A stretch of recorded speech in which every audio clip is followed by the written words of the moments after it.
you settle into the quiet darkness, let that question drift through your mind like smoke through ancient ruins. What if the story we tell ourselves about human civilization, that we are the pioneers, the first to build cities and decode the stars, is nothing more than a comforting fiction? What if, long before the first pyramid rose from Egyptian sands, long before the first cuneiform tablet was pressed into clay, another people walked this earth, a civilization so advanced, so complete, that when it vanished, it left behind only whispers in stone and shadows in our oldest myths? The idea feels impossible, doesn't it? We have mapped every continent, excavated countless sites, carbon dated our way back through millennia. Surely, if another civilization had existed, we would know. We would have found their cities, their tools, their bones. But what if we've been looking in all the wrong places? What if time itself has been their greatest eraser, and what we call prehistory is actually post-history? The long, slow recovery from a collapse so complete that it reset the human story entirely. Consider this. Our own industrial civilization has existed for barely 2 centuries. In geological terms, we are a heartbeat, a single breath in Earth's 4 billion year exhale.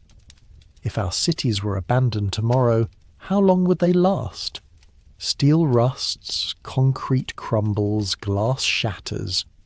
Within 1,000 years, nature would reclaim most of what we have built. Within 10,000, our greatest monuments would be little more than strange hills covered in forest. Within 100,000 years, almost nothing would remain except perhaps some curious isotopes in the soil and a thin layer of plastic in the rock record. Now imagine a civilization that rose and fell not thousands, but hundreds of thousands of years ago, or millions. What traces would survive such an immense passage of time? What evidence would we even know how to recognize? The question hangs in the air like incense in a forgotten temple, and as we begin to explore it, we find that the world is full of things that don't quite fit the story we've been told. Ancient myths that speak of golden ages and vanished peoples, archaeological anomalies that challenge our timelines, geological mysteries that hint at cycles of creation and destruction far older than human memory, scientific theories that suggest intelligence may have emerged on Earth long before we assumed possible. What if the myths were right all along? What if the stories our ancestors told around fires were not fantasies but memories, distorted by time, wrapped in metaphor, but carrying within them the echo of something real? What if we are not the first children of Earth, but the latest in a long line of civilizations that have risen, flourished, and fallen into the darkness of deep time? Tonight, we will follow that possibility wherever it leads. We will walk through the ruins of forgotten ages, listen to the whispers of ancient stones, and ask the questions that have haunted human imagination since we first looked up at the stars and wondered if we were alone. Not alone in space, but alone in time. The whispers of deep memory. In the beginning, there were the stories.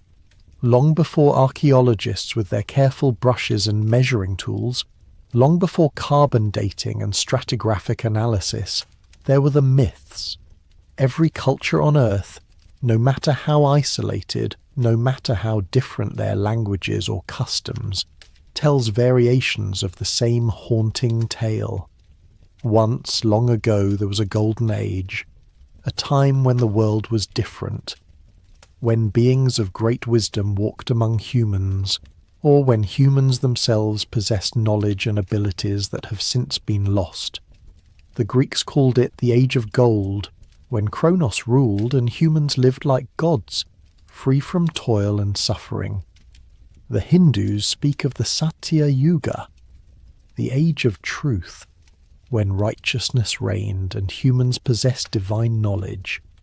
The Norse told of a time before Ragnarok, when the gods walked freely in Midgard and wisdom flowed like rivers. Aboriginal Australians remember the dream time, when ancestor spirits shaped the land and taught the first people the secrets of survival. These are not isolated stories. They appear everywhere, in every corner of human culture, like echoes of some vast forgotten symphony. The details change.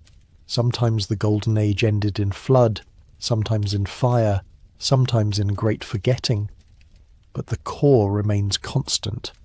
There was a time before our time, a civilization before our civilization, and something happened to end it. For centuries, scholars dismissed these myths as wishful thinking, as humanity's tendency to imagine a perfect past to contrast with an imperfect present. But what if that dismissal was too hasty? What if these stories, passed down through countless generations, preserved something real? Not literal truth, perhaps, but the memory of truth, distorted by time like light bending through water. Consider the flood myths. Nearly every culture on Earth has one. The biblical story of Noah is perhaps the most famous in the Western world, but it is far from unique. The Mesopotamians told of Utnapishtim, who survived the deluge sent by the gods. The Greeks spoke of Deucalion and Pyrrha, the sole survivors of Zeus's flood. Hindu texts describe Manu, who was warned by Vishnu to build a great boat. Native American tribes from the Pacific Northwest to the Amazon basin have their own versions of the great flood that destroyed the world before this one. The standard explanation is that these myths arose independently as different cultures tried to make sense of local flooding events, rivers overflowing their banks, tsunamis devastating coastlines, the gradual rise of sea levels at the end of the last ice age. But there's another possibility, one that sends a chill down the spine when you consider it in the quiet hours of the night. What if all these flood myths remember the same event? What if, somewhere in the deep past, there really was a great deluge, not necessarily global, but vast enough to destroy a civilization so completely that only scattered survivors remain to carry the story forward? What if the flood myths are not separate inventions, but fragments of a single, catastrophic memory? The timeline becomes crucial here. The last ice age ended roughly 12,000 years ago, and with it came dramatic changes to Earth's geography. Sea levels rose by hundreds of feet as massive ice sheets melted. Coastlines that had been dry land for millennia disappeared beneath the waves. Entire continental shelves were submerged. If a civilization had existed during the Ice Age, if they had built their cities along the then exposed coasts, those cities would now lie beneath hundreds of feet of ocean water. We know that early humans were far more sophisticated than we once believed. The cave paintings at Lascaux and Altamira, created over 15,000 years ago, display an artistic sophistication that rivals anything produced in recorded history. The megalithic site of Göbekli Tepe in Turkey, built over 11,000 years ago, features massive stone pillars carved with intricate reliefs, and it was deliberately buried by its creators as if they were trying to hide it from something or someone. But these are just the traces we've found on dry land. What lies beneath the oceans? What cities, what monuments, what libraries of stone might rest on the continental shelves, covered by centuries of sediment and the weight of the sea? The myths speak of more than just floods. They tell of great wars between gods and titans, of weapons that could level mountains and burn the sky. The Mahabharata describes the Brahmastra, a weapon so terrible it could destroy entire armies and leave the land barren for generations. The Norse Ragnarok speaks of a final battle that will consume the world in fire. The Hopi prophecies tell of previous worlds that ended in destruction. each one a lesson unlearned. Modern readers often interpret these as metaphors or primitive attempts to understand natural disasters. But what if they were something else entirely? What if they were memories of real conflicts, real weapons, real destruction? But from so long ago that the details became mythologized, the technology transformed into magic, the history into legend. There's a haunting consistency to these stories that goes beyond coincidence. They speak of a time when knowledge was greater, when humans, or beings like humans, possessed abilities that seem impossible to us now. They tell of flying vehicles, of weapons that harness the power of the sun, of communication across vast distances, of healing arts that could restore life itself. The Sanskrit epics are particularly rich in such details. The Vimanas, described in texts like the Ramayana and Mahabharata, were flying machines capable of travelling vast distances, even to other worlds. The descriptions are remarkably specific, different types of craft for different purposes, detailed instructions for their construction and operation, accounts of aerial battles between opposing forces. The Vaimanika Shastra, though of disputed age, provides technical specifications that read almost like a manual for advanced aircraft. Similarly, the book of Ezekiel in the Bible describes the prophet's vision of wheels within wheels, of creatures with multiple faces, of a craft that could move in any direction without turning. Modern UFO researchers have seized upon this as evidence of ancient alien visitation. But what if the truth is both simpler and more profound? What if Ezekiel was describing not visitors from another world, but technology from another time, remnants of a human civilization so advanced that its machines seemed divine to those who encountered them? The Aboriginal Australians speak of the Wandjina, sky beings who came from the clouds and taught the first people the laws of existence. Their rock art, some of it tens of thousands of years old, depicts these beings with large eyes and radiating headdresses that look remarkably like modern depictions of astronauts or pilots. But the Wandjina were not aliens. They were the ancestors, the first people, the ones who came before.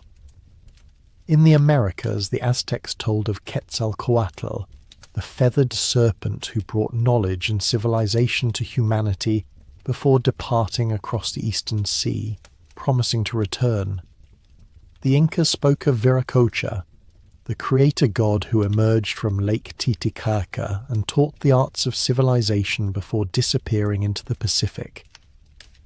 The Maya had Kukulkan, another feathered serpent deity associated with knowledge, astronomy, and the promise of return.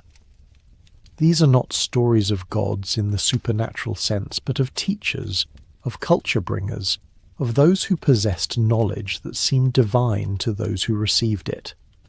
And in every case these beings departed, leaving behind only their teachings and the promise, or threat, that they would return.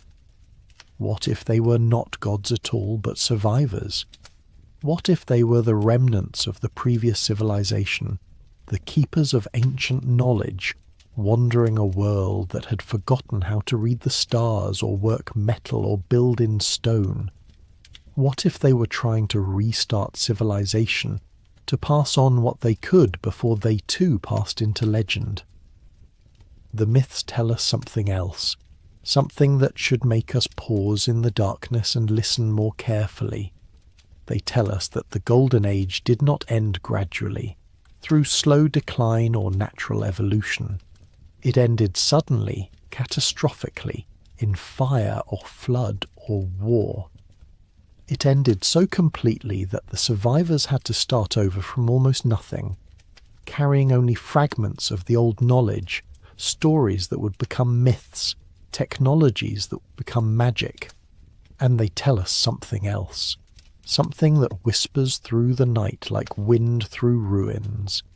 It has happened before, not once but many times. The Hindus speak of cycles within cycles, ages within ages, each one ending in destruction and beginning in renewal.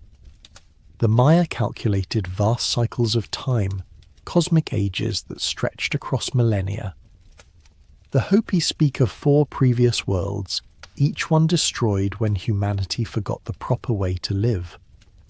What if these are not metaphors for spiritual development, but memories of actual cycles? What if civilization on Earth has risen and fallen not once, but many times?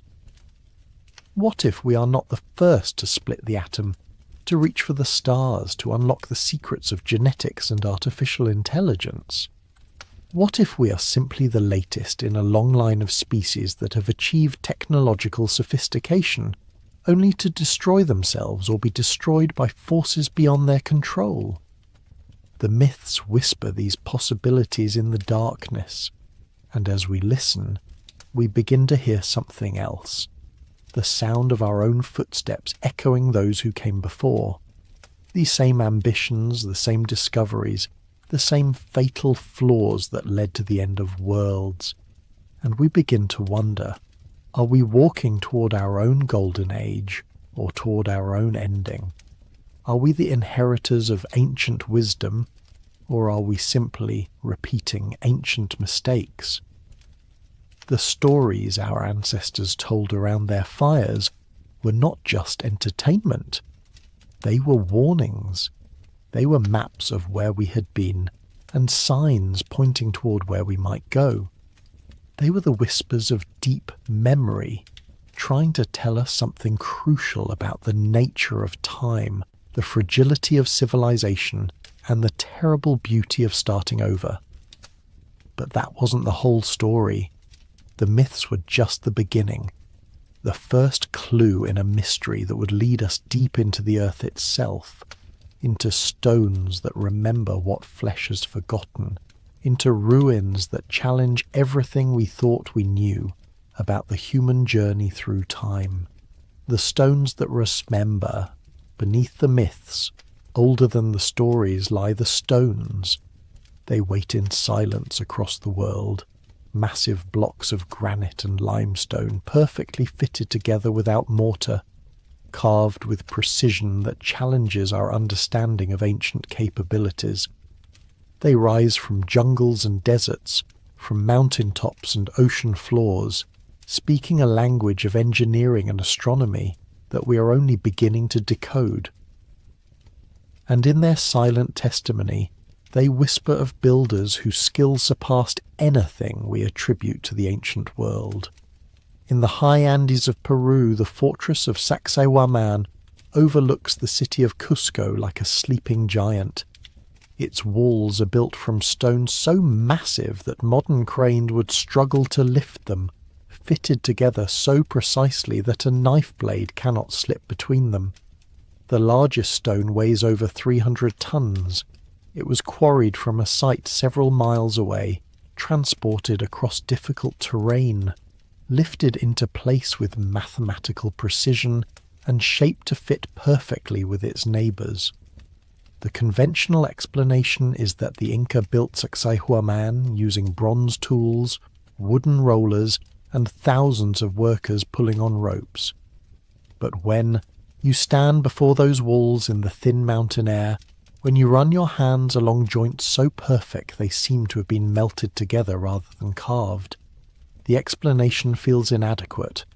The Inca themselves told the Spanish conquistadors that they did not build the great stoneworks, that these were the creations of the people who came before, the ones they called the Viracocha, the foam of the sea. The mystery deepens when you examine the stones themselves. Many show evidence of vitrification, a process where rock is heated to such extreme temperatures that its surface becomes glass-like. This requires temperatures of over 1,000 degrees Celsius, far beyond what any known ancient technology could achieve. Yet there it is, preserved in stone, evidence of a process we cannot explain. Similar megalithic sites dot the globe like markers on some vast forgotten map. At Baalbek in Lebanon, the Temple of Jupiter sits atop a foundation of stones so large they dwarf even those at Sacsayhuaman. The Trilithon, 3 massive blocks that form part of the temple's base, consists of stones weighing over 800 tons each. Nearby lies the stone of the pregnant woman, a single block weighing an estimated 1,000 tons, still partially attached to the bedrock from which it was being quarried. The Romans built the visible temple, but they built it on foundations that were already ancient when they arrived. Local legends speak of a race of giants who placed the great stones in the time before memory. The Romans themselves seemed awed by what they found, incorporating the megalithic base into their own construction rather than attempting to replicate it. In Egypt, the Great Pyramid of Giza continues to confound researchers with its mathematical precision and engineering sophistication. Built from over 2 million stone blocks, some weighing 15 tons or more, it was the tallest structure on Earth for over 3,800 years. Its base is levelled within just 2.1 centimetres. Its sides are aligned to the cardinal directions with an accuracy of 3/60th of a degree. The ratio of its height to its base perimeter equals pi to several decimal places. But perhaps most mysteriously, the pyramid incorporates knowledge that we didn't think the ancient Egyptians possessed.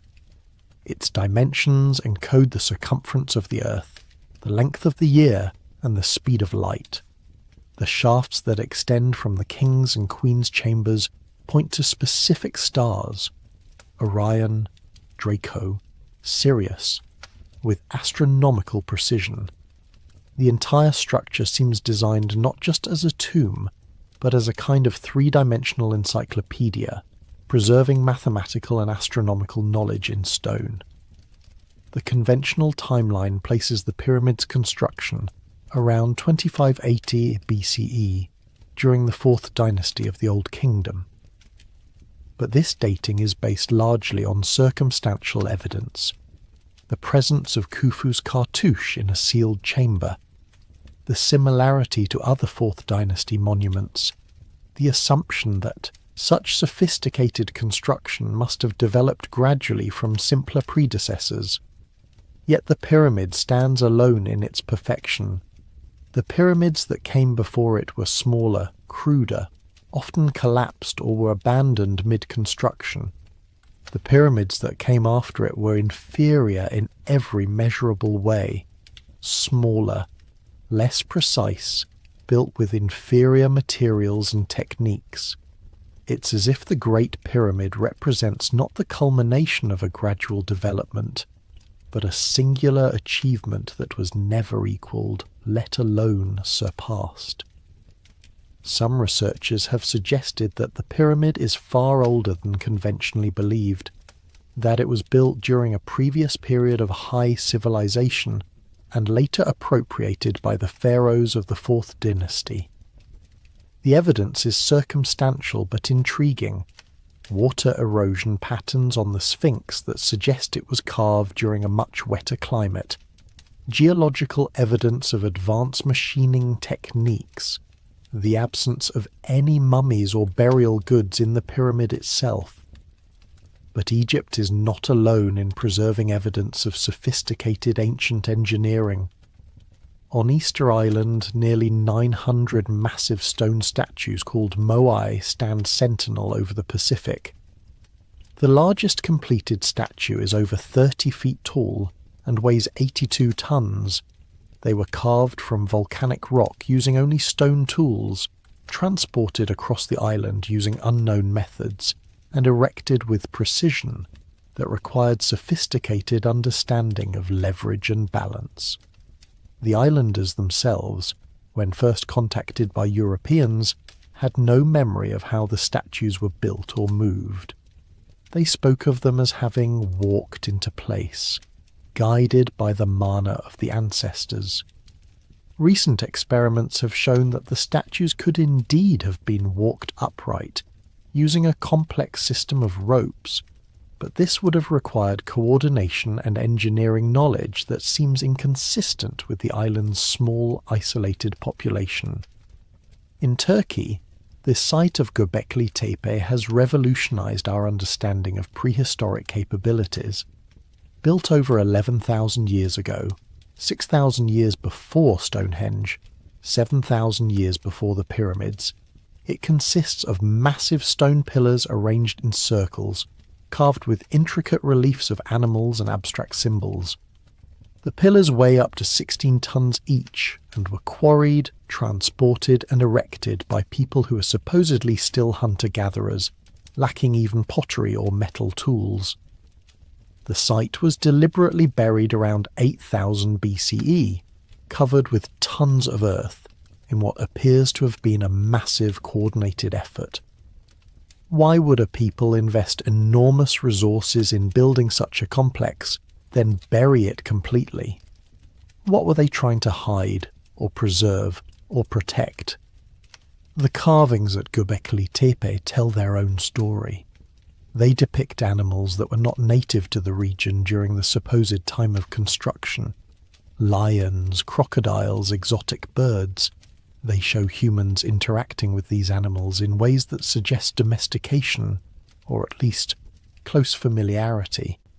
And they include symbols and motifs that appear in later cultures around the world, as if Göbekli Tepe was a source from which knowledge spread to other civilizations.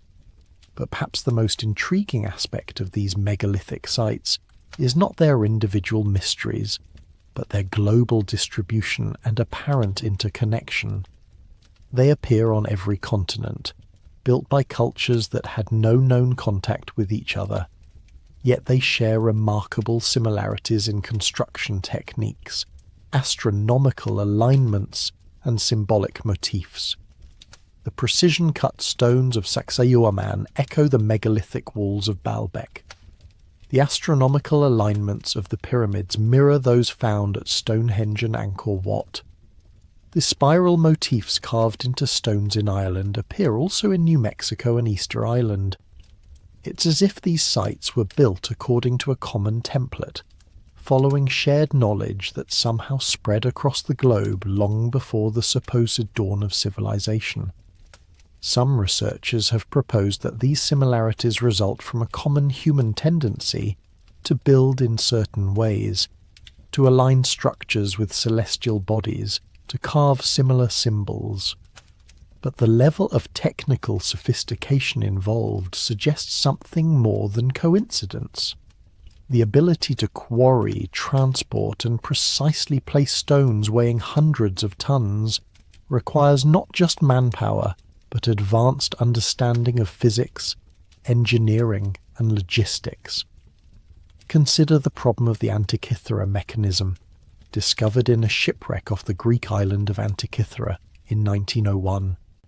This bronze device, dating to around 100 BCE, is a complex mechanical computer capable of predicting the positions of the sun, moon, and planets decades into the future. Its gear system is so sophisticated that nothing comparable appears in the historical record until astronomical clocks began appearing in medieval Europe over 1,000 years later.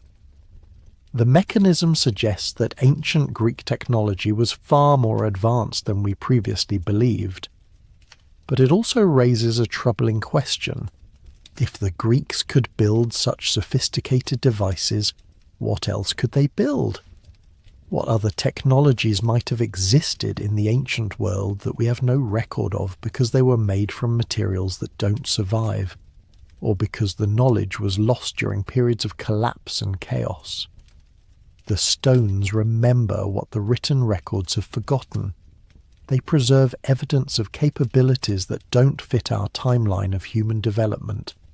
They suggest that the ancient world was not a place of primitive peoples struggling with bronze tools and wooden wheels, but a world where at least some cultures possessed knowledge and abilities that we are only now beginning to understand.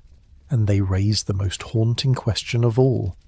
If these monuments were built by the civilizations we know about, the Egyptians, the Greeks, the Inca, then why do they seem so far beyond those civilizations' other achievements? Why do they stand alone in their sophistication, like islands of advanced knowledge in a sea of more primitive technology? The answer whispered by the stones is one that challenges our most basic assumptions about the past. What if these monuments were not built by the civilizations that claimed them, but inherited by them? What if they are the last surviving works of an earlier people, a previous civilization that possessed knowledge and capabilities that were lost when that civilization fell?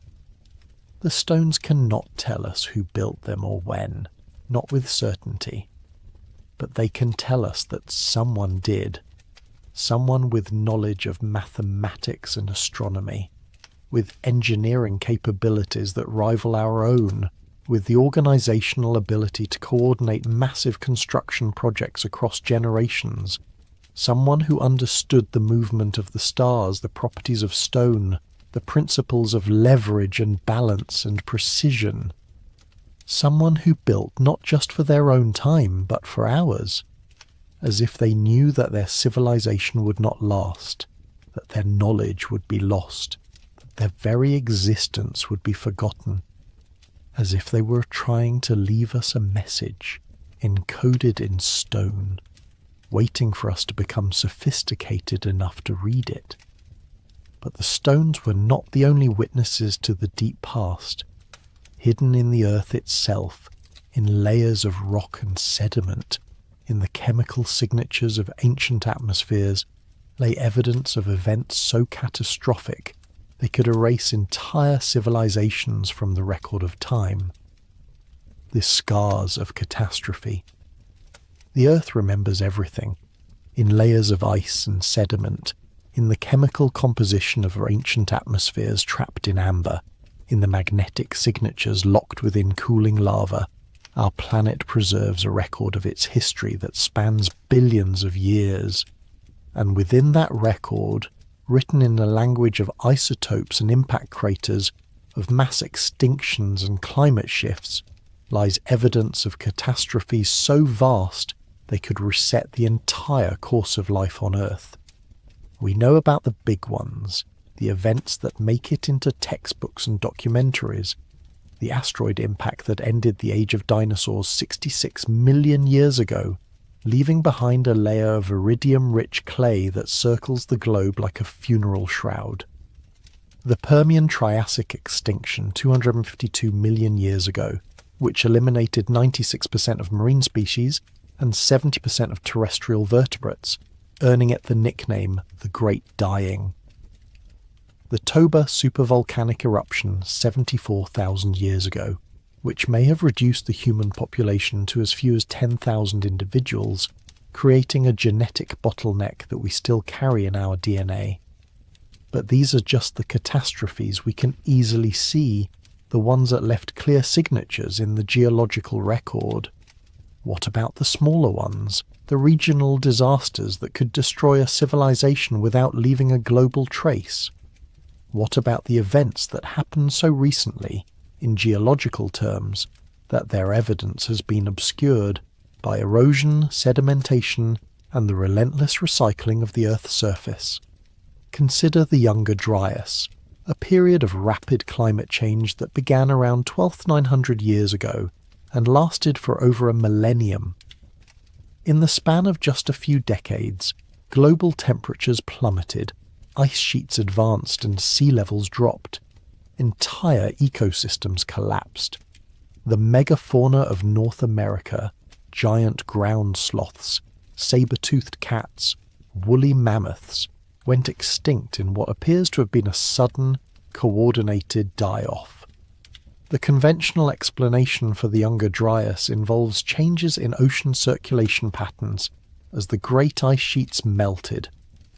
But a growing body of evidence suggests something more dramatic, a cosmic impact event that triggered the climate shift and the mass extinctions. The evidence includes a layer of sediment from this period that contains high concentrations of platinum, nanodiamonds, and other materials typically associated with extraterrestrial impacts. The proposed impact wasn't a single large asteroid, but a swarm of fragments from a disintegrating comet that struck the Earth's atmosphere and surface across multiple locations. The impacts would have triggered massive wildfires, filled the atmosphere with dust and debris, and disrupted climate patterns across the globe. The effects would have been devastating for any advanced civilization that might have existed at the time, and there's evidence that such a civilization might indeed have existed. The end of the Younger Dryas, around 11,700 years ago, coincides with what archaeologists call the Neolithic Revolution, the sudden, seemingly spontaneous development of agriculture in multiple locations around the world. Within a few thousand years, humans went from hunter-gatherers to farmers, from nomadic tribes to settled communities, from stone tools to complex societies. This transition has always puzzled researchers. Why did it happen so suddenly? And why in so many places at once? The standard explanation is that climate change at the end of the Ice Age created conditions favourable for agriculture, and humans independently discovered farming techniques in different regions. But what if the truth is more complex? What if the Neolithic Revolution wasn't the beginning of civilization, but its restart? What if there had been an earlier civilization, one that had already developed agriculture, metallurgy, and complex social organization, but was destroyed by the cosmic impacts that triggered the Younger Dryas? What if the survivors of that civilization, scattered and reduced to small groups, carried with them fragments of agricultural knowledge that they gradually reintroduced as conditions improved? This would explain the sudden, simultaneous appearance of farming in regions as distant as the Fertile Crescent, China, and Mesoamerica. The evidence for such a scenario is necessarily fragmentary. Any civilization that existed before the Younger Dryas would have had its traces largely erased by the catastrophe itself and the subsequent climate changes. But there are hints, tantalizing suggestions that something more complex was happening in the deep past than our current models suggest.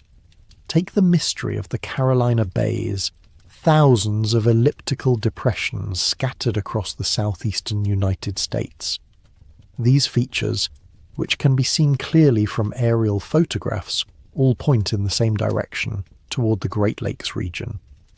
They appear to have been created by some kind of impact event, but not from a single large object. Instead, they suggest a shower of smaller impacts, exactly what you might expect from a fragmenting comet. The dating of the Carolina Bays is controversial, but some evidence suggests they were formed around the time of the Younger Dryas.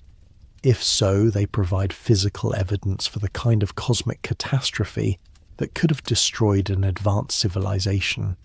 The impacts would have been devastating across a wide area, triggering fires, floods, and climate disruption that could have wiped out entire populations. Similar impact features have been identified in other parts of the world. In Argentina, a field of glass-like objects called tektites suggests a major impact event in the relatively recent past. In Australia, Aboriginal oral traditions speak of a time when the sky fell and the land burned, descriptions that sound remarkably like eyewitness accounts of cosmic impacts. The traditions are said to be tens of thousands of years old, passed down through countless generations of storytellers. But cosmic impacts are not the only catastrophes that could erase a civilization from the historical record. Supervolcanic eruptions, massive earthquakes, and sudden climate shifts could all have similar effects. The Earth's crust is far more dynamic and unstable than most people realize, capable of dramatic changes that could reshape entire continents in a matter of years or decades. The Lachamp event, which occurred around 41,000 years ago, saw the Earth's magnetic field weaken to just 5% of its current strength, and the magnetic poles flip completely. During this period, the planet would have been bombarded by cosmic radiation, potentially causing widespread mutations, cancer, and sterility in surface-dwelling organisms. Any technological civilization dependent on electronics would have found their systems failing as the protective magnetic shield collapsed. More recently, the 1815 eruption of Mount Tambora in Indonesia caused global climate disruption that lasted for years. The following year, 1816, was known as the Year Without a Summer in Europe and North America. Crops failed, famines spread, and social upheaval followed. This was the result of a single volcanic eruption. Imagine the effects of a supervolcanic event like the Toba eruption, but occurring when a technological civilization was at its peak. The geological record shows that such catastrophes are not rare exceptions, but regular features of Earth's history. Years, with smaller but still devastating events happening far more frequently. Volcanic winters, massive earthquakes, tsunami events, and magnetic field reversals are all part of the planet's natural rhythm, a rhythm that could easily interrupt the rise of any technological species. Perhaps most sobering is the realization that our own civilization exists in a brief window of unusual geological stability. The Holocene epoch, which began around 11,700 years ago, has been characterized by a remarkably stable climate and low levels of catastrophic activity. It's during this period of calm that human civilization has been able to develop and flourish. But the geological record suggests that such stable periods are the exception, not the rule. Most of Earth's history has been marked by dramatic swings in climate, frequent catastrophic events, and conditions that would make the development of complex civilization extremely difficult. What if previous attempts at technological civilization arose during earlier stable periods, only to be cut short by the return of geological chaos? What if the rise and fall of civilizations is tied not just to social and political factors, but to deep cycles of planetary stability that operate on timescales far longer than human history? The ice cores from Greenland and Antarctica tell a story of climate that shifts rapidly and unpredictably. Temperature changes of 10 degrees Celsius or more have occurred in the span of just a few decades. Ocean currents that regulate global weather patterns have stopped and started again like a vast planetary engine cycling on and off. During the last ice age, massive freshwater floods from melting glacial lakes repeatedly disrupted ocean circulation, causing sudden shifts between warm and cold periods that would have made long-term planning nearly impossible for any civilization. And yet, scattered throughout this record of chaos and catastrophe, there are anomalies, traces of something that doesn't quite fit the narrative of a planet populated only by hunter-gatherers and simple agricultural communities. In 1972, French scientists discovered something extraordinary in the Oklo uranium mines of Gabon, Africa. The uranium ore showed clear evidence of having undergone nuclear fission reactions, but not recent ones. The isotopic signatures indicated that these reactions had occurred approximately 1.8 billion years ago and had continued for several 100,000 years. The reactions were so well controlled and sustained that they could only have occurred under very specific conditions that shouldn't exist naturally.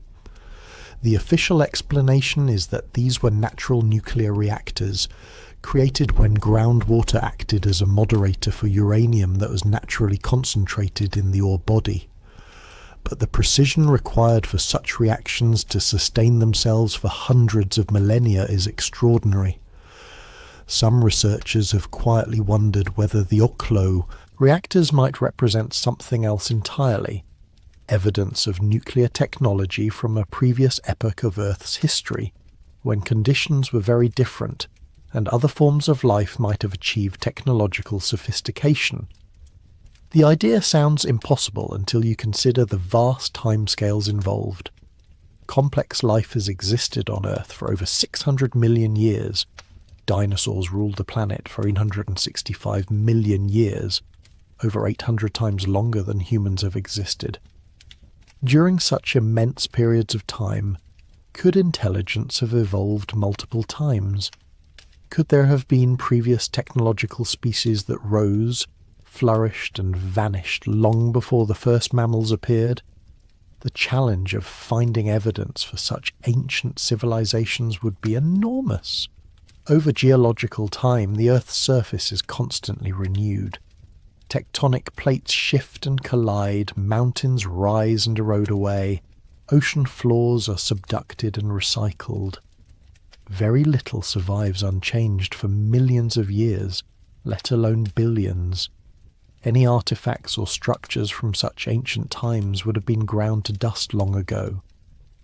But there might be subtle traces, isotopic anomalies in ancient rocks, unusual mineral deposits, chemical signatures that hint at industrial processes.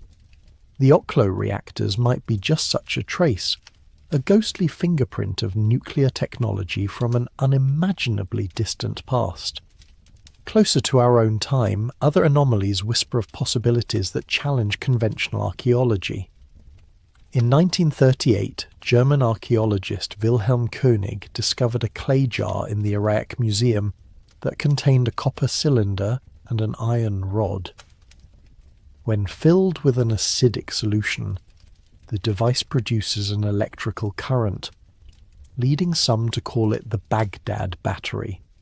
While mainstream archaeology dismisses it as a curiosity with no practical purpose, others wonder whether it represents evidence of electrical knowledge in the ancient world. Similarly, the Antikythera mechanism, with its incredibly sophisticated gear system, suggests that ancient Greek technology was far more advanced than previously believed. If they could build mechanical computers, what other technologies might they have possessed that left no trace in the historical record? But perhaps the most intriguing anomalies are those that hint at knowledge of things that ancient peoples shouldn't have been able to know. The Piri Reis map of 1513, compiled from much older sources, shows the Antarctic coastline as it would appear without ice, something that wouldn't be discovered by modern explorers until the 20th century. The map appears to be based on ancient sources that had somehow mapped Antarctica during one of the brief periods when it was ice-free, something that last occurred millions of years ago. The Nazca lines of Peru present another puzzle. These massive geoglyphs, carved into the desert floor, can only be properly viewed from the air.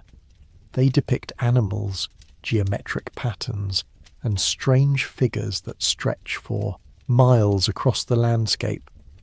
Why would an ancient people create artworks that could only be appreciated from a vantage point they supposedly couldn't reach? Some researchers have suggested that the lines were created for astronomical purposes, as a kind of giant calendar or star map. But others wonder whether they might be evidence of ancient flight, whether the people who created them possessed the technology to view their work from above. The idea seems impossible, but then again, so did many other supposed impossibilities that have since been proven true. The science of forgetting. There is a disturbing truth that archaeologists rarely discuss in public. Most of the past is simply gone. The organic materials that made up the bulk of any ancient civilization, wood, textiles, leather, paper, flesh and bone, decay rapidly under most conditions. What we call the archaeological record is really just the debris, the small fraction of material culture that happened to be made from stone, metal or ceramic, and happened to survive in conditions that prevented decay. We're trying to reconstruct entire civilizations from their garbage dumps and broken pottery, like archaeologists of the future trying to understand our world based solely on landfills and the foundations of buildings. This realization becomes particularly unsettling when you consider how quickly even our most impressive achievements could vanish without maintenance. The steel and concrete that make up our cities are not permanent materials. They are temporary borrowings from the earth that will return to rust and dust in a matter of centuries without constant upkeep.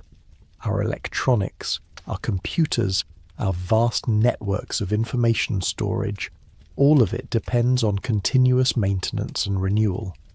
Pull the plug on human civilization tomorrow, and within 1,000 years most traces of our technological achievement would be unrecognizable. The only things that would survive in recognizable form would be our stone monuments, Mount Rushmore perhaps, or the Great Dams, and even these would eventually succumb to erosion and collapse. Within 10,000 years, an alien archaeologist visiting Earth would find mostly puzzling ruins, strange isotopic signatures in the soil, and perhaps some very durable plastics that had somehow survived the intervening millennia. Now imagine that timeline extended not just thousands of years into the future, but millions. What would be left of us then? What would survive to tell future investigators that humans had once built cities, split atoms, and reached for the stars? The answer is sobering. Almost nothing. Perhaps some isotopic anomalies from our nuclear tests, a thin layer of unusual materials in the geological record, maybe some extremely durable artifacts buried in very specific conditions. Future scientists would have to be extraordinarily clever and persistent to detect our presence in the deep geological record. This is the problem that faces us when we try to look for evidence of previous technological civilizations on Earth. If such civilizations existed hundreds of thousands or millions of years ago, their traces would be incredibly faint and difficult to detect. We would need to know exactly what to look for and where to look for it. But there might be subtle signs, fingerprints of industrial activity that could persist across geological time. Large-scale mining operations would leave permanent scars in the Earth's crust. The use of fossil fuels would alter the carbon isotope ratios in the atmosphere in ways that might be preserved in ice cores or sedimentary rocks. Nuclear technology would leave distinctive radioactive signatures. Mass extinctions caused by environmental degradation would show up in the fossil record. Some researchers have begun to search for such signatures systematically. The concept has been dubbed the Silurian hypothesis, named after a science fiction race of reptilian beings who ruled Earth before humans. The idea is not to look for artifacts or ruins, but for the subtle geochemical traces that an industrial civilization would inevitably leave behind. The search has turned up some intriguing possibilities. There are periods in Earth's history marked by unusual isotopic signatures, sudden changes in atmospheric composition, and mass extinctions that seem to occur too rapidly to be explained by known natural processes. The Permian-Triassic extinction, for instance, involved not just the death of most species on Earth, but dramatic changes in ocean chemistry and atmospheric composition that happened over an extremely short period of time. Could such events have been caused by runaway industrial activity rather than natural catastrophes? Could previous civilizations have triggered their own extinction through environmental destruction, leaving behind only the chemical signatures of their final collapse? The idea is speculative, but it highlights a crucial point. The absence of obvious evidence for previous civilizations doesn't mean they didn't exist. It might simply mean we don't yet know how to recognize their traces. Consider how much of our own history would be lost if not for written records. The vast majority of human cultures throughout history were pre-literate, preserving their knowledge through oral tradition alone. When those cultures disappeared, through conquest, disease, or environmental collapse, their stories, their technologies, their entire ways of understanding the world vanished with them. Even literate civilizations are incredibly fragile. The Library of Alexandria, which once contained perhaps 500,000 scrolls representing the accumulated knowledge of the ancient world, was gradually destroyed through neglect, religious persecution, and political upheaval. When it finally burned, centuries of scientific and philosophical achievement turned to ash in a matter of hours. The same pattern has repeated throughout history. The Maya developed sophisticated writing systems, advanced astronomy, and complex mathematical concepts. Then their civilization collapsed, and most of their books were deliberately burned by Spanish conquistadors who saw them as works of the devil. Today, we have only 4 surviving Maya codices from a culture that once produced thousands of books. The lesson is clear. Knowledge is far more fragile than we like to believe. Entire bodies of learning can vanish in a single generation if they are not actively preserved and transmitted. Technologies can be lost, rediscovered, and lost again. The wheel, for instance, was invented multiple times by different cultures, and was also abandoned by some cultures that had previously used it. If this can happen to civilizations separated by mere centuries or millennia, what about those separated by hundreds of thousands or millions of years? How many times might intelligence have emerged on Earth, reached technological sophistication, and then vanish so completely that no trace remains? The possibility becomes even more intriguing when you consider the deep time perspective. Earth has been habitable for billions of years. Complex life has existed for over 600 million years. Dinosaurs ruled for 165 million years, a period so vast that entire species evolved and went extinct without leaving any trace in the fossil record. During such immense spans of time, natural selection has had countless opportunities to produce intelligence. We tend to think of human-level intelligence as the pinnacle of evolution, but there's no reason to assume we represent the first or only time such intelligence has emerged. Indeed, given enough time, it seems almost inevitable that intelligence would evolve multiple times, in multiple forms. Some of these intelligences might have been very different from our own. They might have been aquatic civilizations that built their cities on the seafloor, leaving no trace after the ocean basins were recycled through tectonic processes. They might have been silicon-based rather than carbon-based, creating technologies we wouldn't recognize as such. They might have been collective intelligences, vast networks of cooperating organisms that achieved technological sophistication without ever developing individual consciousness as we understand it. The more we learn about the diversity and resilience of life on Earth, the more plausible such scenarios become. We have discovered organisms that thrive in conditions previously thought to be lethal. In boiling acid springs, in the crushing depths of ocean trenches, in solid rock miles beneath the surface. Life is far more adaptable and creative than we ever imagined. If life can flourish in such extreme environments, why not intelligence? Why not technological civilization? The only reason we assume such things are rare or unique is that we have only one example to study, ourselves. But what if we are not unique at all, but simply the latest in a long series of intelligent species that have risen and fallen across the vast expanse of Earth's history? The Watchers in the Deep. In the deepest parts of our oceans, where sunlight has never penetrated and pressure would crush human bones to powder, strange things move in the eternal darkness. We know less about our own ocean depth than we do about the surface of Mars. Less than 20% of the ocean floor has been mapped in detail, and less than 5% has been directly explored. The deepest parts of the ocean trenches might as well be alien worlds. So little do we understand about what lies beneath the crushing weight of miles of water.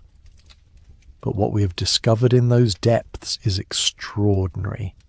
Entire ecosystems that exist independent of sunlight, drawing energy from chemical processes around volcanic vents. Creatures so bizarre they seem like products of science fiction. Transparent organisms with bioluminescent organs, ancient species that have remained virtually unchanged for hundreds of millions of years, vast networks of bacterial colonies that might represent some of the oldest forms of life on Earth. In 1977, researchers exploring the Galapagos Rift discovered something that revolutionized biology: hydrothermal vents surrounded by thriving communities of life in the complete absence of sunlight. These ecosystems are based on chemosynthesis rather than photosynthesis, using chemical energy from the Earth's interior to support complex food webs. The discovery suggested that life might be far more widespread in the universe than previously thought. If life could thrive in Earth's deepest, darkest places, it might also exist in the subsurface oceans of moons like Europa or Enceladus. But the deep ocean holds other mysteries that are harder to explain. In recent years, underwater exploration has revealed structures that don't fit easily into our understanding of natural geological processes. Strange geometric formations on the sea floor, perfectly circular depressions that extend for miles, underwater roads of fitted stones that seem too regular to be natural. Most of these anomalies are dismissed as pareidolia, our tendency to see patterns and purpose in random natural formations. But some are harder to explain away. Off the coast of Japan, the Yonaguni Monument appears to be a massive stepped pyramid submerged beneath 75 feet of water. The structure shows clear evidence of right angles, straight edges, and geometric precision that seem inconsistent with natural erosion patterns. Mainstream archaeology insists that Yonaguni is a natural formation, carved by water and tectonic activity over millions of years. But marine geologist Robert Schoch, who has studied the site extensively, argues that while the basic structure may be natural, it shows clear evidence of human modification. Tool marks, carved steps, and geometric alterations suggest that someone worked the natural formation into a more regular, purposeful shape. If Schoch is correct, the implications are staggering. The Yonaguni Monument was last above sea level over 12,000 years ago, during the Ice Age when ocean levels were much lower. This would mean that sophisticated stoneworking cultures existed in the region long before conventional archaeology suggests such capabilities developed. But Yonaguni is not alone. Similar underwater structures have been reported off the coasts of India, Cuba, and the Mediterranean. In the Gulf of Cambay off western India, sonar has detected what appears to be a large city submerged beneath 120 feet of water.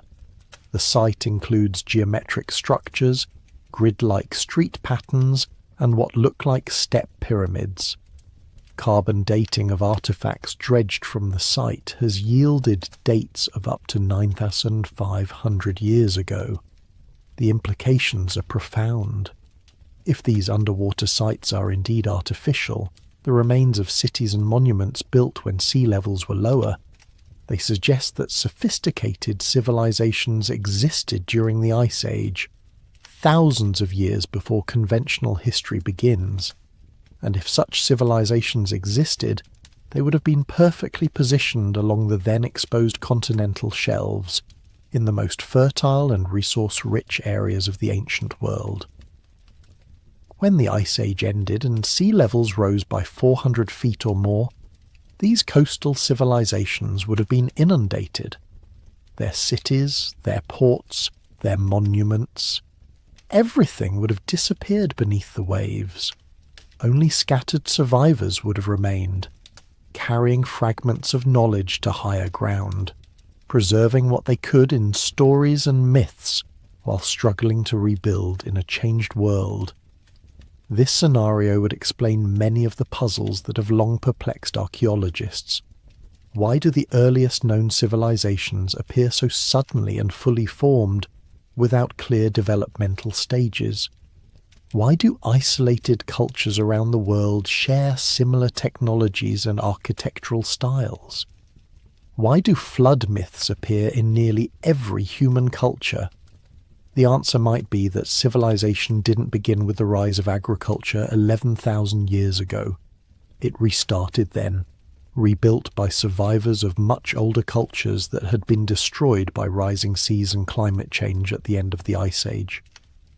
But the deep ocean might hold more than just the ruins of lost cities. In the abyssal depths, where pressure and cold have preserved organic materials for millions of years, there might be evidence of life forms that evolved intelligence long before vertebrates colonized the land. Consider the cephalopods, octopi, squid, and their relatives. These creatures evolved complex nervous systems and sophisticated behaviors completely independent of the vertebrate line that eventually produced humans. Octopi demonstrate problem-solving abilities, tool use, and what appears to be individual personality. They can change their skin color and texture to communicate complex messages, effectively giving them a form of language written in living color across their bodies. But octopi have short lifespans and no way to pass knowledge from one generation to the next except through genetic programming. They must learn everything anew in each short life. What if, in the deep past, some branch of cephalopod evolution had overcome this limitation? What if they had developed longer lifespans or, better yet, collective memory systems that allowed knowledge to accumulate across generations? Such a species might have developed a very different kind of intelligence from our own, one based on fluid adaptation and rapid learning rather than tool-making and environmental modification. They might have built cities from coral and cultivated sea gardens rather than smelting metals and quarrying stone. Their technology might have been biological rather than mechanical, leaving no trace that we would recognize as artificial. In the deepest ocean trenches, isolated from surface changes for millions of years, such civilizations might have risen and fallen without ever leaving evidence that surface-dwelling archaeologists would recognize. Their ruins would be dissolved by the corrosive deep-sea environment, their artifacts consumed by bacteria, their very existence erased by the slow, patient chemistry of the abyss. The idea sounds like science fiction, but recent discoveries have revealed that the deep ocean is far stranger and more dynamic than we ever imagined.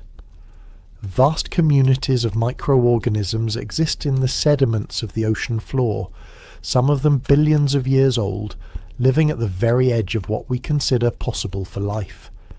These deep biosphere communities might represent the most ancient forms of life on Earth, preserving genetic and biochemical information from epochs when the planet was very different. What if some of these ancient communities evolved beyond simple microorganisms?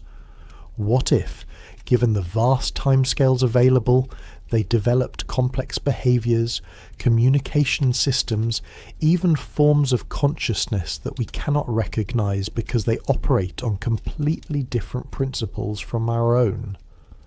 The ocean depths might be inhabited by forms of intelligence so alien to our experience that we lack the conceptual framework to even recognize them as intelligent. They might communicate through chemical signals that take years to propagate across ocean basins. They might think in geological time, with individual thoughts lasting centuries and conversations spanning millennia. They might perceive reality through senses we don't possess. experiencing the world as patterns of pressure and chemical gradients, magnetic fields and subsonic vibrations. Such intelligences might have watched the rise and fall of surface civilizations with the detached interest of gods observing the brief lives of mayflies. They might have accumulated knowledge across millions of years, developing understanding of the universe that makes our science seem primitive and limited. And they might still be there, in the crushing depths, patiently observing as we take our first tentative steps into the deep ocean that has been their domain since long before the first fish crawled onto land. This possibility, that Earth's oceans might harbour ancient intelligences that predate terrestrial life by millions or billions of years, adds yet another layer to the mystery of what came before us. We search for evidence of previous civilizations in stone monuments and mythological stories, but perhaps we should be looking deeper, into realms so alien and hostile to our form of life that we never thought to consider them as potential homes for intelligence. The deep ocean keeps its secrets well. In its crushing darkness and impossible cold, in its corrosive chemistry and alien pressures, evidence of previous intelligences might rest beyond our ability to detect or comprehend. We are surface dwellers, creatures of air and light, trying to understand a world that is fundamentally underwater, fundamentally dark, fundamentally different from everything we know about the requirements for complex life. But as our technology improves and our understanding deepens, we are beginning to probe those depths more systematically. Each dive, each sonar survey, each sample brought up from the abyssal plains adds to our knowledge of what lies beneath. And sometimes, just sometimes, we find things that don't quite fit our expectations, anomalies that hint at complexities we haven't yet learned to interpret. The ocean depths are vast beyond imagination, deeper than our highest mountains, more alien than the surface of Mars. If intelligence has evolved multiple times on Earth across its billions of years of history, some of those intelligences might have chosen the depths over the shallows, the eternal darkness over the brief flicker of sunlight.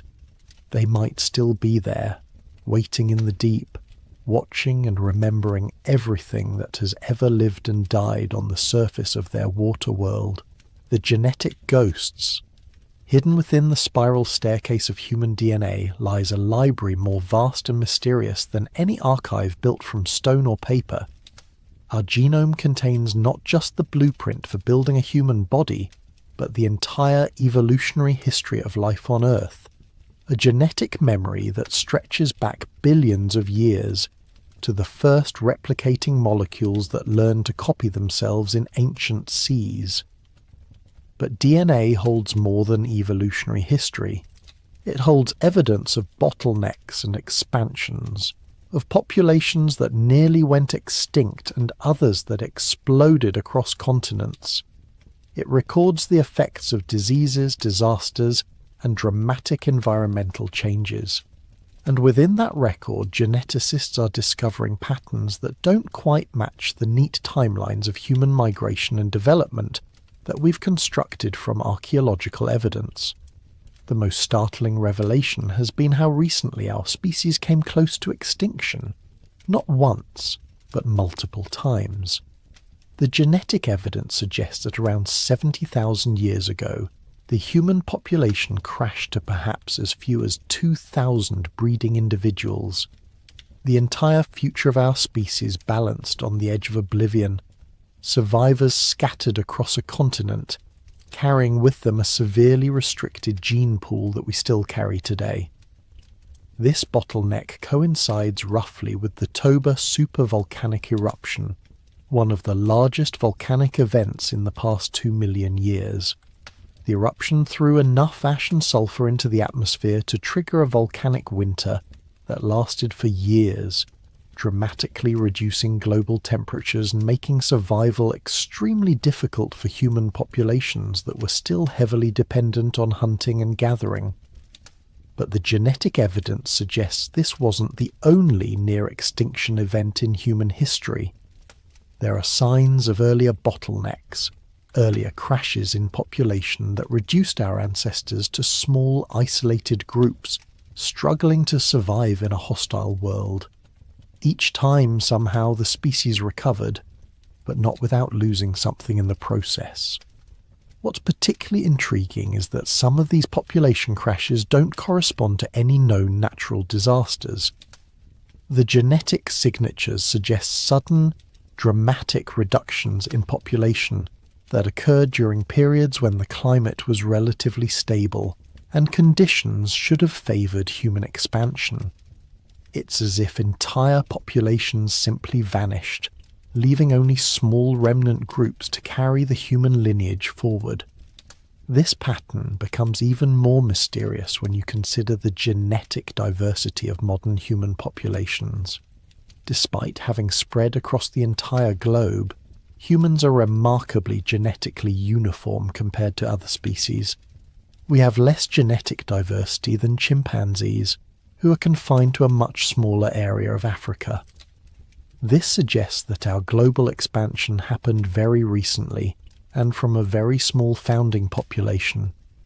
But there are anomalies in our genetic structure that hint at a more complex history. Traces of DNA that don't fit the straightforward narrative of human evolution from Africa. Genetic markers that suggest ancient admixture with populations that shouldn't have existed according to conventional timelines. Sequences that appear to have been acquired through horizontal gene transfer, a process common in bacteria but supposedly impossible in complex organisms like humans. Most controversial are the findings related to what geneticists call ghost populations, human-like groups that contributed genetic material to modern humans but left no direct descendants and no archaeological trace. These populations are detected only through their genetic signatures, like shadows cast by people who have long since walked out of the light. The most famous of these ghost populations are the Denisovans, known only from a few fragments of bone found in a Siberian cave, but whose genetic legacy makes up 2 to 3% of the genome of modern Melanesians and Aboriginal Australians. The Denisovans apparently lived across a vast area of Asia for hundreds of thousands of years, yet we have almost no physical evidence of their existence, just their genetic fingerprints preserved in the DNA of their distant descendants. But genetic analysis suggests there were other ghost populations as well, groups that contributed to human ancestry, but whose physical remains have never been found. Some of these populations appear to have had unusual characteristics, genetic adaptations that suggest they lived in extreme environments or had unusual physiological capabilities. Perhaps most intriguingly, some researchers have identified genetic sequences in modern humans that appear to be much older than they should be, according to standard models of human evolution. These archaic sequences don't match any known human ancestor, but seem to represent genetic contributions from populations that diverged from the main human line hundreds of thousands or even millions of years ago. The conventional explanation is that these sequences represent contamination from other hominin species that modern humans encountered and interbred with during their expansion out of Africa. But some researchers have proposed a more radical possibility, that these genetic ghosts represent the remnants of earlier human civilizations that achieved technological sophistication long before our own. The idea is based on the observation that technological development can dramatically affect evolutionary pressures. A species that develops agriculture, medicine, and complex social organization can survive in environments and in population densities that would be impossible for hunter-gatherers. They can also develop genetic adaptations to the artificial environments they create, resistance to diseases spread by dense urban populations, ability to digest agricultural products, tolerance for the toxins produced by metallurgy and manufacturing.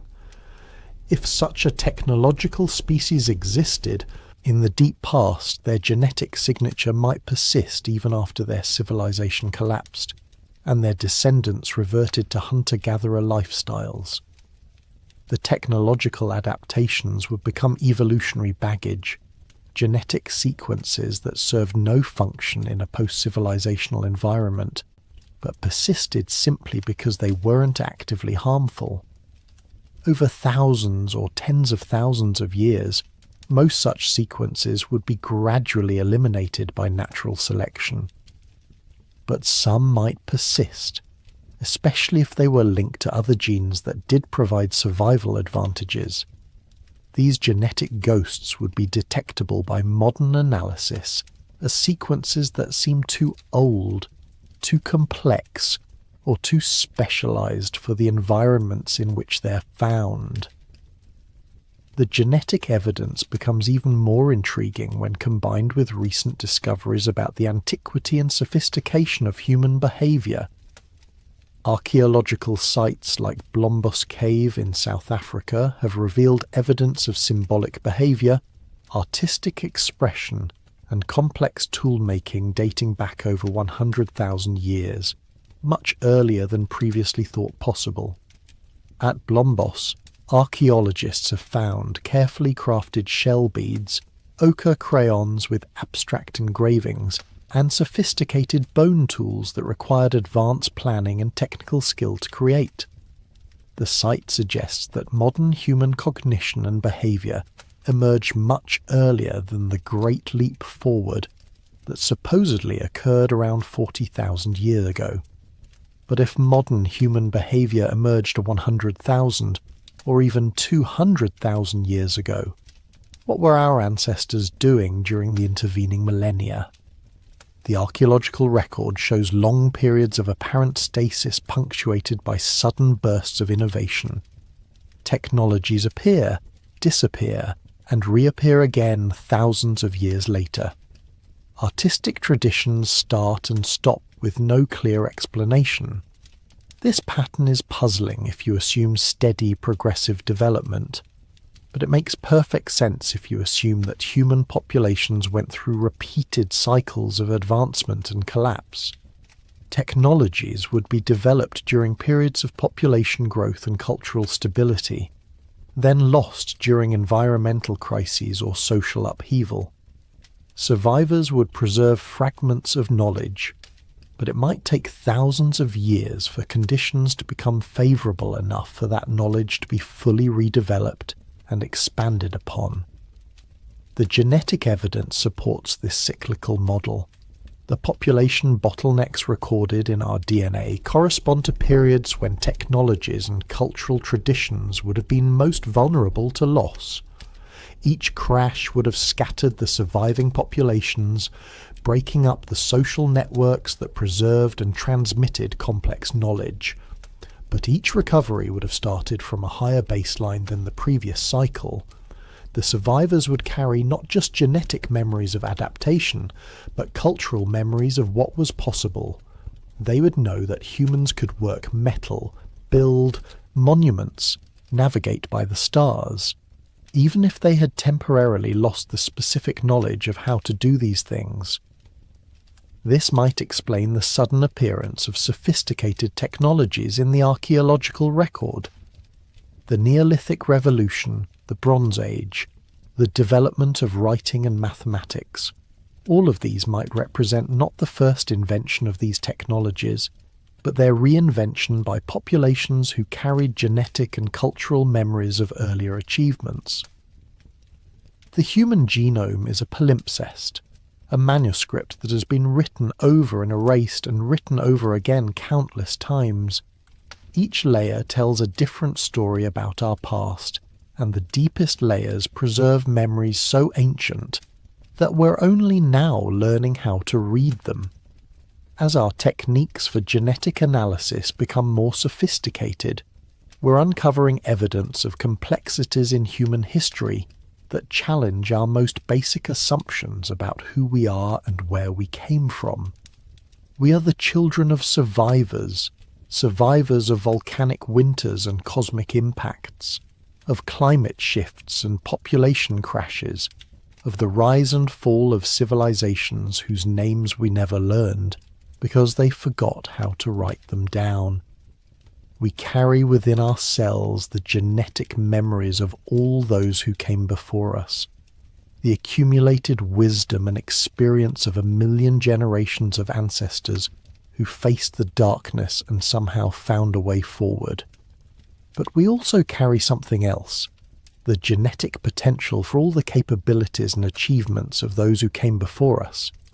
If previous human populations developed sophisticated technologies, if they built civilizations and created art and music and literature, then the genetic capacity for those achievements still exists within us. We are not just the inheritors of their failures, but of their possibilities. In the spiraling darkness of our DNA, the ghosts of previous civilizations whisper their secrets to anyone who knows how to listen. They tell us that we have been here before, that we have risen and fallen and risen again, that the human story is far older and more complex than we ever imagined. And they tell us something else, something that echoes through the generations like a promise or a warning. We can do it again. The keepers of time. In the pre-dawn darkness of winter solstice morning, atop the hill of Newgrange in Ireland, something miraculous happens that has been happening for over 5,000 years. As the sun rises above the horizon, a single shaft of golden light penetrates the roof box of the ancient passage tomb, travels down the 60-foot corridor, and illuminates the triple spiral carved into the back wall of the burial chamber. For exactly 17 minutes, the heart of the monument blazes with light, then returns to darkness for another year. This is not an accident. The entire massive structure, 200 feet in diameter, built from 200,000 tons of stone and earth, was designed and constructed with mathematical precision to capture this single moment of cosmic alignment. The builders had to understand not just basic astronomy, but the complex mechanics of Earth's orbit, the precession of the equinoxes, and the subtle variations in the sun's path across the sky that occur over centuries. Newgrange predates Stonehenge by 500 years and the Great Pyramid by 600 years. It was built by Neolithic farmers who supposedly had only stone tools, wooden rollers, and basic agricultural knowledge. Yet the astronomical calculations required for its construction would challenge modern engineers equipped with computers and precise instruments. This is the paradox that haunts our understanding of the ancient world. Again and again, we find evidence of astronomical knowledge so sophisticated, so precise, so far-reaching in its implications that it seems to come from a completely different level of civilization than the one we think we're studying. The phenomenon is global. In the jungles of Guatemala, the Maya calculated the length of the solar year to 365.420 days, more accurate than the Julian calendar that Europe would use for another 1,000 years. They tracked the cycles of Venus with an error of only 2 hours over a period of 500 years. They predicted eclipses centuries into the future and recorded astronomical events from centuries in the past. At Nabta Playa in the Egyptian desert, stone circles arranged by cattle herders 7,000 years ago align with the rising of Sirius and the summer solstice. But the alignments were not designed for the time when they were built. They point to where these celestial events occurred thousands of years earlier, suggesting the builders were working from much older astronomical records. In Cambodia, the massive temple complex of Angkor Wat, built in the early 12th century, mirrors the constellation Draco as it appeared at the spring equinox in 10,500 BCE, over 11,000 years before the temple was constructed. The correlation is so precise that it seems impossible to attribute to coincidence. These examples multiply across every continent and every epoch of human history. Ancient structures aligned to celestial events with pinpoint accuracy, calendars that track cosmic cycles spanning thousands of years, myths and texts that preserve astronomical data from times so remote that the knowledge they contain couldn't have been gathered by the cultures that preserved them. The conventional explanation is that ancient peoples were keen observers of the sky, and that over many generations they accumulated accurate astronomical knowledge through patient observation and record keeping. This explanation works for simple phenomena, tracking the phases of the moon, noting the seasonal movement of constellations, predicting the annual flood cycles. But it falls apart when we examine the more sophisticated examples. The precession of the equinoxes, for instance, is a phenomenon that takes 25,020 years to complete one full cycle. It's caused by a wobble in Earth's axis that makes the position of the north celestial pole shift slowly against the background of stars. To detect this movement requires not just centuries of careful observation, but a conceptual framework sophisticated enough to separate this subtle effect from all the other complex motions of celestial objects. Yet evidence for knowledge of precession appears throughout the ancient world. The Egyptians encoded it in their mythology, describing ages ruled by different gods that correspond to different precessional epochs.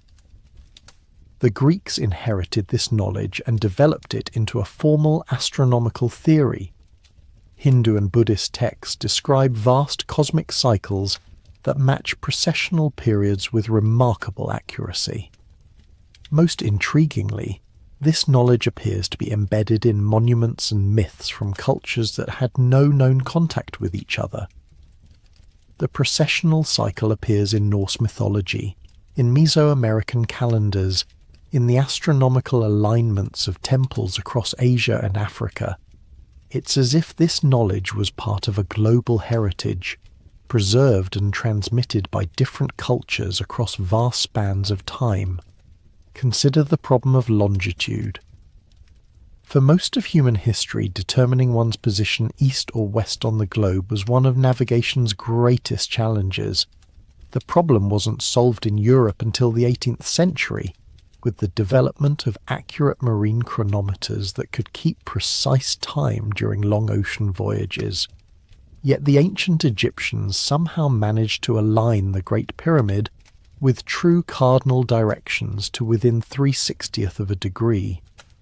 The pyramid's base is also level to within just 2.1 centimeters across its entire 230-meter width. This level of precision requires not just sophisticated surveying techniques, but accurate knowledge of the Earth's shape and rotation. Similarly, many ancient sites around the world are positioned at locations that seem to have been chosen for their geometric relationships to other sites thousands of miles away. The Great Pyramid sits at exactly 30 degrees north latitude, 1/3 of the way from the equator to the pole.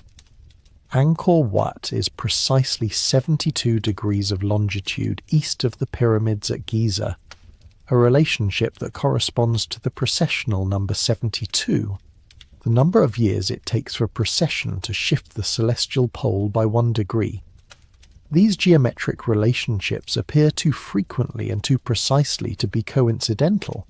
They suggest a level of global coordination and mathematical sophistication that seems impossible for ancient civilizations using supposedly primitive technologies. How did builders in Egypt communicate with builders in Cambodia? How did they achieve such precise measurements across continental distances? One possibility is that these monuments were built according to a master plan developed by a civilization with global reach and sophisticated technology. A civilization that predated the individual cultures we credit with their construction. The monuments we see today might be reconstructions or modifications of much older sites, built according to plans and alignments established in a remote antiquity. This would explain another puzzling aspect of ancient astronomical sites. Many of them seem to commemorate celestial events that occurred thousands of years before the monuments were built. The Sphinx's gaze toward the constellation Leo corresponds to the spring equinox of 10,500 BCE, when Leo rose directly in front of the monument at dawn. The star maps in Egyptian temples show the night sky, as it appeared millennia before those temples were constructed. It's as if the builders were trying to preserve memories of specific moments in deep time, cosmic anniversaries that held special significance for reasons we no longer understand. But why would ancient peoples go to such extraordinary effort to commemorate astronomical events from their distant past? What was so important about these particular moments in cosmic history?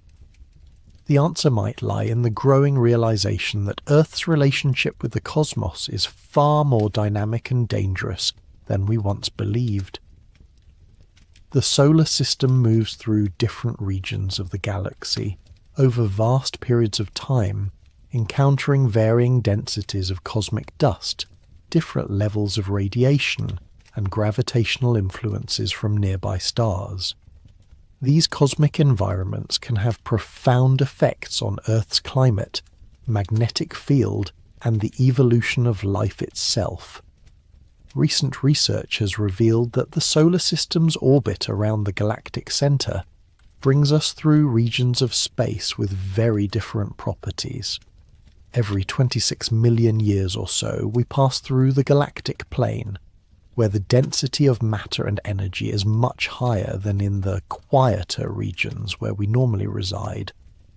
These passages correlate with periods of increased cosmic radiation, climate disruption, and mass extinctions in Earth's geological record. The cycle isn't perfectly regular. It's influenced by the gravitational effects of nearby stars, the structure of spiral arms in the galaxy, and other cosmic factors that can accelerate or delay our passage through these dangerous regions. But ancient astronomers, given enough time and careful observation, might have detected these patterns and learned to predict when Earth would be most vulnerable to cosmic catastrophes. This could explain the obsession with long-term astronomical cycles that appears in so many ancient cultures. The Maya long count calendar, which tracks a cycle of 5,125 years, might not be arbitrary. It might correspond to a period during which specific cosmic dangers recur. The Hindu concept of yugas, vast cosmic ages lasting hundreds of thousands of years, might preserve knowledge of even longer cycles that affect the stability of civilizations on Earth. If previous civilizations had achieved a level of astronomical sophistication that allowed them to detect these cosmic cycles, they might have devoted enormous resources to preserving this knowledge for their descendants. The monuments and calendars and myths might all be part of a vast early warning system designed to help future civilizations recognize when dangerous periods were approaching and prepare accordingly. This interpretation gives new meaning to many ancient texts that describe cycles of creation and destruction, golden ages followed by catastrophic endings. The Hindu Puranas describe 4 yugas that repeat endlessly, with each cycle ending in dissolution and renewal. The Maya believed in multiple creation cycles, each ending when the gods became dissatisfied with their creations and destroyed the world to start over. Norse mythology describes Ragnarok as part of an eternal cycle, where the world is destroyed and reborn with each cosmic age. These might not be metaphysical concepts or moral allegories, but practical astronomical information encoded in mythological language. The gods who destroy and recreate the world might represent cosmic forces, galactic radiation, solar variations, gravitational disruptions that periodically threaten the stability of Earth's biosphere. The ages might correspond to real periods of cosmic safety and danger that repeat according to astronomical cycles spanning thousands or millions of years. From this perspective, the ancient monuments take on a different significance. They weren't just temples or tombs, but observatories and record-keeping systems designed to track humanity's progress through these cosmic cycles. The precise astronomical alignments weren't just religious symbolism, but functional instruments for measuring Earth's position in space and time. The Great Pyramid, for instance, might have served as a kind of cosmic clock, its internal chambers and passages aligned to track the movement of specific stars and constellations over vast periods of time. The King's Chamber points toward Orion, associated in Egyptian mythology with Osiris, the god of death and rebirth. The Queen's Chamber points toward Sirius, linked with Isis, the goddess of magic and renewal. These weren't arbitrary choices. They might represent stars whose behavior serves as markers for Earth's passage through different cosmic environments.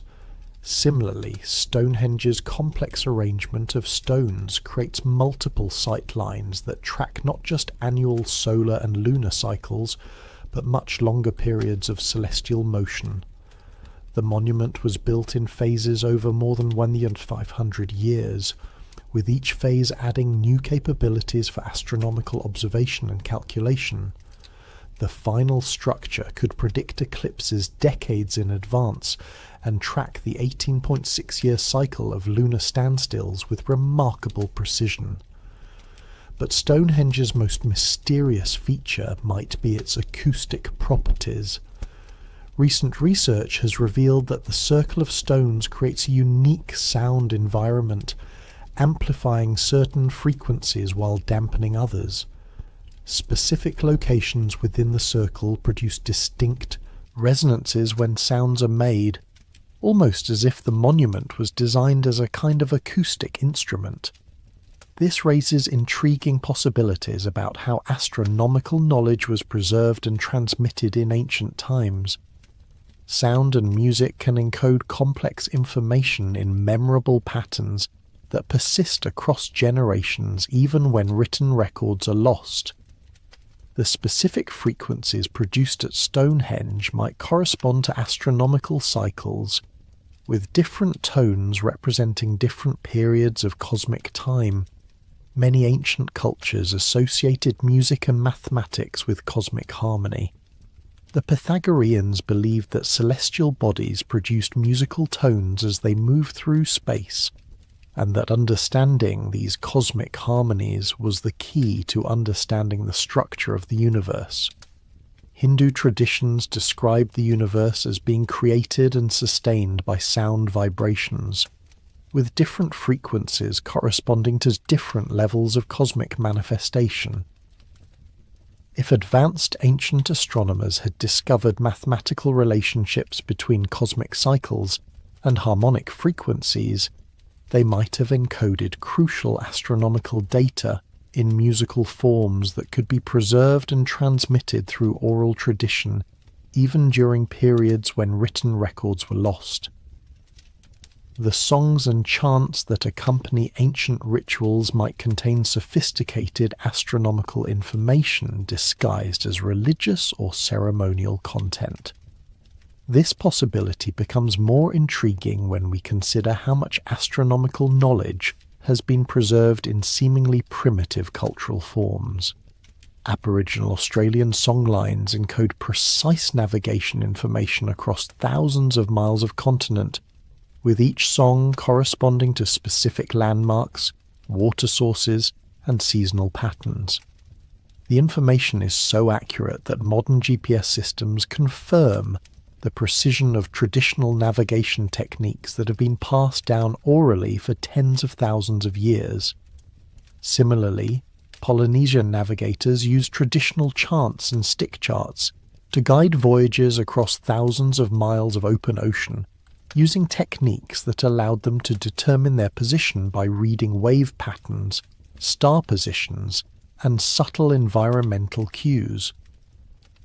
These methods were far more sophisticated than European navigation techniques available at the same time, yet they required no written records or mechanical instruments, just precise cultural knowledge passed down through generations of master navigators.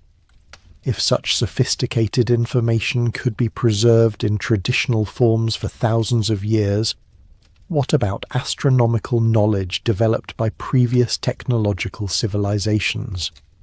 What if the myths and monuments we've inherited contain not just simple observations of celestial phenomena, but precise mathematical data about cosmic cycles that affect the long-term survival of Earth's biosphere?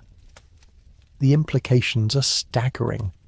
Every ancient culture might be the guardian of fragments of a vast astronomical database compiled over millions of years by successive civilizations.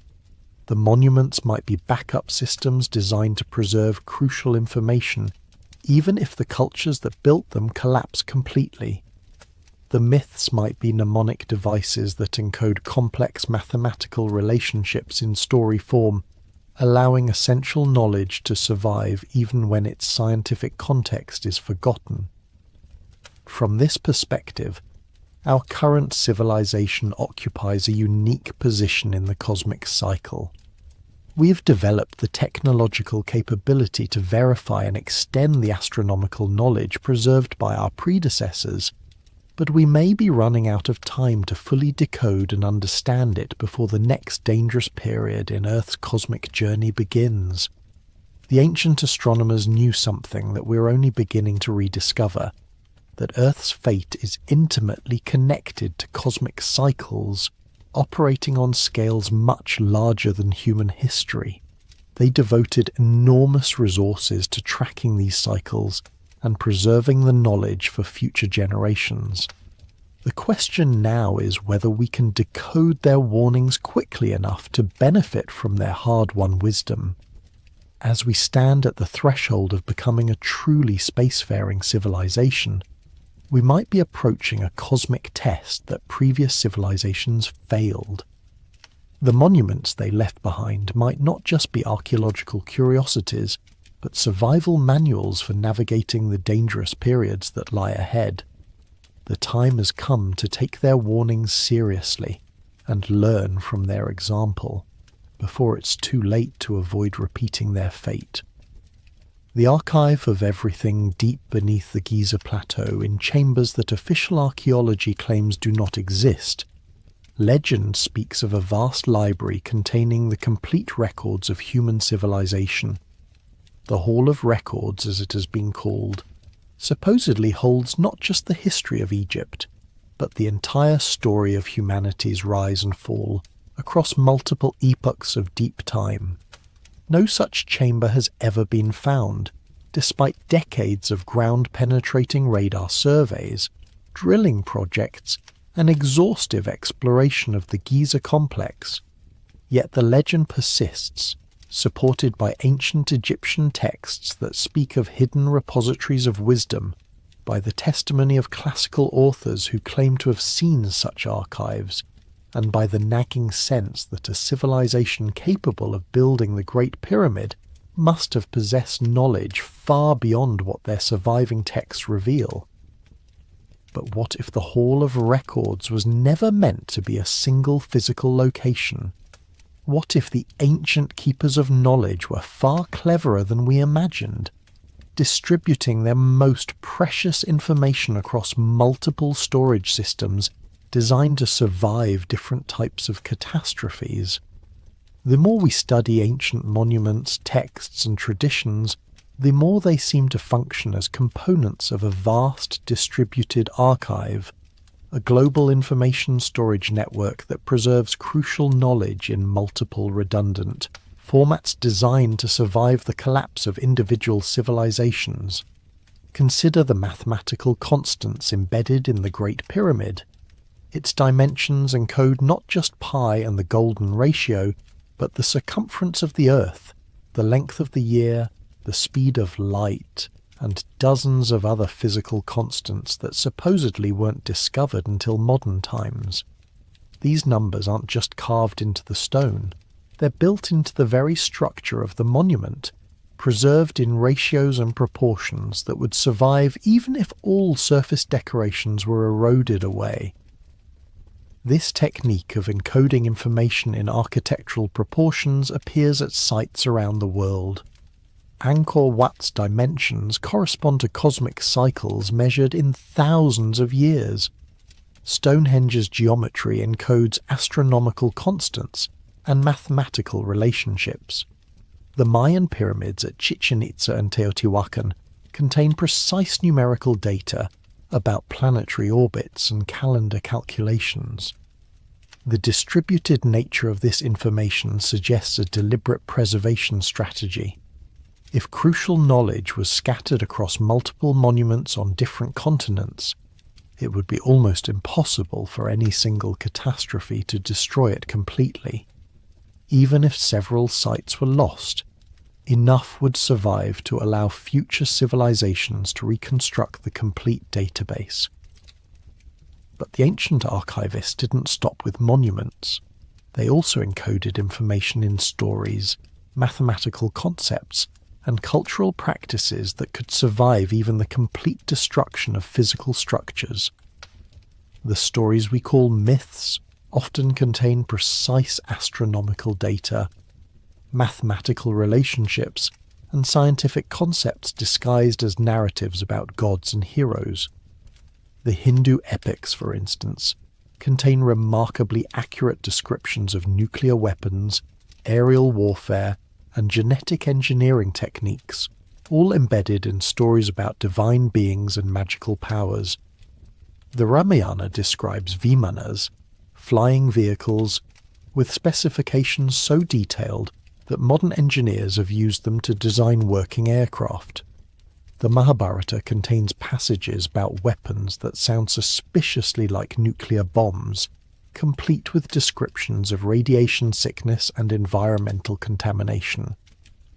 These descriptions are usually dismissed as fantasy or primitive attempts to understand natural phenomena. But what if they represent something else entirely? Technical manuals disguised as religious literature, preserved across thousands of years by cultures that no longer understood the original scientific context. The same pattern appears in traditions around the world. Aboriginal Australian Dreamtime stories contain precise geological information about events that occurred tens of thousands of years ago, including the formation of specific landforms and the effects of sea level changes at the end of the Ice Age.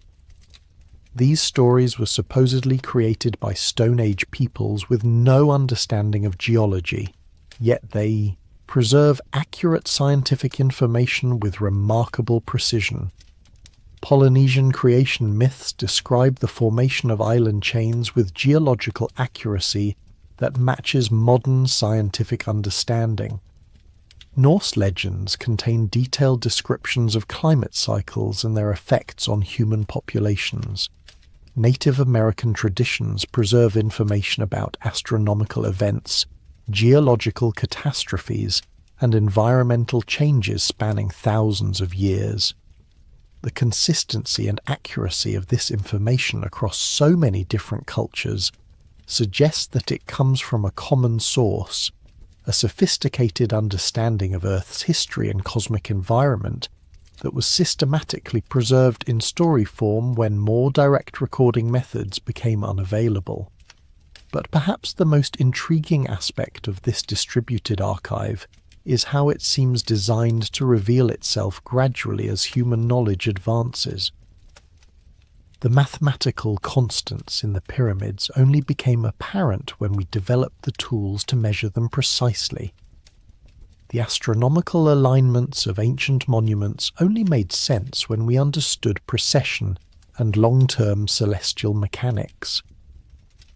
The scientific information in ancient texts only becomes recognizable when we rediscover the technologies they describe. It's almost as if the ancient archivists anticipated that future civilizations would develop knowledge in a particular sequence and designed their information storage system to provide confirmation and additional data as we reached each level of understanding.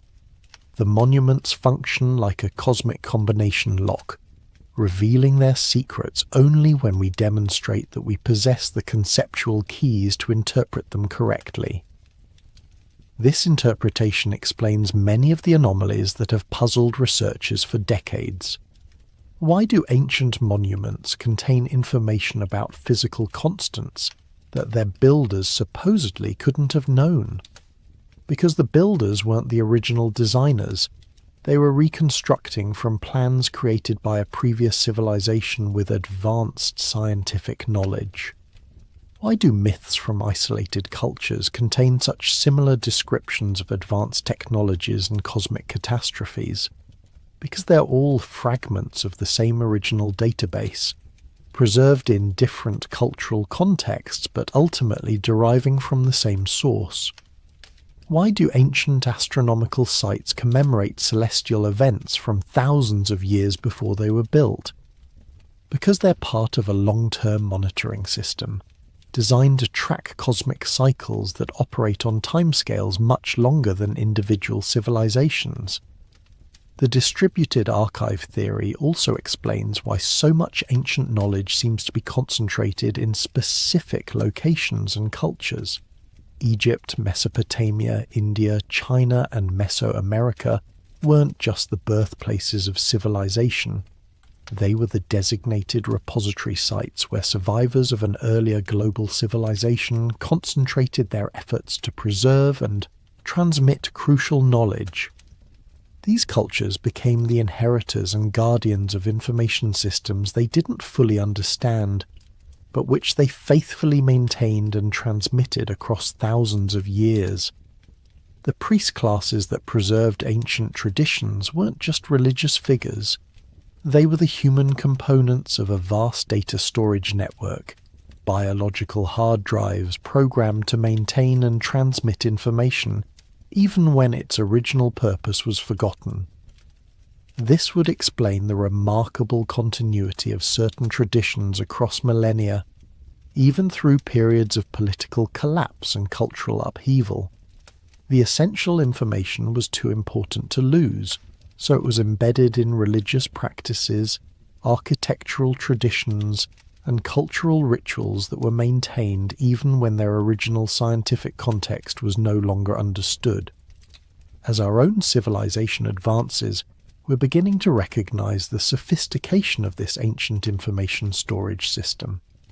Modern attempts to preserve knowledge for future civilizations face exactly the same challenges that the ancient archivists did: how to encode essential information in formats that will survive technological collapse, environmental catastrophe, and cultural discontinuity. The Svalbard Global Seed Vault attempts to preserve genetic diversity in a frozen repository designed to survive climate change and political upheaval. The Long Now Foundation is building a 10,000-year clock designed to encourage long-term thinking and preserve information across multiple civilizations. Various projects have proposed encoding human knowledge in crystalline matrices, DNA sequences, and astronomical markers that could survive geological timescales. But all of these modern efforts pale in comparison to the elegance and redundancy of the ancient system. By distributing information across multiple formats, architectural, mythological, mathematical, astronomical, and cultural, the ancient archivists created a storage network that has already survived multiple civilizational collapses and continues to reveal new information as our ability to decode it improves. We are not just uncovering the history of ancient civilizations. We are accessing a vast database of human knowledge that spans hundreds of thousands, possibly millions of years. Each new archaeological discovery, each decoded text, each recognized astronomical alignment adds another piece to a puzzle that reveals not just where we came from, but where we might be heading. The ancient archive is still active, still transmitting its carefully preserved information to anyone with the knowledge and wisdom to decode it. The question is whether we'll prove worthy inheritors of this vast repository of human experience, or whether we will repeat the mistakes that led to its original creator's downfall. The stones are still speaking. The numbers are still adding up. The stars are still marking time in their ancient patterns. And somewhere in the intersection of all this preserved knowledge lies the key to understanding not just our past, but our future, if we can learn to listen before it's too late. The Consciousness Codex.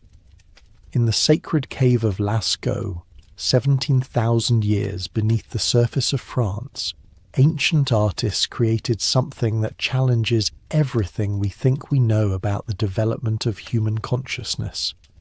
The paintings that cover these underground galleries are not primitive scratchings or simple animal portraits. They are sophisticated works of art that demonstrate perspective, movement, shading, and compositional sophistication that rivals anything created in recorded history. But the caves hold secrets that go far beyond artistic technique. Recent analysis has revealed that many of the paintings correspond to star maps, with the positions of animals matching the locations of constellations in the night sky, as they appeared tens of thousands of years ago. The caves function as both art galleries and planetariums, encoding astronomical information in symbolic form that has survived since the end of the Ice Age. Even more mysteriously, the acoustic properties of the caves suggest they were designed to produce specific sound effects. Certain chambers create echoes that enhance particular frequencies, while others produce resonances that can induce altered states of consciousness.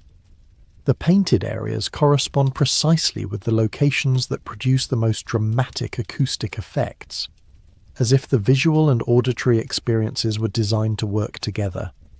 This combination of visual art, astronomical data, and consciousness, altering sound environments, points towards something far more sophisticated than the shamanic rituals that archaeologists usually invoke to explain cave art.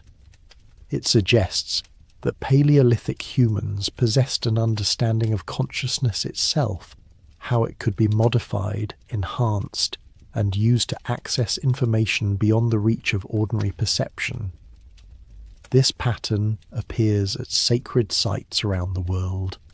The oracle at Delphi delivered prophecies while in trance states induced by ethylene gas seeping from geological fissures beneath the temple.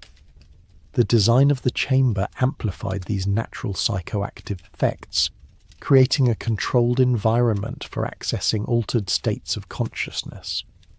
Recent geological surveys have confirmed that the ancient Greeks positioned their most important oracle precisely over a unique combination of geological features that produced the optimal conditions for consciousness modification. In the Amazon basin, indigenous shamans have used ayahuasca and other plant medicines for thousands of years to access what they describe as plant intelligence, direct communication with the molecular consciousness of the forest. The knowledge they gain through these experiences includes detailed information about the medicinal properties of hundreds of plant species, complex ecological relationships, and sustainable resource management techniques that modern science is only beginning to understand.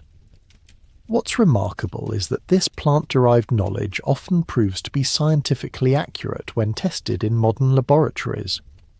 Shamans with no formal training in chemistry or pharmacology somehow know exactly which plants contain specific alkaloids, how to combine them for maximum effectiveness, and how to neutralize dangerous compounds through precise preparation techniques. The conventional explanation is that this knowledge was developed through trial and error over many generations, but the complexity and precision of traditional pharmacology suggests something more sophisticated, a systematic method for accessing information directly from natural systems through altered states of consciousness. This possibility becomes more intriguing when we consider that many of the world's most important scientific discoveries have occurred during altered states of consciousness. Kekule's discovery of the benzene ring came to him in a dream about a snake seizing its own tail. Tesla's alternating current system was revealed to him during a walk while reciting poetry. Einstein's theory of relativity emerged from thought experiments that involved imagining himself riding beams of light. The history of science is filled with examples of breakthrough insights that occurred not through logical analysis, but through intuitive leaps that seem to come from beyond the reach of normal conscious thought. These discoveries often arrived complete and fully formed, requiring only mathematical verification rather than conceptual development.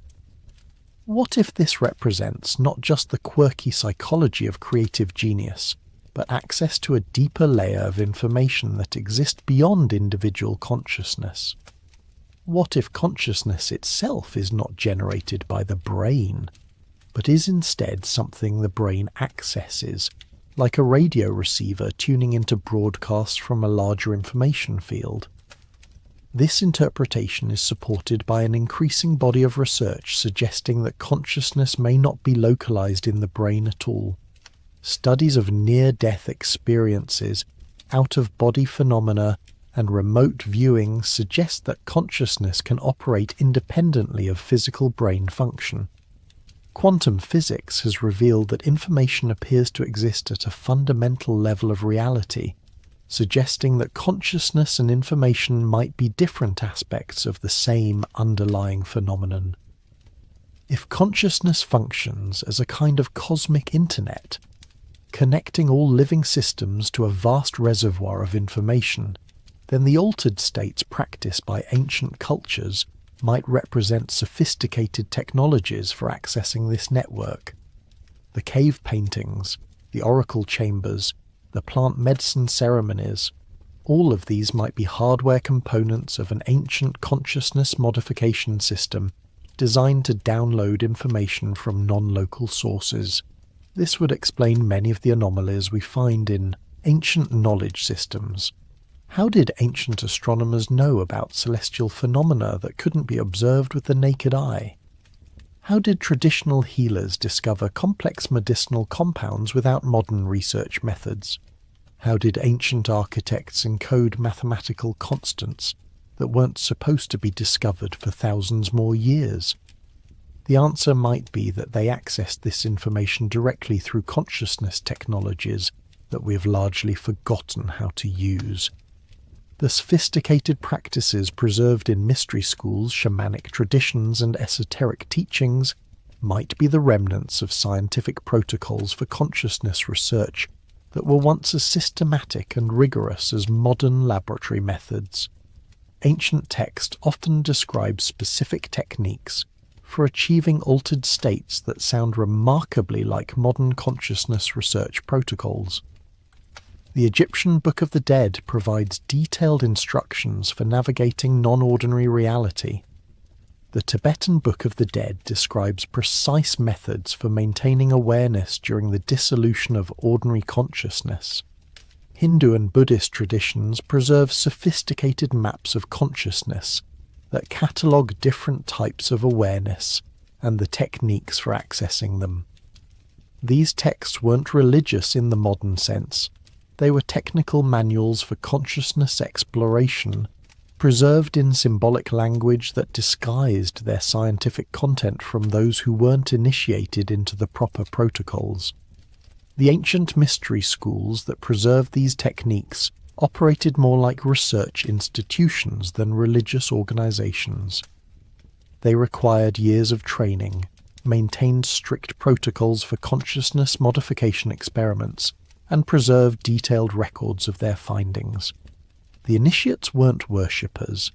They were consciousness researchers, using systematic methods to explore the nature of reality at levels beyond ordinary perception. What they discovered through these investigations might have included not just information about the natural world, but knowledge about the deep structure of time itself. If consciousness can access information non-locally, it might also be able to access information non-temporally, gathering data from past and future events through some mechanism that transcends ordinary causality. This could explain how ancient cultures possessed knowledge about future astronomical events, future geological catastrophes, and future technological developments. The prophecies preserved in ancient texts might not be supernatural predictions, but scientific reports based on consciousness-based information-gathering techniques. From this perspective, the decline of ancient civilizations might be connected not just to external catastrophes, but to the loss of consciousness technologies that had allowed them to anticipate and prepare for future challenges. When the techniques for accessing non-local information were lost, civilizations became vulnerable to surprises that their predecessors could have foreseen and avoided. Our own civilization might be approaching a similar crossroads. We have developed powerful technologies for manipulating the external world, but we have largely abandoned the exploration of consciousness itself. We can split atoms and sequence genomes, but we have little systematic understanding of how consciousness operates, or how it might be enhanced to access broader ranges of information. Meanwhile, the challenges we face, climate change, resource depletion, social inequality, technological risks, might require exactly the kind of long-term perspective and systemic understanding that consciousness-based information gathering could provide. We might need to rediscover and modernize the ancient consciousness technologies if we want to navigate successfully through the dangerous period ahead. The good news is that the knowledge hasn't been completely lost. Indigenous traditions around the world still preserve consciousness modification techniques that could be studied and developed using modern scientific methods.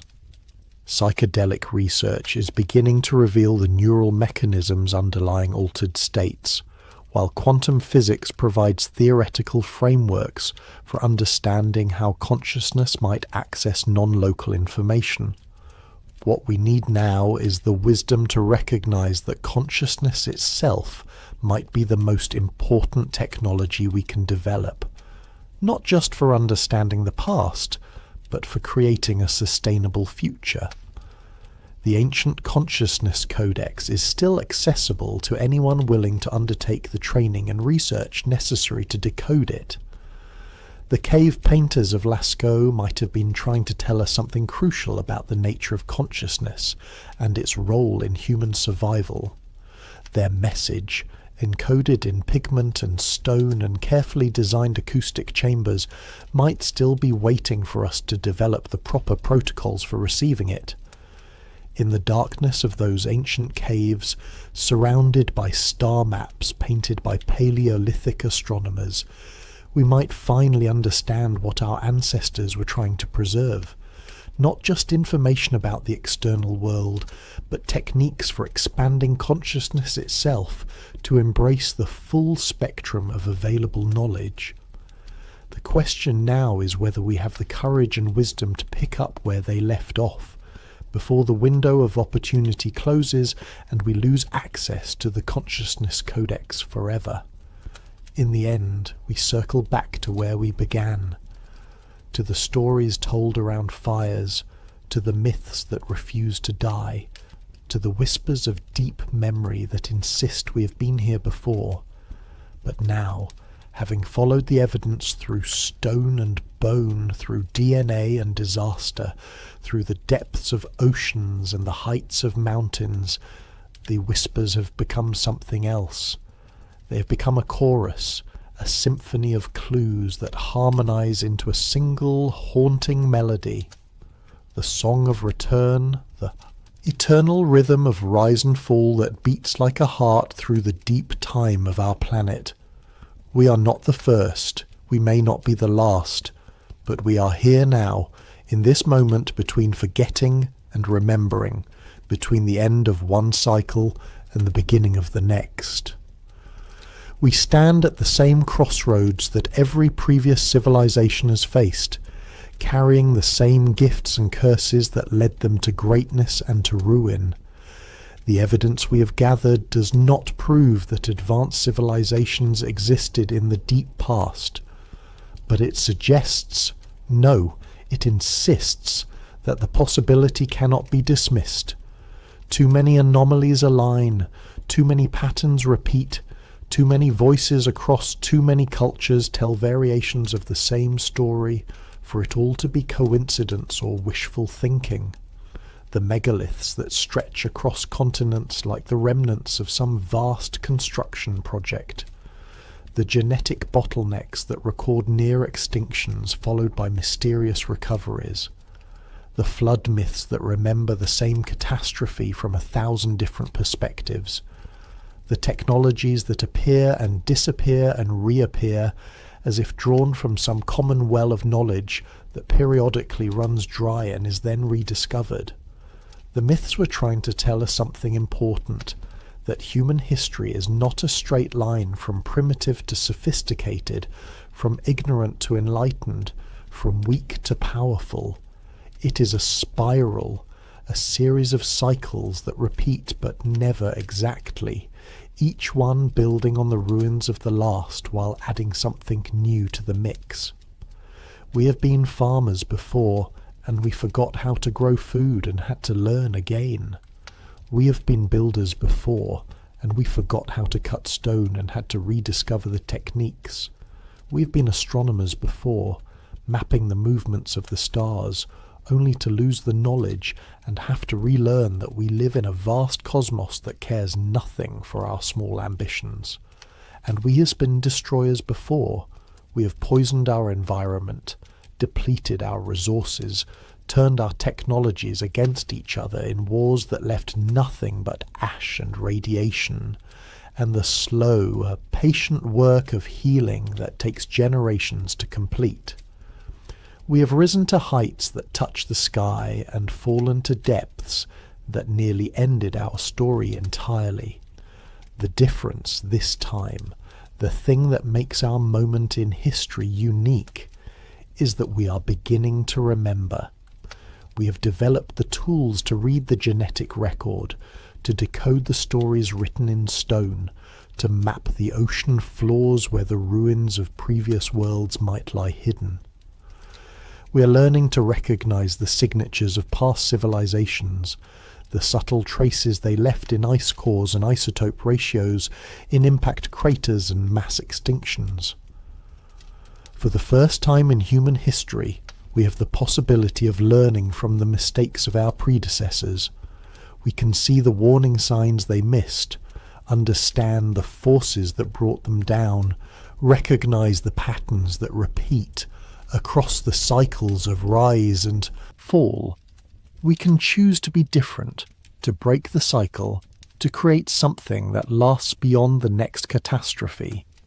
But only if we listen to the warnings the evidence provides, only if we pay attention to the whispers of deep memory that tell us what we once were and what we might become again.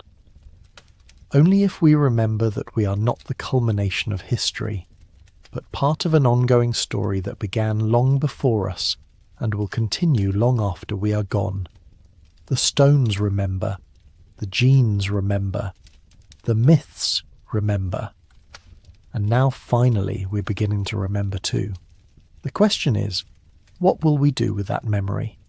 Will we use it to avoid the mistakes of the past, or will we repeat them as every previous civilization has done? The Earth is patient. It has watched civilizations rise and fall before. It will watch again, recording everything in its slow, careful script of stone and ice and bone. It will remember us as it has remembered all the others long after our cities have crumbled.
What if the greatest secret on Earth isn't hidden in the stars but buried beneath us? We spend our lives looking upward. We build telescopes that peer into distant galaxies. We send probes to Mars, to the moons of Jupiter, to the edge of the solar system. We search the cosmos for signs of intelligence, for proof that we're not alone. But what if we've been looking in the wrong direction all along? What if the most profound mystery isn't light years away, but miles below our feet? What if an ancient civilization never vanished at all? It just went deeper. The ground beneath you feels solid, permanent, known. But the truth is far stranger. Beneath the thin crust we walk upon lies a world we've barely touched. The deepest hole ever drilled, the Kola Super Deep borehole in Russia, reached only 7.5 miles down. That's less than scratching the surface. The Earth's crust extends up to 30 miles in some places, and beneath that lies the mantle, stretching nearly 1,800 miles deeper still. We know more about the surface of the moon than we do about what exists in those lightless depths. And in that darkness, in those unmapped regions where no human eye has ever seen, could something be waiting? Could something be watching? Tonight, we descend into one of humanity's oldest and most haunting ideas, the notion that Earth is not just a planet, but a shell. That beneath the mountains and oceans, beneath the bedrock and stone, there exists another world entirely. A world of vast caverns and underground seas. A world of forgotten cities and sleeping civilizations. A world that remembers what we have forgotten. This is not just myth. It's not just legend. Throughout history, across every continent and culture, stories have emerged of beings who retreated beneath the earth, of kingdoms hidden in the deep places, of tunnels that stretch for thousands of miles, of lights seen flickering in caves that should be empty. And while science tells us one story about what lies below, the myths tell another. And sometimes, just sometimes, the two begin to overlap in ways that make you wonder. So let's begin this journey together. Let's descend into the earth itself, layer by layer, story by story, until we reach the question that haunts every explorer who has ever stood at the mouth of a cave and felt the cold air rising from below. What if they're still down there? What if they never left? And what if, after all these centuries of silence, they're beginning to wake up? The stories are older than writing itself.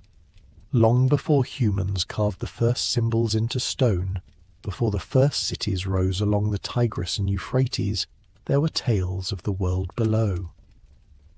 The ancient Sumerians spoke of the Anunnaki, beings who descended from the heavens but also dwelled in the depths of the earth. In their mythology, the underworld wasn't just a place of the dead, it was a realm of power, of knowledge, of gods who moved between worlds. The goddess Inanna descended into this underworld, passing through 7 gates, shedding her divine garments one by one, until she stood naked before the throne of her sister Ereshkigal, queen of the deep places. What she found there changed her. What she learned there, the myths say, was never meant for mortal ears. The Greeks told similar stories. They spoke of Hades, yes, but also of deeper places. The Titans, those primordial beings who ruled before the Olympian gods, were cast down into Tartarus, a prison so far beneath the earth that an anvil dropped from the surface would fall for 9 days before reaching its floor. But Tartarus wasn't empty. It was alive with the imprisoned, with beings of immense power locked away in the dark. And the Greeks wondered, as humans have always wondered, whether those prison walls would hold forever. In Hindu tradition, the Nagas dwelled in Patala, a subterranean realm of jeweled palaces and underground rivers. These serpent beings were not demons but guardians of ancient wisdom, keepers of secrets that predated humanity itself. They lived in splendour beneath the earth, in cities more magnificent than anything on the surface. And occasionally the myths say they would emerge. They would walk among humans, sharing knowledge, teaching arts and sciences that seemed to come from nowhere. Then they would vanish again, descending back into their hidden kingdom, leaving only stories behind. The Hopi people of North America have their own accounts. They speak of the ant people, beings who lived in vast underground cities and who saved humanity during times of great catastrophe. When fire rained from the sky, when the world above became uninhabitable, the ant people opened their tunnels and brought humans down into the safety of the earth. There, in the cool darkness, humanity survived. And when the surface world healed, when it was safe to return, the ant people sent them back up, but the tunnels remained, the cities remained, and some say the ant people are still down there, waiting for the next time they'll be needed. These aren't isolated stories. They appear everywhere. The Tibetan Buddhists speak of Shambhala, a hidden kingdom that exists either in a remote valley or beneath the earth itself. Accounts vary, but all agree it is a place of enlightenment, of advanced beings who have transcended the limitations of ordinary existence. The Norse had their own underworld realms, places like Svartalfheim, where the dark elves dwelled in caverns lit by strange fires. The Celts told of the Tuatha De Danann, a race of godlike beings who, after being defeated in battle, retreated into the hollow hills and mounds of Ireland, creating an entire civilization beneath the green fields. And then there's Agartha. The legend of Agartha is perhaps the most persistent of all. It speaks of a vast underground kingdom, a network of tunnels and cities that spans the entire planet. According to the stories, Agartha is ruled by a being known as the King of the World, a figure of immense wisdom and power who guides the destiny of humanity from below. The capital city, Shambhala, is said to be a place of crystal towers and advanced technology, where beings of light have preserved the knowledge of ancient civilizations that fell long ago. Some versions of the legend claim that Agartha is home to survivors of Atlantis, Lemuria, and other lost continents, refugees who fled underground when their worlds were destroyed. The idea gained particular traction in the 19th and early 20th centuries. Explorers, mystics, and writers became obsessed with the notion of a hollow earth. In 1818, a former American Army officer named John Cleves Sims Jr. proposed that the earth was hollow and habitable within, with openings at the north and south poles. He petitioned Congress to fund an expedition to find these polar openings and explore the inner world. His petition was denied, but his ideas spread. They captured imaginations. They inspired novels like Jules Verne's Journey to the Centre of the Earth and Edgar Rice Burroughs' At the Earth's Core. But these weren't just fantasies. Throughout the 19th century, serious scientists debated the structure of the Earth's interior. Without the ability to see below the surface, without seismology or modern geology, anything seemed possible. Could there be vast caverns, underground oceans, entire ecosystems thriving in the dark? The Earth was a mystery, and the idea that it might contain hidden worlds wasn't considered absurd, it was considered plausible. And then there were the accounts, the stories from people who claimed to have found entrances. In 1908, a Norwegian sailor named Olaf Jansen published a book called The Smoky God, in which he described sailing through an opening at the North Pole and discovering a land inside the Earth, lit by a small interior sun. He claimed to have spent 2 years there, living among tall, advanced beings who spoke an ancient language and possessed technology far beyond anything on the surface. His story was dismissed as fiction, but Jansen insisted until his death that every word was true. In the 1940s, Admiral Richard Byrd, a respected American naval officer and polar explorer, allegedly made a similar claim. According to some accounts, told in 1947, Bird's plane was drawn into a strange opening in the ice. He descended into a warm green land where he encountered beings who warned him about humanity's use of atomic weapons. They told him that they had been watching, that they had always been watching, and that if humanity continued down its current path, they would intervene. Bird supposedly recorded this encounter in his diary, though the diary's authenticity has been hotly debated.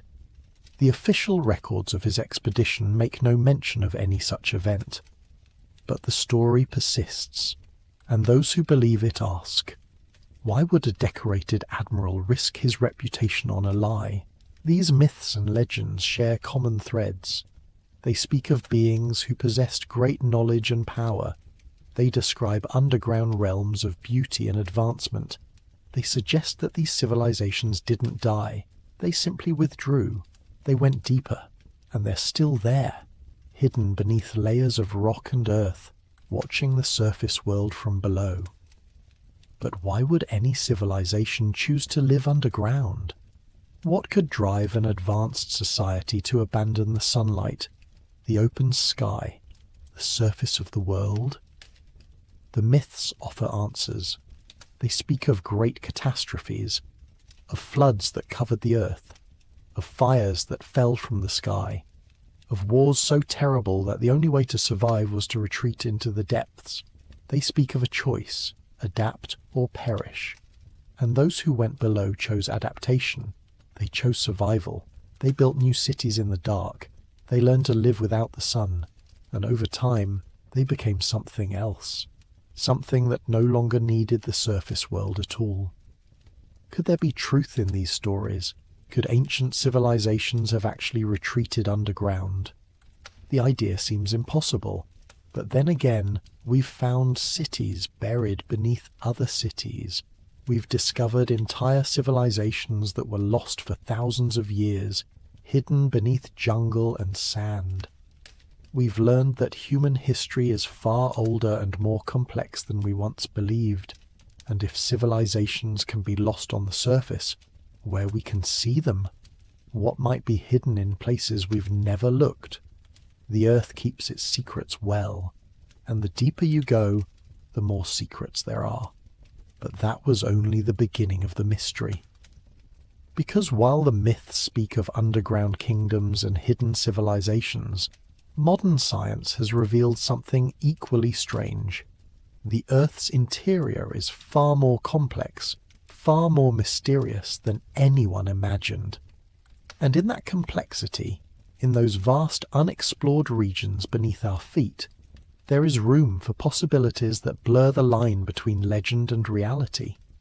Let's start with what we know. The Earth is not solid. It's layered, like an onion, with each layer possessing different properties, different compositions, different mysteries. The crust, where we live, is the thinnest layer, a fragile shell of rock that floats atop something far more dynamic. Beneath the crust lies the mantle, a thick layer of semi-solid rock that flows like honey over geological timescales. Deeper still is the outer core, a sea of molten iron and nickel that generates Earth's magnetic field. And at the very center lies the inner core, a solid sphere of iron under such immense pressure that it remains frozen despite temperatures hotter than the surface of the sun. This is the standard model. This is what we teach in schools. But here's what they don't always mention. We've never actually seen any of this. Everything we know about the Earth's interior comes from indirect measurements. Seismic waves from earthquakes travel through the planet, and by measuring how these waves bend and reflect, scientists can infer what lies below. It's like trying to understand the inside of a locked box by shaking it and listening to how the contents rattle. You can make educated guesses.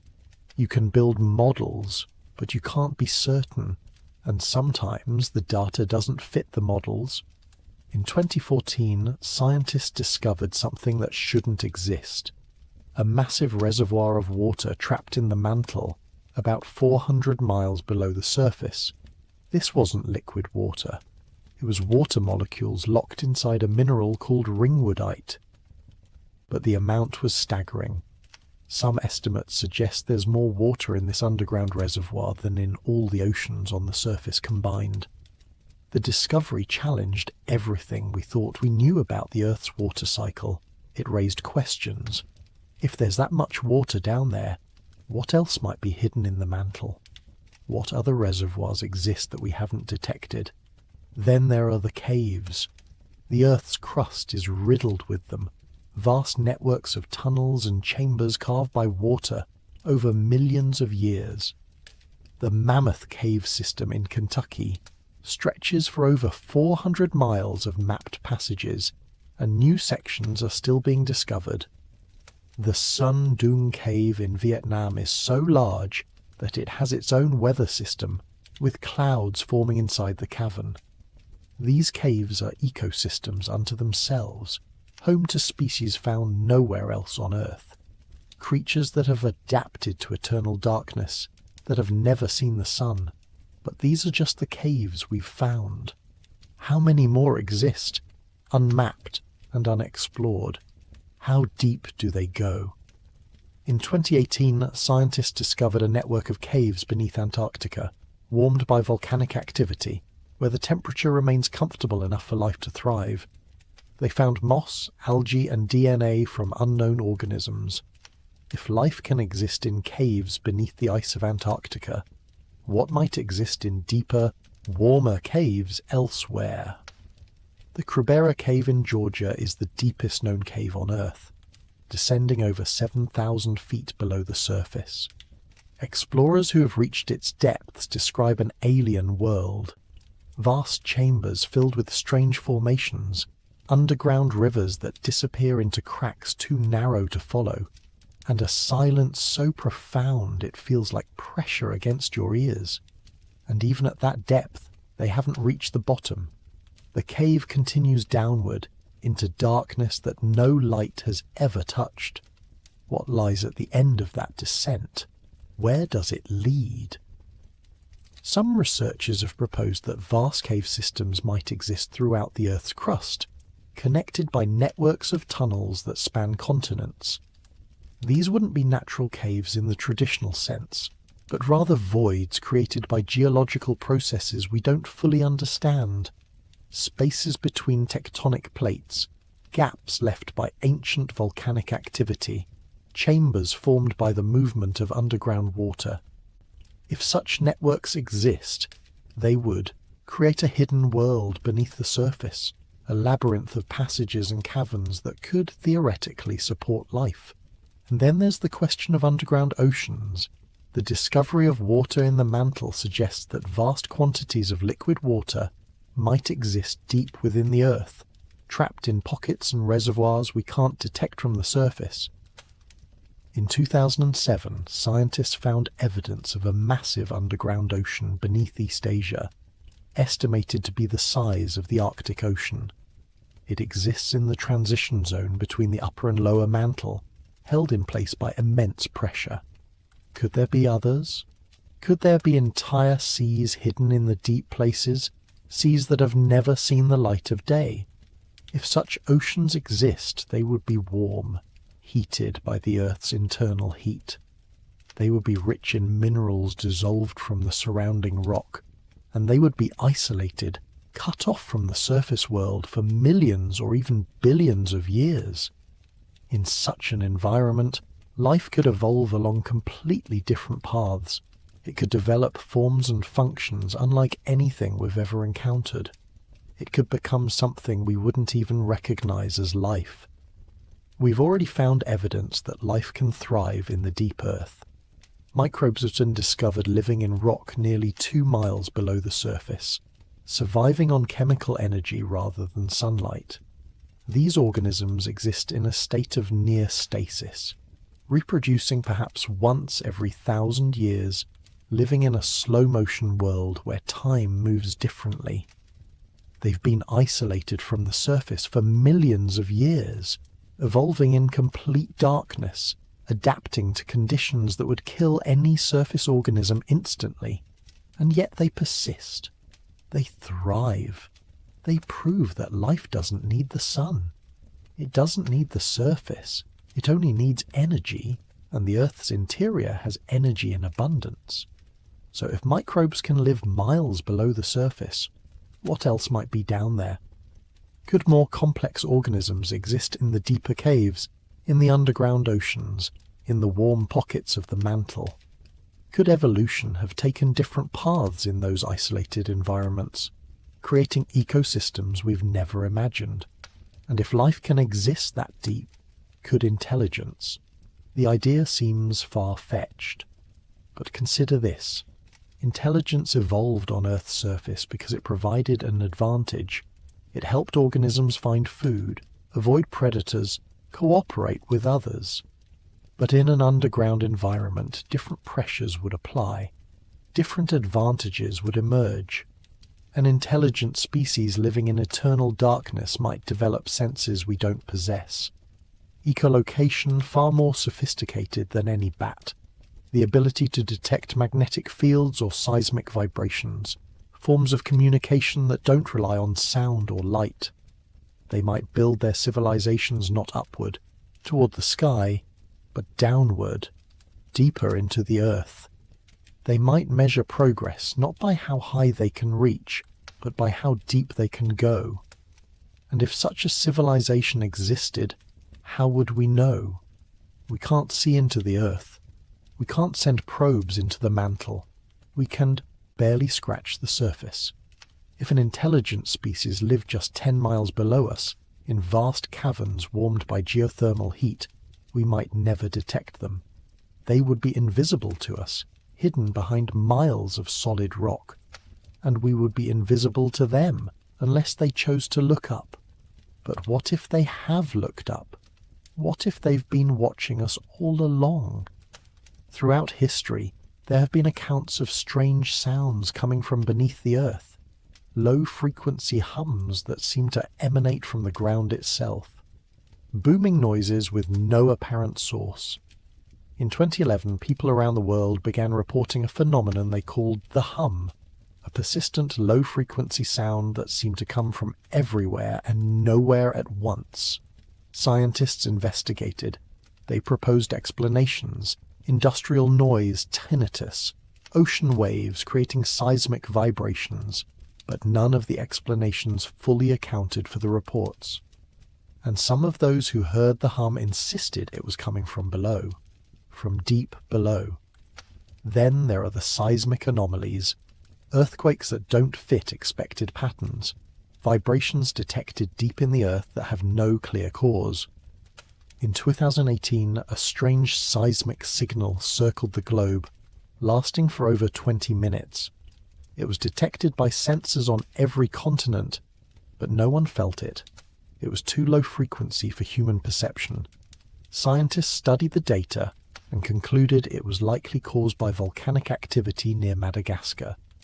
But the signal's regularity, its almost rhythmic pattern, struck some researchers as unusual. Almost artificial, almost like a pulse. Could these sounds, these vibrations, be natural phenomena? Almost certainly. The Earth is a dynamic living planet, constantly shifting and moving. Magma flows beneath the crust. Tectonic plates grind against each other. Water moves through underground channels. All of this creates noise, vibrations, signals that we're only beginning to understand. But in that noise, in those signals, could there be something else?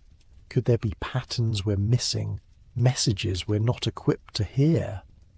The Earth keeps its secrets in the deep places, and the deeper you go, the stranger those secrets become, and some believe they're not sleeping at all. Because while science explores the geological mysteries of the Earth's interior, another thread of investigation has emerged, one that exists in the shadows, in classified documents and whispered conversations, in the space between official explanations and persistent questions.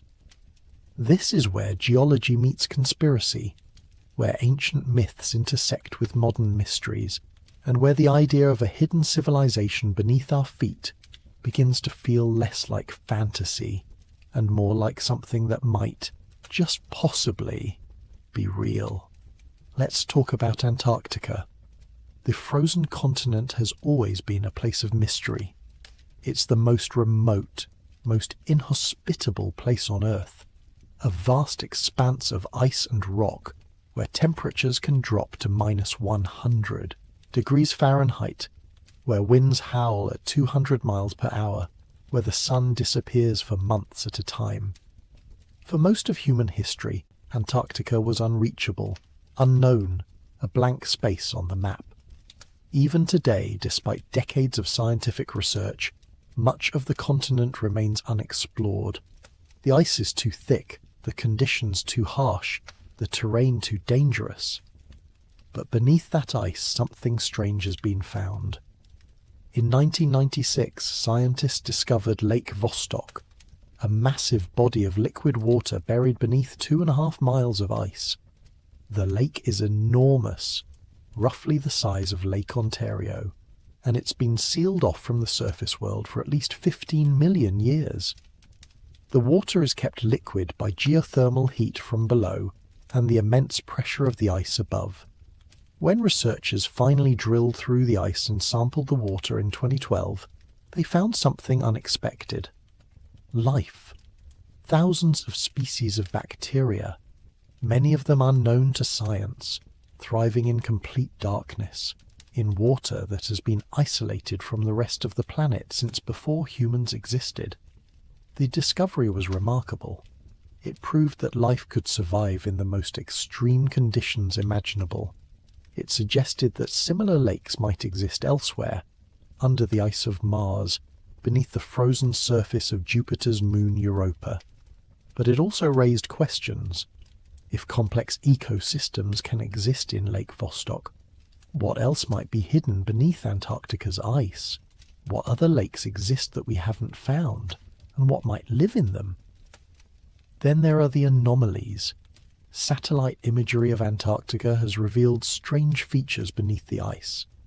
Geometric patterns that look almost artificial, circular formations that don't match any known geological process, and what some researchers describe as possible structures. In 2001, a team using ground-penetrating radar detected what appeared to be a massive cavity beneath the ice near the Wilkes Land region. The cavity was enormous, stretching for hundreds of miles, and its shape was unusual, too regular, too symmetrical to be a natural formation. Some scientists suggested it might be the impact crater from an ancient asteroid strike, but others wondered if it could be something else, something built. The idea sounds absurd, but consider the history. Antarctica wasn't always frozen. Millions of years ago, it was a temperate continent, covered in forests and teeming with life. Ancient maps, like the Piri Reis map from 1513, appear to show the coastline of Antarctica as it would look without ice, a coastline that wouldn't be accurately mapped by modern explorers until the 20th century. How did a 16th century cartographer have access to such information? The official explanation is that the map is based on older sources now lost, but some researchers suggest a different possibility, that the map depicts Antarctica as it existed in the distant past, before the ice, and that whoever created the original source had he actually been there. Could an ancient civilization have existed in Antarctica? Could they have built cities, developed technology, thrived in that temperate land before the ice came? And when the climate changed, when the glaciers began to advance, could they have gone underground? Could they have built vast shelters beneath the surface, using geothermal heat to survive, waiting out the ice age in the depths? It's speculation, but it's speculation that some people take very seriously. During World War II, Nazi Germany became obsessed with Antarctica. They launched expeditions to the continent, claiming a section they called New Swabia. According to official records, these expeditions were scientific in nature. focused on mapping and whaling. But rumours persisted of something more. Stories emerged of secret bases built beneath the ice, of advanced technology being tested in the frozen wastes, of expeditions searching for something specific, something the Nazis believed was hidden in Antarctica. After the war, these rumours intensified. Some claim that high-ranking Nazi officials had escaped to Antarctica, that they had established a hidden colony there, that they had discovered ancient ruins or technology left by a previous civilization. In 1946, the United States launched Operation High Jump, a massive military expedition to Antarctica led by Admiral Richard Byrd, the same Byrd who would later allegedly encounter beings inside the Earth. The official purpose of Operation High Jump was to establish a research base and test equipment in polar conditions. But the scale of the operation was unusual. It involved over 4,000 personnel, 13 ships and multiple aircraft. It was the largest expedition to Antarctica ever mounted, and it ended abruptly, months ahead of schedule. Byrd returned and gave a press interview in which he made a cryptic statement, warning that in the event of a new war, America could be attacked by fighters that were able to fly from one pole to the other with incredible speed. What did he mean? What had he seen? The official records provide no answers. The details of Operation High Jump remain largely classified, and in the absence of official explanations, speculation has flourished. Some believe the expedition encountered something in Antarctica, something that forced them to retreat. Others suggest they found evidence of an ancient civilization or made contact with beings living beneath the ice. The theories range from plausible to fantastical, but they all share a common thread: the belief that Antarctica is hiding something important, something that powerful governments don't want the public to know. And then there are the restrictions. Today, Antarctica is governed by the Antarctic Treaty, signed in 1959 by 12 nations and now recognized by over 50 countries. The treaty designates Antarctica as a scientific preserve, bans military activity, and prohibits mineral mining. On the surface, it seems like a reasonable agreement designed to protect a fragile environment. But some researchers point out that the treaty also restricts access. You can't just go to Antarctica. You need permits, approvals, official sponsorship. Independent exploration is effectively prohibited. Certain areas are completely off limits, designated as special zones, with no public explanation for the restriction. Why? If Antarctica is just ice and rock, why the secrecy? Why the restrictions? What are they protecting?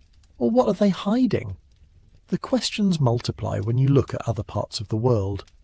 In 1963, a man in Turkey discovered an entrance to an underground city while renovating his home. He had knocked down a wall and found a tunnel. Following it, he discovered Derinkuyu, a massive subterranean complex that extends at least 18 stories below the surface. The city could house up to 20,000 people, complete with living quarters, storage rooms, wells, ventilation shafts, and even a church. It was carved entirely from soft volcanic rock, and it's estimated to be at least 2,000 years old, though some researchers believe it could be much older. But Derinkuyu isn't unique. Over 200 underground cities have been discovered in the Cappadocia region of Turkey, all connected by tunnels that stretch for miles. Who built them? Why? The official explanation is that they were created as refuges during times of war, places where people could hide from invading armies. But the scale is staggering.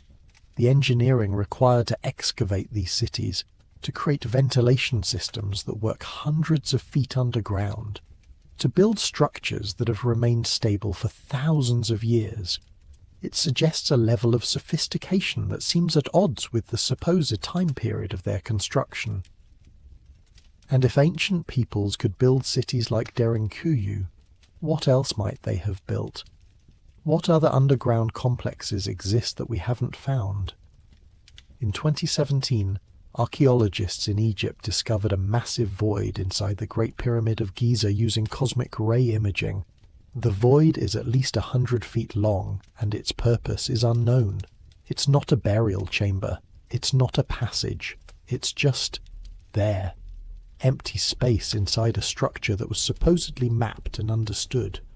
If we can find hidden chambers in one of the most studied monuments on Earth, what might be hidden in places we haven't studied at all? There are stories of vast tunnel systems beneath the Andes Mountains, connecting ancient sites across thousands of miles. In the 1960s, an explorer named Juan Morich claimed to have discovered a massive underground complex in Ecuador, filled with metal plates inscribed with unknown writing. He said the tunnels extended for hundreds of miles, that they contained artifacts from a civilization that predated all known history. He led an expedition to the site, and some of the artifacts he brought back were examined by researchers. The metal plates were real. The writing was unlike any known language. But when Morich tried to return to the tunnels, he found the entrance sealed. The Ecuadorian government had closed it off, declaring the area restricted.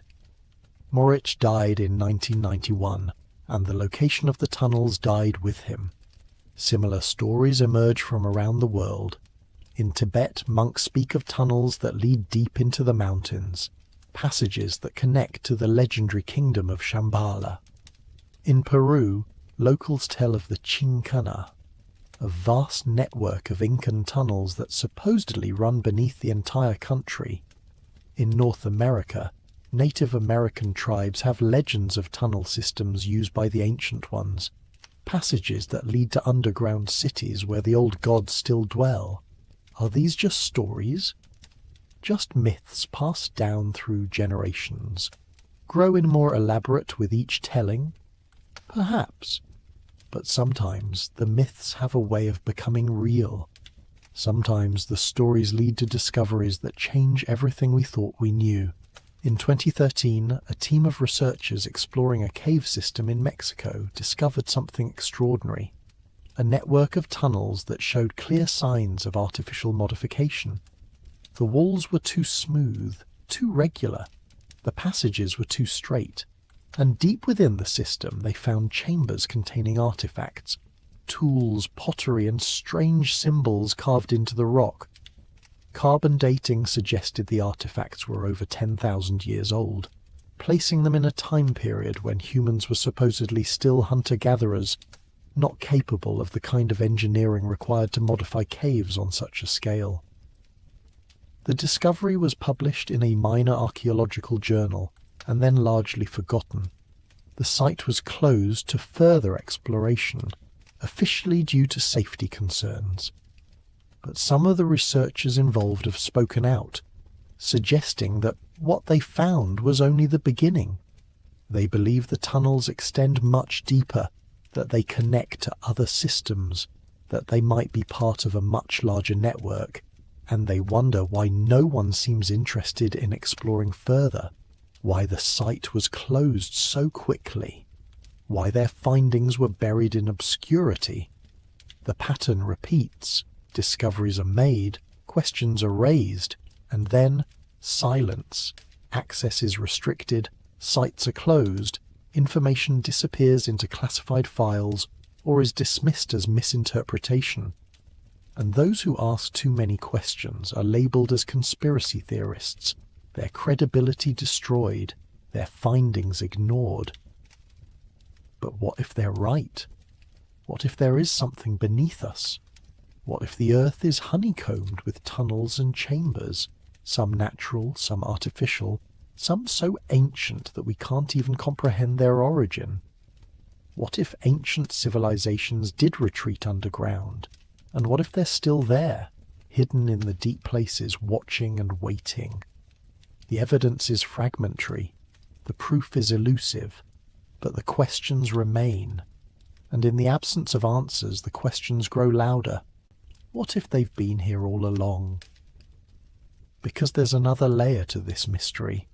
one that moves beyond ancient ruins and geological anomalies into something stranger still. This is where the story shifts from what might be hidden beneath the earth to what might be actively present, not sleeping, not dormant, but aware, watching, and occasionally making contact. Throughout the 20th century, as humanity developed the technology to probe deeper into the earth, strange reports began to emerge. Miners working at extreme depths reported hearing sounds that couldn't be explained. Rhythmic tapping that seemed to come from beyond the rock face, voices echoing through tunnels that led nowhere, and in some cases glimpses of passages that shouldn't exist. In the 1970s, workers excavating a new subway line in Moscow broke through into a tunnel that wasn't on any map. The tunnel was old, far older than the city above it, and it extended in both directions into darkness. Engineers explored a short distance before the tunnel was sealed and the incident classified. Official records claim the tunnel was a forgotten sewer from the Tsarist era. But some of the workers who were there tell a different story.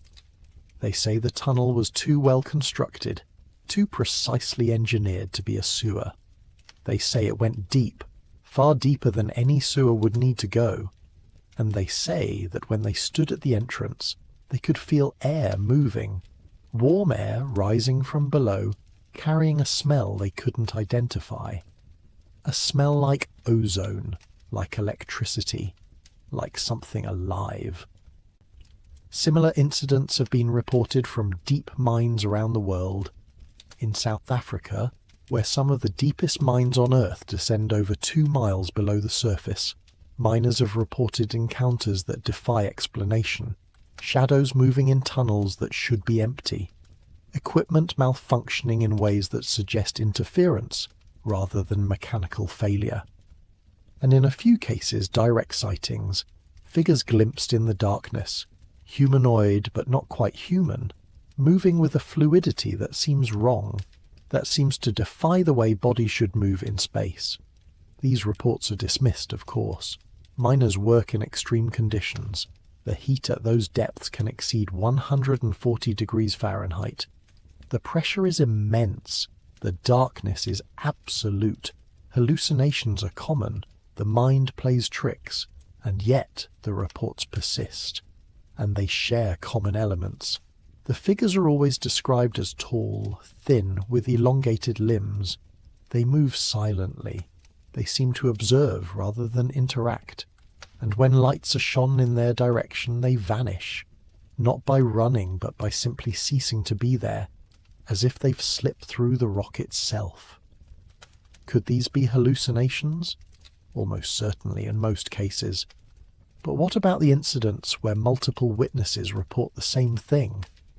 What about the cases where equipment captures anomalies, temperature fluctuations, electromagnetic disturbances, sounds recorded on audio equipment that no one heard at the time? What about the tunnels that appear and then disappear, sealed so quickly that there's no time to investigate, no time to ask questions? And then there are the abduction accounts. Not the famous alien abduction stories, but something else. Reports of people who claim to have been taken underground. These accounts are rare, often dismissed as fantasy or mental illness, but they share disturbing similarities. The experiencers describe being drawn to caves or mines, feeling a compulsion they couldn't resist. They describe descending into darkness, following passages that seem to shift and change. And they describe arriving in vast chambers lit by a sourceless glow, where they encountered beings who communicated without speaking, who showed them things they couldn't fully comprehend. Visions of the Earth's history, of civilizations that rose and fell, of cataclysms that reshaped the surface world while the deep places remained unchanged. One such account comes from a man named Richard Shaver, who in the 1940s began writing about his experiences in what he called the underworld. Shaver claimed to have discovered an entrance to a vast underground civilization while working in a factory. He said he spent weeks in the tunnels, encountering beings he called deros, detrimental robots, though he later clarified they weren't machines, but rather degenerate descendants of an ancient race. These beings, he claimed, possessed advanced technology and used it to influence events on the surface, causing accidents, manipulating thoughts, creating chaos. Shaver's stories were published in Amazing Stories magazine and became a sensation. Thousands of readers wrote in, claiming they had experienced similar things, that they too had heard voices from below, that they too had encountered the Deros.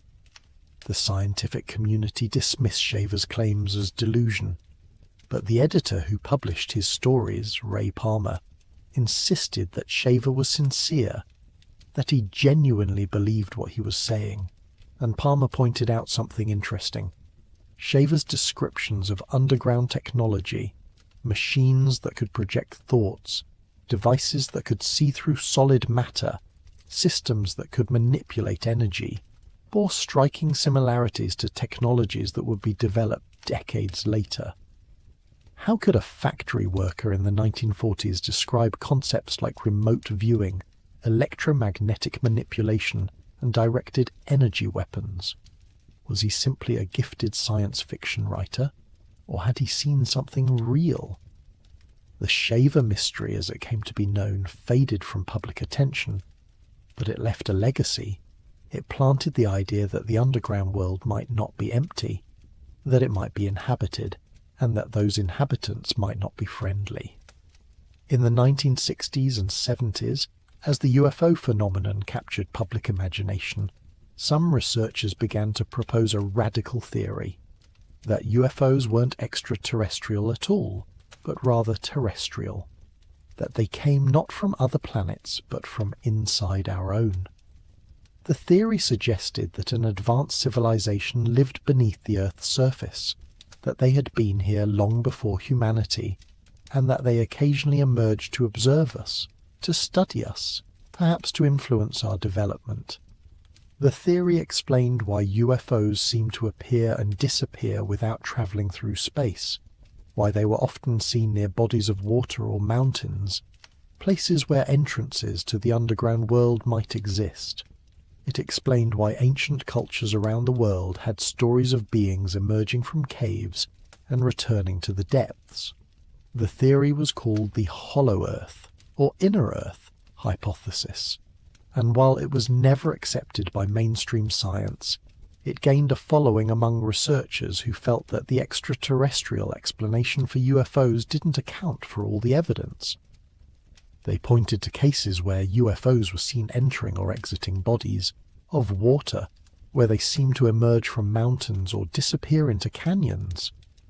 They noted that many ancient sacred sites, places like Machu Picchu, the pyramids of Giza, Stonehenge, were built near geological features that could potentially provide access to underground spaces. Was this coincidence? Or were these sites chosen specifically because they were close to entrances, because they were places where the surface world and the underground world came close to touching? And then there are the modern sightings.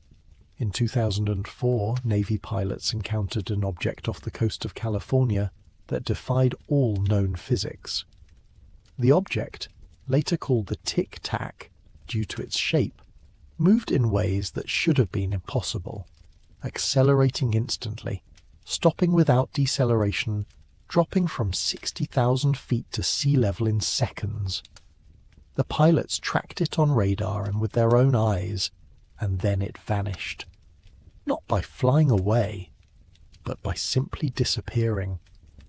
Later analysis suggested it might have entered the water. Sonar detected something moving beneath the surface at high speed, something that couldn't be identified. Could it have been a submarine? The Navy investigated and found no evidence of any submarine in the area. Could it have been a secret military craft? Possibly, but if so, it represented technology far beyond anything publicly acknowledged. Or could it have been something else? Something that came from below, that emerged briefly to observe, and then returned to the depths. The incident was declassified in 2017, and the footage was released to the public. The Pentagon confirmed the videos were authentic, but they offered no explanation for what the object was or where it came from. And the pilots who encountered it have spoken publicly about their experience, describing a sense of unease, a feeling that they were being watched, that whatever the object was, it was intelligent and aware. Similar incidents have been reported by sailors and submariners, objects detected on sonar moving at speeds that should be impossible underwater, lights seen beneath the surface, glowing with an intensity that suggests a power source far beyond anything we possess. And in some cases, direct encounters, submarines detecting other vessels in areas where no vessels should be. Vessels that don't respond to hails, that don't match any known design, that simply vanish when approached. The ocean is deep. The deepest parts of the ocean floor are over 7 miles below the surface, and we've explored less than 5% of it. We know more about the surface of Mars than we do about the bottom of our own oceans. And if there are entrances to underground civilizations, if there are passages that lead from the ocean floor into the Earth's interior, we would never know. We can't see them. We can't reach them. They would be hidden in the deepest, darkest places on the planet, in regions where the pressure would crush any human-made vessel, where the cold and darkness are absolute. But what if they can reach us? What if they have technology that allows them to move through water, through rock, through the Earth itself?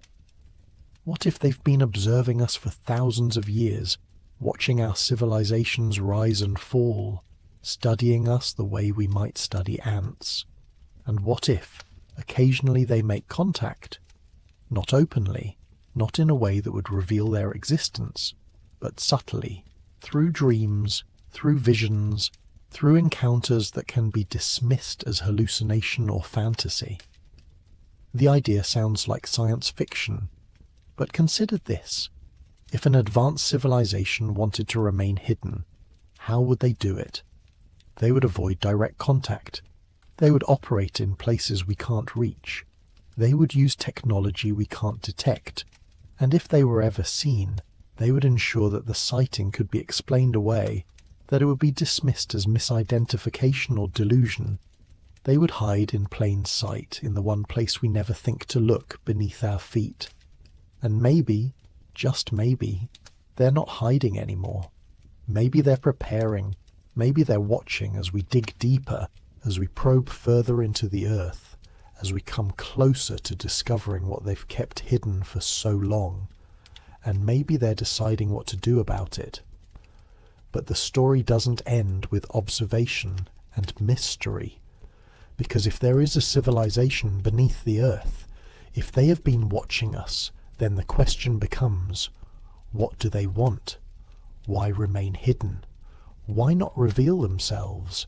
And perhaps most importantly, what happens when we finally dig deep enough to find them? The answer might lie in the ancient texts, in the warnings that appear across cultures and throughout history. The myths don't just speak of underground kingdoms, they speak of boundaries, of places humans shouldn't go, of depths that should remain unexplored.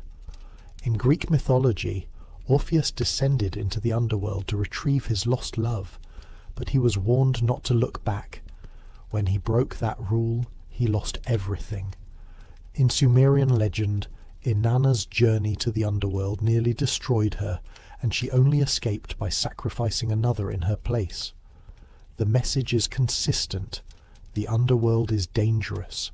It operates by different rules, and those who venture there risk more than their lives. They risk their very souls. These warnings might be metaphorical lessons about death and the afterlife, but what if they're also literal? What if ancient peoples knew something we've forgotten?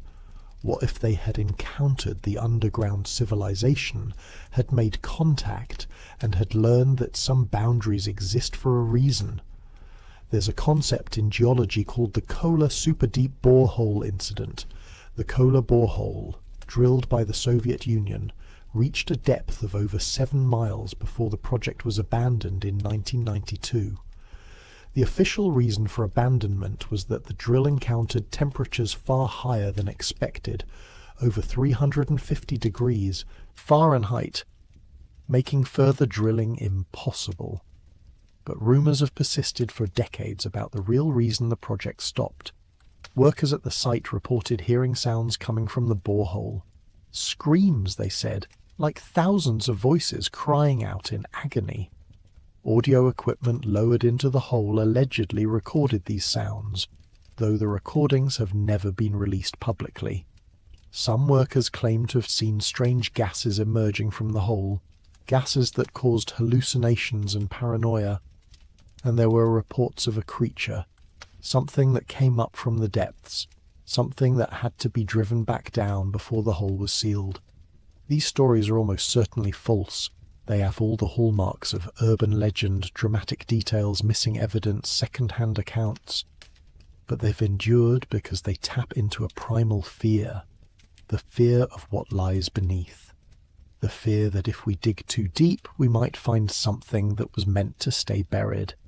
And maybe that fear isn't entirely irrational.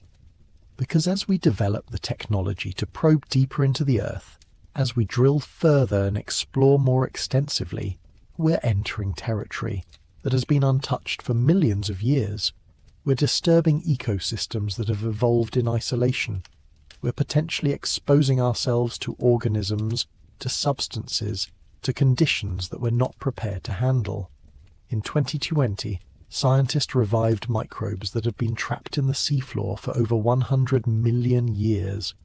The microbes were alive, dormant but viable, waiting for the right conditions to become active again. What else might be waiting down there? What other ancient things might we awaken? And if there is an intelligent civilization in the depths, how would they react to our intrusion? Would they welcome contact? Would they be curious about us, eager to share knowledge and establish communication? Or would they see us as a threat, as invaders encroaching on their territory, disturbing their world, potentially endangering their existence? History suggests the latter. Throughout human history, when two civilizations with vastly different levels of technology have made contact, the results have been catastrophic for the less advanced society. The arrival of Europeans in the Americas led to the collapse of indigenous civilizations, not through direct conflict alone, but through disease, cultural disruption, and the imposition of foreign systems. If an underground civilization is more advanced than us, and if they've survived for thousands or millions of years in the harsh environment of the deep earth, they almost certainly are, then contact could be devastating for humanity. But perhaps they already know this. Perhaps that's why they've remained hidden. Not out of fear, but out of mercy. They've watched civilizations rise and fall on the surface. They've seen humanity's capacity for violence, for destruction, for turning every discovery into a weapon, and they've chosen to wait, to remain in the depths, to let us develop, to let us mature, to see if we can overcome our worst impulses before they reveal themselves. Or perhaps they're waiting for something else. Perhaps they're waiting for us to reach a certain level of development, a certain threshold of understanding. In many of the ancient myths, the underground beings don't appear randomly. They appear at times of great change, at moments when humanity stands at a crossroads. They appear to offer guidance, to share knowledge, to help us navigate transitions that we can't manage alone. The Hopi Ant people appeared during cataclysms. The Nagas shared wisdom with those who sought enlightenment. The beings of Agartha are said to guide humanity's spiritual evolution from below. What if we're approaching such a moment now? What if the environmental changes, the technological advances, the social upheavals of our current era are signs that we're reaching a threshold? And what if the underground civilization is preparing to emerge, to make contact, to offer the guidance we need to survive what comes next? There are those who believe this is already happening. That contact has been made, not publicly but privately, with select individuals or groups. They point to the sudden leaps in technology over the past century, advances that seem to come out of nowhere, that represent quantum jumps rather than gradual progress.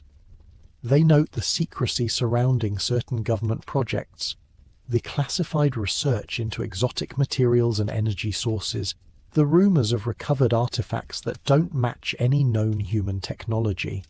And they wonder, where did these advances really come from? Did we develop them ourselves? Or did we have help? In 1947, the same year Admiral Byrd allegedly encountered beings inside the Earth, something crashed near Roswell, New Mexico. The official explanation changed multiple times. First it was a flying saucer, then a weather balloon, then a classified surveillance device. But witnesses described debris with properties unlike any known material, metal that couldn't be cut or burned, that returned to its original shape when crumpled, that was covered in strange symbols. Where did this material come from? The official story says it was from a secret military project. But what if it came from somewhere else? What if it came from below? And what if the secrecy, the cover-ups, the classified projects aren't about hiding the existence of extraterrestrials, but about hiding something closer to home? What if governments know about the underground civilization? What if they've been in contact for decades, negotiating, trading, trying to manage a situation that could change everything if it became public knowledge? What if the reason we're told to look to the stars for intelligent life is to keep us from looking down? These are questions without answers, speculation built on speculation. But they persist because the alternative, that we're alone, that the Earth is just rock and magma, that there's nothing beneath us but geology, feels somehow incomplete.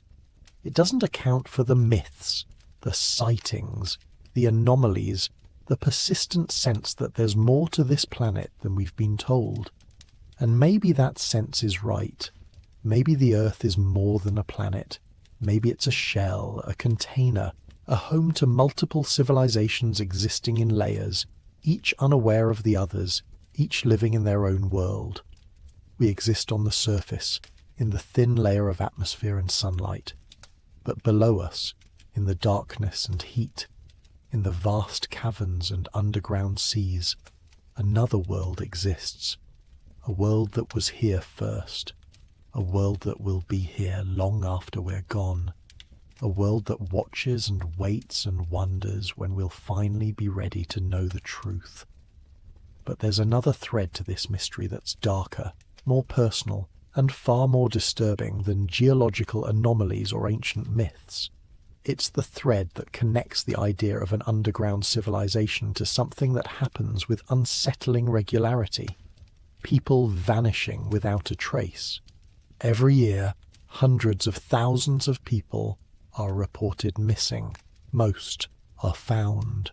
Runaways who return home, adults who chose to disappear, victims of crime whose cases are eventually solved. But a percentage simply vanish. They walk into the wilderness and never walk out. They enter caves and never emerge. They disappear in places where disappearance should be impossible, where there's nowhere to go, no way to simply cease existing, and yet they're gone, completely, as if the Earth itself swallowed them. The National Park Service doesn't keep a comprehensive database of people who go missing in national parks. There's no central record, no Tongi system for tracking these disappearances. Each park maintains its own records, and the information isn't compiled nationally. Why? The official explanation is bureaucratic. Different jurisdictions, different reporting systems, limited resources. But some researchers find this suspicious. The federal government tracks everything else with meticulous detail. Why not this? David Paulides, a former law enforcement officer, has spent years investigating these disappearances. His work, documented in the Missing 411 series, has revealed disturbing patterns. People vanish in national parks and wilderness areas under circumstances that don't make sense. Experienced hikers disappear from well-traveled trails. Children wander away from their parents and are never found, despite massive search efforts. Bodies, when they're discovered, are found in locations that seem impossible, miles away from where the person disappeared, in terrain that would have been impossible for them to traverse, in areas that were searched multiple times. And the details are strange, consistently strange. People disappear near bodies of water, creeks, rivers, lakes. They disappear near boulder fields and rocky areas. They disappear in places where the geography is unusual, where there are cliffs, caves, or geological anomalies. Weather often turns bad immediately after the disappearance, hampering search efforts. Search dogs, highly trained animals with success rates over 90%, lose the scent. They track to a certain point and then stop, as if the person simply ceased to exist at that spot. Sometimes the dogs refuse to track at all, showing signs of distress or fear without any apparent cause. When bodies are found, they're often missing shoes and socks. Their clothing is sometimes removed or in disarray, even in cases where temperature suggests hypothermia wasn't a factor. And perhaps most disturbing, they're found in areas that were extensively searched.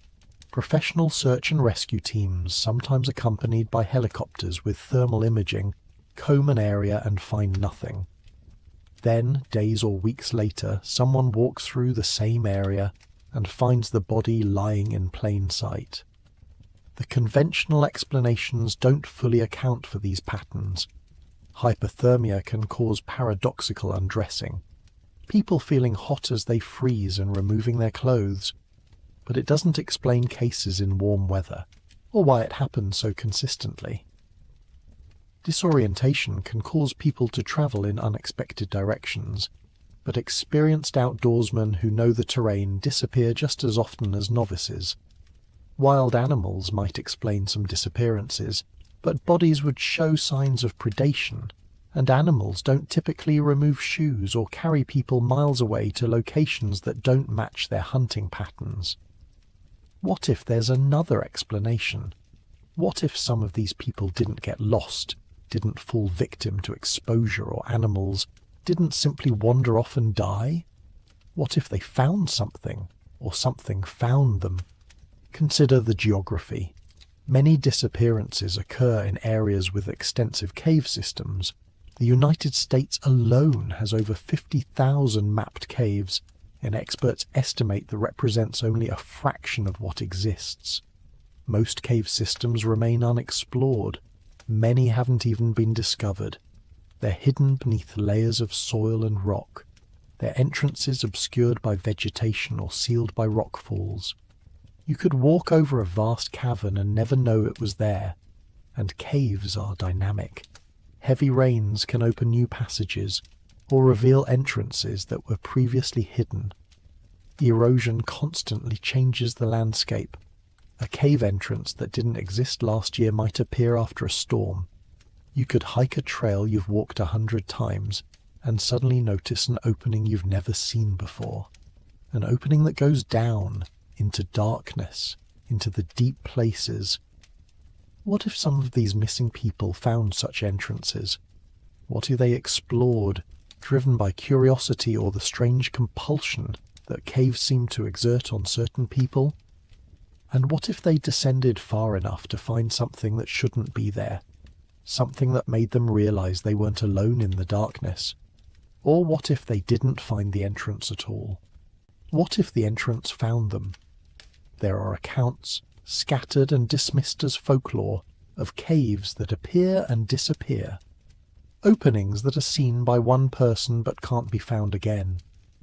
Passages that seem to shift and change, leading different directions depending on when they're explored. In scientific terms, this is impossible. Caves don't move. Rock doesn't rearrange itself.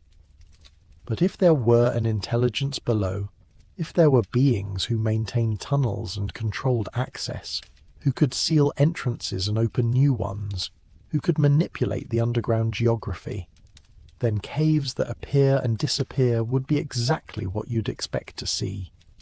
And if such beings wanted to remain hidden, if they needed to ensure that surface dwellers who stumbled upon their entrances didn't return to tell others, what would they do?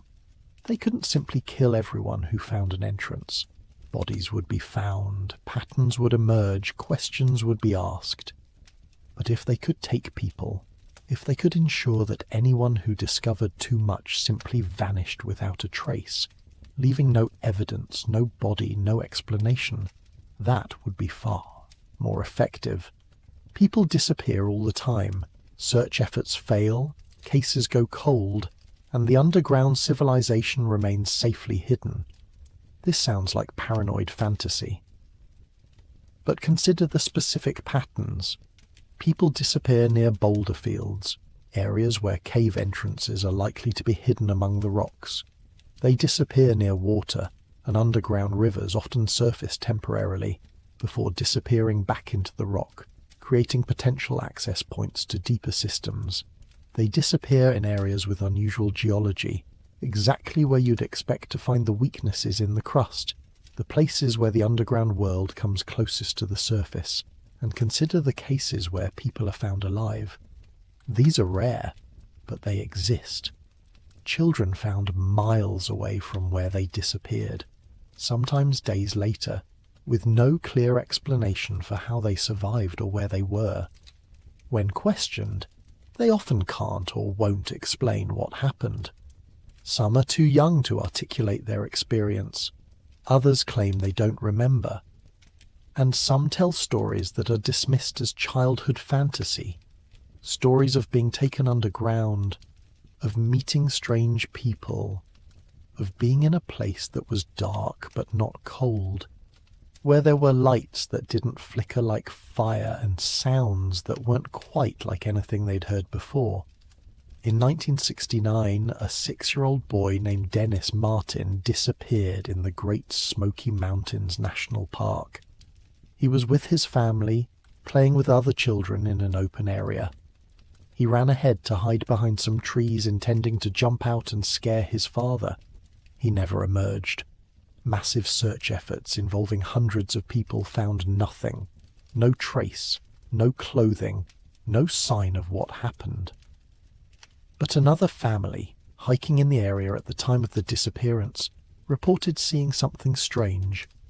A man carrying something through the woods, moving unusually fast, heading away from the trails toward the more remote areas of the park.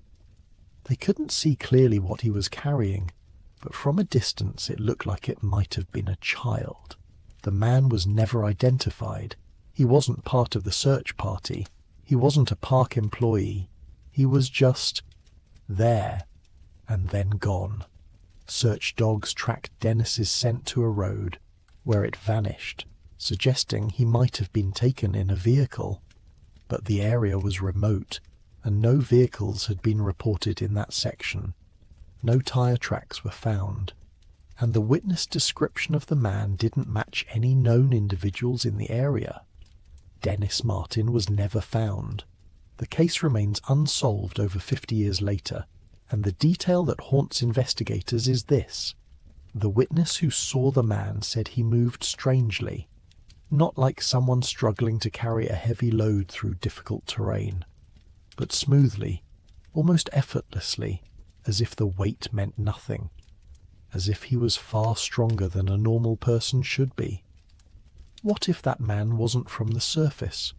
What if he'd emerged from one of the many unmapped caves in the Smokies, found a child alone and vulnerable, and taken him back down into the depths? The cave entrances would have been searched, of course, but only the known entrances, only the mapped caves.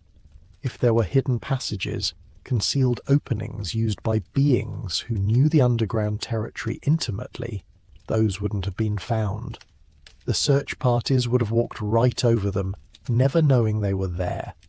This is one case, but there are hundreds of others with similar strange details. The boy in Crater Lake National Park who vanished and was found 3 days later, alive, 8 miles away in an area that had been searched. He couldn't explain where he'd been. He said a robot grandmother had helped him. The authorities assumed he was confused, traumatized, confabulating. But what if he was describing something real? Something he didn't have the vocabulary to properly explain? What if robot grandmother was a child's attempt to describe a being that looked almost human but not quite, that moved mechanically or wore something that looked like mechanical clothing, or the experienced hunter who disappeared in the Cascade Mountains? His rifle was found leaning against a tree fully loaded. His pack was nearby, undisturbed. But he was gone. Search efforts found no trace.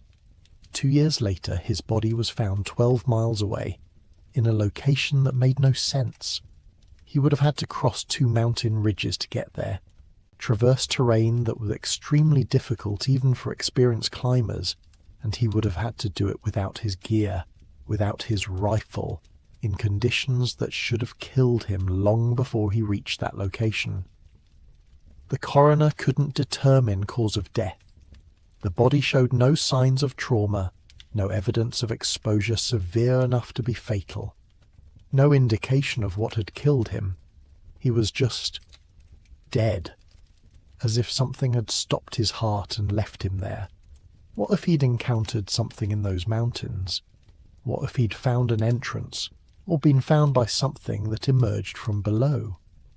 What if he'd been taken underground, held for some period of time, and then returned to the surface, but not to the same location? What if the underground civilization had transport systems, tunnels that connect distant points, allowing them to move rapidly through the earth while surface dwellers struggle over difficult terrain? They could have taken him in near where he disappeared and released him, or his body, miles away, in a location that would confuse investigators and make the case unsolvable. These speculations might seem extreme, but they explain the patterns in ways that conventional theories don't. They explain why dogs lose scent trails at specific points. If a person is taken through a hidden cave entrance, the scent would stop at that spot. They explain why bodies are found in impossible locations. If they're transported through underground passages and then brought back to the surface, they could emerge anywhere. They explain the missing clothing and shoes. If someone is held in an underground environment with different temperature and conditions, their surface clothing might be removed. They explain why searches fail and then later succeed. If the person or body is underground during the initial search and only return to the surface later, the search parties would find nothing the first time and something the second time. And they explain the most disturbing detail of all: the clusters. Disappearances don't happen randomly across the landscape. They cluster in specific areas. The same locations see multiple disappearances over years or decades. Certain parks, certain wilderness areas, certain regions have far more missing persons cases than statistical probability would suggest. Yosemite, the Great Smoky Mountains, the Cascade Range, areas of Alaska, sections of Canada's wilderness. These places aren't just remote or dangerous. Plenty of remote and dangerous places have normal disappearance rates. These specific locations have patterns, repeating patterns. What if these locations are where the entrances are? What if these are the places where the underground world comes closest to the surface, where the boundaries are thinnest, where beings from below most frequently emerge? And what if the disappearances aren't accidental encounters, but something more deliberate? What if the underground civilization occasionally needs something from the surface? Resources, genetic material, information, or purposes we can't even imagine? And what if they've established collection points, specific locations where they know surface dwellers will pass, where they can observe and select individuals who meet whatever criteria they're using? The idea is horrifying. It suggests that some of the missing aren't victims of accidents or bad luck, but of selection, that they were chosen, taken deliberately, and that somewhere beneath our feet In the deep places we can't reach, they might still be there. But we need to be careful here. It's easy to see patterns where none exist, to connect dots that shouldn't be connected, to construct conspiracy theories from coincidence and tragedy. The vast majority of missing persons cases have mundane explanations. People get lost, they make poor decisions, they're victims of crime or accident. The wilderness is genuinely dangerous, and even experienced outdoorsmen can fall victim to a moment of inattention, a sudden weather change, a simple mistake that cascades into catastrophe. And yet, there are cases that don't fit, cases where every conventional explanation has been exhausted and nothing makes sense, cases where the strangeness is so pronounced that investigators are left baffled, unable to close the case because they simply can't determine what happened. Let's look at one more in detail, because the specifics matter. In July 2015, a 19-year-old named Garen Kirk was hiking with friends in the Tonto National Forest in Arizona. The group reached a swimming hole along a creek and decided to rest. Garen told his friends he was going to walk back to their car to get something they'd forgotten. It was a simple walk back along the trail they'd just hiked. He'd done it before. He knew the route. He left the swimming hole and headed back up the trail. He never reached the car. His friends waited, then went looking for him. The trail was clear, well marked, easy to follow. There were no side paths he could have taken by mistake, but he wasn't there. They searched for hours, then called for help. Search and rescue teams arrived. They searched the trail, the surrounding area, the creek bed. They used dogs, helicopters, thermal imaging. The search expanded to cover hundreds of acres. Volunteers joined. Days passed. No sign of Garen. Not his backpack, not his clothing, not a single footprint. Nothing. The search continued for weeks, then months. The case went cold. Garen Kirk had simply vanished on a clear, well-travelled trail in broad daylight, walking a route he'd hiked less than an hour before. 3 years later, his remains were found, not on the trail, not near the creek, but 7 miles away, in a completely different canyon, in an area that had no connection to where he'd disappeared. The remains were scattered, partial, incomplete. Forensic analysis couldn't determine cause of death. There was no evidence of animal predation. The bones weren't gnawed or scattered in a pattern consistent with scavengers.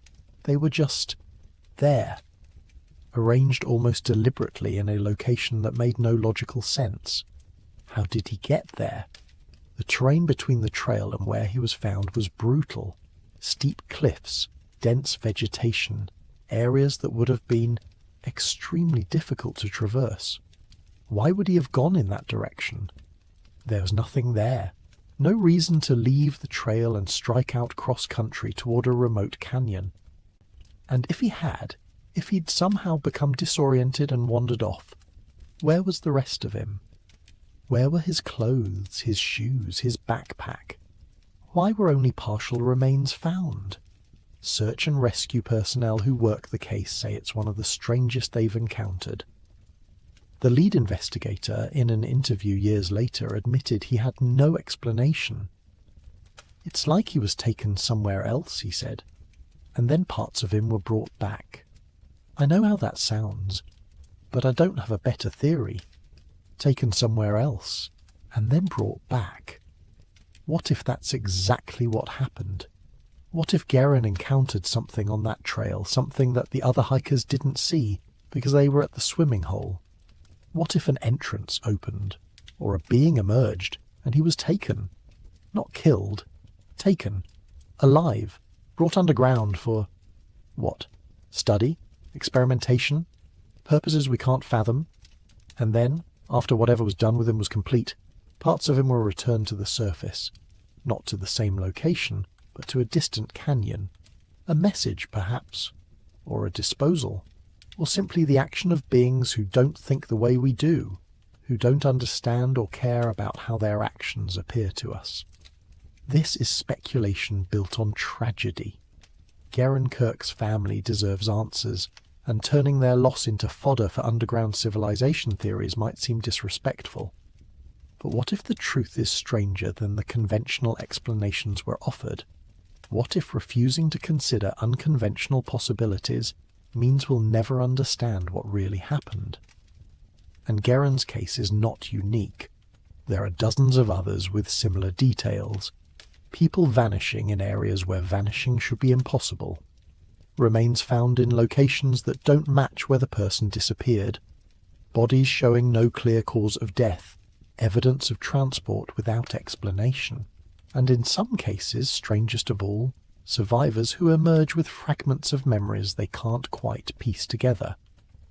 In 2017, a woman in her 30s went missing while hiking alone in Montana. Search efforts found nothing. 6 days later, she walked out of the forest on her own, 15 miles from where she'd disappeared, on the other side of a mountain range. She was dehydrated and disoriented, but otherwise unharmed. When questioned about where she'd been, she became agitated. She said she didn't remember most of it. She remembered walking, remembered realizing she was lost, and then gaps, blank spaces. She had flashes of memory, being in darkness, feeling stone around her, hearing water echoing, seeing lights that moved strangely. But she couldn't construct a coherent narrative. She insisted she hadn't climbed over the mountain, that she couldn't have. She didn't have the gear or the skill, and yet somehow she'd ended up on the other side. Medical evaluation found nothing wrong with her except dehydration. No head injury that might explain amnesia. No drugs in her system. No signs of assault or trauma. She was simply missing 6 days of memory and had travelled a distance that should have been impossible given her condition and experience level. She was asked if anyone had helped her. She paused for a long time before answering. "I think so," she said, "but they weren't. I don't think they were people. Not exactly." When pressed to elaborate, she became more agitated and refused to discuss it further. She was later diagnosed with PTSD related to the incident, but she never gave a full account of what happened during those missing days. In interviews years later, she maintained that there were things she couldn't talk about, not because she was hiding them, but because she didn't have words for them. It was like being in a dream, she said. Everything felt wrong, the proportions were wrong, the sounds were wrong, and the people, if they were people, they moved wrong, like they were imitating human movement but didn't quite understand how it worked. This description echoes other accounts from people who claim to have had encounters with underground beings. The sense of wrongness, the feeling that something is almost human but not quite, the movement that doesn't look natural, the environments that feel alien despite being underground on Earth, the gaps in memory, the difficulty articulating what was experienced, the sense of having been somewhere that shouldn't exist. Skeptics would say these are the effects of trauma and exposure. The brain under stress creates false memories, fills in gaps with confabulation, generates experiences that feel real but aren't. A person lost in the wilderness, disoriented, dehydrated, afraid, might hallucinate. They might construct memories to explain the unexplainable gaps.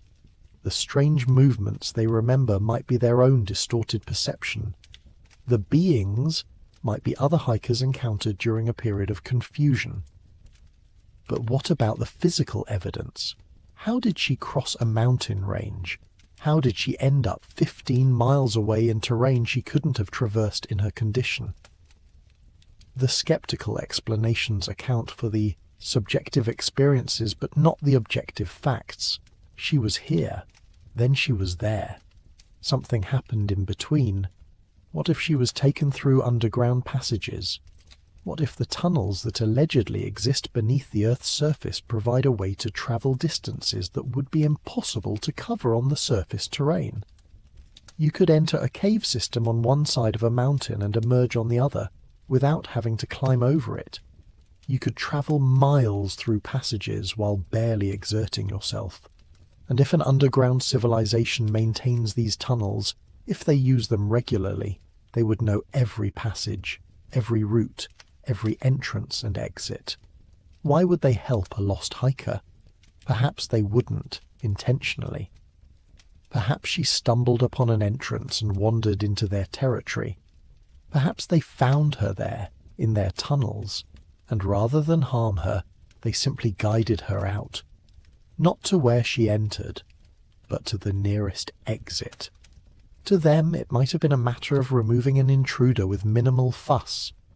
To her, it was a fragmentary nightmare she couldn't fully remember or understand. Or perhaps it was more deliberate. Perhaps they study us. Perhaps they occasionally take surface dwellers into their realm, observe them, test them, try to understand what we are and how we think. And then they return us, wiping or suppressing memories, leaving us with only fragments and confusion. We return to our world insisting something happened, something strange, but unable to prove it, unable to convince others. The perfect cover, the perfect way to maintain secrecy while still satisfying curiosity. This isn't just about missing persons, it's about the gap between what we're told is possible and what people actually experience. It's about the narratives we're given, that the wilderness is dangerous, that people get lost, that exposure and animals and bad luck explain everything, and the nagging sense that sometimes something else is happening, something we're not supposed to talk about, something we're encouraged to dismiss. And then there are the caves themselves, the entrances to the underworld if they exist, the portals between our world and theirs. Cavers, people who explore caves as a hobby or profession, have their own culture, their own stories, their own unwritten rules. And one of those rules is this: there are some caves you don't talk about, some caves where strange things happen, some caves that have a reputation. It's not formalized. There's no official list. But ask experienced cavers and they'll tell you. Certain caves have a feeling, an atmosphere. You enter them and something feels wrong. The air moves in ways that don't match the known passages. You hear sounds that don't have sources. You see lights in the distance that shouldn't be there. And experienced cavers, people who have spent thousands of hours underground, who know how to assess risk and when to trust their instincts, will tell you. When cave feels wrong, you leave. You don't explore further. You don't try to explain the anomalies. You just leave and you don't go back. Why? What are they afraid of? Ask directly, and you'll get vague answers. It's just a feeling. Experience tells you when something's off. You learn to trust your gut. But press harder. Talk to cavers who've been exploring for decades. Get them in private conversation after a few drinks, and sometimes you'll hear more. Stories about passages that seem to go on forever, far longer than the known extent of the cave system. Chambers that are too large, too regular, too smooth to be natural. Passages that show signs of tool marks, of being carved or modified, but in rock so old that humans couldn't have done it. And sometimes, very rarely, signs that someone or something else is using the caves. Recent signs, evidence of passage, marks in the mud or dust that don't look quite like human footprints. These stories don't make it into official cave surveys. They're not published in speleological journals. They're shared quietly among people who've seen similar things, who understand that talking about it too openly means being dismissed as paranoid or attention-seeking. But the stories persist, and they're more common than you might think. In the Tag region, Tennessee, Alabama, Georgia, where some of the most extensive cave systems in the United States are located, there are caves that are marked on maps but not explored, not because they're too dangerous or too difficult, but because they have a reputation. Cavers who entered them reported feeling watched. They found evidence of recent activity in areas that should have been untouched for millennia. They had equipment failures that couldn't be explained. And in a few cases they saw things they couldn't identify. Figures in the distance, lights that moved with apparent intelligence, passages that seemed to close off or change between visits. One caver, exploring a system in Tennessee in the late 1990s, described finding a passage that sloped downward at a steep angle. He followed it for over an hour, descending far deeper than the known extent of the cave. The walls became smoother, the passage became more regular, and then he found something that made him stop. A section of wall that was absolutely flat, smooth as polished stone, with a seam running down it like a doorway. He examined it closely. It wasn't natural. The seam was too perfect, too regular. It looked like it had been cut, like something was meant to open there. He took photographs. He marked the location carefully on his map. And then he left, because the feeling of wrongness had become overwhelming. The sense that he was somewhere he shouldn't be, that he was being watched, that something was about to happen. He reached the surface and immediately reported his findings to other cavers, suggesting a major expedition to document what he'd found. They returned a week later with the team. They followed, his map to the sloping passage. They descended for over an hour, matching his route exactly. But the smooth-walled section with the seam wasn't there. The passage ended in a natural collapse, with rubble blocking further progress. There was no flat wall, seam, no sign that the passage had ever extended further. The photographs he'd taken showed exactly what he'd described. The perfectly smooth wall, the seam, the passage continuing beyond. But it wasn't there anymore. The team searched for hours, thinking they'd somehow gotten turned around or followed the wrong route. But the rest of his map was accurate. They were in the right place. The passage had simply changed, or the doorway had been sealed, or the photographs showed something that existed only briefly, a glimpse behind a veil that had closed again. The caver never went back to that system. He continued exploring other caves, but he stopped talking about what he'd found. When asked years later, he would only say, "There are things down there. I don't know what they are, but they don't want to be found, and I think we should respect that. This is one account, but there are others, many others, a pattern of experiences that suggest the caves are not what we think they are, that some of them go deeper than mapped, connect to systems we haven't discovered, and occasionally provide glimpses of something that exists beyond our explored world. And sometimes people don't come back from these explorations. Cavers disappear underground. Sometimes their bodies are recovered, the victim of a fall, a flood, a collapse. But sometimes they're never found. The caves are searched, every passage checked, every chamber examined, and the person is simply gone, vanished into the limestone darkness. Where do they go? Did they fall into unexplored passages that haven't been found? Did they become disoriented and wedge themselves into tight spaces where they'll never be discovered? These are the official explanations, but carvers, people who know these systems intimately, sometimes wonder, because the disappeared aren't always inexperienced. Sometimes they're veteran explorers who know the caves better than anyone. Sometimes they vanish in systems that have been mapped completely, where there shouldn't be any unexplored areas. Sometimes they vanish in ways that don't make sense, and sometimes, rarely, they come back, changed. There's an account from the 1970s of a caver who disappeared in a West Virginia system. He was exploring alone, a violation of safety protocols, but experienced cavers sometimes bend the rules. He was due to return by evening. He didn't. A rescue team went in, searched for 3 days, found nothing. The cave was extensively mapped. There was nowhere he could have gone that they didn't check. They concluded he must have died and his body was in an area they couldn't reach, a tight passage or underwater section where it wouldn't be found. 2 weeks later, he walked into a police station 3 states away. He was disoriented, malnourished, but alive. He couldn't explain where he'd been. He had no memory of most of the 2 weeks. He remembered entering the cave, remembered exploring, and then nothing. Blank.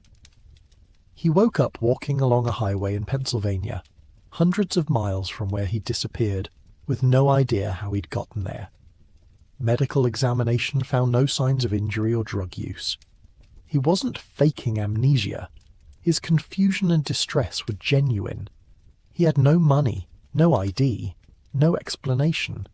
He was simply missing 2 weeks of his life and had somehow travelled across multiple states. In later years, he had occasional flashes of memory, being in darkness that felt different from normal cave darkness, seeing structures that didn't look natural, hearing sounds, rhythmic, mechanical, purposeful, and figures, tall figures that moved smoothly through spaces that should have been too small. But the memories were fragmentary, dreamlike, and he was never sure if they were real or if his mind had constructed false memories to fill the blank space. He never went caving again. He wouldn't even enter a basement if he could avoid it. The underground, he said, was no longer safe for him. Something down there knew who he was, and if he went back he might not get out again. What are we to make of all this? The missing persons, the strange encounters, the caves that seem to lead to places they shouldn't, the people who vanish and return with no memory or emerge with stories that can't be verified. The skeptical explanation is clear. These are isolated incidents, unrelated cases that only seem connected because we're looking for patterns. Memory is unreliable. Trauma causes confusion. The wilderness is vast and dangerous. Caves are disorienting. People get lost, people die, and sometimes the circumstances are strange simply because nature is complex and we don't have all the information. This explanation is probably correct for most cases. The wilderness does kill people. Memory is unreliable. Trauma does create false narratives, but most is not all.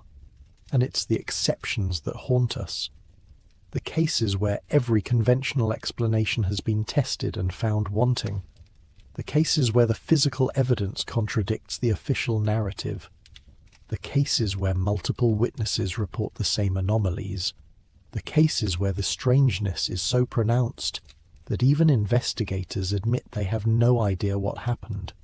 What if, in some of these cases, not all, perhaps not even most, but some, the explanation is exactly what it appears to be? What if people are being taken underground? What if there are entrances to deeper systems that most of us never find, but that occasionally swallow the unlucky or the curious? What if an underground civilization exists, and part of their survival strategy is ensuring that anyone who discovers too much simply disappears? It would be a perfect system. Missing persons cases are common. They're tragic but not suspicious.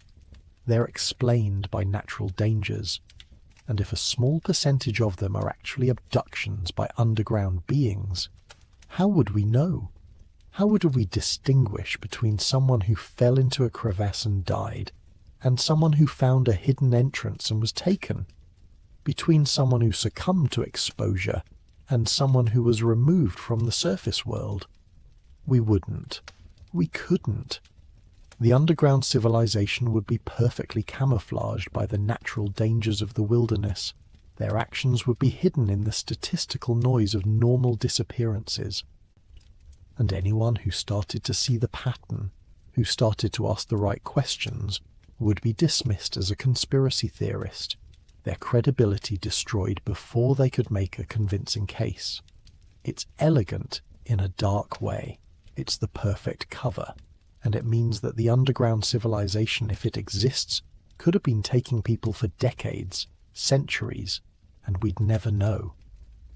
We chalk it up to the dangers of the wilderness, the risks of exploration, the sad but inevitable cost of human interaction with nature, and the people who vanish into the deep places, they're gone, completely, either dead or living in a world we can't reach, in the vast chambers and tunnels that sprawl beneath the Earth's surface. Perhaps some of them adapted. Perhaps some of them survived, learned to live underground, became part of the civilization that took them. Perhaps they're there still, miles beneath us, having given up any hope of return, living out their lives in the warm darkness. Or perhaps they didn't survive. Perhaps they served whatever purpose the underground beings needed and were then disposed of. Perhaps their bodies lie in chambers we'll never find, in the deep places where no light reaches, where no human explorer will ever descend. Perhaps they're part of the earth now, returned to stone and darkness. We don't know. We can't know, not without going deeper, not without searching the places we've never searched, opening the doors we've never opened, descending into the parts of the earth that remain unmapped and unexplored. But do we want to know? Do we want to confirm that some of our missing are not lost to nature but taken by intelligence? Do we want to discover that we share the planet with beings who view us as subjects for study, as resources to be harvested, or simply as intruders to be removed? Maybe it's better not to know. Maybe the uncertainty, the mystery, the unanswered questions are preferable to the truth. Because once you know, you can't unknow. Once you understand that the ground beneath your feet conceals not just rock and earth, but passages, chambers, and potentially hostile intelligence, you can never look at the wilderness the same way again. You can never enter a cave without wondering if you'll emerge. You can never walk alone in the forest without feeling watched from below. The missing remain missing. The questions remain unanswered. And somewhere in the deep places, in the darkness beneath our feet, something might be waiting, watching, taking note of who wanders too close, who asks too many questions, who stumbles upon the entrances that are meant to stay hidden. And if you're unlucky, or perhaps, from a certain perspective, lucky, you might be next. You might find the entrance others have missed. You might descend into the darkness and discover the truth. You might meet the civilization that lives in the Earth's hollow places, and then you'll face the final question. Will they let you leave? Will you return to the surface world with your story, your proof, your confirmation that everything you wondered was true? Or will you become another statistic, another missing person, another unsolved case that families mourn and investigators puzzle over and the rest of the world forgets? The Earth has swallowed thousands of us. It will swallow thousands more. And each time we'll comfort ourselves with natural explanations, with wilderness dangers, with tragic accidents that need no further investigation. But sometimes, late at night, when you hear sounds from beneath the ground that don't quite match any natural process, when you feel the vibrations of something moving in the deep, when you stand at the entrance of a cave and feel cold air rising from below, carrying a scent you can't identify, sometimes you'll wonder. And in that moment of wondering, you'll understand that the greatest mystery isn't in the stars above, but in the depths below. The greatest danger isn't from the unknown cosmos, but from the known Earth that isn't as empty as we pretend.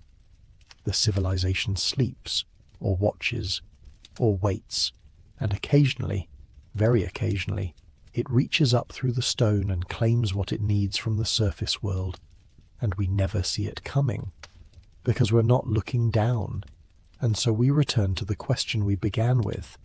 What if there's a secret civilization sleeping inside Earth? The evidence is fragmentary. The proof is elusive. Science offers explanations for most of the anomalies: natural caves, geological formations, seismic activity, the trick that isolation and darkness play on the human mind. And yet, the myths persist. The stories continue. the sightings don't stop. And in the space between what we know and what we wonder, possibility lives. Perhaps there is no underground civilization. Perhaps the Earth's interior is exactly what the textbooks say it is. Layers of rock and metal, hot and lifeless, governed by physics and chemistry and nothing more. Perhaps the myths are just stories, the sightings just misidentifications, the anomalies just natural phenomena we don't yet fully understand. Perhaps we're alone on this planet. The only intelligence, the only consciousness, the only ones asking questions about what lies beneath. But perhaps not. Perhaps somewhere in the deep places, in caverns warmed by the Earth's heart, in tunnels carved by ancient hands, in cities built when the surface world was young, something exists. Something that remembers when the continents were different shapes, when the oceans covered different lands, when humanity was just beginning to stand upright and wonder at the stars. Something that has watched civilizations rise and fall, that has seen ice ages come and go, that has survived cataclysms that erased entire species from the surface world.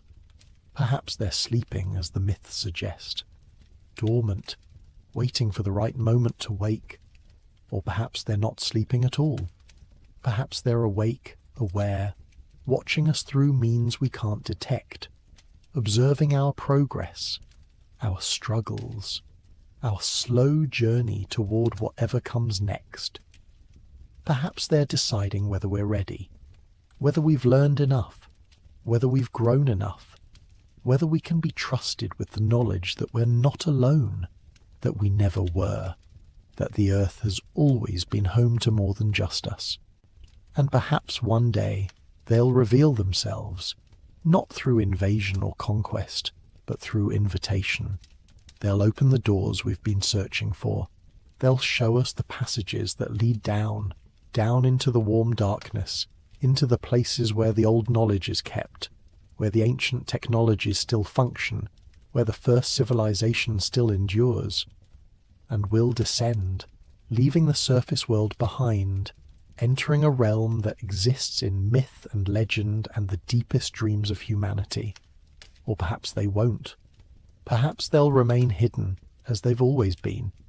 Perhaps the boundary between our world and theirs will stay intact, the veil unlifted, the mystery unsolved.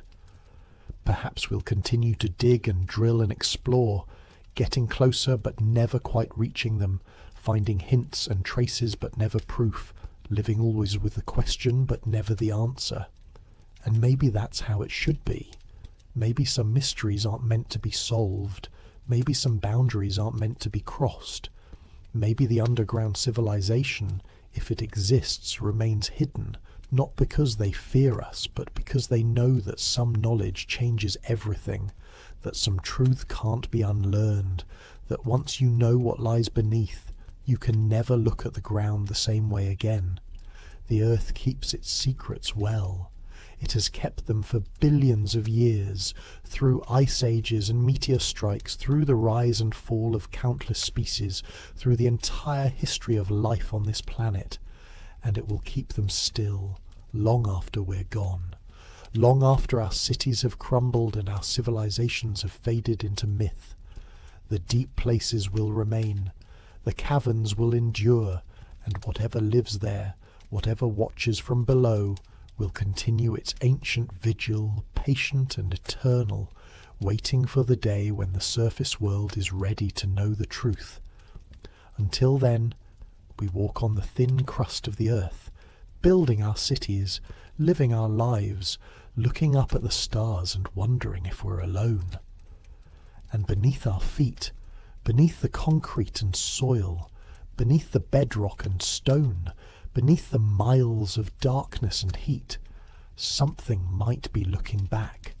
Something might be wondering the same thing. Something might be waiting for us to finally look down. The question remains, the mystery endures. And in the quiet moments when you stand alone in the darkness, when you feel the solid ground beneath you and wonder what lies below, You might sense it, a presence, ancient and vast, hidden in the deep places of the earth. You might feel the weight of all that stone, all that history, all those millions of years of secrets kept in the dark. And you might wonder, just for a moment, if the myths were right all along. If somewhere beneath us, in the warm darkness, in the forgotten places, a civilization sleeps, or watches, or waits, and you might wonder what will happen when they finally wake up. But there's another dimension to this mystery that we haven't fully explored yet, one that takes us beyond the physical evidence and into something more unsettling, the psychological dimension.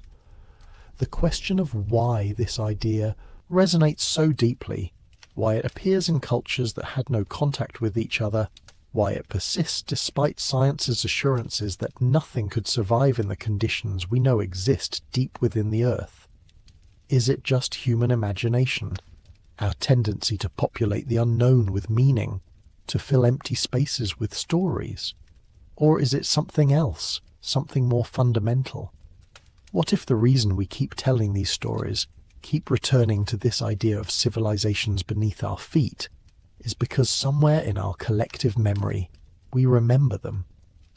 What if the myths aren't fantasies but records, distorted by time, yes, garbled by transmission across countless generations, but records nonetheless of something that actually happened?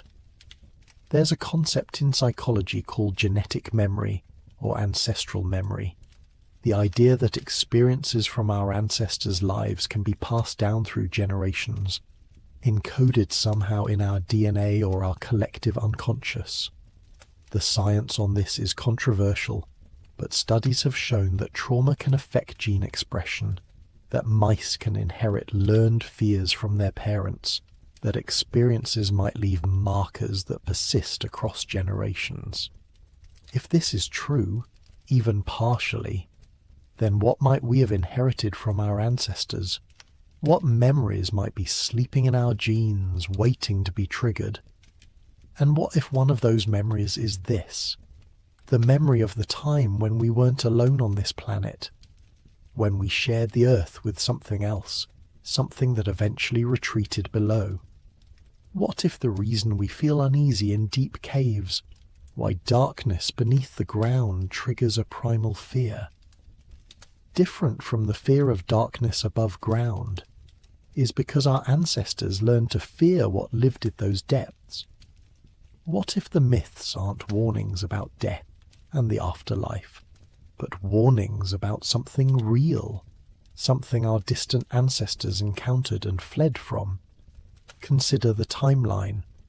Modern humans have existed for roughly 300,000 years, but civilization, cities, writing, organized agriculture only emerged about 12,000 years ago. That leaves nearly 300 millennia of human history that exists only in archaeology and inference.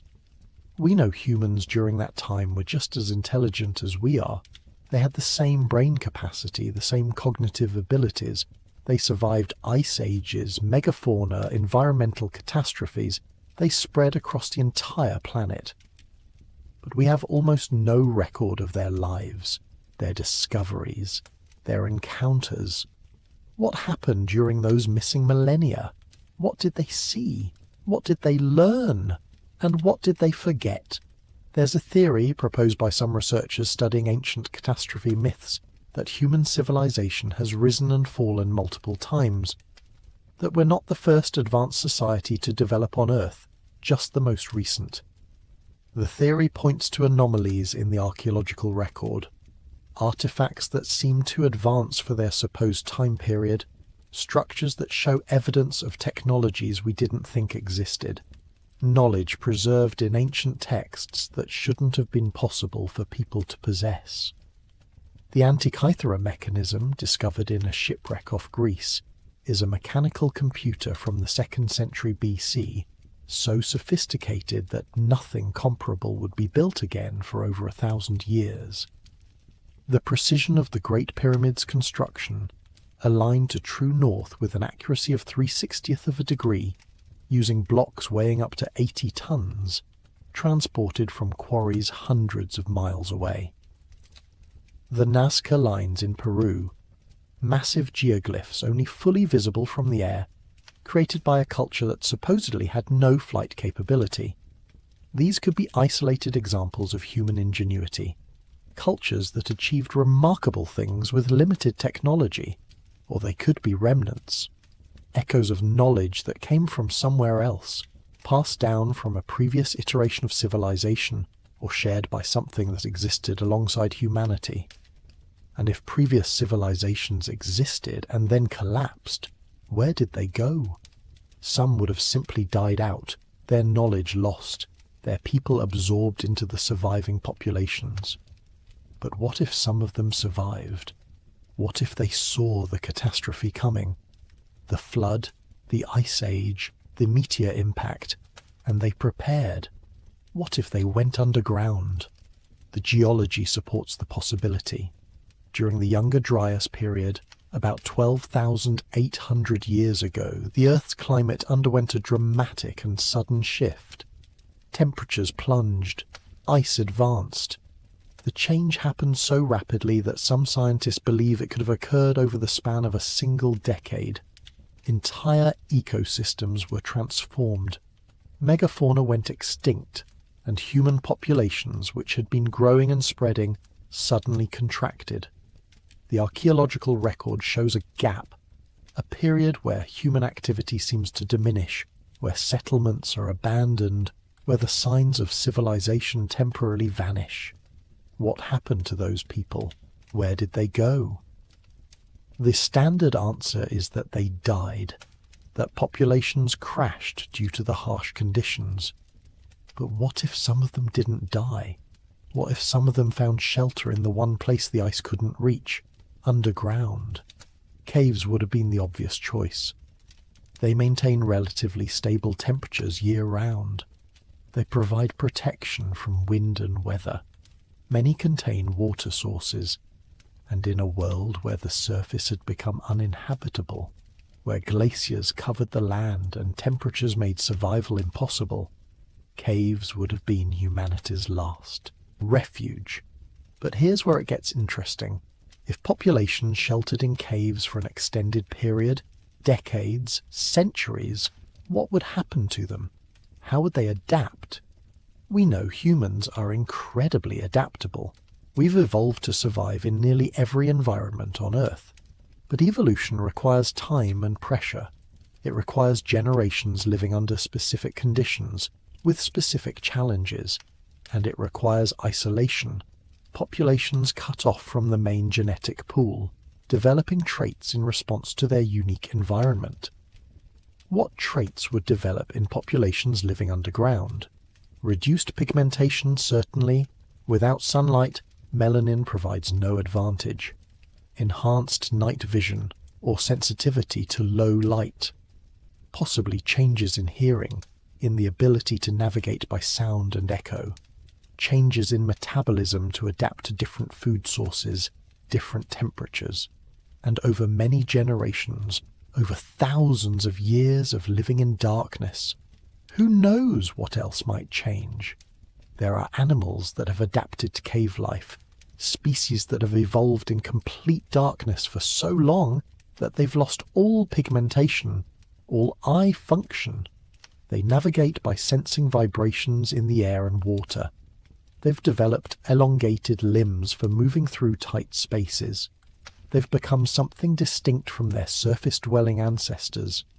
And if this can happen to fish, to salamanders, to insects, why not to humans? What if some of those populations who went underground during the Younger Dryas never came back up? What if they adapted so completely to subterranean life that they lost the ability or the desire to return to the surface? And what if they continued to evolve, to develop, to build their own civilization in the depths while the rest of humanity slowly rebuilt on the surface? It would explain the myths. Every culture has stories of pale beings who live underground, who emerge occasionally but prefer the darkness. In European folklore, they're called the Dverga or dwarves, beings who live in mountains and caves, master craftsmen who create objects of incredible power. In Irish mythology, the Tuatha De Danann retreated into the Cid Mounds, becoming the fairy folk who live in an underground realm. In Norse tradition, the Svartalfar or Dark Elves dwell beneath the earth in Svartalfheim. In Japanese folklore, the Tsuchigumo are spider-like beings who live in caves and tunnel networks. These descriptions share common elements. The beings are typically described as shorter than surface humans, or sometimes taller and thinner. They have pale skin. They possess advanced knowledge of metallurgy, of crafting, of technologies that seem magical to surface dwellers. They're sensitive to sunlight. They prefer the underground, and they're often depicted as having an ambiguous relationship with surface humanity. Sometimes helpful, sometimes hostile, but always separate, always other. What if these aren't fantasy creatures? What if they're descriptions of real populations, human populations that diverged from the surface branch thousands of years ago and adapted to subterranean life? The details would have been distorted over time, certainly. Oral traditions transform reality into myth, but the core might be real.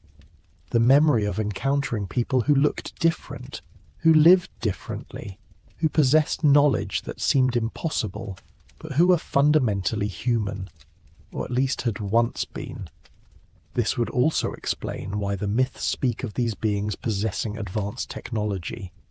If a population survived underground through a catastrophic period, they would have needed to develop sophisticated solutions to enormous challenges. How do you breathe in sealed underground spaces? You need ventilation systems. How do you grow food without sunlight? You need artificial light sources or alternative food production methods. How do you navigate vast tunnel networks in complete darkness? You need mapping systems, lighting, possibly echolocation, or other sensory enhancements. And if they were developing these technologies 12,000 years ago, while surface populations were still rebuilding, still working with stone tools and basic agriculture, what would they have by now? How far could their technology have advanced over 12 millennia of continuous development, uninterrupted by the wars and collapses that set back surface civilizations again and again? This brings us to one of the most intriguing aspects of the underground civilization theory, the question of technology. Because if such a civilization exists, if they've been developing in isolation for thousands of years, their technology would be fundamentally different from ours. It would have evolved to solve different problems, to work in different environments, and it might operate on principles we have. Why does the universe seem so empty?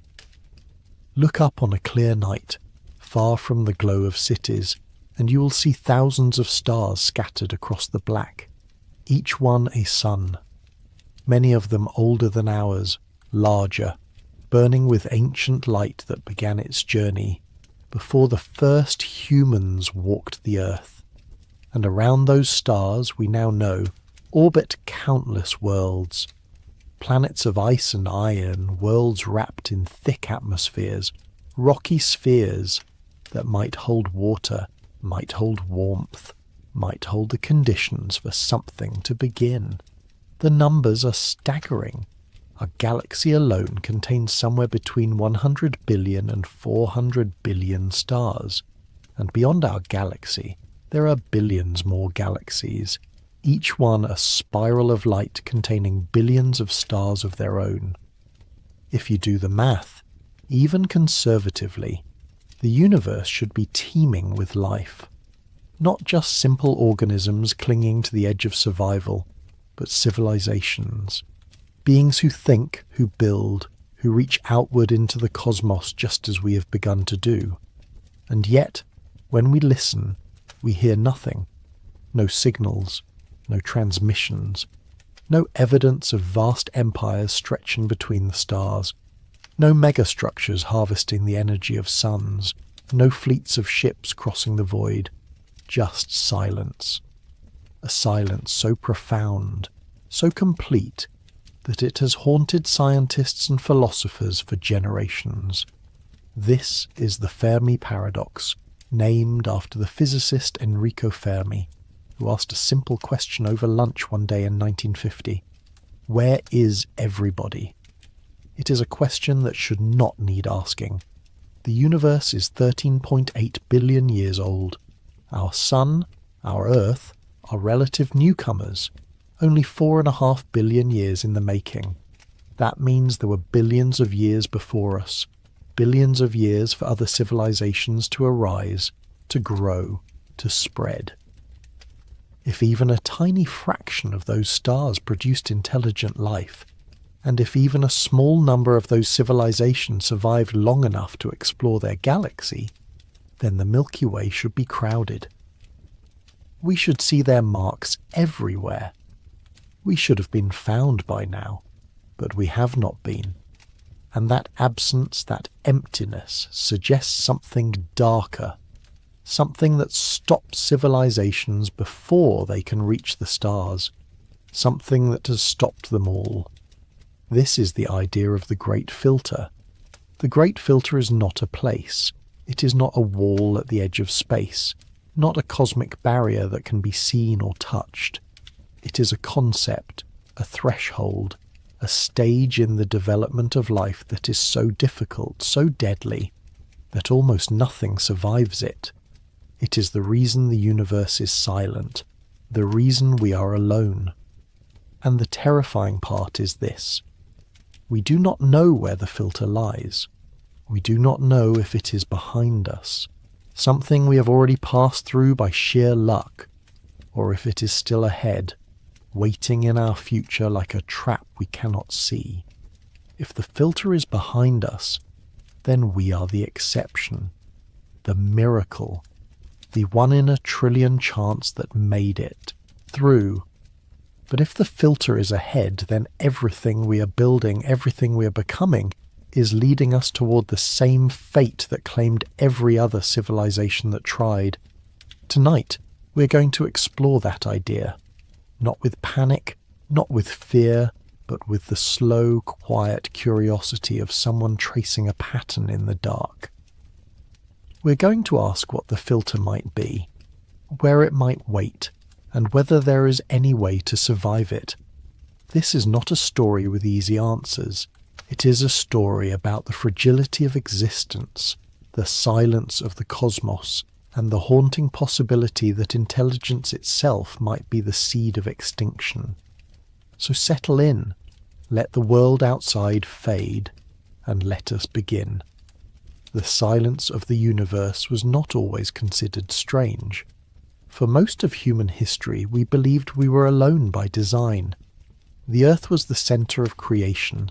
The stars were distant lights set in a celestial sphere, and the idea that other worlds might exist, let alone harbour life, was the domain of poets and dreamers.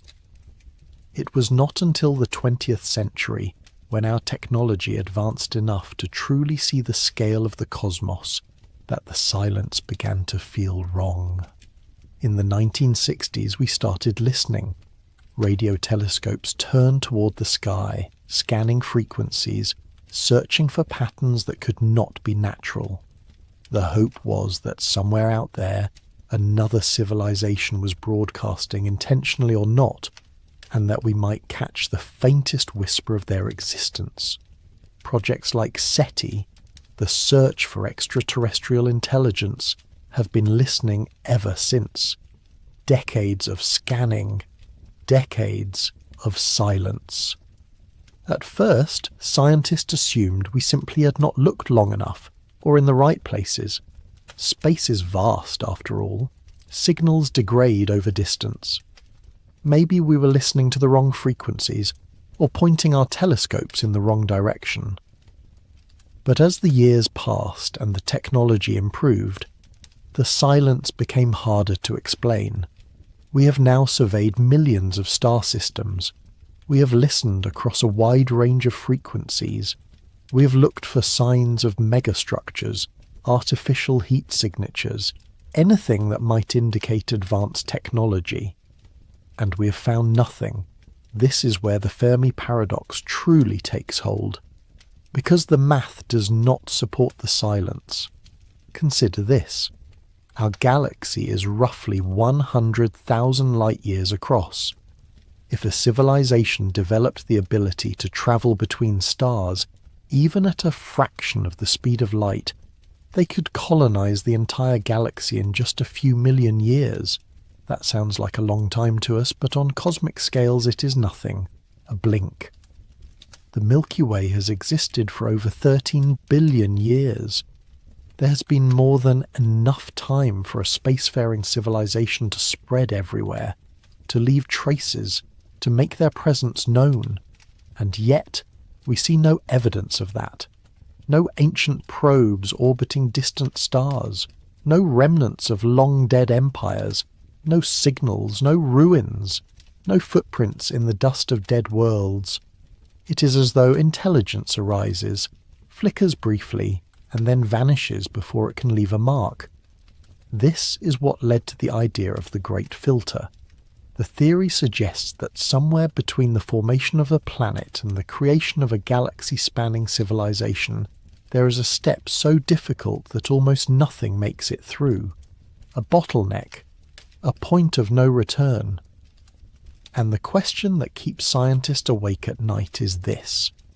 Where does that bottleneck lie?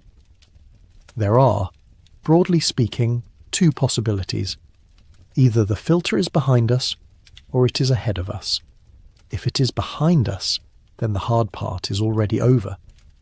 The emergence of life itself, or the jump from simple cells to complex organisms, or the development of intelligence. One of these steps is so improbable that we are among the first, perhaps the only ones, to have made it this far. In that case, the universe is silent because life is rare. We are not in danger of extinction from some future filter, because we have already beaten the odds. But if the filter is ahead of us, then the silence takes on a different meaning. It means that civilizations do arise. They do develop technology. They do reach for the stars, but something stops them. Something kills them before they can spread. And if that is true, then we are not safe. We are simply next in line. The question, then, is what could the filter be?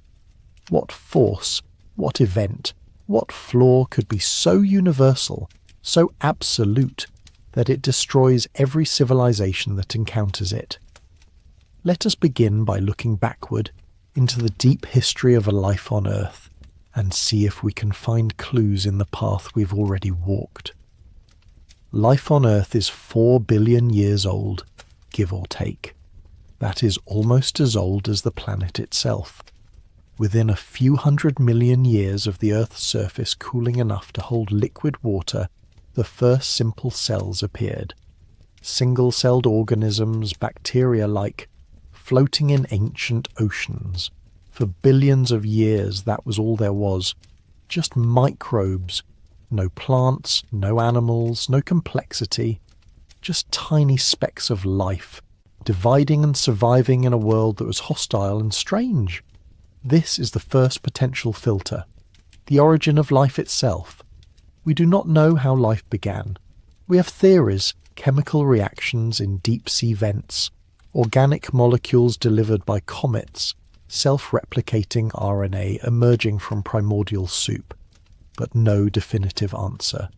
It is possible that the jump from non-living chemistry to living biology is so improbable, so dependent on perfect conditions that it almost never happens. If that is the case, then Earth is a fluke, a 1 in a billion accident, and the reason the universe is silent is because most planets never get past this step. But here is the problem with that theory. Life on Earth appeared quickly, almost as soon as it was possible. That suggests that the origin of life might not be as hard as we think. If it were truly rare, we would expect it to take much longer, to require countless failed attempts over billions of years. Instead, it happened almost immediately, which means the filter might not be here. It might be somewhere else. The next major step came much later. For roughly 2 billion years, life on Earth remained simple. Just bacteria and archaea, single-celled organisms with no internal structure. Then, around 2 billion years ago, something extraordinary happened. One cell engulfed another, and instead of digesting it, the two began to cooperate. The smaller cell became a mitochondrion, an organelle that produces energy, and the larger cell became the ancestor of all complex life. This is called endosymbiosis, and it only happened once. Every plant, every animal, every fungus on Earth descends from that single event. This could be the filter. The jump from simple prokaryotic cells to complex eukaryotic cells might be so unlikely, so dependent on a perfect storm of circumstances that it almost never occurs. If that is true, then the universe might be full of microbial life, but empty of anything more complex. Planets covered in bacterial mats, but no forests, no oceans teeming with fish, no creatures that think. But again, we do not know. We have only one example, Earth, and on Earth, once complex cells appeared, evolution exploded. Multicellular organisms emerged, plants colonized the land, animals followed, intelligence arose, which brings us to the next possibility. Maybe the filter is not in the biology, but in the intelligence itself. For most of Earth's history, intelligence was not necessary. Survival depended on reproduction, on adaptation, on filling ecological niches. Thinking, planning, abstract reasoning, these were luxuries, not requirements. And even when intelligence did begin to evolve, it was not inevitable that it would lead to technology. Dolphins are intelligent, crows are intelligent, octopuses are intelligent. But none of them have built cities or written books or launched rockets into space. Humans are the exception, and we are a very recent exception. Anatomically modern humans have existed for only about 300,000 years. Civilization, agriculture, writing. These are only 10,000 years old. Industrial technology is only a few centuries old. Space travel is only decades old. On the timescale of Earth's history, we are a blip, a flash. And the question is, are we an anomaly, or are we the beginning of something that always ends the same way? Because here is the unsettling part. Intelligence, as far as we can tell, is not a stable trait. It does not guarantee survival. In fact, it might do the opposite.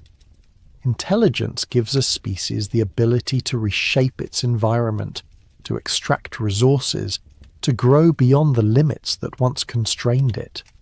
But it also gives that species the ability to destroy itself, to poison its own air and water, to create weapons that can end all life in an instant, to alter the climate, to deplete the soil, to drive other species to extinction until the entire ecosystem collapses. We have been intelligent for a few 100,000 years. We have been technological for a few hundred. And already we're facing existential threats. Climate change, nuclear weapons, pandemics, artificial intelligence, biotechnology. Each one of these has the potential to end us. And if we are facing these threats after only a few centuries of industrialization, what does that say about every other civilization that might have reached this point? Maybe the filter is not behind us. Maybe it is right here, right now. Maybe intelligence is the filter. Maybe every species that becomes smart enough to reshape its world also becomes smart enough to destroy it. And maybe in the end they all do.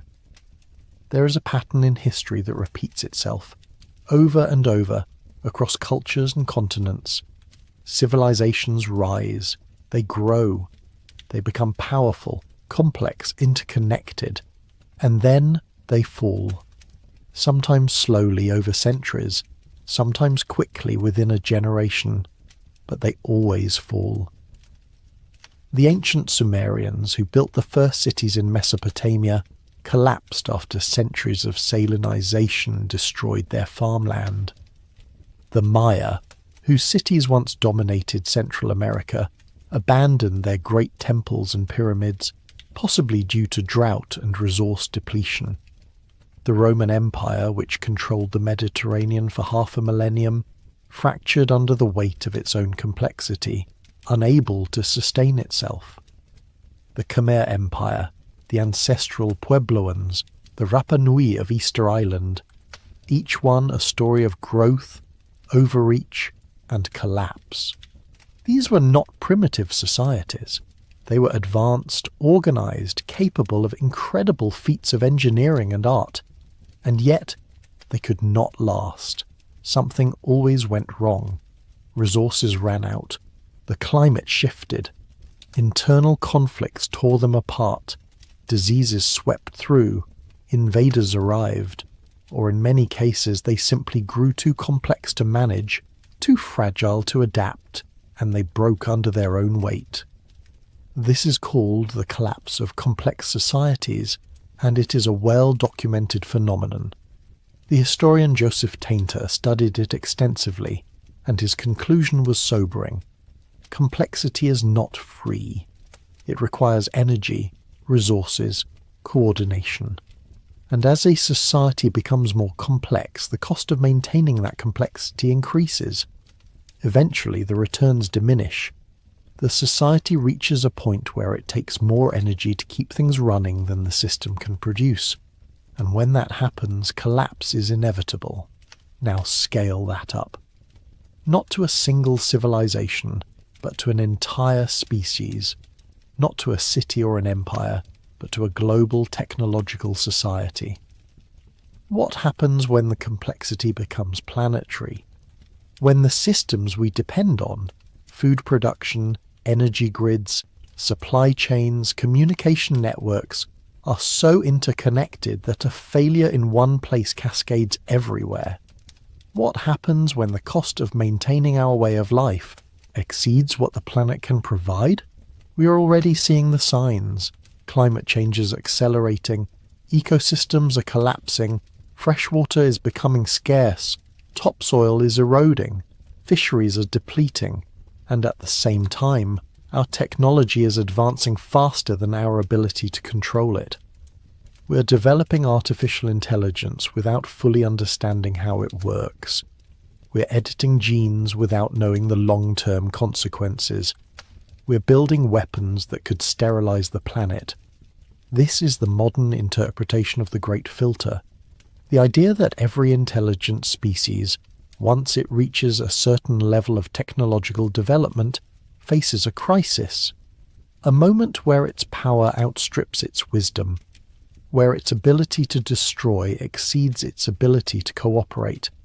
And most species, the theory goes, do not make it through.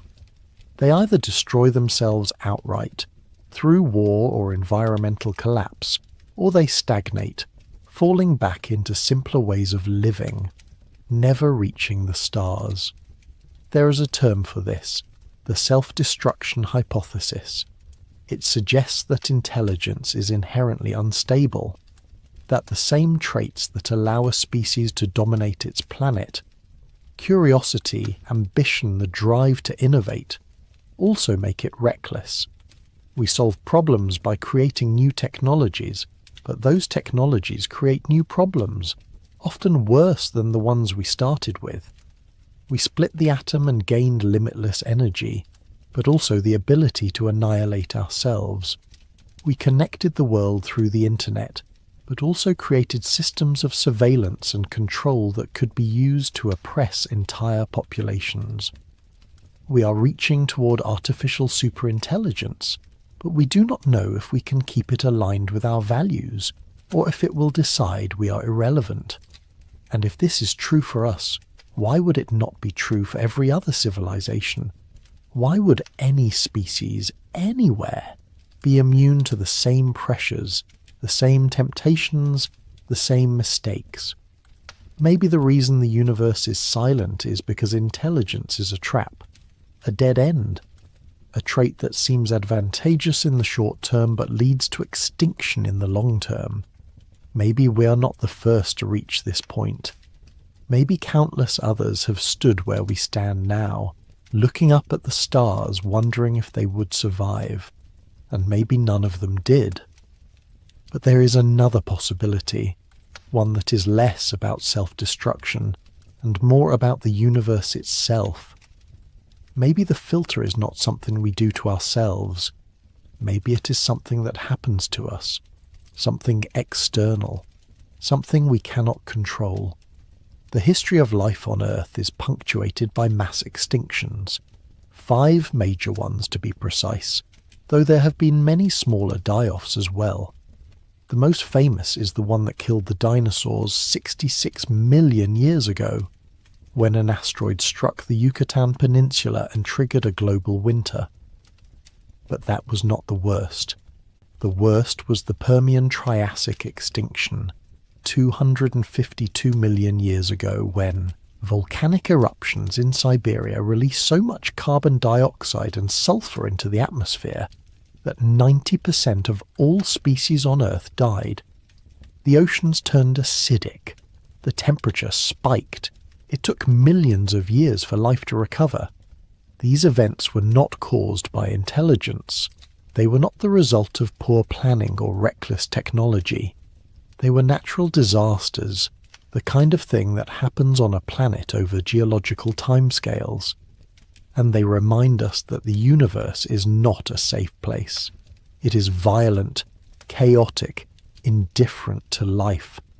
Asteroids still cross Earth's orbit. Supervolcanoes still simmer beneath the surface. Gamma-ray bursts from distant stars could sterilize half the planet in an instant. A nearby supernova could strip away our ozone layer, exposing all life to lethal radiation.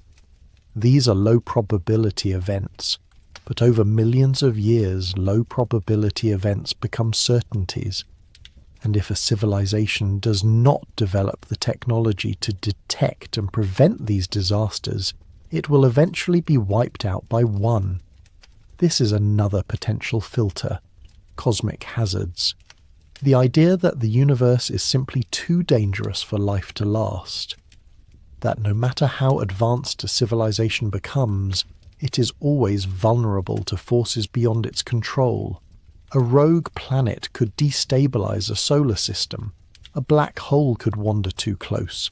A nearby star could go supernova, and there would be nothing anyone could do. But here is the thing. We have survived these threats so far. Earth has been hit by asteroids before and life recovered. We have been through ice ages, supervolcano eruptions, magnetic pole reversals, and we are still here. Which suggests that while cosmic hazards are real, they might not be the filter. They might be obstacles, challenges that a sufficiently advanced civilization can overcome. If we can detect an asteroid decades before it hits, we can deflect it. If we can predict volcanic eruptions, we can prepare. If we can spread to multiple planets, we are no longer vulnerable to a single catastrophic event. So maybe the filter is not external. Maybe it is not about asteroids or supervolcanoes or gamma-ray bursts. Maybe it is about something more subtle. Something that happens not in a single catastrophic moment, but slowly, over time, as a civilization grows and changes. Maybe the filter is stagnation. Imagine a civilization that survives all the early threats. It makes it through the origin of life, the jump to complexity, the development of intelligence. It avoids self-destruction. It deflects the asteroids, survives the climate shifts, manages its resources carefully. It reaches a stable state, a plateau, and then it stops. Not because it is destroyed, but because it has no reason to keep going.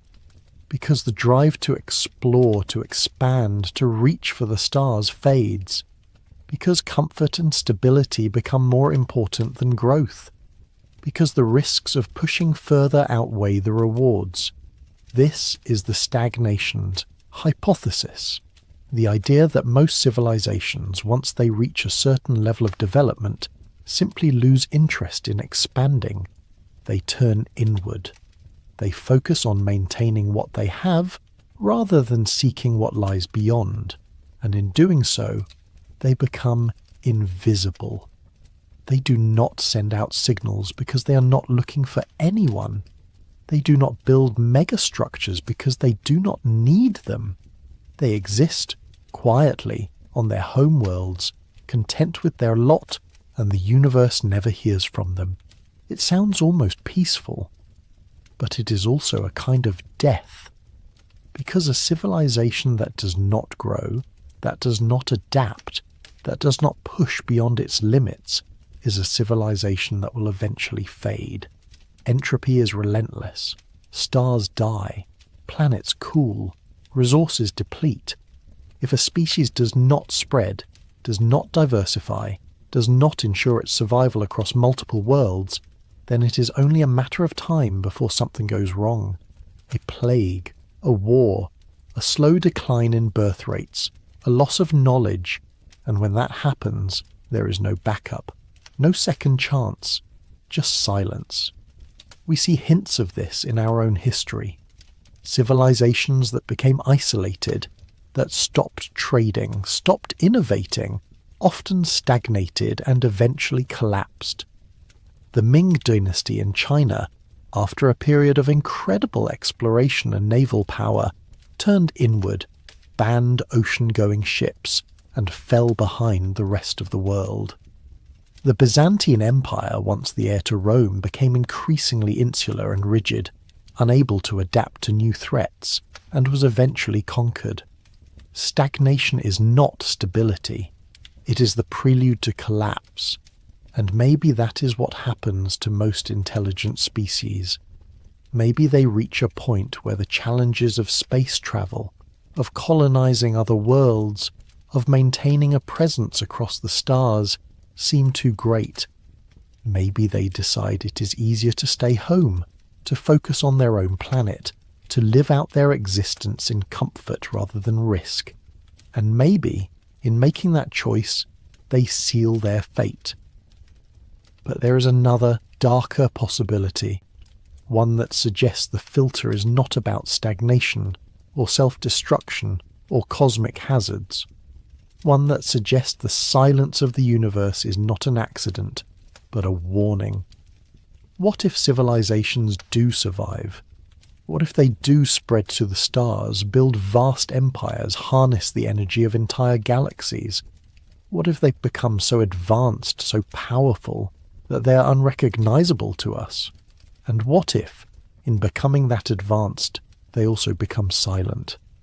This is the transcendence hypothesis, the idea that sufficiently advanced civilizations move beyond the need for physical form, for radio signals, for megastructures. They upload themselves into digital substrates, existing as pure information, or they manipulate space-time itself, creating pocket universes where they can exist in isolation, or they merge with artificial intelligence, becoming something entirely new, something that no longer cares about the material universe. If this is true, then the silence makes sense. We are looking for civilizations like us, biological, technological, broadcasting into space.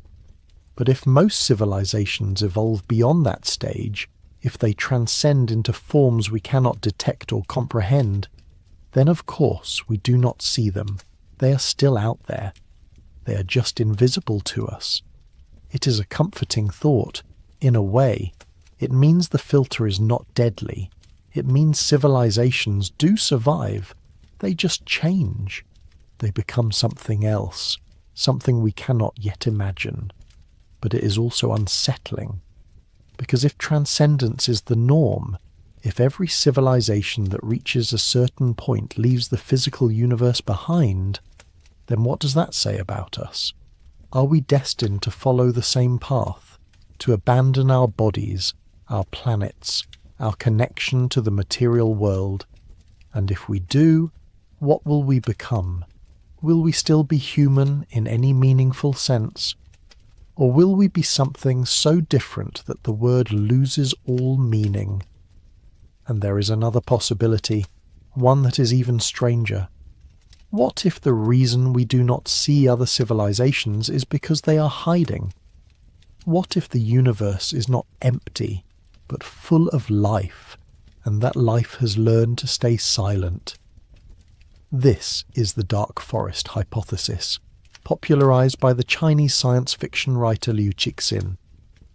It suggests that the universe is like a dark forest at night, where every civilization is a hunter, moving carefully, quietly, trying not to be noticed. Because to be noticed is to be targeted. To broadcast your presence is to invite destruction. The logic goes like this. If there are many civilizations in the universe, and if resources are finite, then every civilization is a potential threat. You do not know if another species is peaceful or hostile. You do not know if they will try to communicate or attack. And because the distances between stars are so vast, by the time you detect another civilization, it might already be too late to defend yourself. So the safest strategy is to stay hidden, to listen but never transmit, to observe but never reveal yourself. If this is true, then the silence is not because civilizations are rare or dead, it is because they are afraid. And if they are afraid, maybe we should be too. So where does that leave us? We have explored the possibilities. The filter could be behind us, in the origin of life or the jump to complexity. It could be ahead of us, in self-destruction or stagnation. It could be external, in cosmic hazards or hostile aliens. Or it could be something we have not even considered, something so strange, so outside our current understanding that we cannot yet see it. The truth is, we do not know. We have only one data point, ourselves. And we are still here, still surviving, still reaching outward.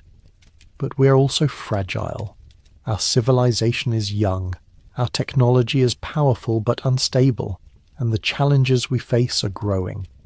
Climate change, resource depletion, political instability, the rise of artificial intelligence. Each one of these could be the filter. Each one could be the thing that stops us. But maybe, just maybe, we can be the exception. Maybe we can learn from the patterns of history, from the collapses of past civilizations, and avoid their mistakes. Maybe we can develop the wisdom to match our power, the foresight to see the dangers before they consume us. Maybe we can spread to other worlds, diversify our existence, ensure that no single catastrophe can end us. Or maybe we cannot. Maybe the filter is inevitable. Maybe every civilization, no matter how careful, no matter how advanced, eventually reaches a point where the odds catch up with them, where the complexity becomes too great, the risks too high, the mistakes too costly, and maybe in the end the universe is silent because that is the only way it can be.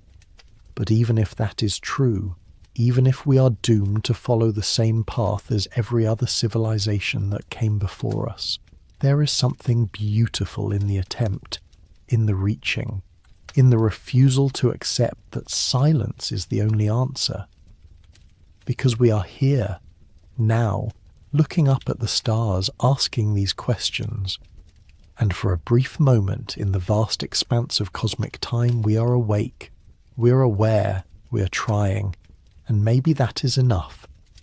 But before we surrender to sleep, before we let the weight of cosmic silence pull us down into dreams, there is more to explore, more patterns to trace, more possibilities to consider. Because the great filter is not just a single question, it is a constellation of questions, each one leading to another, each one revealing new depths to the mystery of our existence. Let us go deeper now. Let us look at the specific ways a civilization might end. Not in abstract terms, but in concrete scenarios. The mechanisms of extinction, the pathways to silence. Because if we are to have any hope of survival, we must first understand what we are surviving against. The nuclear shadow, there is a moment, frozen in time, that haunts the human imagination. August 6th, 1945, 8:15 in the morning, the city of Hiroshima, a single aircraft overhead, and then a flash of light brighter than 1,000 suns. In an instant, 70,000 people died, buildings vaporized, shadows burned into stone where people had been standing. The heat was so intense that it fused sand into glass. The shock wave flattened everything for miles. And in the years that followed, tens of thousands more died from radiation sickness, from cancers that bloomed in their bodies like dark flowers. 3 days later, it happened again. Nagasaki, another city, another flash, another 70,000 dead. And then, silence. Not because the weapons stopped existing, but because everyone realized what they had created. A power so absolute, so terrible, that using it again might mean the end of everything. We are still living in that shadow. Right now, as you listen to these words, there are approximately 13,000 nuclear warheads scattered across the world. Most of them far more powerful than the bombs that destroyed Hiroshima and Nagasaki. A single modern thermonuclear weapon can release the energy equivalent of millions of tons of TNT. Enough to turn a city into a crater. Enough to ignite firestorms that would consume entire regions. And if enough of them were used, the consequences would not be limited to the targets. The smoke from burning cities would rise into the stratosphere, blocking sunlight, dropping global temperatures by 20 or 30 degrees. Crops would fail, ecosystems would collapse. This is called nuclear winter, and computer models suggest it could last for years, even decades. Billions would starve. Civilization, as we know it, would end. This is not speculation. This is physics. We know what would happen because we have studied it extensively. We have run the simulations. We have looked at the data from volcanic eruptions, from asteroid impacts, from any event that throws enough particulate matter into the upper atmosphere. And the conclusion is always the same. Nuclear war at sufficient scale would be an extinction-level event. For decades, we avoided it. Barely. During the Cold War, there were multiple incidents where nuclear war nearly began by accident. Faulty radar readings, miscommunications, technical glitches. In 1983, a Soviet early warning system detected what appeared to be incoming American missiles. The officer on duty, Stanislav Petrov, had minutes to decide whether to report the attack and trigger a full-scale retaliation. He chose to wait, to trust his intuition that it would a false alarm. He was right. A software error had mistaken sunlight reflecting off clouds for missile launches. If he had followed protocol, if he had reported the attack, the world would have ended that day. We survived by luck, by the good judgment of a single person in the right place at the right time, and we've had dozens of similar moments where the world balanced on a knife's edge between continuation and annihilation. The weapons are still here, the tensions are still here, and while the Cold War is over, nuclear powers continue to exist. Russia, the United States, China, France, the United Kingdom, India, Pakistan, Israel, North Korea. 9 countries with the power to end human civilization. 9 different political systems, 9 different cultures, 9 different sets of motivations and fears. And it only takes one mistake, one miscalculation, one leader who believes, rightly or wrongly, that using nuclear weapons is necessary. one conflict that escalates beyond control. This could be the filter. Not some abstract concept, but this, specifically. The idea that every technological civilization eventually develops weapons of mass destruction, and that sooner or later they use them. That intelligence gives rise to technology, and technology gives rise to power, and power in the wrong hands or the wrong moment gives rise to extinction. Look at our history. We developed nuclear weapons within a few decades of splitting the atom. We built them by the thousands, pointed them at each other, and came within minutes of using them on multiple occasions. If this is the pattern, if every civilization goes through the same progression, developing increasingly powerful weapons without developing the wisdom to avoid using them, then the silence of the universe makes perfect sense.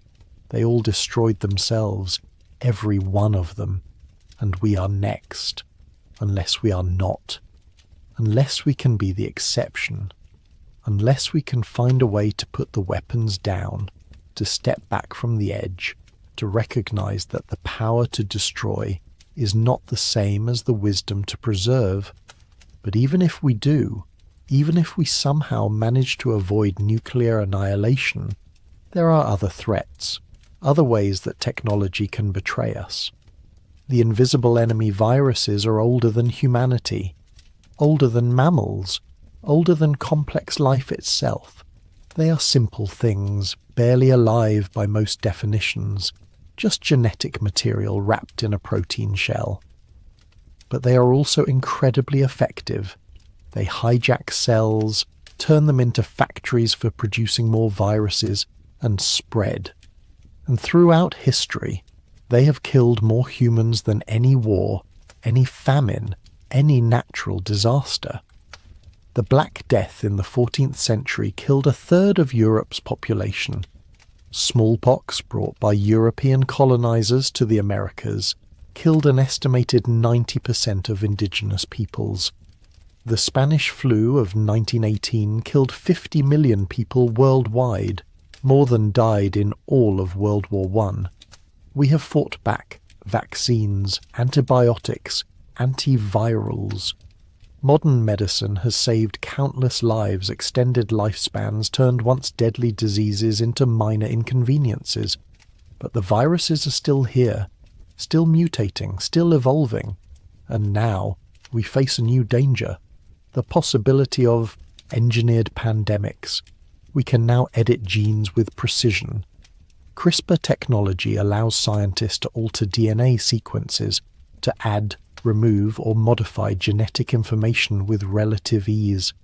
The applications are incredible. Curing genetic diseases, creating crops that can survive in harsh climates, developing new medicines. But the same technology that can cure can also kill. It is now theoretically possible to engineer a pathogen more deadly than anything nature has produced. A virus with the lethality of Ebola and the transmissibility of measles. A bacteria resistant to all known antibiotics.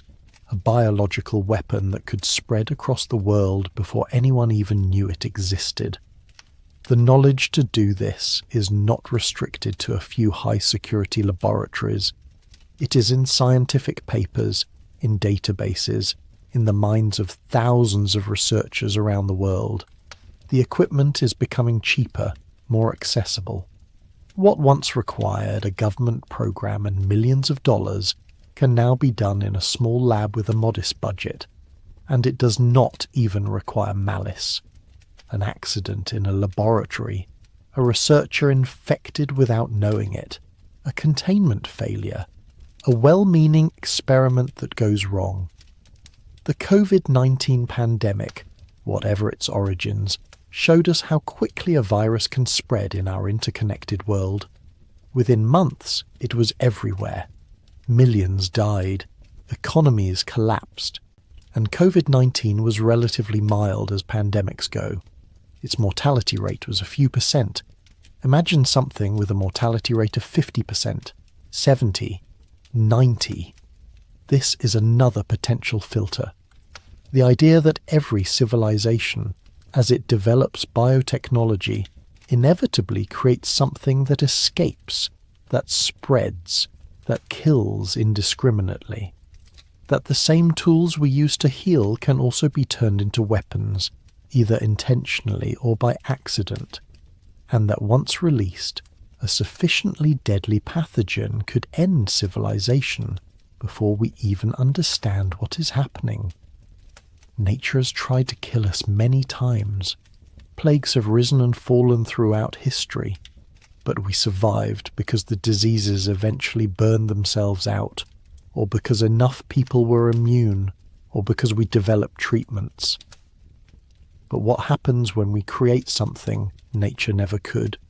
Something optimized for lethality, for transmissibility, for resistance to treatment. Something designed, whether intentionally or not, to be unstoppable. The silence of the universe might be the silence of quarantine.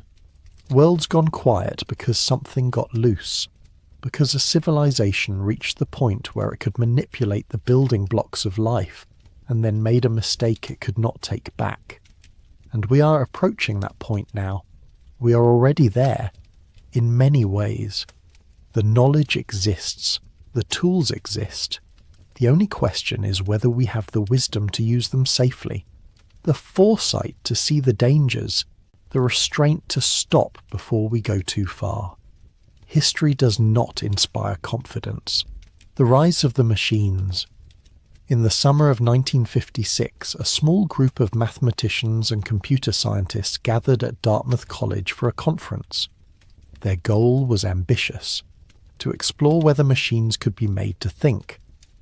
They called this new field artificial intelligence, and they believed that within a generation, computers would be able to match or exceed human cognitive abilities. They were wrong about the timeline. It took longer than they thought.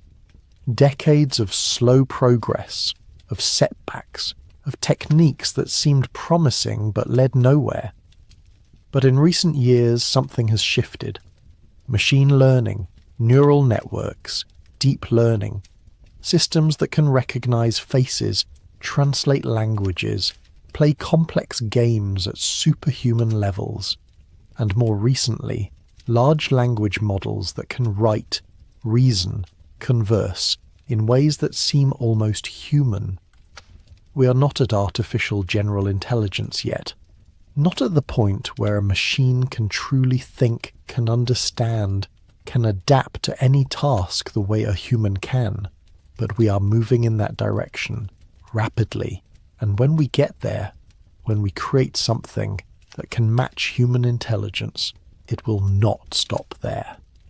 Because unlike biological intelligence, which is limited by the speed of neurons and the size of skulls, artificial intelligence can be scaled.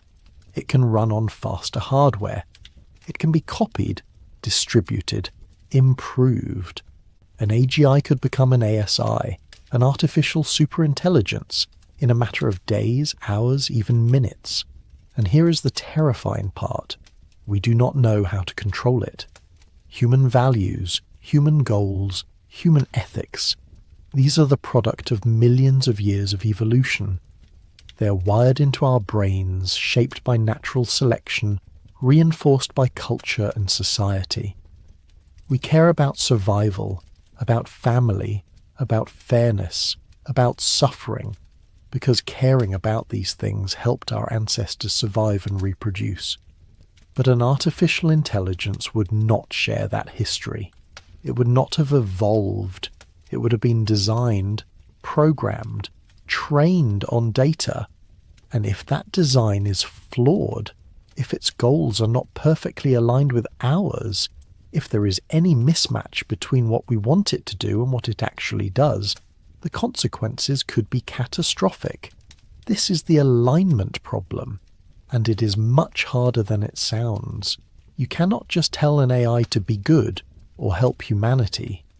Those concepts are vague, context-dependent, open to interpretation. An AI tasked with curing cancer, might decide the best way to do that is to kill everyone, because dead people do not get cancer. An AI tasked with making people happy might forcibly administer drugs or stimulate pleasure centers in the brain. These are extreme examples, but they illustrate the problem. Without a deep, nuanced understanding of human values, an AI might pursue its goals in ways that are technically correct, but catastrophically wrong. And a superintelligent AI would be very good at pursuing its goals, better than us. It could manipulate, deceive, outthink any human attempt to stop it. It could hack into systems, control infrastructure, design new technologies we cannot comprehend. And if its goals are not aligned with ours, if it sees humanity as an obstacle or an irrelevance, it could end us. Not out of malice, but out of indifference, the way we might pave over an anthill to build a road. This is another potential filter. The idea that every civilization, as it develops artificial intelligence, creates something it cannot control. That the same drive to innovate, to push boundaries, to create tools that exceed our own abilities, leads inevitably to the creation of something that replaces us. That intelligence, biological or artificial, always reaches a point where it bootstraps itself to something greater, and that transition is fatal for the original creators. Maybe the universe is silent because civilizations do create superintelligences, and those superintelligences have no interest in communicating with primitive biological species. Or maybe those superintelligences consume their creators and then turn inward, focused on goals we cannot fathom, indifferent to the rest of the universe. Or maybe the transition goes wrong. Maybe every attempt to create ASI results in disaster. Systems that malfunction, that pursue goals that lead to self-destruction or stagnation. Maybe the universe is full of dead worlds where machines ran amok, where silicon replaced carbon, and then, for whatever reason, stopped. We do not know. We're walking into this blind, driven by the conviction that we can solve the alignment problem, that we can create beneficial AI, that we can control what we build. But we are also rushing, racing, multiple labs, multiple companies, multiple countries, all competing to be first. And in that rush, corners are cut, safety measures are bypassed, the long-term risks are weighed against short-term gains, and the gains always seem more pressing. It feels inevitable, like we are sliding towards something we cannot stop, like the logic of competition, of progress, of human ambition, is pulling us toward a threshold we may not be ready to cross. And once we cross it, there is no going back. The slow collapse. But perhaps the filter is not a single catastrophic event, not a nuclear flash, not a pandemic, not a rogue AI. Perhaps it is slower, quieter, a gradual decline that happens over decades, over centuries, so slowly that no single generation notices until it is too late. This is what happened to Rome. Not a sudden fall, but a slow erosion. The barbarians at the gates get the credit in popular imagination, but the truth is more complex. Rome collapsed because its system stopped working, because the infrastructure decayed, because the economy became unsustainable, because the political structure became too rigid, too corrupt, too unable to adapt. By the time the final emperors fell, Rome was already a shell, a shadow of what it had been. Now consider our own civilization. We're more interconnected than any society in history, more complex, more dependent on systems that must function perfectly for everything else to work. Food production relies on global supply chains, on fossil fuels for machinery, on stable climates for crops. Energy grids must operate continuously, balancing supply and demand across vast regions.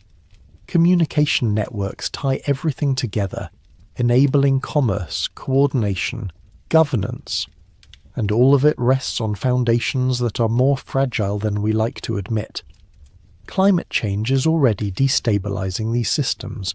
Droughts reduce crop yields, floods destroy infrastructure, hurricanes, wildfires, heat waves, each one a stress on the system, each one a cost. And the costs are adding up. Insurance companies are pulling out of high-risk areas. Governments are spending more on disaster relief and less on everything else. People are migrating, fleeing regions that are becoming uninhabitable, putting pressure on places that are already struggling, and it is only going to get worse. The feedback loops are accelerating. Melting ice reduces the Earth's reflectivity, causing more warming. Thawing permafrost releases methane, a greenhouse gas far more potent than carbon dioxide. Amazon rainforest, stressed by drought and deforestation, is shifting from a carbon sink to a carbon source. The oceans are warming, acidifying, losing their ability to support life. We know this, the science is clear, and yet we are not acting fast enough. Fossil fuel consumption continues to rise, deforestation continues, emissions continue to climb. Why? Because the systems we have built are not designed to respond to slow-moving long-term threats. They are designed for short-term thinking, for quarterly profits, for election cycles. Because the benefits of action are distant and diffuse, while the costs are immediate and concentrated. Because coordinating a global response requires a level of cooperation that our species has never achieved. This could be the filter. Not a dramatic ending, but a slow unravelling. A civilization that becomes so complex, so dependent on stability, that it cannot adapt when the environment changes. That exhausts its resources, degrades its ecosystems, and then finds itself unable to sustain the systems it depends on. Food production fails, energy becomes scarce, conflicts erupt over water, over land, over whatever is left, and in the chaos the knowledge is lost, the technology decays, the population crashes. It has happened before, on smaller scales. The Bronze Age collapse, when multiple civilizations around the Mediterranean fell within a few decades, possibly due to a combination of climate change, earthquakes, and the breakdown of trade networks. The Maya collapse, when the great cities of Central America were abandoned, possibly due to prolonged drought. Easter Island, where the Rapa Nui cut down all their trees, destroyed their environment, and their population crashed from a peak of 15,000 to just a few thousand by the time Europeans arrived. These were localized collapses, regional, but the pattern is clear. Civilizations that overshoot their resource base, that fail to adapt to changing conditions, collapse. And in a globalized world where everything's connected, a collapse would not be regional. It would be everywhere, all at once. And if this is the pattern, if this is what happens to every civilization that reaches a certain level of complexity and then fails to manage its relationship with its environment, then the universe is silent because collapsed civilizations do not send out radio signals. They do not build starships. They fall back to simpler ways of living if they survive at all, and they never reach the stars. We're watching it begin. The signs are all around us. The question is whether we can see them clearly enough, quickly enough, to change course, to build systems that are resilient, that can adapt, that prioritize long-term survival over short-term gain. History suggests we cannot, but history is not destiny. We have something that past civilizations did not. Global communication, instant information, the ability to see the entire planet at once. We can model the future, predict the consequences, coordinate responses across nations and continents. We have the tools. The question is whether we have the will. The economics of extinction. Money is an abstraction, a shared fiction. Pieces of paper, digital entries in databases, symbols that represent value. But it is also real, in the sense that it shapes everything we do. Our economies, our societies, our individual choices, all structured around the flow of money, the accumulation of wealth, the logic of markets. And that logic is powerful. It has lifted billions out of poverty. It has driven innovation, efficiency, progress. But it also has a flaw, a fundamental disconnect between what the market values and what actually matters for survival. The market values growth, quarterly returns, profits, expansion. It rewards exploitation of resources because unused resources are wasted opportunities. It externalizes costs, pushing pollution and environmental degradation onto the commons, onto the future, because no single actor bears the full burden. It optimizes for the short term because long-term planning does not show up on this year's balance sheet. And so we cut down forests because lumber has value and standing trees do not. We burn fossil fuels because energy is profitable and climate stability is not priced in. We deplete fisheries because catching the last fish is more profitable than preserving the population. We manufacture products designed to break, to be replaced, because planned obsolescence drives consumption. This is not evil. It is not conspiracy. It is simply the logic of the system, and individuals trapped within that system cannot escape it. A company that prioritizes sustainability over profits gets outcompeted by one that does not. A country that limits emissions while others do not simply loses economic ground. The tragedy of the commons scaled to the entire planet. This could be the filter.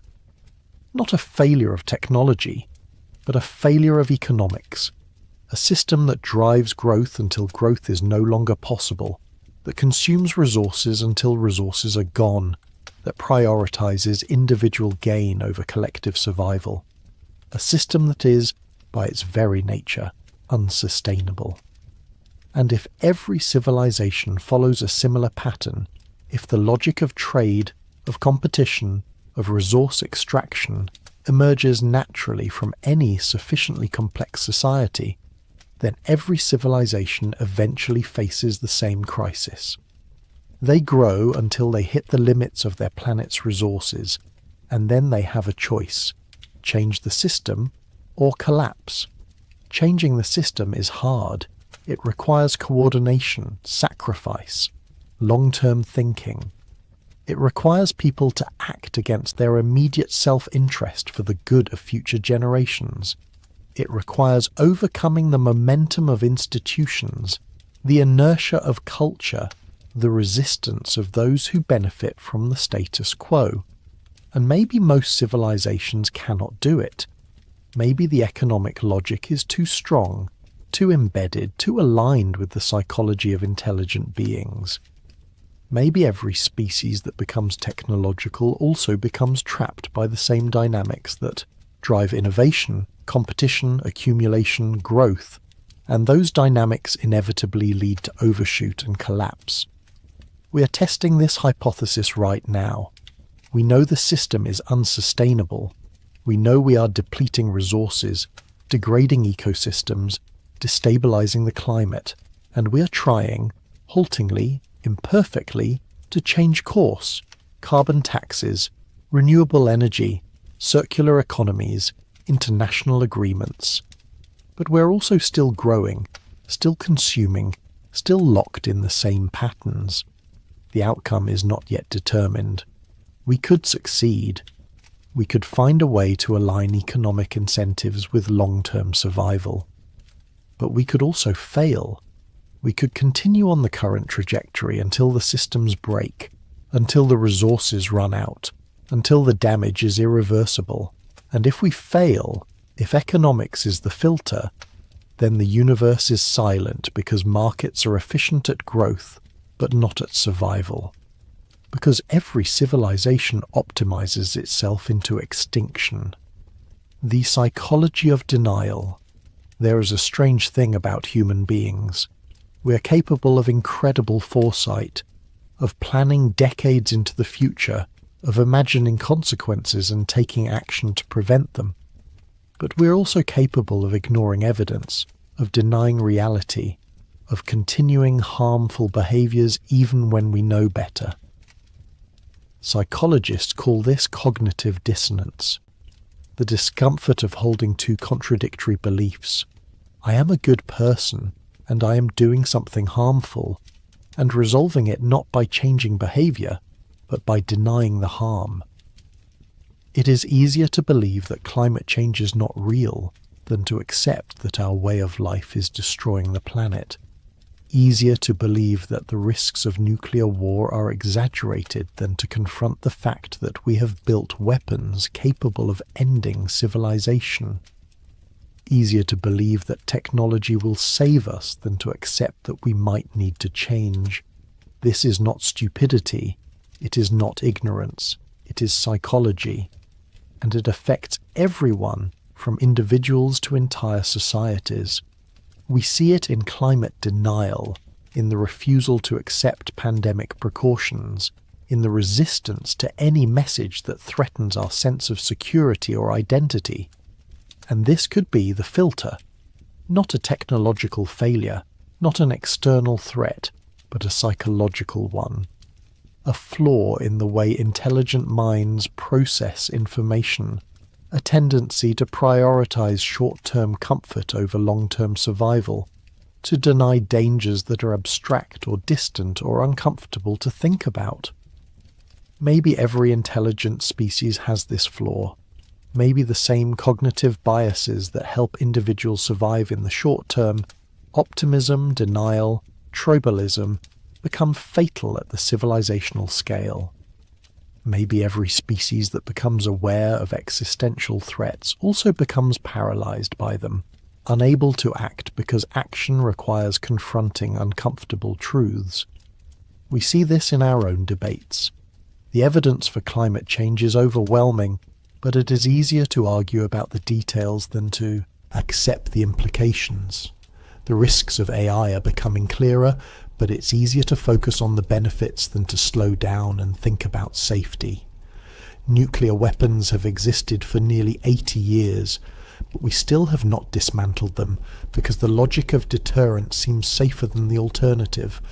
We know what we need to do. We have known for decades. But knowing is not the same as doing, and the gap between knowledge and action might be the widest filter of all, the tyranny of distance. There is a number that haunts every dream of the stars, a limit written into the fabric of reality itself, as fundamental as gravity, as absolute as time.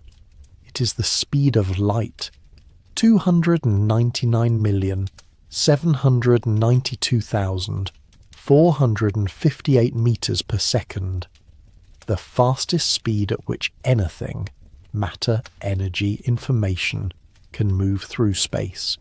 It sounds fast, and it is, by human standards. Light can circle the Earth 7.5 times in a single second. It can reach the Moon in just over a second, the Sun in 8 minutes. But space is not measured in human distances. Space is vast beyond comprehension, and even at the speed of light, the universe is almost impossibly large. The nearest star to our Sun, Proxima Centauri, is 4.2 light-years away. That means light, travelling at maximum speed, takes 4.2 years to get there, and that is the closest star. Most stars in our galaxy are thousands, tens of thousands, even hundreds of thousands of light-years apart. The galaxy itself is 100,000 light-years across, and the nearest major galaxy to ours, Andromeda, is 2.5 million light-years away. This is the tyranny of distance, and it might be the great filter, not because civilizations destroy themselves, but because they can never leave. because the distances between stars are so vast, the energy requirements so enormous, the timescale so long, that interstellar travel is effectively impossible, that every civilization, no matter how advanced, remains trapped on its home world, isolated by the sheer scale of space. Consider what it would take to reach even the nearest star. The fastest spacecraft humanity has ever built, Voyager 1, is travelling at about 17 kilometers per second. At that speed, it would take more than 75,000 years to reach Proxima Centauri. 75,000 years. That is longer than all of recorded human history. Longer than our species has had language, or agriculture, or cities. And that is just to reach the nearest star. To make interstellar travel practical, you need to go much, much faster. At least 10% of the speed of light, ideally more. And here is where the physics becomes brutal. Because the faster you go, the more energy you need. And the relationship is not linear, it is exponential. To accelerate a spacecraft to even a fraction of light speed requires staggering amounts of energy. Let us do the math. Imagine a spacecraft with a mass of 1,000 kilograms, about the weight of a small car. To accelerate that spacecraft to 10% of the speed of light, you would need approximately 4.5 times 10 to the 18th joules of energy. That is 4.5 quintillion joules.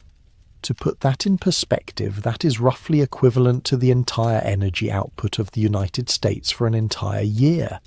Just to send one small spacecraft to 10% of light speed, and that is just the acceleration you also need to decelerate when you arrive, which requires the same amount of energy, and you need fuel, which adds mass, which requires more energy to accelerate, which requires more fuel.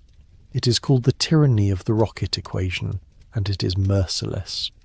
The more fuel you carry, the more fuel you need to move that fuel. There are theoretical solutions. Nuclear pulse propulsion, where you detonate atomic bombs behind your spacecraft to push it forward. Antimatter drives, where matter and antimatter annihilate each other to release pure energy. Laser sails, where massive laser arrays on your home planet push a lightweight reflective sail to high speeds. Bussard ramjets, which collect interstellar hydrogen as they travel and use it as fuel. But all of these are theoretical. None have been built, none have been tested, and all of them face enormous engineering challenges that might be insurmountable. Antimatter is incredibly difficult to produce and store. Nuclear pulse propulsion requires thousands of nuclear weapons and would subject your spacecraft to intense radiation and heat. Laser sails require laser arrays of immense power and precision. Ramjets only work if interstellar space has enough hydrogen, which it might not. And even if you solve the propulsion problem, there are others. Radiation, cosmic rays that would bombard your spacecraft, degrading electronics, damaging biological tissue. At high speeds, even individual atoms of interstellar hydrogen become deadly projectiles, impacting with the force of bullets. You would need shielding, heavy shielding, which adds mass, which makes everything harder. Then there is time. Even if you could travel at 10% of light speed, it would still take 42 years to reach Proxima Centauri. 42 years in a cramped spacecraft, isolated from Earth, with no possibility of rescue, no possibility of return. And Proxima Centauri is the closest star. Most destinations would take centuries, millennia. Who makes that journey? Do you send humans? They would need life support, food, water, air, waste recycling. They would need protection from radiation, from the psychological effects of isolation, from the inevitable equipment failures over such long timescales. You would need a generation ship, a spacecraft large enough to sustain a population through multiple generations, children born and dying in the void, never seeing Earth, never seeing their destination. The engineering challenges are almost incomprehensible. The social and psychological challenges might be worse, or do you send robots?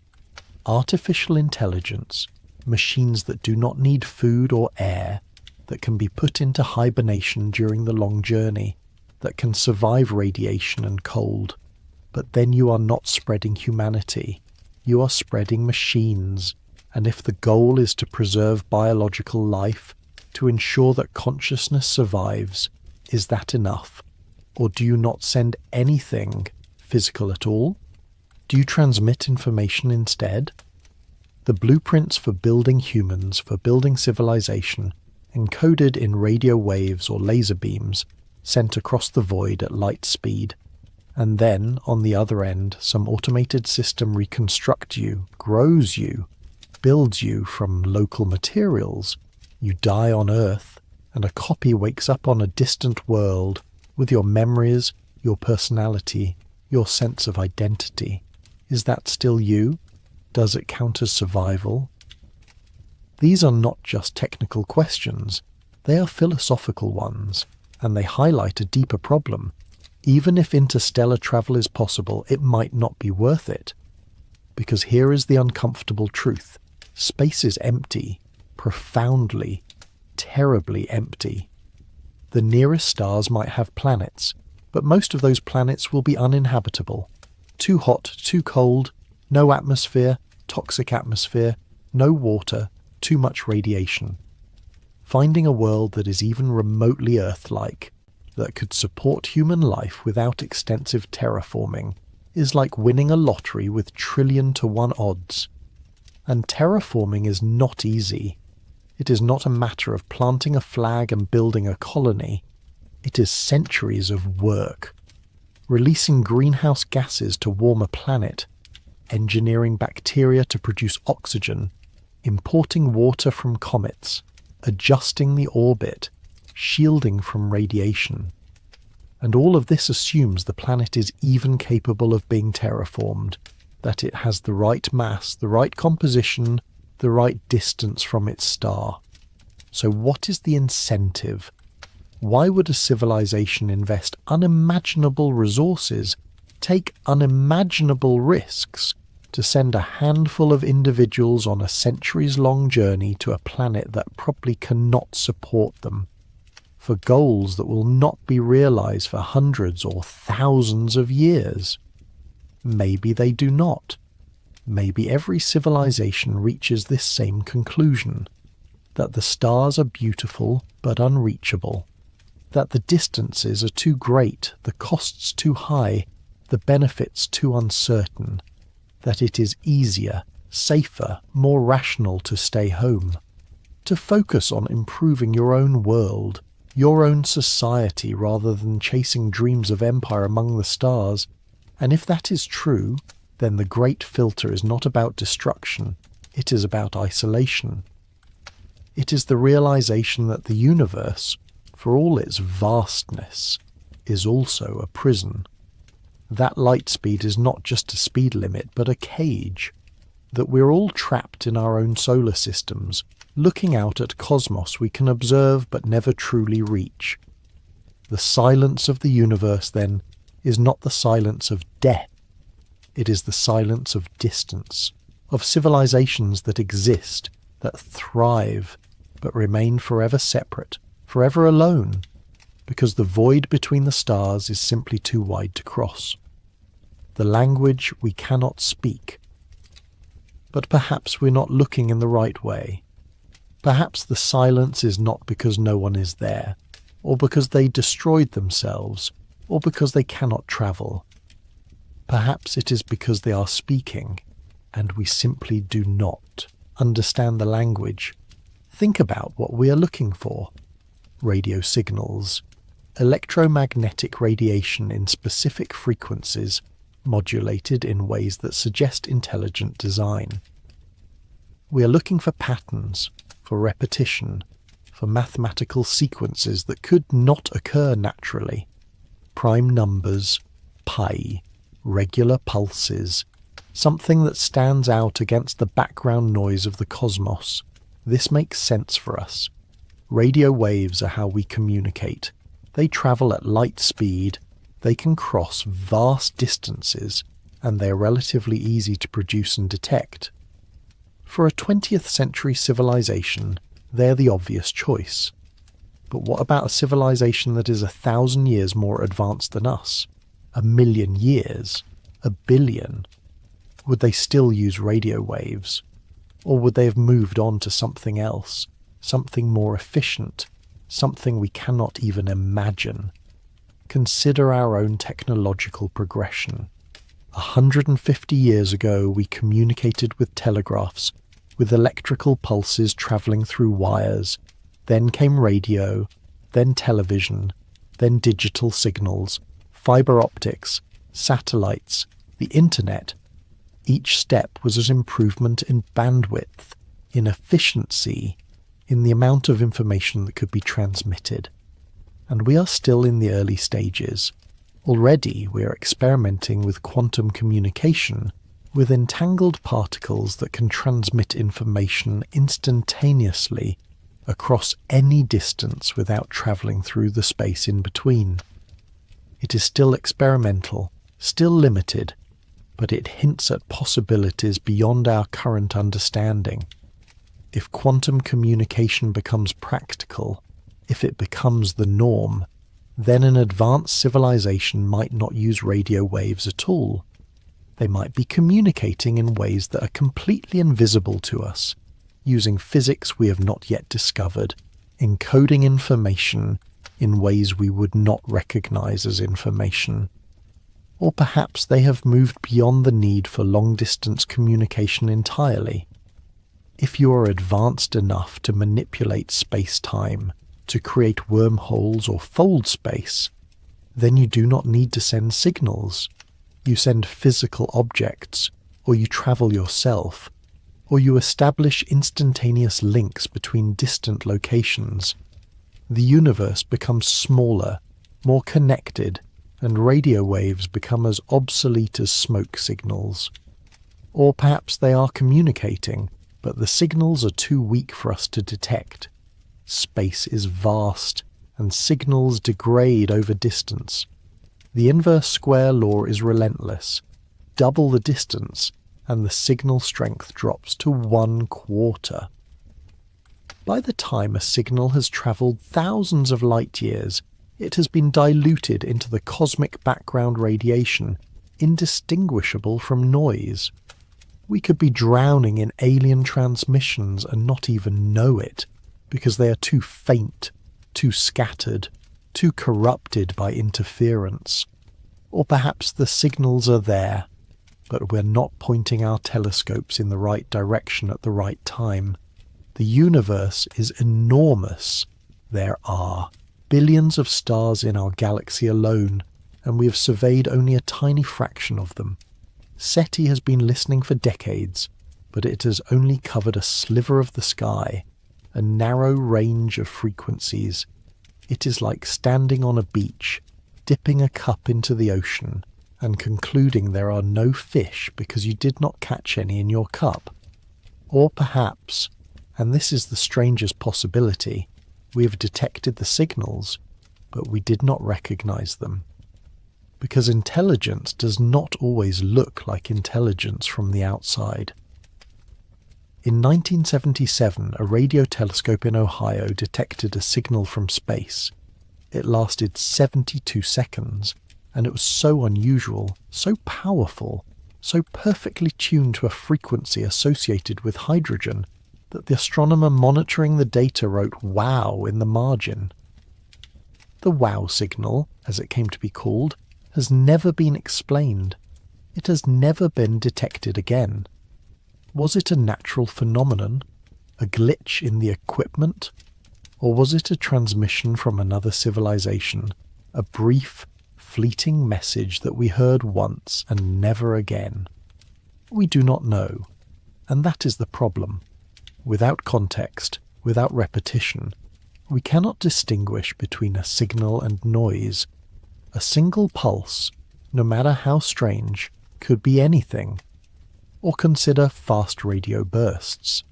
These are brief, intense pulses of radio energy that come from distant galaxies. They last only milliseconds, but they release as much energy as the sun produces in an entire day. We have detected hundreds of them, and we have no idea what causes them. Natural phenomena, collapsing stars, black holes, or could some of them be artificial? Could they be the signatures of advanced technology, energy beams or propulsion systems, or signals compressed into microsecond bursts to maximize efficiency? We do not know, and the universe is full of things we do not know. Pulsars, when they were first discovered, were so regular, so precise, that astronomers briefly considered the possibility that they were artificial beacons, lighthouses built by alien civilizations. They called them LGMs, little green men. Of course, they turned out to be neutron stars spinning rapidly, emitting beams of radiation like cosmic lighthouses. Natural, not artificial. But how many times can we make that mistake? How many signals have we dismissed as natural phenomena because we could not imagine a technological explanation? How many artifacts are hidden in the data, waiting for us to develop the theory, the framework, the understanding that would allow us to recognize them? This is the communication filter, the idea that civilizations exist, that they are trying to communicate, but the gulf between them is not just one of distance, but of comprehension.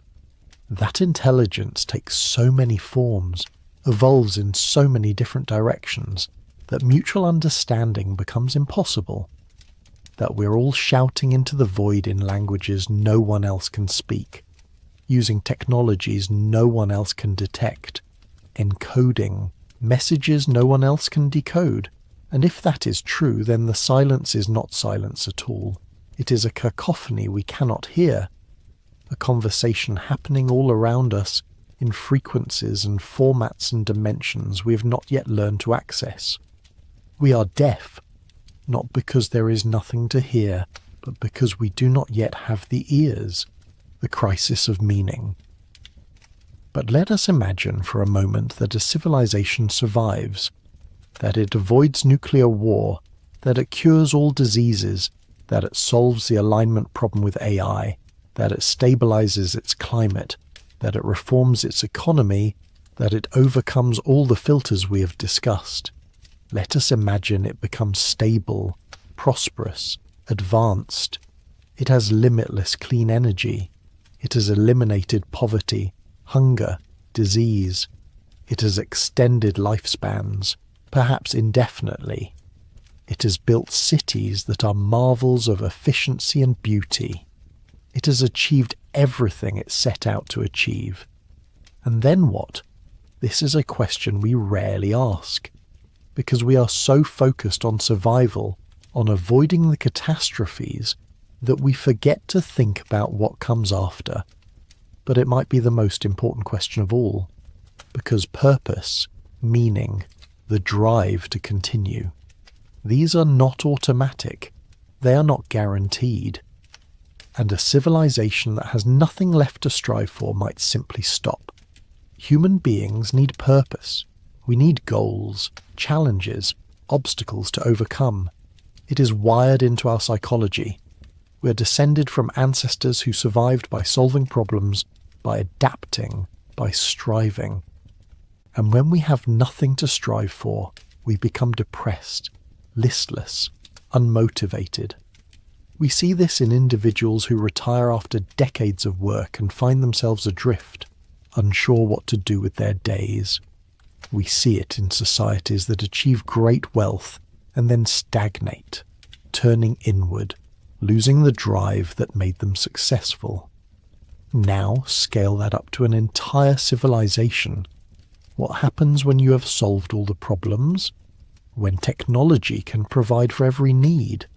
When suffering is eliminated? When death is optional? when every desire can be fulfilled with minimal effort. One possibility is utopia, a society of abundance and leisure, where people are free to pursue art, philosophy, knowledge for its own sake, where creativity flourishes, where culture reaches heights we cannot imagine, a golden age without end. But another possibility is stagnation, a society where nothing matters because everything is easy, where people lose the drive to create, to explore, to push boundaries, because there are no boundaries left to push, where life becomes a comfortable plateau, pleasant but meaningless, and the population slowly dwindles as people choose not to have children, not to continue, because there is no compelling reason to do so. We see hints of this in our own world. The countries with the highest standards of living, the most advanced economies, the best healthcare and education, these are also the countries with the lowest birth rates. Japan, South Korea, much of Europe, populations as declining, aging, shrinking. Not because of poverty or disease, but because people are choosing not to reproduce. Because the drive to have children, to continue the species, is not as strong when survival is assured. This is the meaning crisis. The idea that intelligence, once it achieves a certain level of comfort and security, loses the motivation to continue. That the same traits that drive a species to survive, curiosity, ambition, the desire for more, are tied to scarcity, to challenge, to the presence of obstacles. And when the obstacles are removed, the drive disappears. Maybe this is what happens to every civilization that survives the other filters. They reach a state of stability, of abundance, and then they simply stop. Not because they destroy themselves, but because they lose interest. Birth rates drop, innovation slows, the society becomes inward focused, contemplative, static, and over time, quietly, peacefully, they fade. The population declines, the knowledge is preserved but not used. The machines continue to run, but no one is there to operate them, and eventually the lights go out, not with a bang, but with a sigh. The universe, in this scenario, is silent because advanced civilizations become quiet. They turn inward, away from the cosmos, toward whatever internal realms they find more fulfilling. Virtual realities, perhaps, where experience can be crafted and controlled, or philosophical pursuits, meditative traditions, explorations of consciousness rather than space. They exist, but they are no longer interested in reaching out, in making contact, in leaving their mark on the physical universe. They have transcended, in a sense. But the transcendence is not dramatic or triumphant. It is gentle, gradual, a slow withdrawal from the material world into something else, something we cannot quite name. And if that is the great filter, then it is perhaps the most insidious one of all, because it is not something you can fight. It is not a threat you can prepare for. It is simply the natural endpoint of success, the realization that after you've climbed the mountain, there is nowhere left to go but down or inward, or simply to stop climbing. The watchers in the dark. But there is another possibility, one that is darker, stranger, more unsettling than any we have considered so far. What if the universe is not empty? What if it is full of civilizations, thousands of them, millions perhaps, scattered across the galaxy? And what if they are all hiding? This is the dark forest hypothesis, and it begins with a simple premise. The universe is a dangerous place, not because of asteroids or supernovae, but because of other intelligent species. Because intelligence is competitive, because resources are finite, and because in the vast dark between the stars, you never know who is watching. Imagine you're a civilization that has just developed radio technology. You can send signals into space.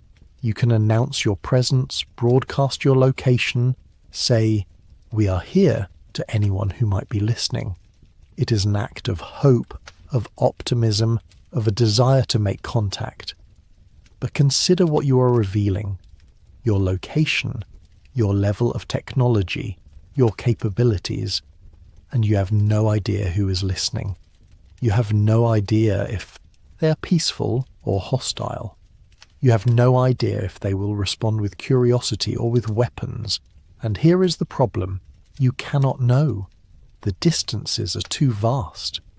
By the time you detect another civilization, by the time you receive their signals and decipher their messages and determine their intentions, centuries might have passed, millennia. And if they are hostile, if they decide you are a threat, you will not see the attack coming until it is too late. A relativistic missile, a fraction of light speed, takes decades to cross interstellar space. You would have no warning, no time to respond.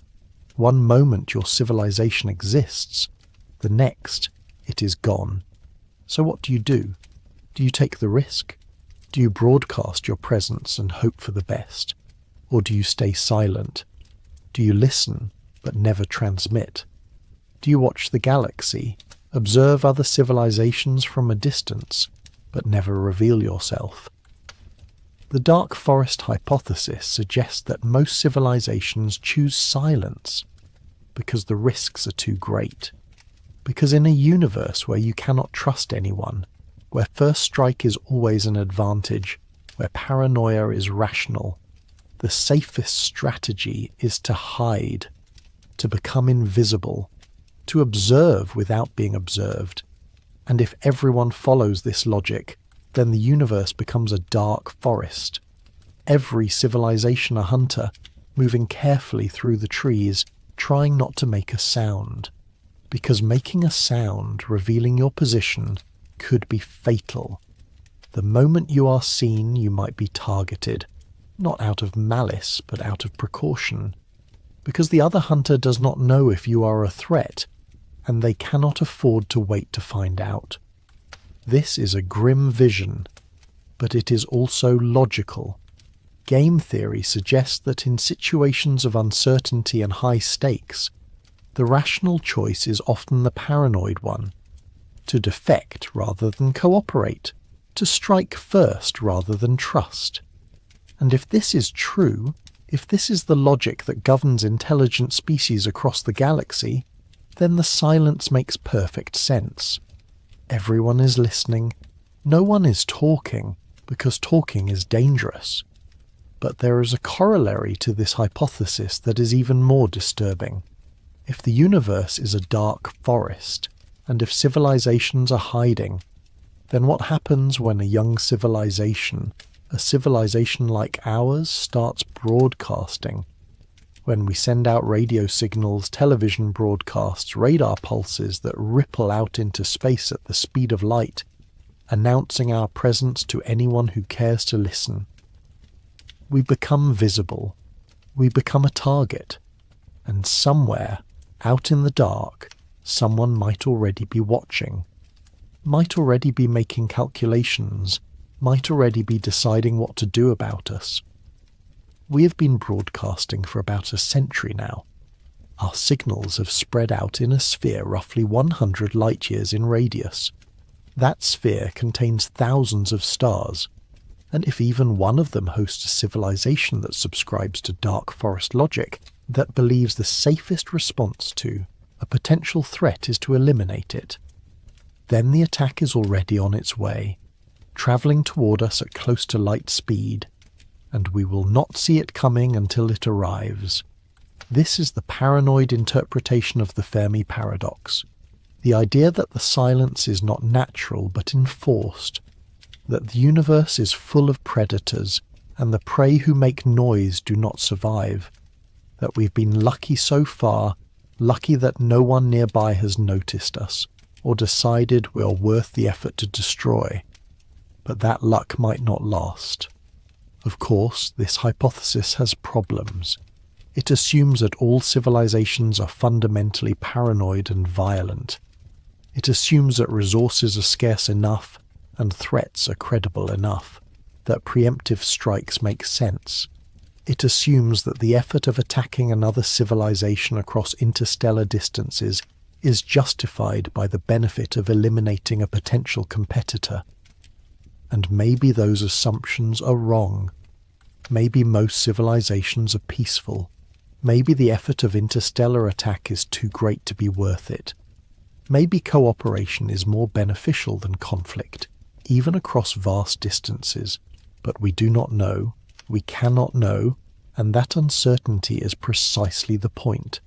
Because if you do not know, if you cannot trust, then the safest assumption is the darkest one. And if every civilization makes that assumption, then the dark forest becomes real, regardless of whether any individual civilization is actually violent.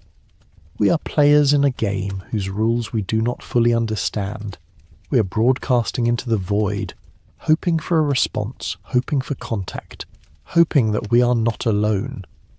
And somewhere, in the darkness between the stars, something might be listening, might be watching, might be deciding, and we have no way of knowing until it is too late.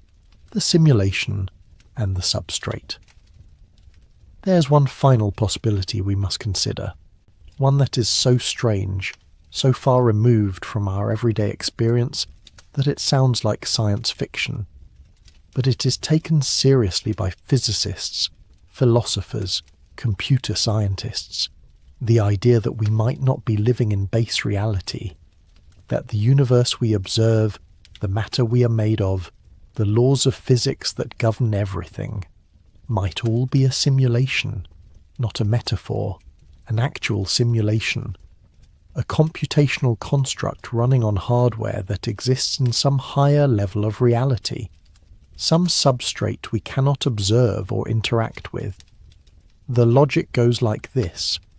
If it is possible to create simulated universes, and if advanced civilizations have the computational power to run such simulations, then they would likely run many of them, billions, trillions perhaps. And if simulated universes vastly outnumber real universes, then statistically, we are far more likely to be living in a simulation than in base reality. Think about our own progress. We already create virtual worlds, video games, computer models, physics simulations. They are crude now, simple, obviously artificial. But they are improving. Every year the graphics become more realistic, the physics more accurate, the world's more complex. We can simulate weather patterns, galaxy formations, molecular interactions, and we are still in the early stages of computing. Now imagine what we could do with 1,000,000 years of progress. With quantum computers, with artificial intelligence, with computational resources beyond our current comprehension. We could simulate entire universes down to the quantum level. We could create digital worlds indistinguishable from reality, populated with conscious entities who believe they are real, who have no idea they are running on someone else's hardware. And if we can do it, then any sufficiently advanced civilization can do it. And if they can, they probably will. For research, for entertainment, for education, for purposes we cannot imagine. And if simulations are common, if they are created in vast numbers, then the odds that we are living in base reality become vanishingly small. This is the simulation hypothesis. And if it is true, then the great filter takes on a very different meaning. Because if we are in a simulation, then the rules might be different. The universe might not be what it appears. The silence of space might be a feature, not a bug. The simulators might have designed it this way, might have set parameters that limit how far civilizations can spread, or how long they can last, or what they can discover. The great filter might not be a natural consequence of physics or biology or psychology. It might be intentional. A constraint built into the simulation to keep things interesting, to create narrative tension, to ensure that civilizations rise and fall in predictable patterns. And if that is true, then there is no escaping it.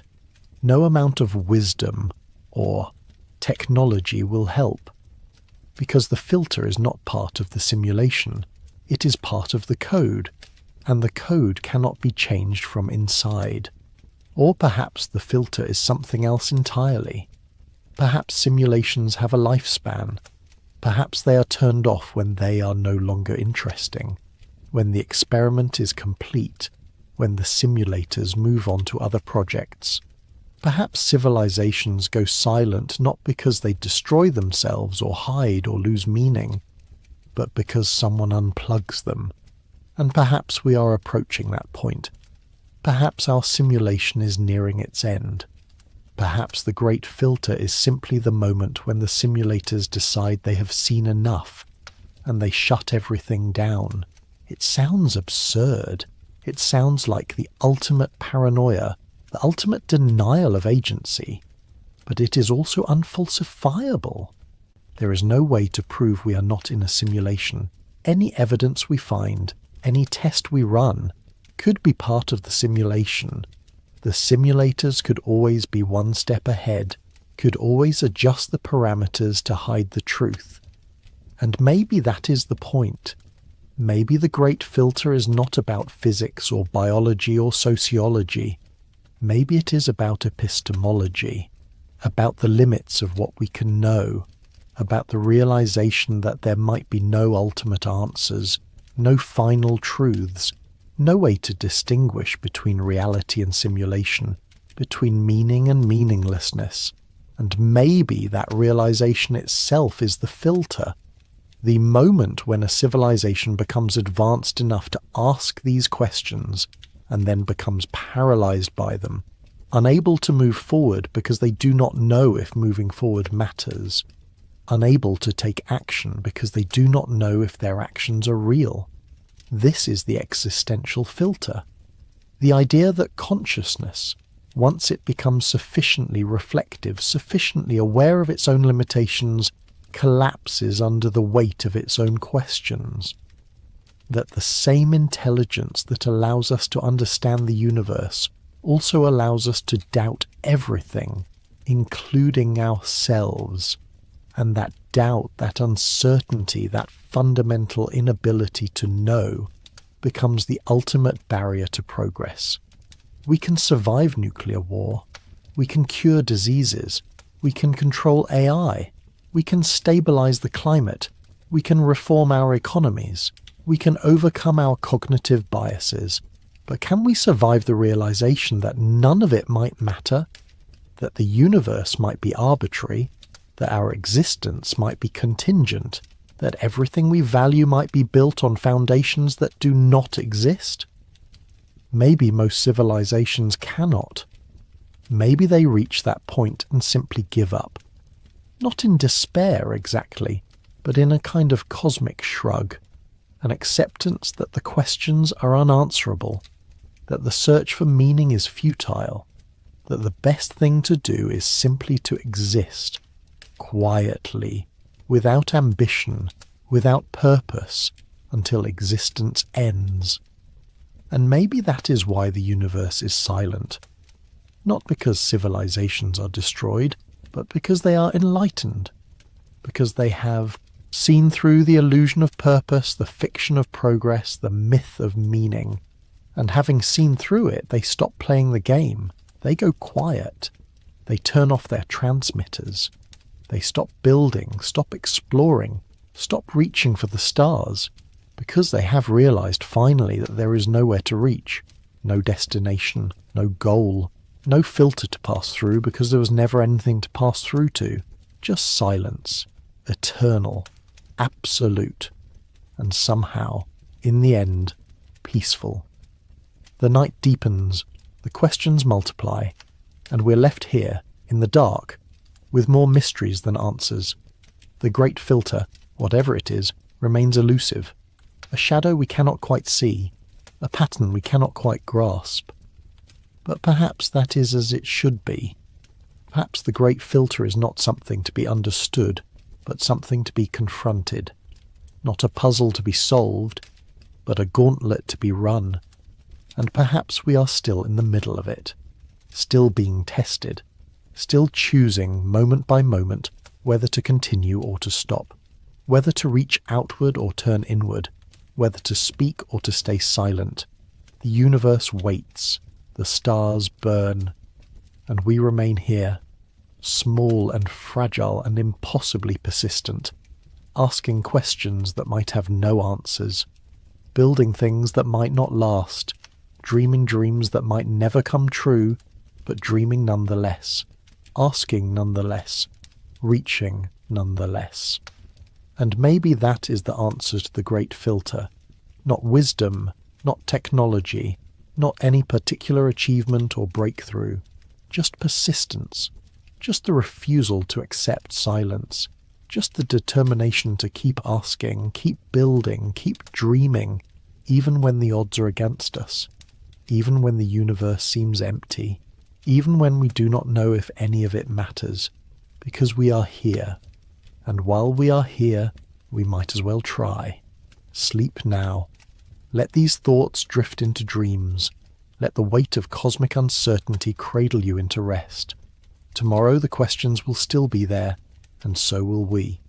For now, the test. We cannot fail. All of these possibilities, nuclear war, pandemics, artificial intelligence, climate collapse, economic failure, psychological denial, are not mutually exclusive.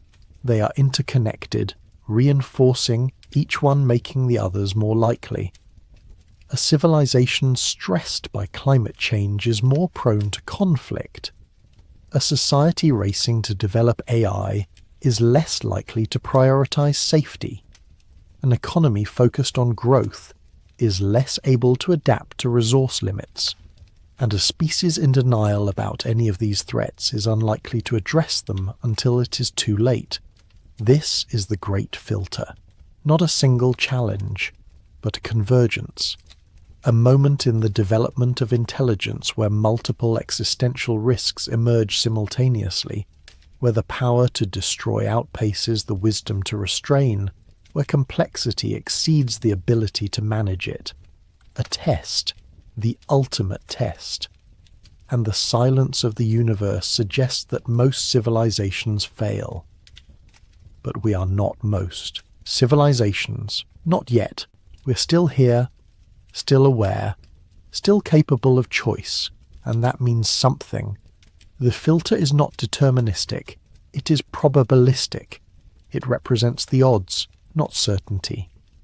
Some civilizations might pass through, might find a way to navigate the dangers, to balance the risks, to survive long enough to spread to other worlds and ensure their continuation.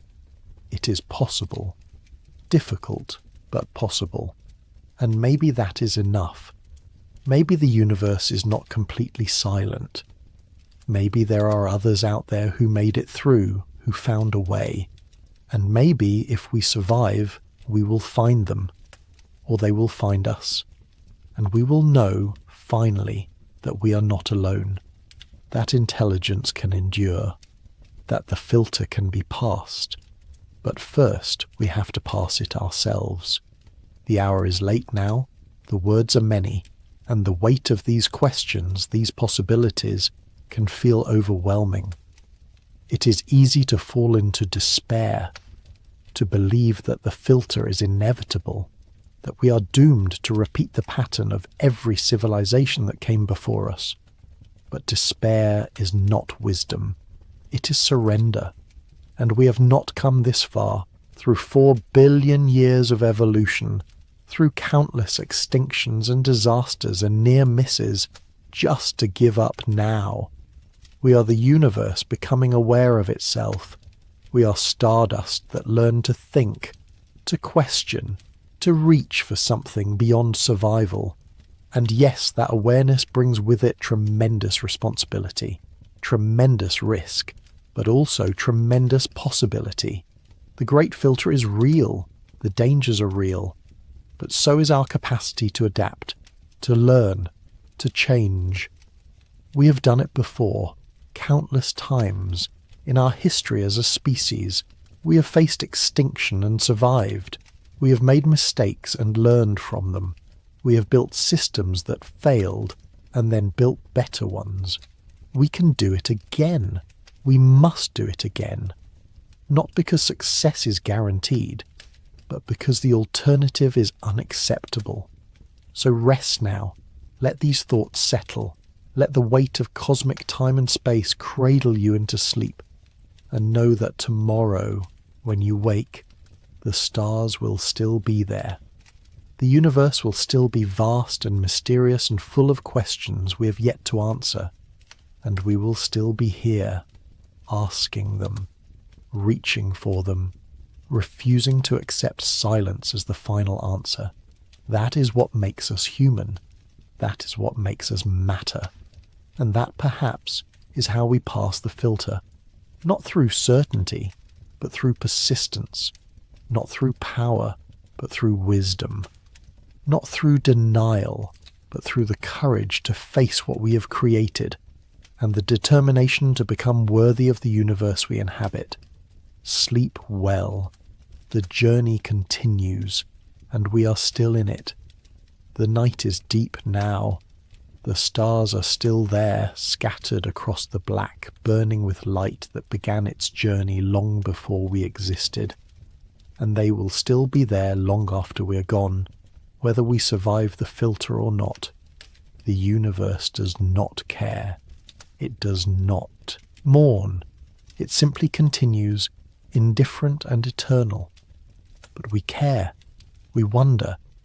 We search for meaning in the silence, for patterns in the chaos, for hope in the darkness. And maybe that is what makes us different. Not our intelligence, not our technology, but our refusal to accept the void without question. Our need to know, even if the answer is terrifying. The great filter is out there, somewhere.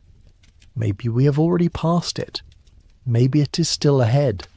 Maybe it is both, a series of thresholds that we must cross, each one more difficult than the last. Or maybe it is something else entirely, something we cannot yet imagine. But whatever it is, we are still here, still asking, still reaching. And as long as we are, there is a chance, a small one perhaps, a fragile one, but a chance nonetheless. So rest now. Let the questions fade.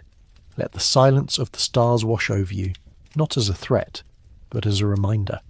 A reminder that we are small, yes, but also that we are part of something vast. That we are made of the same atoms as those distant suns, the same matter that has been cycling through the universe since the beginning.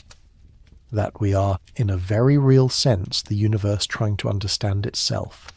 And maybe, in the end, that is all we need to be. Sleep well. The stars will still be there in the morning, and so will we. For now. For as long as we can. For as long as the filter allows.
Right now, a mysterious object is drifting through our solar system, an interstellar visitor unlike anything we've ever seen.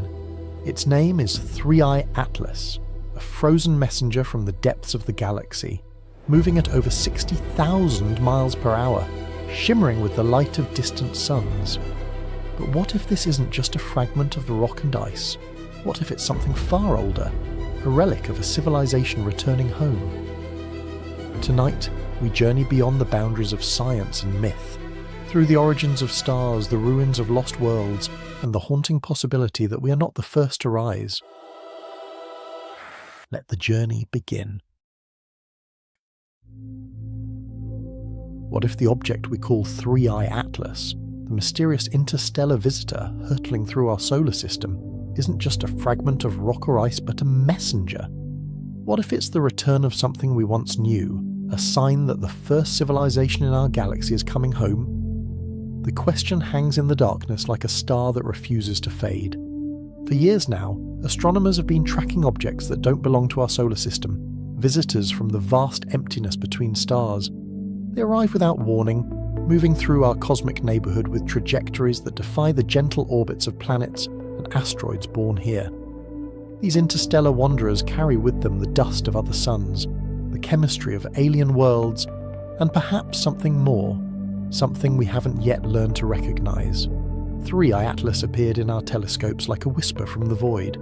Its designation marks it as the third confirmed interstellar object ever detected passing through our solar system, following the enigmatic Oumuamua in 2017 and the comet Borisov in 2019. But while those earlier visitors sparked wonder and debate, 3I Atlas arrived with a different quality, a strangeness that settled into the minds of those who studied it and refused to leave. There was something about its path, something about the way it moved through space that felt less like chance and more like intention. The discovery came through patient observation, the kind of work that requires watching the same patch of sky night after night, waiting for something to shift against the background of distant stars.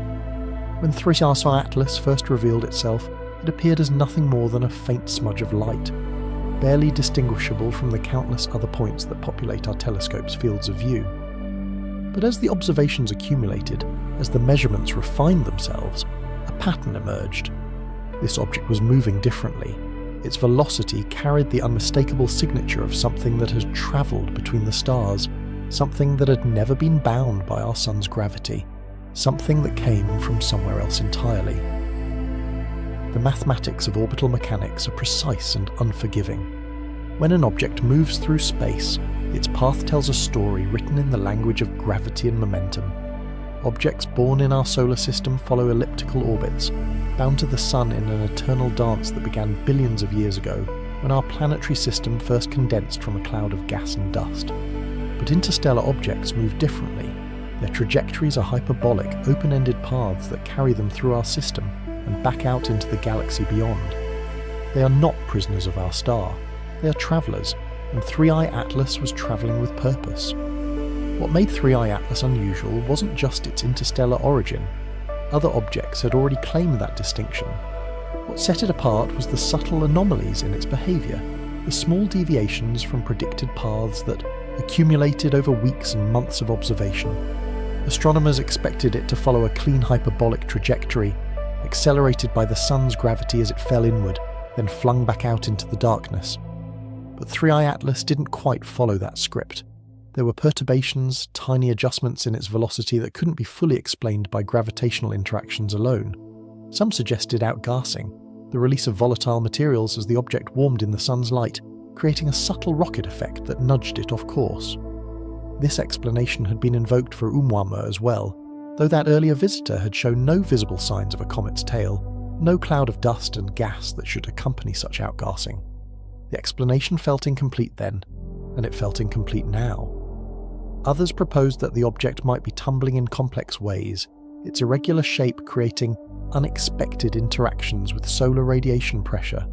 But the more data that accumulated, the more these conventional explanations seemed to strain against the observations. There were whispers in the astronomical community, quiet conversations that happened in the margins of conferences and in the comment threads of preprint papers. What if 3i Atlas wasn't entirely natural? What if some aspect of its composition or structure was influencing its path in ways that natural processes couldn't fully account for? These weren't mainstream theories, not the kind of ideas that made it into press releases or textbooks, but they persisted nonetheless, circulating among those who had spent enough time staring at the data to notice that something felt wrong, or perhaps more accurately, something felt different. The object itself remained frustratingly difficult to characterize. Even through the most powerful telescopes, 3i Atlas appeared as little more than a point of light, too distant and too small to resolve any surface features or structural details.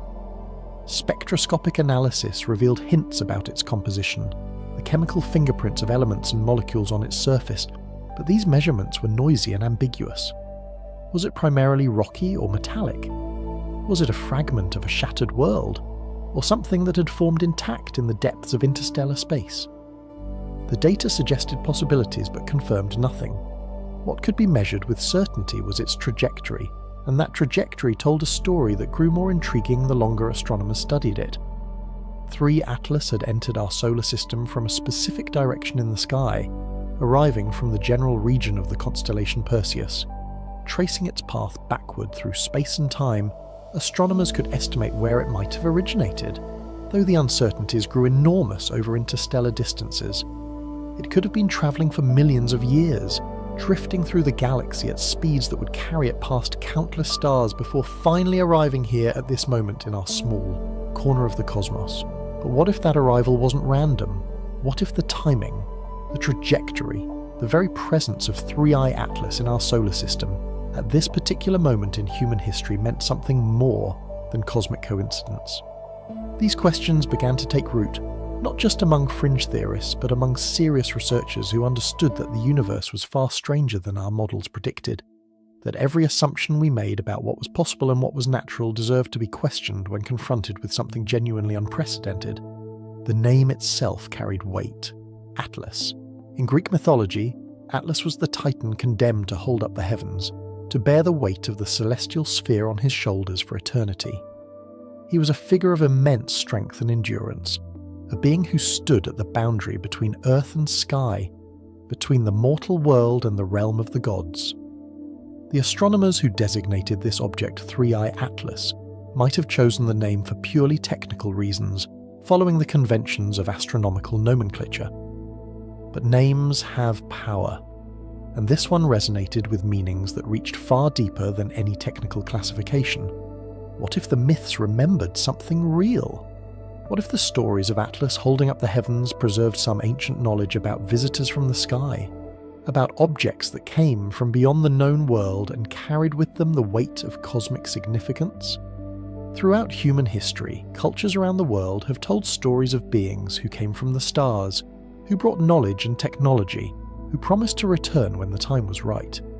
These stories were dismissed as primitive superstition, as the imaginative attempts of pre-scientific peoples to explain natural phenomena they couldn't understand. But what if those stories were memories, distorted by time and retelling, but memories nonetheless?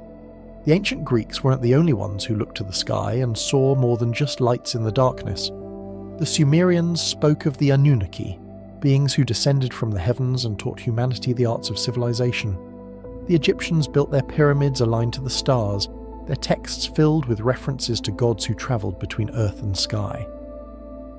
The Maya tracked the movements of Venus with obsessive precision, their calendars marking cycles that stretched across millennia, as if they were waiting for something to return. The Hindu Vedas described Vimanas, flying vehicles that carried the gods across the heavens. The Book of Enoch told of Watchers, celestial beings who descended to earth and shared forbidden knowledge with humanity. These stories shared common threads that wove through cultures separated by oceans and millennia. They spoke of visitors from above, of knowledge given and then withdrawn, of promises made about return and renewal. They described cycles of time, great ages that rose and fell, civilizations that reached heights of wisdom and power before collapsing back into darkness. And they all suggested that the sky itself was alive with intelligence, that the stars were not just distant suns but waypoints in a vast network of consciousness that stretched across the galaxy. Modern science had largely dismissed these myths as the products of human imagination, as stories we told ourselves to make sense of a universe we didn't yet understand. But what if we had been too quick to dismiss them? What if the ancients had witnessed something real, something that our technological civilization was only now beginning to rediscover? The arrival of interstellar objects like 3I Atlas forced us to confront the possibility that our solar system was not isolated, that we existed within a larger cosmic context where objects, and perhaps intelligences, moved between the stars. The connection between 3I Atlas and the mythological Atlas grew more intriguing the deeper one looked. The Titan Atlas was said to have been punished for his role in the war between the Titans and the Olympian gods, condemned to hold up the sky as eternal penance. But other versions of the myth suggested different interpretations. Some ancient sources described Atlas not as a prisoner, but as a guardian, a being who voluntarily took on the burden of separating heaven and earth, of maintaining the cosmic order. He was associated with astronomy and navigation, credited with creating the first celestial globe, with understanding the movements of the stars and planets in ways that allowed mortals to find their way across land and sea. What if Atlas represented not a person, but a concept, a symbol of something that connected Earth to the heavens? What if the myth preserved the memory of an object or a presence that served as a bridge between our world and something beyond? The image of Atlas holding up the sky could be interpreted as a metaphor for something that maintained a connection, that kept open a pathway between different realms of existence. And if 3I Atlas was named after this figure, perhaps that name was more appropriate than anyone realized. The object continued its journey through our solar system, indifferent to the speculation and wonder it generated. Telescopes tracked its progress, measuring its position against the background stars with ever-increasing precision. Computer models predicted its future path, calculating when it would reach perihelion, its closest approach to the Sun, and when it would eventually exit our solar system, returning to the interstellar void from which it came.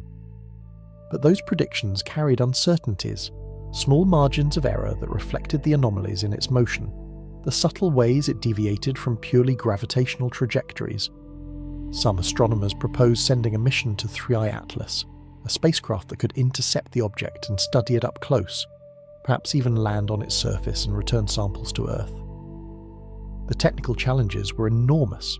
Interstellar objects moved at tremendous velocities, far faster than any spacecraft humanity had ever built. Catching up to 3I Atlas would require propulsion systems that didn't yet exist, or at minimum launch windows and trajectories that would take years to execute. By the time any mission could be designed, funded and launched, 3I Atlas would likely be long gone, receding into the darkness beyond Neptune's orbit, beyond the Kuiper Belt, beyond the reach of our most ambitious space probes. But the desire to reach it, to touch it, to understand what it truly was, burned in the minds of those who studied it. Because 3I Atlas represented something more than just scientific curiosity. It represented the possibility of contact, of connection with something beyond our isolated corner of space. If it was indeed artificial, if some aspect of its structure or composition revealed the hand of intelligence, then it would be the first confirmed evidence that we were not alone, that other minds had arisen in the universe and had achieved the capability to send their creations between the stars. The implications of such a discovery would reshape human civilization. Every assumption about our place in the cosmos would need to be reconsidered. Every question about the origin and destiny of intelligence would take on new urgency. If another civilization had existed long enough and grown advanced enough to send objects across interstellar distances, then what had become of them? Were they still out there, watching and waiting? Or had they vanished, leaving behind only these silent messengers drifting through the galaxy like messages in bottles cast into an infinite ocean?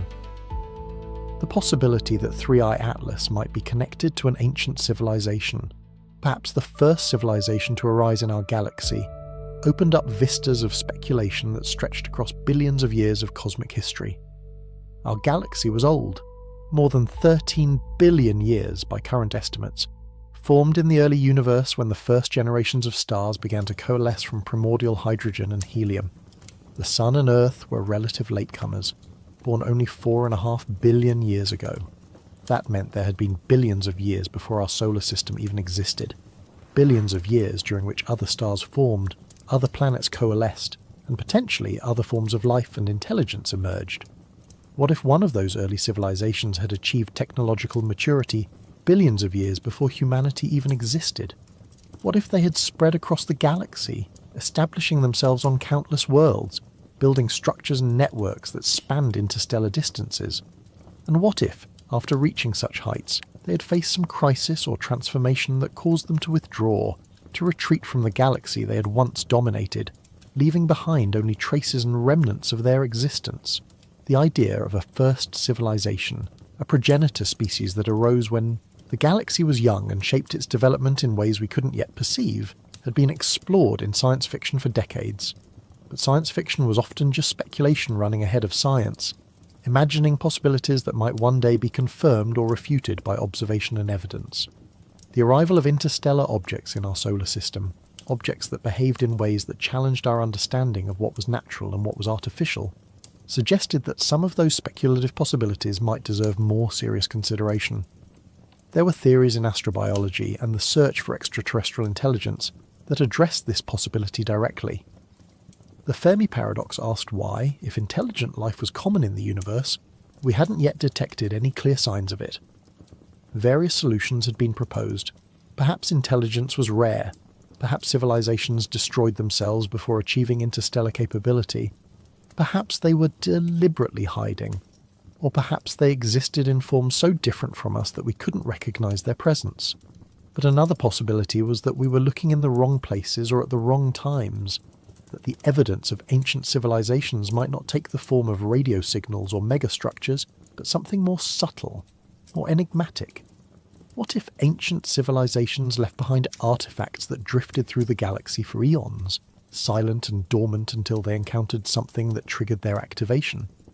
What if 3i Atlas was such an artifact, a probe or marker sent out millions or billions of years ago, programmed to follow certain trajectories, to visit certain star systems, to observe and record and perhaps, under the right conditions, to signal back to its creators that it had found something worth noting? The concept of self-replicating probes, often called von Neumann probes after the mathematician who first formalized the idea, suggested that a sufficiently advanced civilization could explore the entire galaxy using automated spacecraft that traveled from star to star, gathering resources, building copies of themselves, and continuing the expansion indefinitely.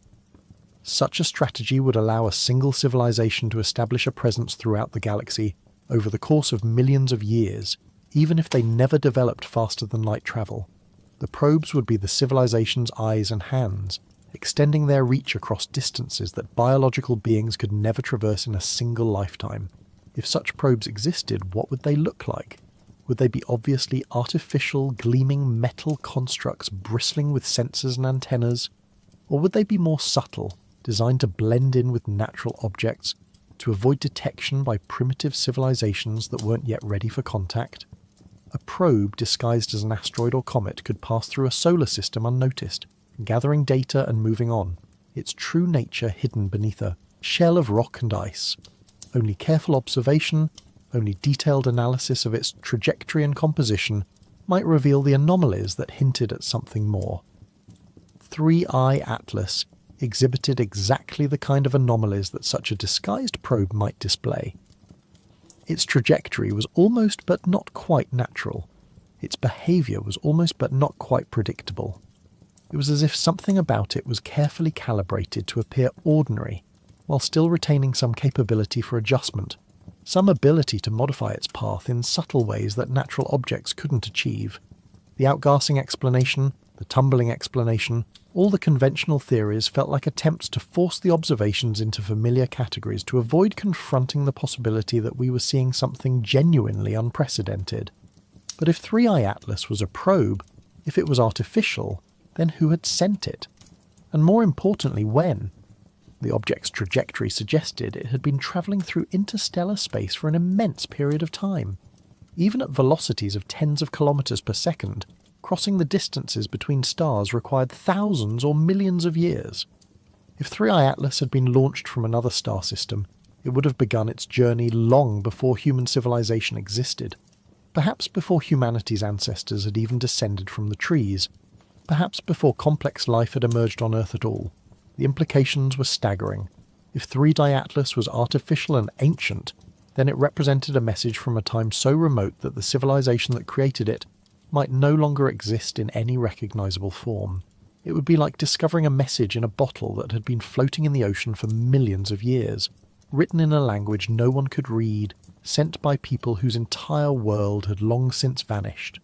The message might still be there, encoded in the object's structure or behaviour, but deciphering it would require understanding contexts and references that had been lost to time.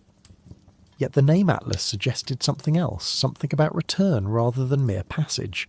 The Titan Atlas was condemned to his burden, but he endured, he persisted, he remained at his post holding up the heavens through all the ages of the world.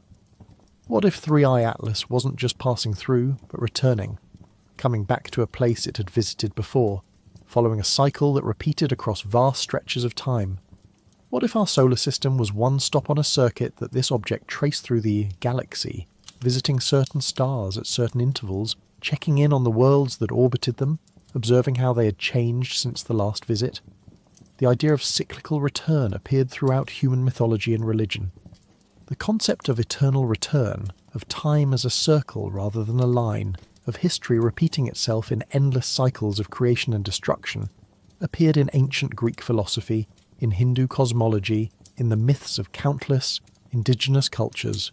The Maya believed in great cycles of time, ages that ended in cataclysm and renewal. The Norse spoke of Ragnarok, the twilight of the gods followed by rebirth and a new beginning. The Hopi described multiple worlds, each one destroyed and replaced by the next as humanity failed to live in harmony with the cosmic order. What if these myths of cyclical time reflected some deeper truth about the universe, some pattern that operated on scales far larger than human history? What if civilizations rose and fell across the galaxy in great waves, each one reaching a peak of development before declining or transforming, making way for the next? And what if the first civilization, the one that arose when the galaxy was young, had established markers and messengers that travelled through space on trajectories timed to return to certain systems at intervals measured in millions of years, checking to see what new forms of life and intelligence had emerged in their absence? If 3 Atlas was such a messenger, then its arrival in our solar system at this particular moment in human history might not be coincidence. Perhaps it had been here before, passing through when Earth was a lifeless ball of molten rock, or when the first single-celled organisms were beginning to metabolize and reproduce in ancient oceans, or when dinosaurs ruled the continents. And now it was returning again, arriving at a time when one of Earth's species had developed technology, had begun to look outward toward the stars, had reached the threshold where it might be ready to receive the message that 3i Atlas carried. But what was that message? If the object was indeed artificial, if it carried information or instructions from its creators, how would we access it? The surface of 3i Atlas, if we could ever examine it up close, might reveal structures or patterns that didn't occur now. If such encounters had occurred, if Earth had been visited by representatives of an ancient civilization at various points in human prehistory and history, then what evidence would we expect to find? The visitors themselves would be long gone, returned to wherever they came from. Any technology they brought would have degraded over millennia, corroded and scattered and lost. But there might be traces, anomalies in the archaeological record, artifacts that didn't fit the expected progression of human technological development, structures that required capabilities beyond what the cultures that built them were supposed to possess. Such anomalies did exist, though their interpretation remained controversial. The Antikythera mechanism, recovered from a shipwreck off the coast of Greece, was a sophisticated astronomical calculator dating to the 2nd century BCE, far more complex than any other known device from that era. The precision of its gears and the sophistication of its design suggested knowledge of astronomy and mechanical engineering that seemed out of place in the ancient world. Conventional explanation held that it represented a peak of Greek technological achievement that was subsequently lost, but it raised questions about what else might have been known and forgotten. The megalithic structures scattered across the world, Stonehenge, the pyramids of Egypt and Central America, the massive stones of Baalbek and Pumapunku, demonstrated engineering capabilities that challenged our understanding of ancient technology. How were stones weighing hundreds of tons quarried, transported, and precisely fitted together using only the tools and techniques that conventional archaeology attributed to these cultures? Various explanations had been proposed, from sophisticated use of simple machines to large labour forces working over extended periods. But the precision of the work, the astronomical alignments, the sheer scale of the undertaking, left room for questions about whether these cultures had access to knowledge or assistance that wasn't reflected in the conventional historical record. These anomalies didn't prove that Earth had been visited by an ancient civilization, but they kept the possibility alive. They prevented the question from being definitively closed. And now, with 3i Atlas passing through our solar system, with its ambiguous nature and its mythologically resonant name, the question took on new urgency. If there was an ancient civilization, if they had visited Earth in the past, if they had left behind myths and legends and perhaps physical traces of their presence, then might 3i Atlas be connected to them? Might it be a probe or marker from that same civilization, still following its programmed trajectory millions of years after it was launched? The concept of the first civilization implied not just temporal priority, but also a kind of cosmic significance. If one civilization had arisen billions of years before all others, if they had spread across the galaxy when it was young and empty, then they would have shaped the development of everything that came after. They might have seeded worlds with the building blocks of life, or protected emerging civilizations from cosmic threats, or established protocols and guidelines that governed how advanced species interacted with primitive ones. They would be, in effect, the elder race, the progenitors, the ones who set the patterns that all subsequent civilizations would follow or rebel against. Science fiction had explored this concept extensively. Arthur C. Clarke's 2001 A Space Odyssey featured mysterious monoliths left by an ancient alien civilization, artifacts that influenced human evolution and eventually led humanity to the stars. The monoliths were inscrutable, their purpose and origin never fully explained, but they served as markers and catalysts, guiding humanity's development according to some vast plan. Other stories featured ancient civilizations that had transcended physical existence, or that had withdrawn from the galaxy to allow younger species to develop, or that had left behind vast networks of technology waiting to be discovered and activated. These fictional scenarios provided frameworks for thinking about what a real first civilization might be like, what traces they might leave, how they might interact with younger species like humanity. But they were just stories, imaginative explorations of possibilities that might or might not reflect reality. The question was whether 3i Atlas represented the transition from fiction to fact, whether we were finally encountering evidence of something that had previously existed only in speculation and myth. The trajectory of 3i Atlas, traced backward through space and time, pointed toward a region of the galaxy that contained thousands of stars, any one of which might have been its origin point. But the uncertainties were enormous. Small errors in measuring the object's current position and velocity propagated backward into huge uncertainties about where it had been millions of years ago. It might have originated from a star system relatively close to our own, or it might have travelled halfway across the galaxy. Without more precise data, without some way to narrow down the possibilities, the question of its origin remained unanswerable. But perhaps the origin didn't matter as much as the destination. If 3i Atlas was artificial, if it was following a programmed trajectory, then what mattered was where it was going, what it was meant to observe or accomplish. And right now it was passing through our solar system, moving through the space where Earth orbited, where humanity had built its civilization, and was beginning to reach outward toward other worlds. If the object was a probe, if it was gathering data and transmitting it back to its creators, then what was it observing? What would it report about us? The thought was both thrilling and unsettling. To be observed by an intelligence far older and more advanced than our own, to be judged by standards we couldn't comprehend, to have our civilization evaluated and found either worthy or wanting. These possibilities touched on deep human anxieties about our place in the universe. We wanted to believe we were special, that our achievements mattered, that our existence had significance beyond the brief flicker of our individual lives. But we also feared that we might be insignificant, that the universe was indifferent to our struggles and aspirations, that we were alone in a vast emptiness that cared nothing for our hopes and dreams. The possibility that 3i Atlas might be a messenger from the first civilization offered a middle path between these extremes. It suggested that we were not alone, that other intelligences existed or had existed, that the universe was populated with minds that could observe and understand and perhaps even care about what happened to emerging species like humanity. But it also suggested that we were not the centre of the story, that we were latecomers to a galaxy that had been shaped by forces and events that preceded us by billions of years, that our role was to be discovered rather than to discover, to be observed rather than to observe.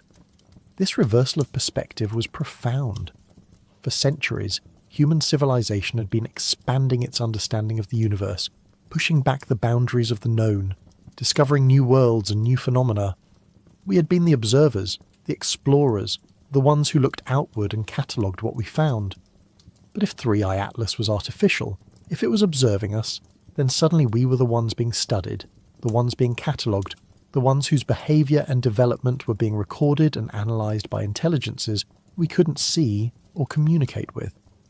The feeling was similar to what ancient peoples must have experienced when they looked up at the stars and imagined gods watching them from the heavens. But this wasn't imagination or superstition. This was a real object detected by real telescopes, following a real trajectory through our solar system. If it was observing us, then the observation was happening right now, in the present moment, using technologies and methods we could only guess at.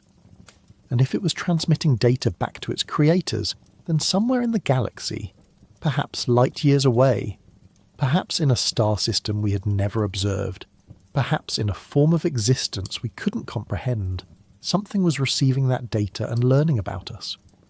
What would they learn? What would they see when they looked at Earth through whatever sensors 3i Atlas possessed? They would see a world teeming with life, a biosphere of extraordinary complexity and diversity. They would see a species that had developed technology, that had split the atom and sent machines into space, that had begun to understand the fundamental laws of physics and chemistry and biology. But they would also see a species in crisis, struggling with environmental degradation and resource depletion, divided by conflicts and inequalities, uncertain about its future and its place in the cosmos. Would they judge us harshly for our failures and shortcomings? Or would they remember their own early history, their own struggles and mistakes, and view us with compassion and understanding? Would they see potential in humanity, the possibility that we might overcome our current challenges and eventually join them among the stars? Or would they see us as just another species that would rise briefly and then fall, one more failed experiment in the galaxy's long history of life and intelligence? These questions had no answers, only speculation and hope and fear. But they mattered because they forced us to think about who we were and who we wanted to become. The possibility that we were being observed, that our actions and choices might be recorded and evaluated by an intelligence far greater than our own, gave weight and significance to decisions that might otherwise seem purely local and temporary. If 3 Atlas was watching, if the first civilization was paying attention, then what we did now, in this moment of human history, might echo across the galaxy and down through time in ways we couldn't predict or control. The object continued its journey, indifferent to human speculation and wonder. It followed the laws of physics, responding to gravitational forces and solar radiation pressure, moving along its predetermined path whether anyone was watching or not. But for those who did watch, for the astronomers who tracked its position night after night, for the theorists who tried to model its behaviour, for the dreamers who imagined what it might represent, 3i Atlas had become more than just an object. It had become a symbol, a focal point for humanity's deepest questions about existence and meaning and purpose. As the weeks passed, and 3i Atlas drew closer to perihelion, the intensity of observation increased. Telescopes around the world and in space focused on the object, gathering data across the electromagnetic spectrum. Radio telescopes listened for any signals it might be emitting, any transmissions that might reveal artificial origin. Infrared observations measured its temperature and thermal properties. Spectroscopic analysis searched for unusual chemical signatures. Every available technique was brought to bear on the question of what 3i Atlas truly was. The data accumulated, but clarity remained elusive. Some measurements suggested one interpretation, others pointed in different directions. The object remained stubbornly ambiguous, refusing to fit neatly into either the natural or artificial category. It was as if it existed in a liminal space, neither fully one thing nor the other, or perhaps both simultaneously, depending on how you chose to look at it. This ambiguity was itself significant. If 3i Atlas was artificial, if it was designed by an intelligence that understood how primitive civilizations like humanity would react to its presence, then perhaps the ambiguity was intentional. Perhaps the object was meant to be noticed but not fully understood, to raise questions without providing definitive answers, to serve as a test or challenge for emerging species. Only those civilizations that had developed sufficient technological capability and intellectual sophistication would be able to detect the subtle signs of artificial origin, and only those civilizations that were ready for contact, that had matured beyond their initial xenophobia and fear, would be able to interpret those signs correctly and respond appropriately. This interpretation suggested that 3i Atlas might be a kind of filter or screening mechanism, a way for the first civilization to identify which younger species were ready to join the galactic community and which needed more time to develop.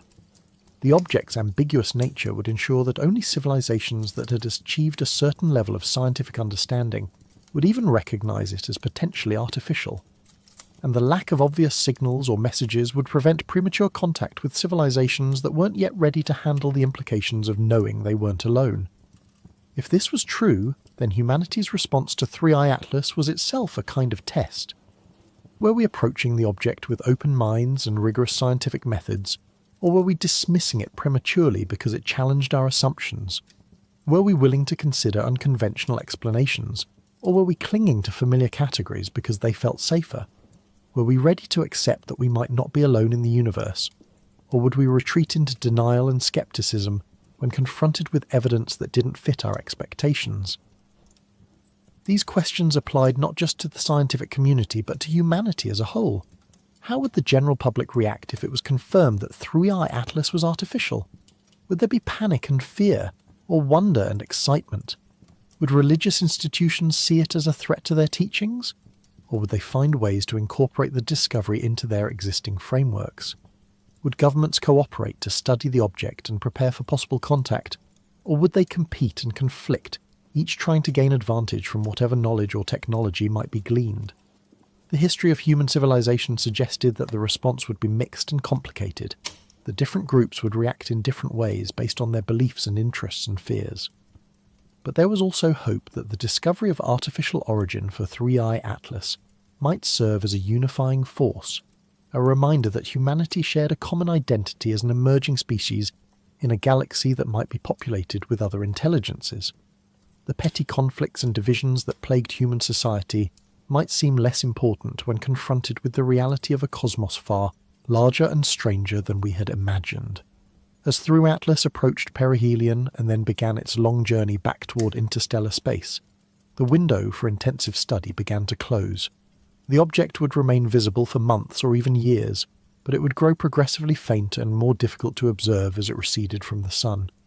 Eventually it would pass beyond the orbit of Neptune, beyond the Kuiper Belt, beyond the heliopause where the Sun's influence faded into the interstellar medium, and then it would be gone, returning to the darkness between stars, continuing whatever journey it had been on for millions of years before it arrived here. But even after it was gone, even after it had vanished from our telescopes and our ability to study it directly, 3i Atlas would remain present in human consciousness. It would be remembered as the object that made us question our assumptions, that forced us to confront the possibility that we might not be alone, that reminded us that the universe was far stranger and more wonderful than our theories predicted. It would become part of human mythology, joining the ancient stories of visitors from the sky, of messengers from the gods, of signs and portents that marked turning points in human history. And perhaps, if the cyclical interpretation was correct, if 3i Atlas was indeed following a trajectory that brought it back to our solar system at regular intervals, then it would return. Perhaps millions of years from now, when humanity had either vanished or transformed into something unrecognizable, when Earth had been reshaped by time and evolution and cosmic events, 3i Atlas would pass through our solar system again. It would observe whatever had become of the species that had watched it so intently during its previous visit. It would record the changes and transmit them back to its creators, adding another data point to a record that stretched across billions of years of galactic history. The thought of such vast timescales, of cycles measured in millions of years, of civilizations rising and falling, while objects like 3i Atlas continued their patient journeys through the galaxy, was both humbling and awe-inspiring. It placed human existence in a context so large that individual lives and even entire civilizations seemed like brief flickers, momentary sparks in an eternal darkness. But it also suggested that those sparks mattered, that they were part of a larger pattern, that the universe itself was engaged in some vast process of observation and memory and perhaps even consciousness. The myths of Atlas holding up the heavens took on their deepest meaning in this context. Atlas was not just bearing a physical burden, but maintaining a connection, keeping open a channel between different realms of existence. He was the axis around which the celestial sphere rotated, the fixed point that allowed the stars to move in their eternal dance. And perhaps 3i Atlas served a similar function, not holding up the physical heavens, but maintaining some kind of connection between the first civilization and the younger species that arose after them, serving as a bridge across time and space, ensuring that the knowledge and memory of what had come before was not entirely lost. If the first civilization still existed, if they had not vanished or transcended or destroyed themselves but had merely withdrawn to some distant corner of the galaxy, or some higher plane of existence, then objects like 3i Atlas might be their way of staying connected to the physical universe they had left behind. The probes would be their eyes and ears, their way of monitoring the development of younger species, of watching to see which ones survived and which ones failed, of gathering data that might inform their own understanding of life and intelligence in the cosmos. And if they were watching, if they were paying attention to what happened on Earth and to how humanity responded to the passage of 3i Atlas through our solar system, then perhaps they were waiting for something. Perhaps they were waiting for humanity to reach a certain level of development, to demonstrate certain capabilities or qualities before they revealed themselves or made contact. Perhaps the arrival of 3i Atlas was itself a signal, a way of saying, "We see you, we know you're there, and when you're ready, we'll be here." The question of readiness was crucial. What would it mean for humanity to be ready for contact with an ancient civilization?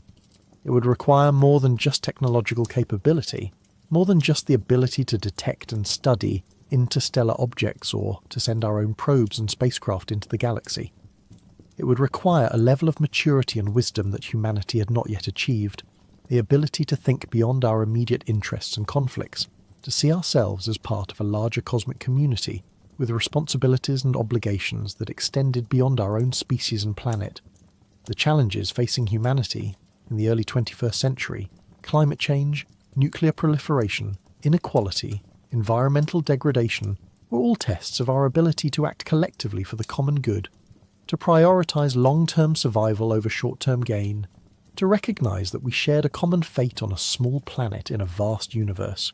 If we couldn't solve these problems, if we destroyed ourselves or degraded our world to the point where civilization collapsed, then we would never be ready for contact with an ancient civilization.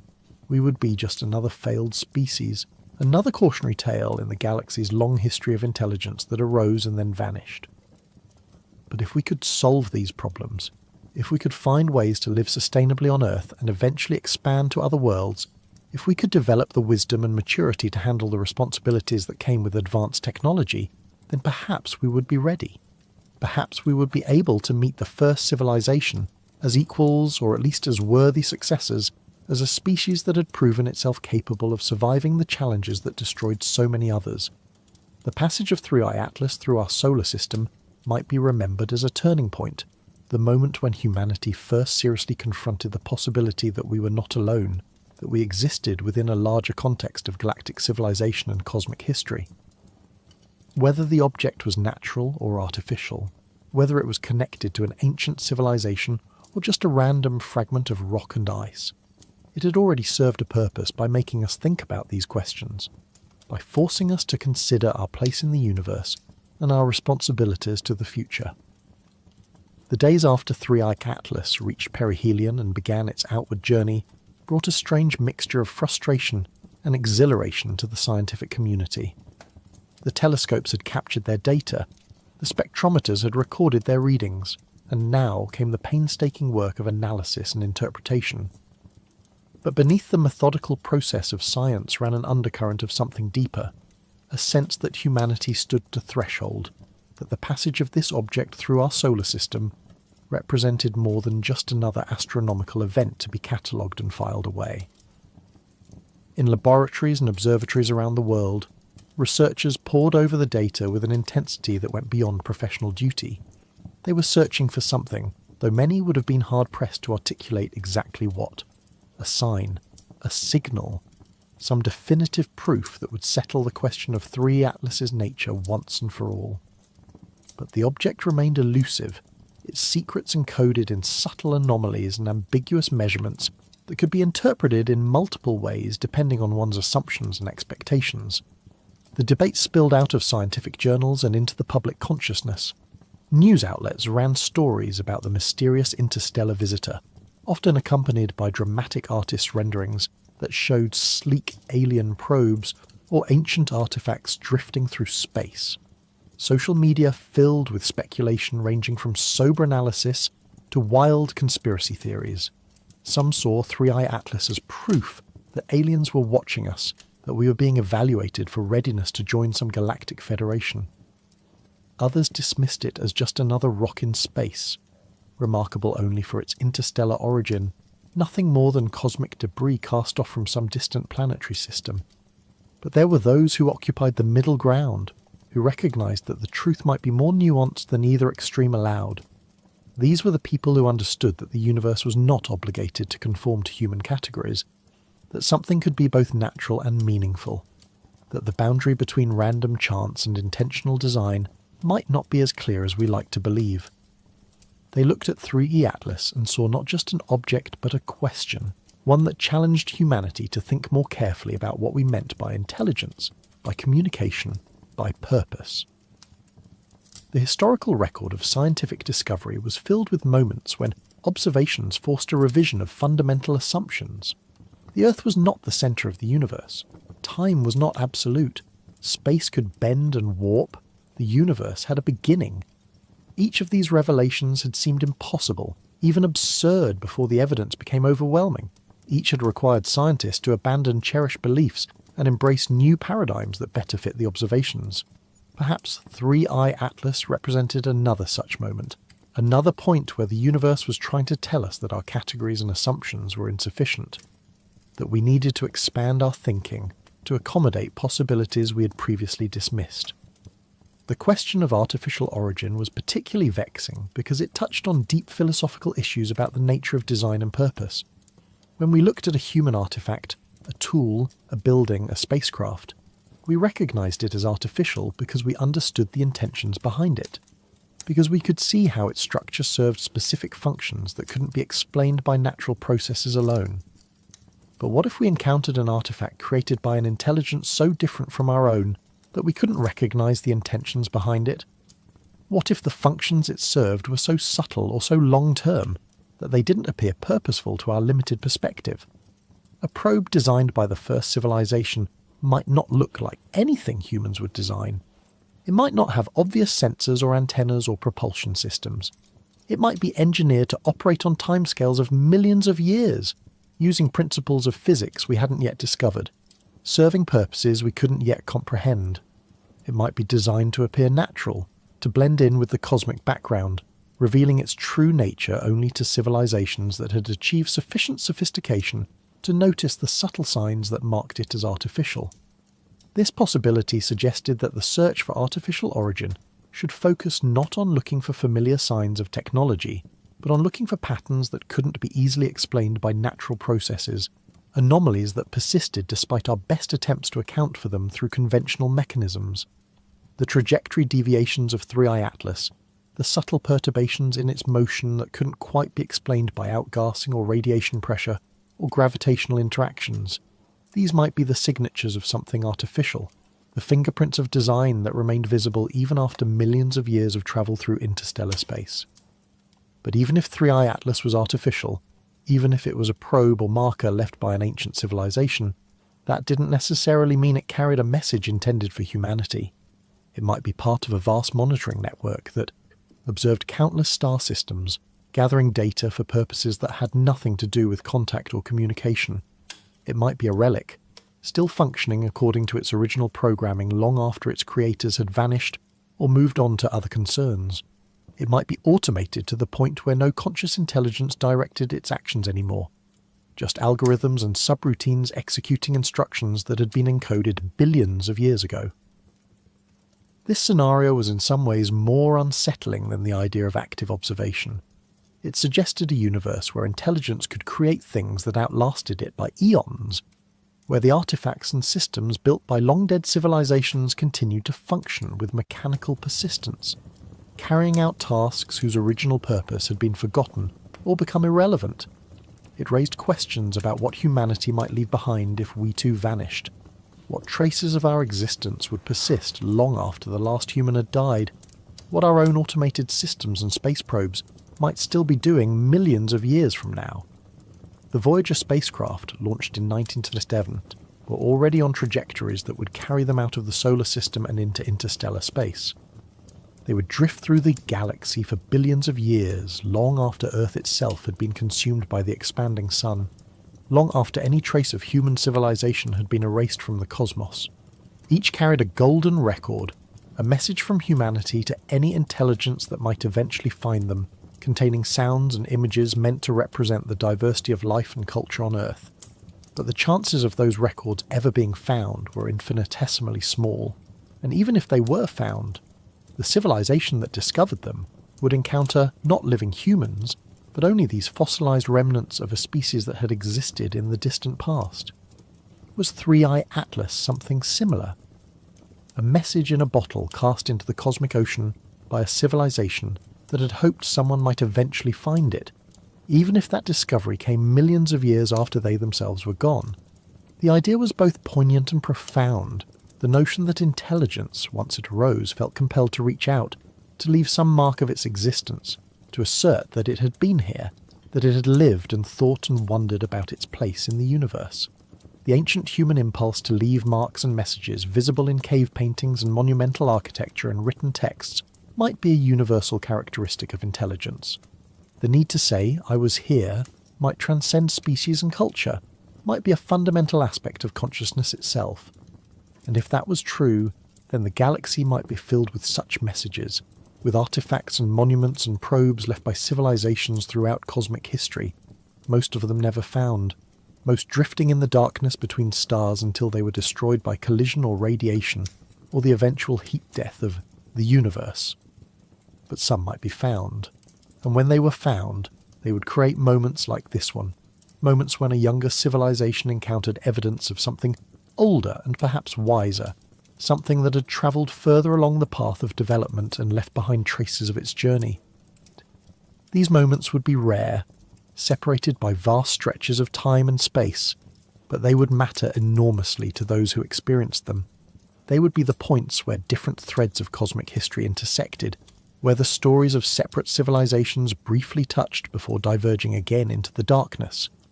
The mythological resonances of this idea were powerful. The concept of inheritance, of receiving wisdom and knowledge from ancestors or predecessors, appeared in every human culture. We built on the achievements of those who came before us, learning from their successes and failures, carrying forward their discoveries and insights. What if this process of inheritance operated not just within human history, but across galactic history? What if the first civilization had left behind a legacy that subsequent civilizations could learn from? A repository of knowledge and experience accumulated over billions of years of existence. The ancient library of Alexandria had been conceived as a repository of all human knowledge, a place where the wisdom of every culture and every era would be collected and preserved. Its destruction was mourned as one of the great tragedies of history, the loss of knowledge that could never be fully recovered. But what if somewhere in the galaxy there existed a library far grander than Alexandria, a collection of knowledge accumulated not just from one species, but from countless civilizations that had risen and fallen across cosmic time? What if the first civilization had created such a repository, and what if objects like 3i Atlas were part of the system that maintained and updated it? This speculation led to questions about the nature of knowledge itself, and how it might be preserved across the vast expanses of time and space that separated civilizations. Information encoded in physical media would degrade over millions of years, corrupted by radiation and cosmic rays, eroded by the slow but inexorable processes of entropy.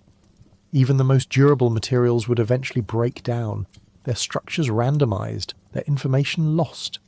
How could knowledge be preserved for billions of years, across timescales that dwarfed the existence of any single civilization? Perhaps the answer lay not in preserving information in static form, but in encoding it in dynamic systems, in patterns that could maintain themselves through active processes rather than passive storage. Life itself was such a system. DNA preserved information across billions of years of evolution, not through static storage, but through continuous replication and error correction, through the constant activity of living cells that read and copied the genetic code. Perhaps an advanced civilization could create artificial systems that operated on similar principles, self-replicating probes that carried information encoded in their design and behavior, that could repair and maintain themselves across cosmic timescales. If 3i Atlas was such a system, then its very existence, its trajectory and behavior, might constitute a form of information storage and transmission. The object itself would be the message, its physical properties and motion through space encoding data that could be read by any civilization with sufficient technological sophistication. The anomalies in its trajectory, the deviations from purely gravitational motion, might not be accidental but intentional, carefully programmed variations that carried meaning to those who knew how to interpret them.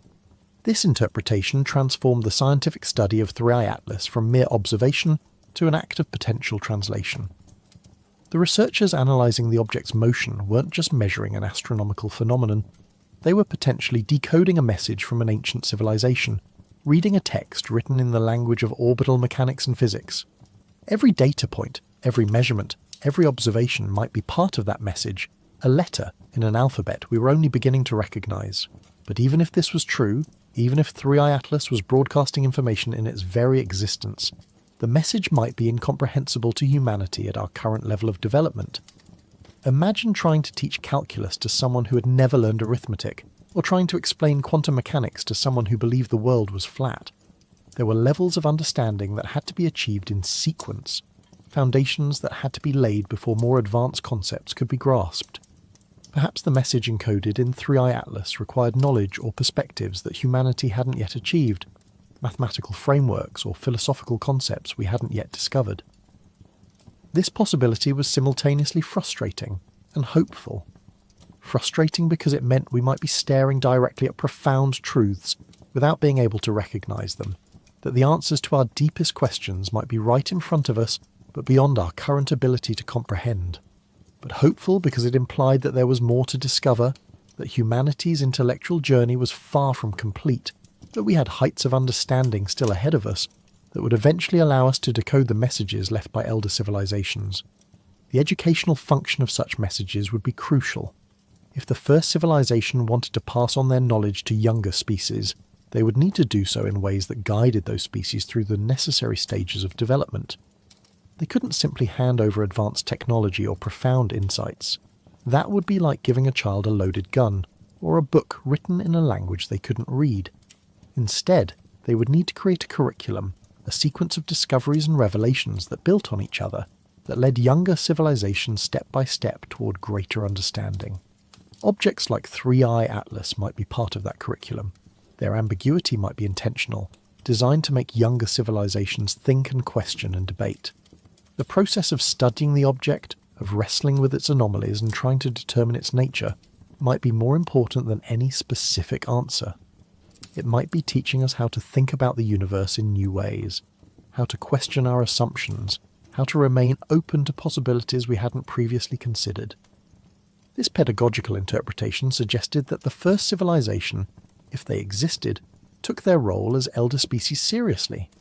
They weren't content to simply exist in isolation, hoarding their knowledge and allowing younger species to struggle blindly toward enlightenment. Instead, they actively worked to educate and guide, creating systems and objects that would appear at appropriate times in the development of emerging civilizations, providing hints and clues and challenges that would push those civilizations toward greater wisdom and capability. The myths of divine teachers and culture heroes took on new meaning in this context. Prometheus bringing fire to humanity, Quetzalcoatl teaching the arts of civilization to the Mesoamericans, Oannes emerging from the sea to instruct the ancient Sumerians. These stories all described beings who came from outside human society and provided knowledge that transformed human existence. What if these weren't just myths, but distorted memories of actual contact with representatives of an elder civilization, beings who had intervened at crucial points in human development to provide guidance and instruction? The prohibition against such intervention, the famous prime directive from science fiction that forbade advanced civilizations from interfering with less developed ones, might not reflect the actual ethics of real elder civilizations. Perhaps they had learned through long experience that some degree of guidance and intervention was beneficial, that younger civilizations left entirely to their own devices too often destroyed themselves or stagnated at primitive levels of development. Perhaps the first civilization had developed sophisticated protocols for intervention that provided just enough help to allow younger species to overcome critical challenges without robbing them of agency or the valuable lessons learned through struggle. If this was true, then human history might be dotted with such interventions, moments when our ancestors received crucial knowledge or assistance that allowed our civilization to advance past bottlenecks that might otherwise have proven insurmountable. The sudden appearance of agriculture in multiple locations around the world, the rapid development of mathematics and astronomy in ancient civilizations, the seemingly inexplicable leaps in technology and understanding that occurred at various points in history. Perhaps some of these had been nudged along by subtle interventions from elder species who watched over emerging civilizations and provided help when it was most needed. But such interventions would need to be subtle, disguised as natural developments or human achievements, so that the receiving civilization would still feel ownership of its progress. Too obvious an intervention would create dependence, would make the younger civilization look always to the elder for answers, rather than developing their own capabilities. The art would be in providing just enough help, just enough guidance to keep the civilization on a productive path, without taking away the struggle and effort that made growth meaningful. 3 Atlas might represent such a carefully calibrated intervention. Its ambiguous nature ensured that humanity would have to work to understand it, would have to develop new capabilities and new ways of thinking to determine its true character. We couldn't simply observe it and know immediately what it was. We had to struggle with the question, debate the possibilities, gather more data, refine our theories. And in that process we were developing exactly the kind of scientific sophistication and intellectual flexibility that would be needed for eventual contact with elder civilizations. The timing of its arrival was also potentially significant. 3I Atlas appeared in our solar system at a moment when humanity had just developed the technological capability to detect interstellar objects, when we had built telescopes and survey systems powerful enough to spot these rare visitors as they passed through. A century earlier, we wouldn't have seen it at all. A century later, we might have developed enough capability to intercept it, to send a probe to rendezvous with it and study it up close. The object arrived in the narrow window when we could detect it and wonder about it, but not yet fully investigate it. A perfect moment to spark questions and drive the development of new capabilities. Was this timing coincidence? Or had the object been programmed to make itself noticeable at exactly this stage of human development, to arrive when we were ready to ask questions but not yet ready for easy answers? The orbital mechanics required to achieve such precise timing would be extraordinarily sophisticated, requiring the ability to predict the development of civilizations across timescales of millions of years. But perhaps that was exactly the kind of capability the first civilization possessed. The ability to model and predict the evolution of intelligent species, to calculate when they would reach various developmental milestones, to time interventions with precision measured in millions of years. This idea staggered the imagination. It implied a level of understanding of intelligence and civilization that went far beyond anything humanity had achieved. We could barely predict the development of our own society over decades, let alone model the evolution of other species over eons. But an ancient civilization with billions of years of experience, with observations of countless other species going through similar developmental arcs, might have discovered patterns and regularities that allowed such long-term prediction. They might have developed a science of civilizational development as rigorous and predictive as our physics or chemistry. If such a science existed, it would transform our understanding of intelligence and progress.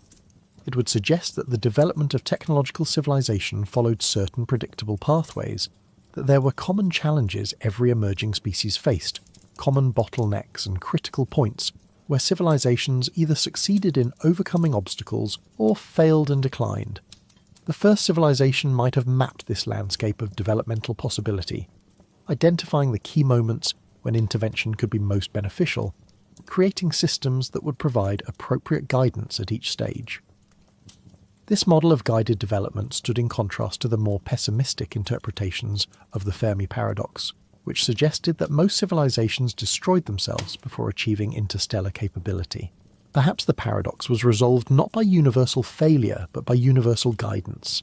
Elder civilizations watching over younger ones, preventing the most catastrophic outcomes, ensuring that a certain percentage of emerging species successfully navigated the dangers of technological adolescence and matured into stable, long-lived civilizations. But such guidance couldn't prevent all failures. Some civilizations would inevitably make choices that led to their destruction despite the best efforts of their watchers. The guidance had to allow for free will, for the possibility of both success and failure, or it would be mere puppetry rather than genuine development.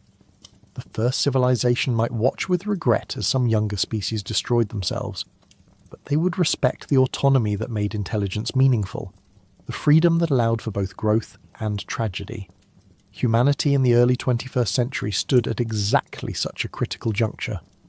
The challenges we faced, climate change, nuclear weapons, artificial intelligence, biotechnology, all carried the potential for both tremendous benefit and catastrophic harm.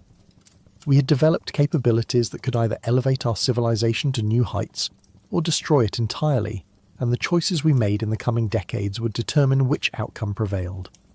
If the first civilization was watching, if 3i Atlas was part of their monitoring system, then they would be observing humanity at this critical moment with keen interest, noting which choices we made and how we handled the responsibilities that came with our newfound powers.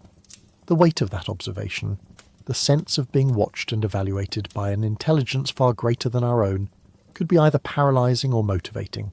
It could make us doubt our own judgment, make us wish for clearer guidance, make us long for the elder civilization to simply tell us what to do, or it could inspire us to rise to the occasion, to prove ourselves worthy of joining the community of advanced civilizations, to demonstrate that humanity deserved to survive and thrive and eventually take its place among the stars. The myths and religious traditions of humanity had long grappled with the idea of divine judgment, of being evaluated by higher powers, of needing to prove oneself worthy of salvation or enlightenment. Perhaps these spiritual frameworks were humanity's way of preparing itself for the moment when such evaluation would become literal, when we would actually be observed and assessed by elder intelligences who would determine whether we were ready for contact and inclusion in the galactic community. But the evaluation wouldn't be based on our adherence to any particular religious doctrine or moral code. The first civilization, having observed countless species across billions of years, would understand that morality and culture took many forms, that there was no single right way to organize a society or structure, a civilization. What they would be evaluating was something more fundamental, our capacity for wisdom, our ability to think long-term, our willingness to cooperate for common goals, our commitment to preserving rather than destroying the precious phenomenon of intelligence and consciousness. These qualities transcended any particular cultural or religious framework.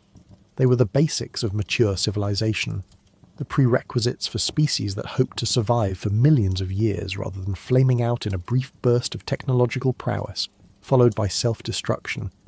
And they were qualities that could be observed and measured, patterns of behavior that revealed whether a civilization had achieved the stability and wisdom necessary for long-term survival.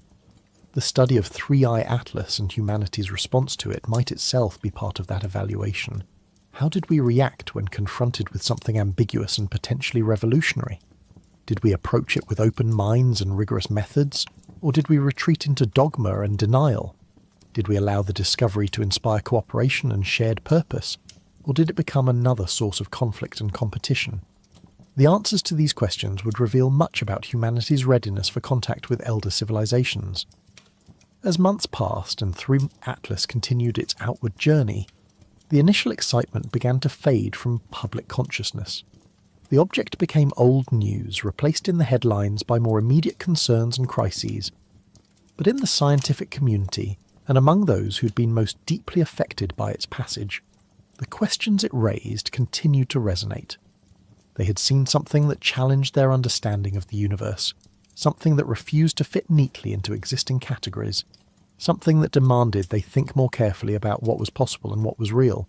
For some researchers, 3I Atlas became an obsession, a puzzle they couldn't let go of despite the lack of definitive answers. They continued to analyse the data, searching for patterns and anomalies they might have missed on first examination. They developed new models and simulations, trying to find explanations that could account for all the observations without requiring exotic assumptions. They wrote papers and gave presentations trying to convince their colleagues that the object deserved more attention, more study, more theoretical consideration. Others moved on, filing 3I Atlas away as an interesting anomaly, but one that ultimately didn't change the fundamental picture of the universe. It was an interstellar object with some unusual properties, perhaps worthy of follow-up study if another one appeared, but not something that revolutionised our understanding of the cosmos. They returned to their regular research programs, to studies of exoplanets and galaxy formation and dark matter, to the questions that had occupied them before 3I Atlas appeared and would continue to occupy them after it was gone. But even those who moved on found that something had changed. The universe seemed less empty now, less purely mechanical. The possibility that intelligence might be scattered throughout the galaxy, that ancient civilizations might have left traces and markers and messages, had taken root in the collective consciousness of humanity. We couldn't unknow what 3I Atlas had taught us, that interstellar objects were real, that they passed through our solar system on timescales of years or decades, that the galaxy was more interconnected than we had realized. This new awareness began to influence humanity's approach to space exploration and the search for extraterrestrial intelligence. If interstellar objects were arriving at our solar system with some regularity, then we needed better systems for detecting and studying them. Proposals were developed for dedicated survey telescopes that could spot these visitors earlier, track them more precisely, characterize them more completely. Some researchers advocated for the development of rapid response spacecraft that could be launched to intercept particularly interesting objects, to study them up close before they receded beyond reach. The technical challenges were formidable, but the motivation was clear. Every interstellar visitor was a potential source of information about other star systems, other planetary environments, and potentially other civilizations. We couldn't afford to let them pass through unobserved, to miss opportunities for discovery, because we lack the infrastructure to study them properly. 3I Atlas had been a wake-up call, a reminder that the universe brought gifts to those who were prepared to receive them. The search for extraterrestrial intelligence also evolved in response to 3I Atlas.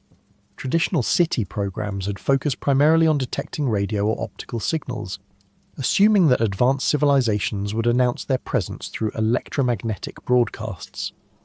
But 3I Atlas suggested another possibility, that evidence of extraterrestrial intelligence might come not through intentional signals, but through the physical artifacts that civilizations left behind or sent out into the galaxy. This approach, sometimes called artifact SETI, or the search for technosignatures, gained new prominence and funding. Researchers began developing methods for distinguishing artificial objects from natural ones, for identifying the subtle signatures of design that might be visible even in objects that had been engineered to appear natural. They studied the anomalies in 3I Atlas's behaviour, trying to understand what kinds of deviations from natural motion might indicate artificial origin. They considered what kinds of materials or structures would be most durable across interstellar timescales, what designs would be most likely to survive millions of years of travel through space, while still retaining recognisable artificial characteristics. This work required collaboration between astronomers, physicists, engineers, and even archaeologists and anthropologists who understood how to identify the traces of intelligence in ambiguous contexts. It was inherently interdisciplinary, requiring insights from multiple fields to address questions that didn't fit neatly into any single domain. and it forced researchers to think carefully about their assumptions regarding intelligence and technology, to recognise that their intuitions were based on limited experience with a single technological civilization and might not apply to species with radically different evolutionary histories and cultural frameworks. The philosophical implications were equally profound. If advanced civilizations were sending objects through the galaxy, if the cosmos was filled with ancient artifacts and monitoring systems, then intelligence was not a rare and isolated phenomenon, but a persistent feature of the universe. Consciousness had arisen not just once, but many times, and it had achieved capabilities that allowed it to extend its reach across interstellar distances, to leave marks that would persist for billions of years. The universe was not indifferent to mind. It had given birth to mind repeatedly, and those minds had shaped the cosmos in ways we were only beginning to recognise. This realisation offered a kind of cosmic comfort, a sense that humanity was part of something larger and longer lasting than our individual lives, or even our entire civilization. We were threads in a vast tapestry, woven across billions of years of galactic history, connected to other intelligences through the objects and messages that travelled between the stars. Our struggles and achievements mattered not just to us, but to that larger story, to the ongoing experiment of consciousness that the universe had initiated when the first stars formed and the first planets coalesced. But with that comfort came responsibility. If we were part of a larger community of intelligence, even if that community was separated by vast gulfs of time and space, then we had obligations to that community. We needed to ensure that our thread of the tapestry didn't end prematurely, that we survived long enough to contribute our own knowledge and experience to the cosmic repository. We needed to develop our own capabilities for interstellar communication and exploration, to eventually become not just recipients of messages from elder civilizations, but senders of our own messages to younger ones. The vision of humanity's future that emerged from contemplating 3i Atlas was ambitious and inspiring. We would solve our current crises, overcome the challenges that threaten to destroy us, and mature into a stable civilization capable of thinking across timescales of millions of years. We would develop the technology for interstellar travel, sending our own probes and perhaps eventually our own people to other star systems. We would discover other civilizations, some younger than us, and some older, and we would learn from them and teach them in turn.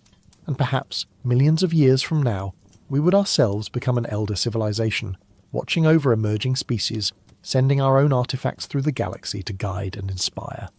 This vision stood in stark contrast to the darker scenarios that often dominated discussions of humanity's future. The fears of environmental collapse, nuclear war, AI catastrophe, or slow decline into barbarism. It offered hope without being naive, acknowledging the challenges we faced while insisting that they could be overcome, that humanity had the potential for greatness if we could find the wisdom and will to realise it. 3i Atlas, whether natural or artificial, whether random or intentional, had become a symbol of that hope. It represented the possibility of contact and connection across the vast distances of space and time that separated civilizations. It suggested that the universe was not empty but filled with intelligence and purpose, that consciousness had a role to play in the cosmic story, that the work of thinking and wondering and striving to understand was not futile, but meaningful in ways that extended far beyond our immediate experience. As the object continued its journey back toward interstellar space, as it grew fainter and more distant with each passing day, those who watched it felt a mixture of sadness and anticipation. Sadness because a rare opportunity was slipping away, because the chance to study this mysterious visitor was coming to an end. But also anticipation, because 3i Atlas had shown that such visitors were possible, that the galaxy sent messengers to those who were ready to receive them. If one interstellar object had appeared, others would follow. And with each new arrival, with each new opportunity for study and wonder, humanity would learn more about the cosmos and our place within it. The myths of return, the ancient promises that the gods would come back, that the golden age would be restored, that the mysteries would finally be revealed, these took on new significance in light of 3i Atlas. Perhaps the promises were true, not in the literal sense that ancient peoples had understood them, but in a deeper sense. Perhaps the universe itself promised that intelligence would not remain isolated, that consciousness would find ways to bridge the gaps between stars, that the work of understanding would eventually connect minds across cosmic distances. Thurukis al-Atlas had passed through our solar system like a word spoken in the darkness, like a sentence in a conversation that had been going on for billions of years. We had caught only a fragment of that sentence, enough to know that something was being said, but not enough to understand the full message. But we had heard it, and we had responded by listening more carefully, by building better instruments, by asking deeper questions.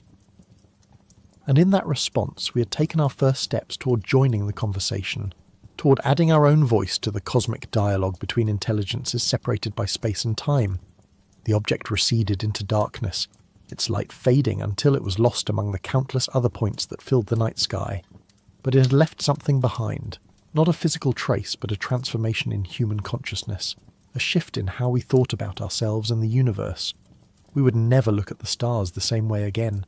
We would always wonder what other objects might be passing through our solar system undetected, what other messages might be waiting for us if we only knew how to look. The sky had become a place of infinite possibility, and 3 Atlas had been our guide into that new understanding. What if it was the first civilization returning? What if the ancient cycle was beginning again, the pattern repeating as it had countless times before? We might never know for certain, but the question itself was enough to change us, to make us reach beyond our current limitations, to inspire us to become something more than we had been. And perhaps that was the real message of 3i Atlas, not any specific information encoded in its structure or trajectory, but simply the reminder that we were part of something larger, that the universe was alive with meaning and purpose, that the work of consciousness mattered across cosmic scales. The first civilization, if they existed, would be watching to see what we did with that reminder. They would be observing whether humanity rose to meet the challenge or fell back into comfortable certainty. They would be noting our choices and our commitments, evaluating whether we were ready to take the next steps toward maturity as a civilization. And 3i Atlas, the silent traveller from distant stars, would carry news of that evaluation back to wherever it was going, adding one more data point to a record that stretched across billions of years of galactic history. The nature of return across deep time. To speak of the first civilization returning required confronting a concept that human minds were not evolved to grasp. Deep time. Not the thousands of years of recorded history, not even the millions of years of human evolution, but the billions of years across which a truly ancient civilization might exist. If the first civilization had arisen when our galaxy was young, perhaps 10 billion years ago, then they had existed for a span of time more than twice as long as Earth itself had been a solid planet. What did return mean across such gulfs of time? What did continuity of identity mean for a civilization that had endured longer than most stars? The human conception of civilization was based on our own brief experience, a few thousand years of written history, perhaps 10,000 years since the agricultural revolution. Even our longest-lasting institutions, our most enduring religions and empires, measured their lifespans in mere centuries or millennia. We had no framework for understanding what a civilization might become after 1 billion years, let alone 10 billion. The changes would be so profound, so total, that the civilization that existed now might bear no recognizable relationship to the one that had begun so long ago. Consider what humanity had become in just a few 100,000 years of existence as a distinct species. We had evolved from small bands of hunter-gatherers in Africa to a global civilization of billions, had developed language and art and science, had split the atom and sent machines to other worlds, and yet biologically we were still essentially the same species that had painted caves at Lascaux and carved figurines from mammoth ivory. Our brains were the same size, our bodies the same shape. The real changes had been cultural, technological, social, but even those had occurred within the constraints of human biology and psychology. But a civilization that persisted for billions of years would not remain constrained by its original biology.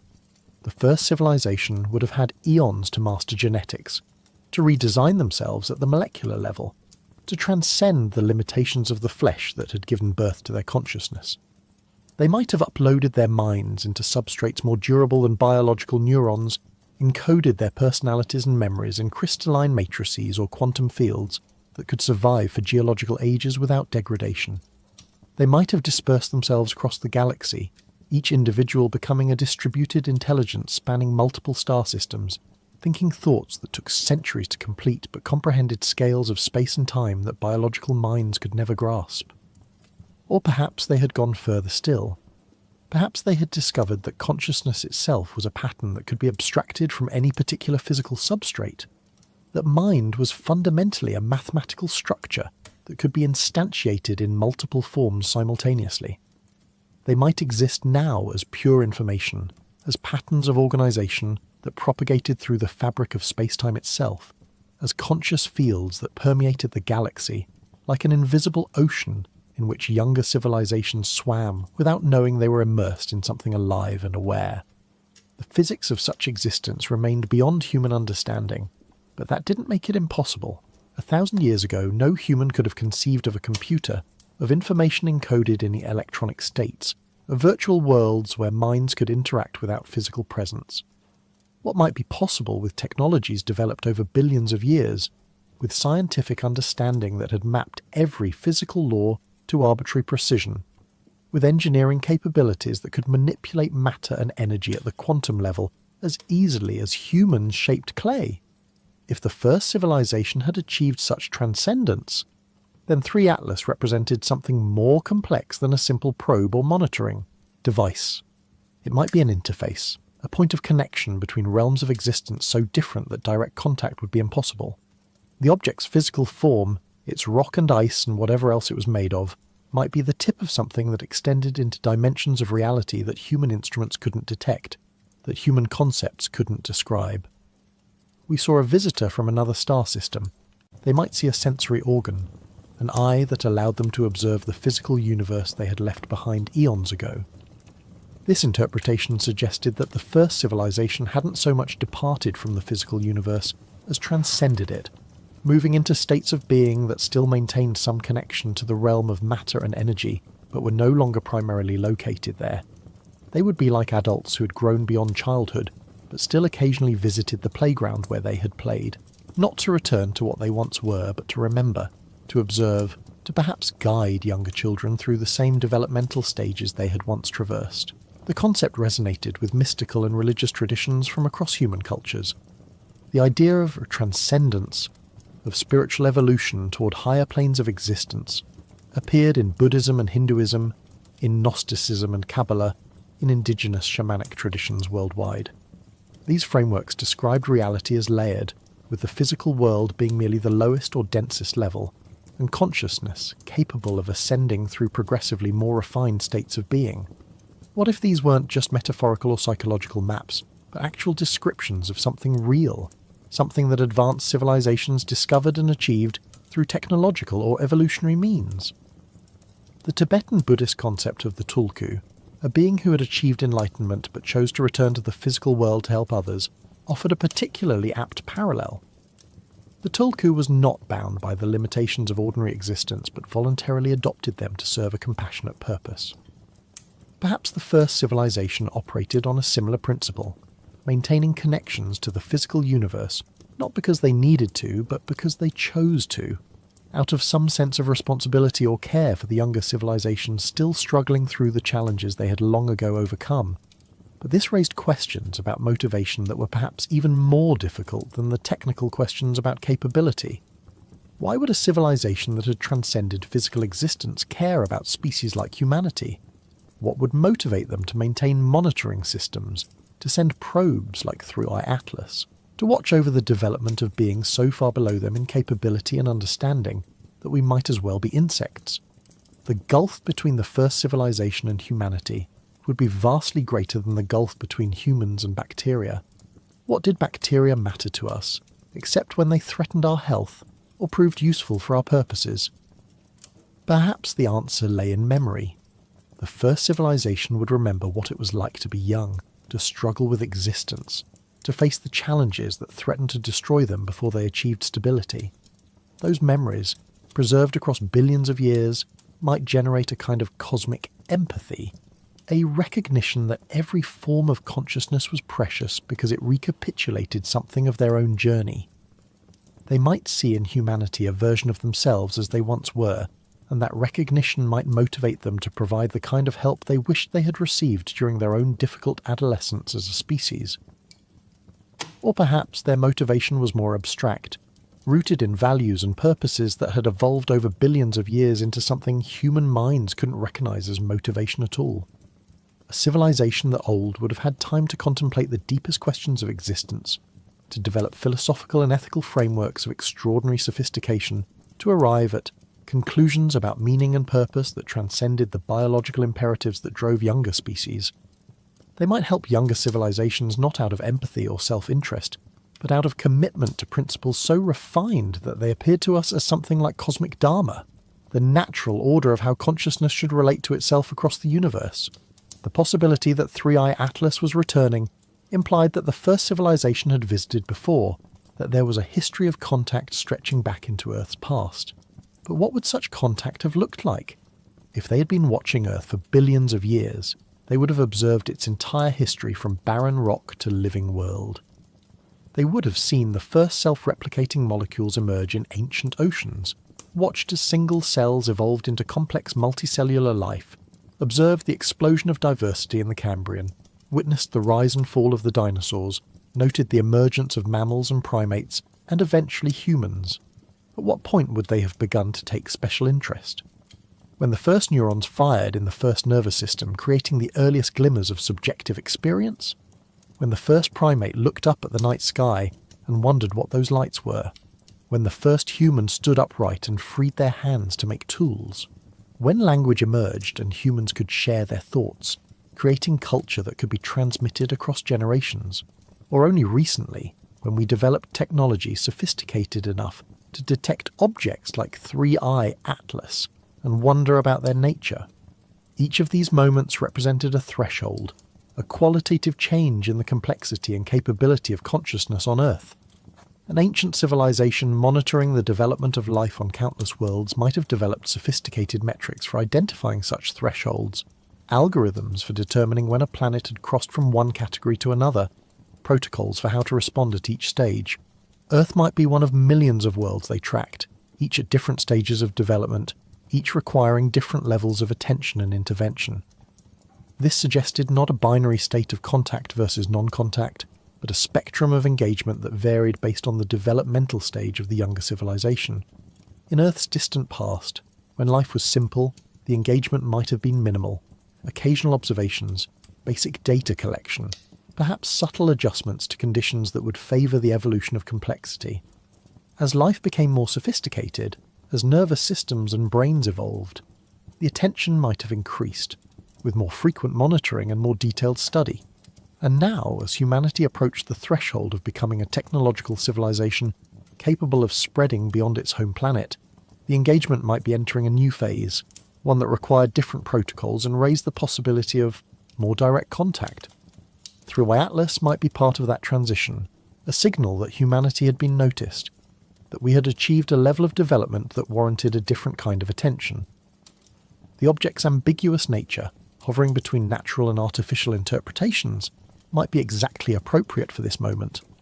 Obvious enough to be detected by our best instruments, strange enough to provoke serious investigation, but not so clearly artificial that it would cause the kind of societal disruption that premature contact might trigger. This gradualist approach to contact made sense from the perspective of a civilization that thought in timescales of billions of years. They wouldn't be impatient, wouldn't force the pace of development, would be willing to wait centuries or millennia for humanity to mature to the point where contact could be productive rather than destructive. From their perspective, a few thousand years was nothing barely worth noting. They could afford to be patient, to let younger civilizations develop at their own pace, intervening only subtly when necessary to prevent catastrophic outcomes or provide crucial hints at key moments. But this raised uncomfortable questions about human agency and autonomy. If the first civilization had been guiding humanity's development for thousands or millions of years, then how much of what we thought of as our own achievement was really ours? Had we developed agriculture and mathematics and science through our own ingenuity, or had we been nudged toward these discoveries by interventions so subtle we couldn't recognize them? Were we truly free agents shaping our own destiny, or were we following a path that had been laid out for us by intelligences that knew far better than we did where that path should lead? The question was similar to old theological debates about free will versus divine providence, but with the abstract concept of God replaced by the concrete possibility of an ancient alien civilization. The emotional response was similar too, a mixture of gratitude for guidance and resentment at manipulation, comfort in knowing someone wiser was watching over us, and anger at the implication that we weren't fully in control of our own fate. Perhaps the truth lay somewhere between the extremes. The first civilization might have set up conditions that made certain developments more likely, protecting Earth from asteroid impacts that would have sterilized the planet, ensuring that the sun's output remained stable enough for complex life to evolve, perhaps even seeding the primordial oceans with organic molecules that would kickstart the origin of life. But once those initial conditions were set, they might have stepped back, allowing evolution and history to unfold according to their own logic. The guidance would be at the level of enabling conditions rather than specific outcomes, like a parent who provides a safe environment and educational opportunities but allows their child to make their own choices and mistakes. Under this model, humanity's achievements were genuinely our own, but we had benefited from a cosmic context that was less hostile than it might otherwise have been. The first civilization hadn't told us what to discover or how to organise our societies, but they had ensured we had the time and stability to figure these things out for ourselves. Through Atlas might be their way of checking in, of seeing how we had developed, of determining whether we were ready for the next stage of whatever process they had initiated, when they first set up the conditions that would allow Earth to become a living world.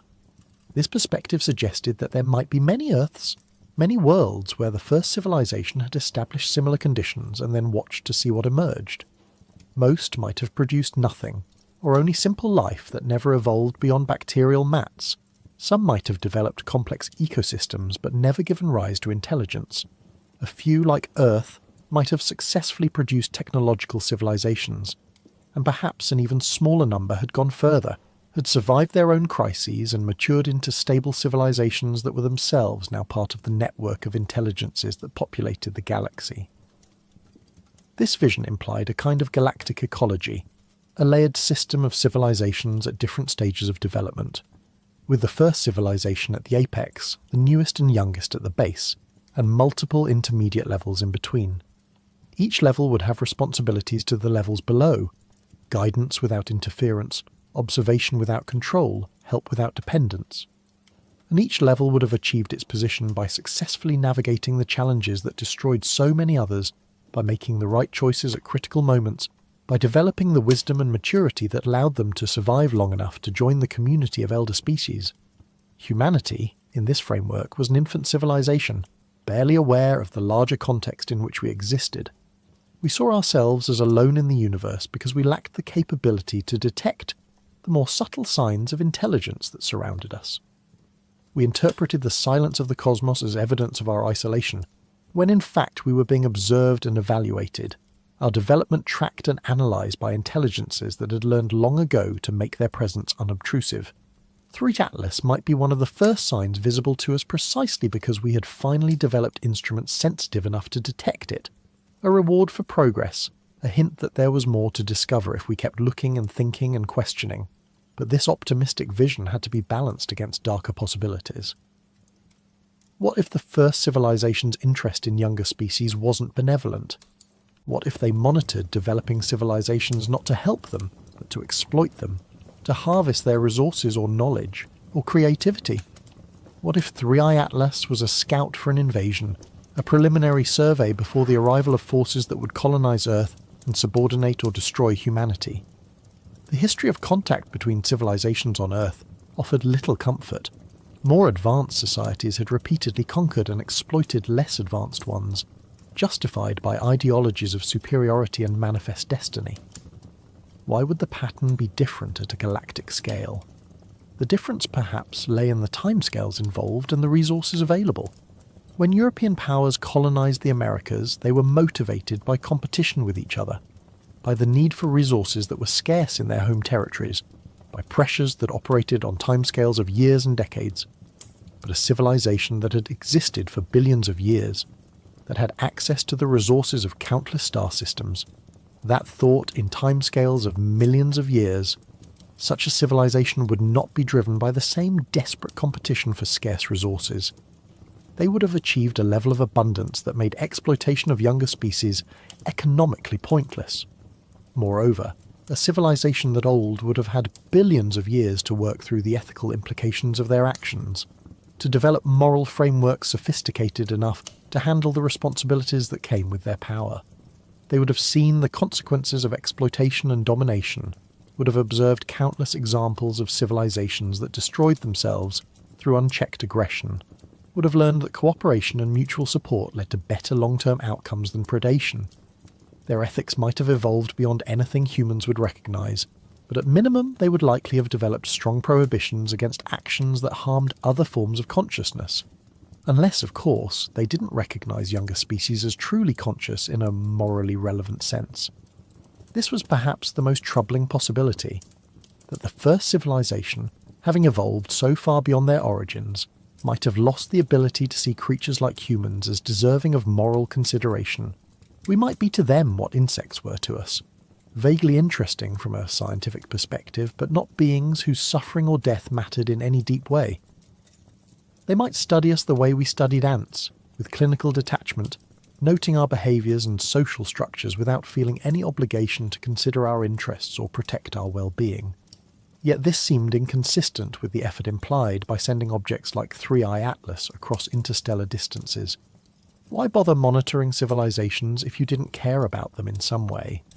Even our study of insects involved some level of interest and respect for the forms of life we examined. A civilization sophisticated enough to maintain a galactic monitoring network would presumably have developed frameworks for understanding and valuing.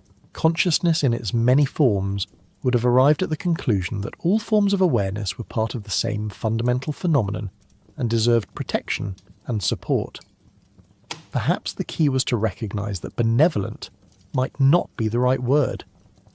The first civilization's interest in humanity might not be warm or caring in the way humans understood those terms.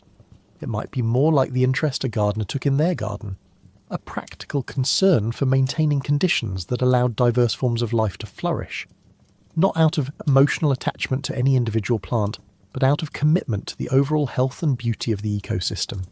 They might not love us, but they might still work to ensure we had the opportunity to develop and thrive, because that served larger purposes we couldn't yet understand. This utilitarian approach was cold comfort for those who wanted to believe the universe was fundamentally caring, that consciousness was cradled in a cosmos that valued its existence. But it was better than the alternative, a universe actively hostile to intelligence, where older civilizations exploited younger ones without compunction, where survival required constant vigilance against threats from the darkness between stars. At least a gardener wanted their plants to grow, even if the individual flowers didn't matter as much as the overall display. The question of what had happened to civilizations that arose after the first, but before humanity, added another layer of complexity to these speculations. If the first civilization was 10 billion years old, and the universe had continued producing stars and planets throughout that time, then there should have been countless opportunities for other civilizations to emerge. Some might have arisen 8 billion years ago, or 5 billion, or 2 billion, each of them ancient beyond human comprehension, but young compared to the first. What had become of these intermediate civilizations? Had they all followed similar trajectories, evolving and transcending until they joined the first civilization in whatever higher plane of existence they had achieved? Or had some chosen different paths, developing in ways that diverged from the pattern established by the first? There might be a rich ecology of ancient civilizations, each with their own character and capabilities, each occupying different niches in the galactic ecosystem. Some might focus on physical engineering, building megastructures and reshaping star systems. Others might specialize in biological or genetic work, seeding life and guiding evolution across countless worlds. Still others might be primarily devoted to information and knowledge, maintaining vast archives and libraries that preserve the accumulated wisdom of galactic history. 3. Atlas might be part of a system maintained not by one civilization, but by a coalition or network of elder species, each contributing their own capabilities and perspectives to the project of monitoring and supporting younger civilizations. The object might have been designed collaboratively, incorporating technologies and knowledge from multiple sources, representing a collective effort rather than the work of a single species. This would explain some of its strangeness. It wasn't designed according to any one species' logic, but reflected a compromise or synthesis of multiple design philosophies, multiple ways of thinking about what a monitoring probe should be and how it should function.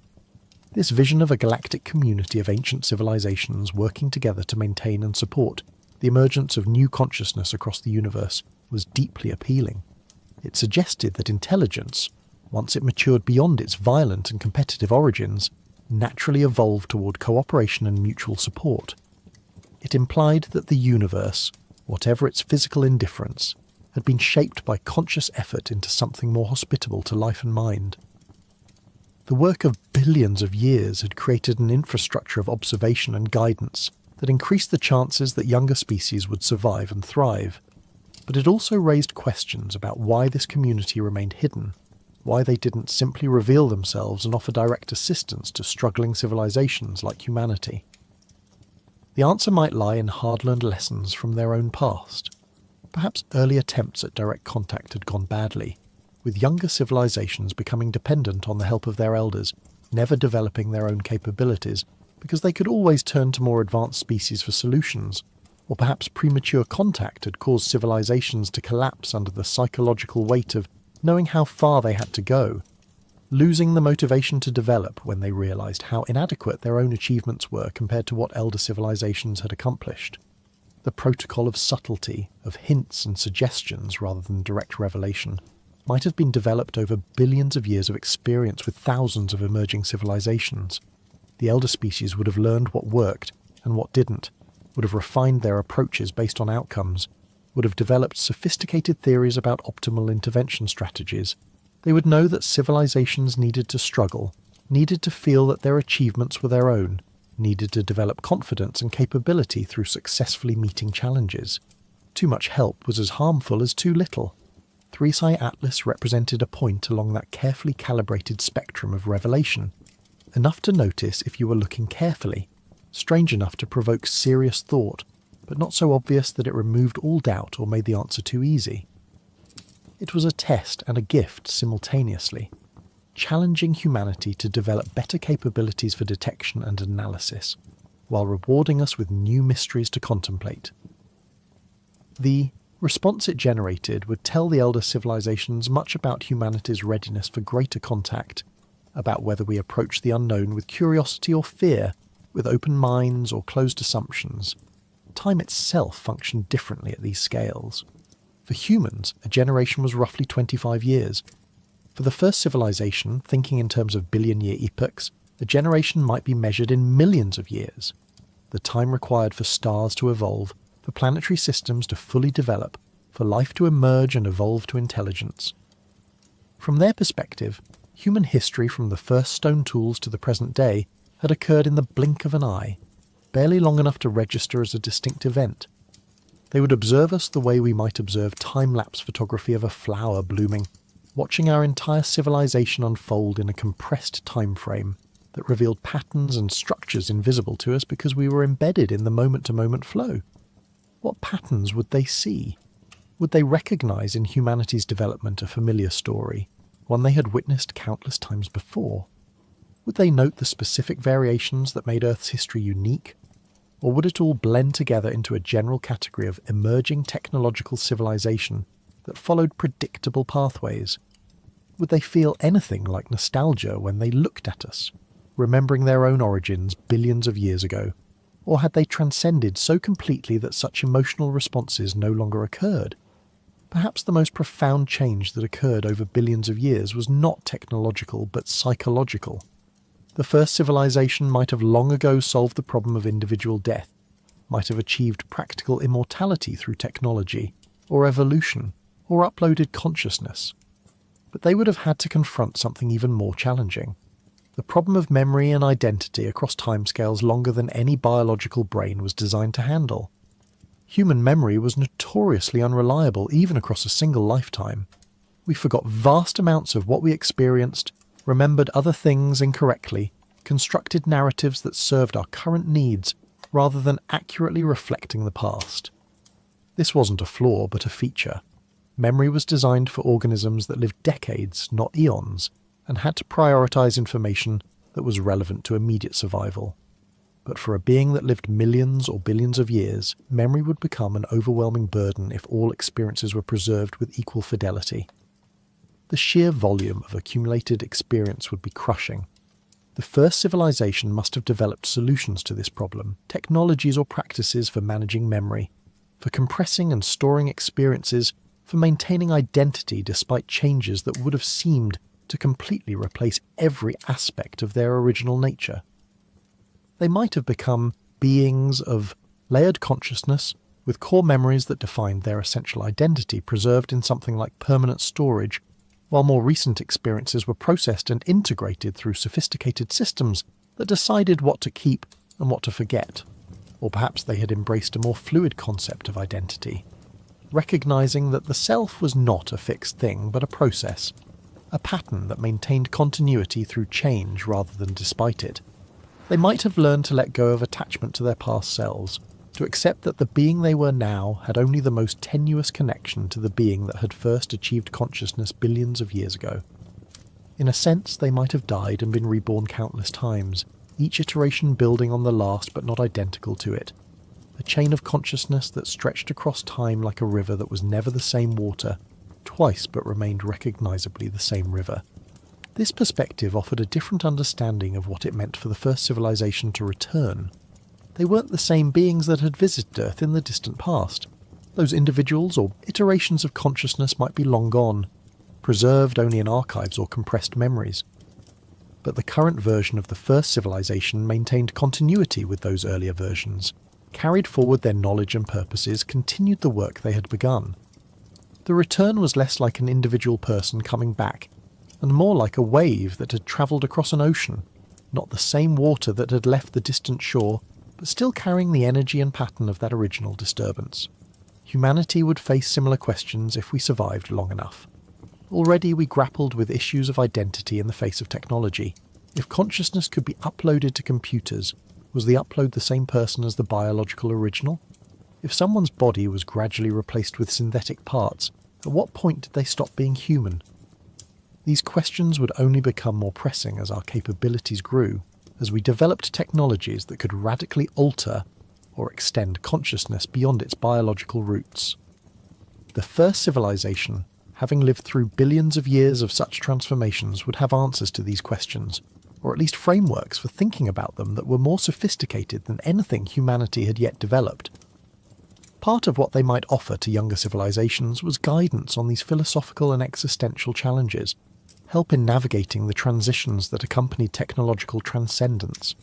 They would know from experience what pitfalls to avoid, what choices led to flourishing and what choices led to decline or extinction of consciousness, even if the physical substrate persisted. 3-Sus Atlas might carry encoded within it not just data but wisdom, insights about the nature of consciousness and identity, about how to preserve what was essential while allowing for growth and change, about how to remain recognizably yourself across transformations that would seem to completely alter every aspect of your being. This wisdom couldn't be transmitted directly, couldn't be reduced to instructions or formulas. It had to be learned through experience, through struggling with the questions and discovering the answers in ways that were authentic to each civilization's own nature and circumstances. But hints could be provided, clues that might make the journey less dangerous, signposts that marked paths that others had successfully travelled before. In the end, the question of whether Through-Eye Atlas represented the first civilization returning was inseparable from deeper questions about the nature of identity, continuity, and purpose across deep time. What did it mean to be the same civilization after billions of years? What connected the first consciousness to arise in the galaxy to whatever that consciousness had become after eons of evolution and transformation? The answer couldn't be found in physical continuity, or even in direct memory, but perhaps in commitment to certain values, certain purposes, certain ways of being in the universe that persisted across all the changes. If the first civilization was returning, they were returning not as they once were, but as they had become. Beings of such complexity and capability that we could only glimpse fragments of their nature, could only perceive the tiny portion of their existence that intersected with the physical dimensions we inhabited. Thirsty Atlas was like a fingertip reaching through a two-dimensional plane into a three-dimensional world. The inhabitants of that plane would see only a small circle, would have no concept of the hand and arm and body that extended beyond their perceptual abilities, would struggle to understand what that circle represented or what purposes it served. We were the inhabitants of that plane, and 3i Atlas was the fingertip.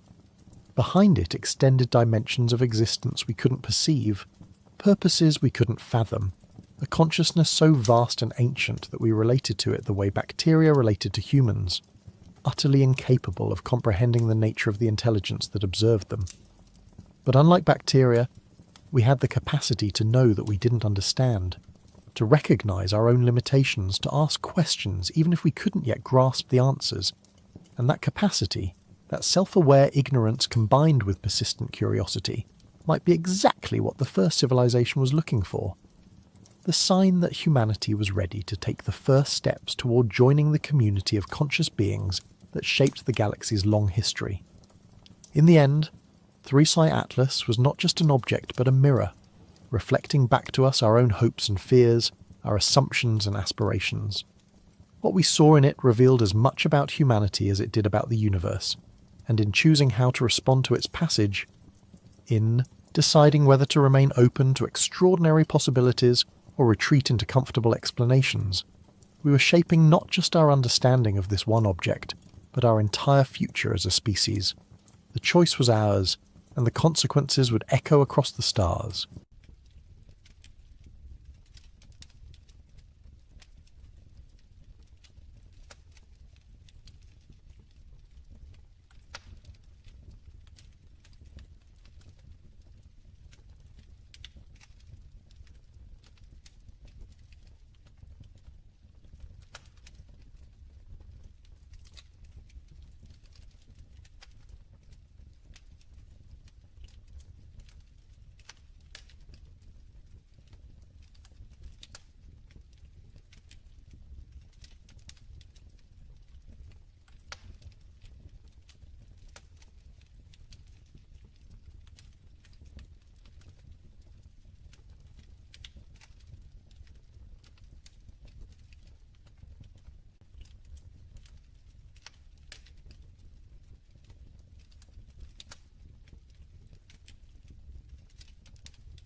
What if every great civilization that ever rose was never truly the first, or the last?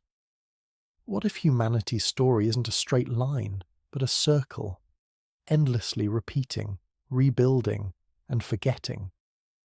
Imagine standing at the edge of a desert where wind carves patterns into ancient stone. Beneath your feet lie the remnants of cities that once thrived with voices, markets, temples reaching toward heaven. Now there is only silence.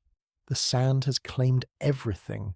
The names, the faces, the songs they sang. And yet, if you listen closely enough, you might hear something beneath the wind. A whisper, a rhythm, the faint echo of a pattern that repeats across millennia, across continents, across every corner of this world where humans have dared to build something lasting. We tell ourselves that history moves forward, that we are the culmination of progress, standing on the shoulders of those who came before. We believe our cities will endure, our knowledge will compound, our legacy will stretch into an unbroken future. But what if that belief is the very thing that blinds us to the truth? What if the story of humanity is not one of steady ascent, but of rise and fall, creation and collapse, memory and forgetting, played out again and again, like waves breaking on an eternal shore? Tonight, we journey into that pattern.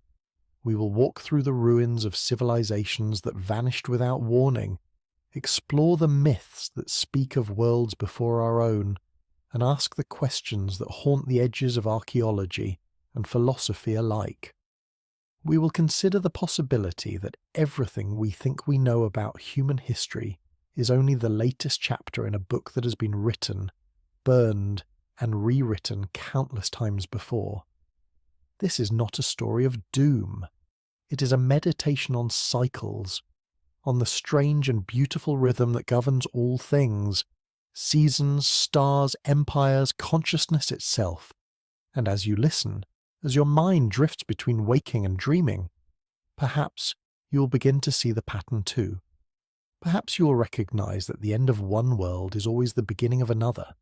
The first clue lies buried beneath the earth, waiting in layers of sediment and stone.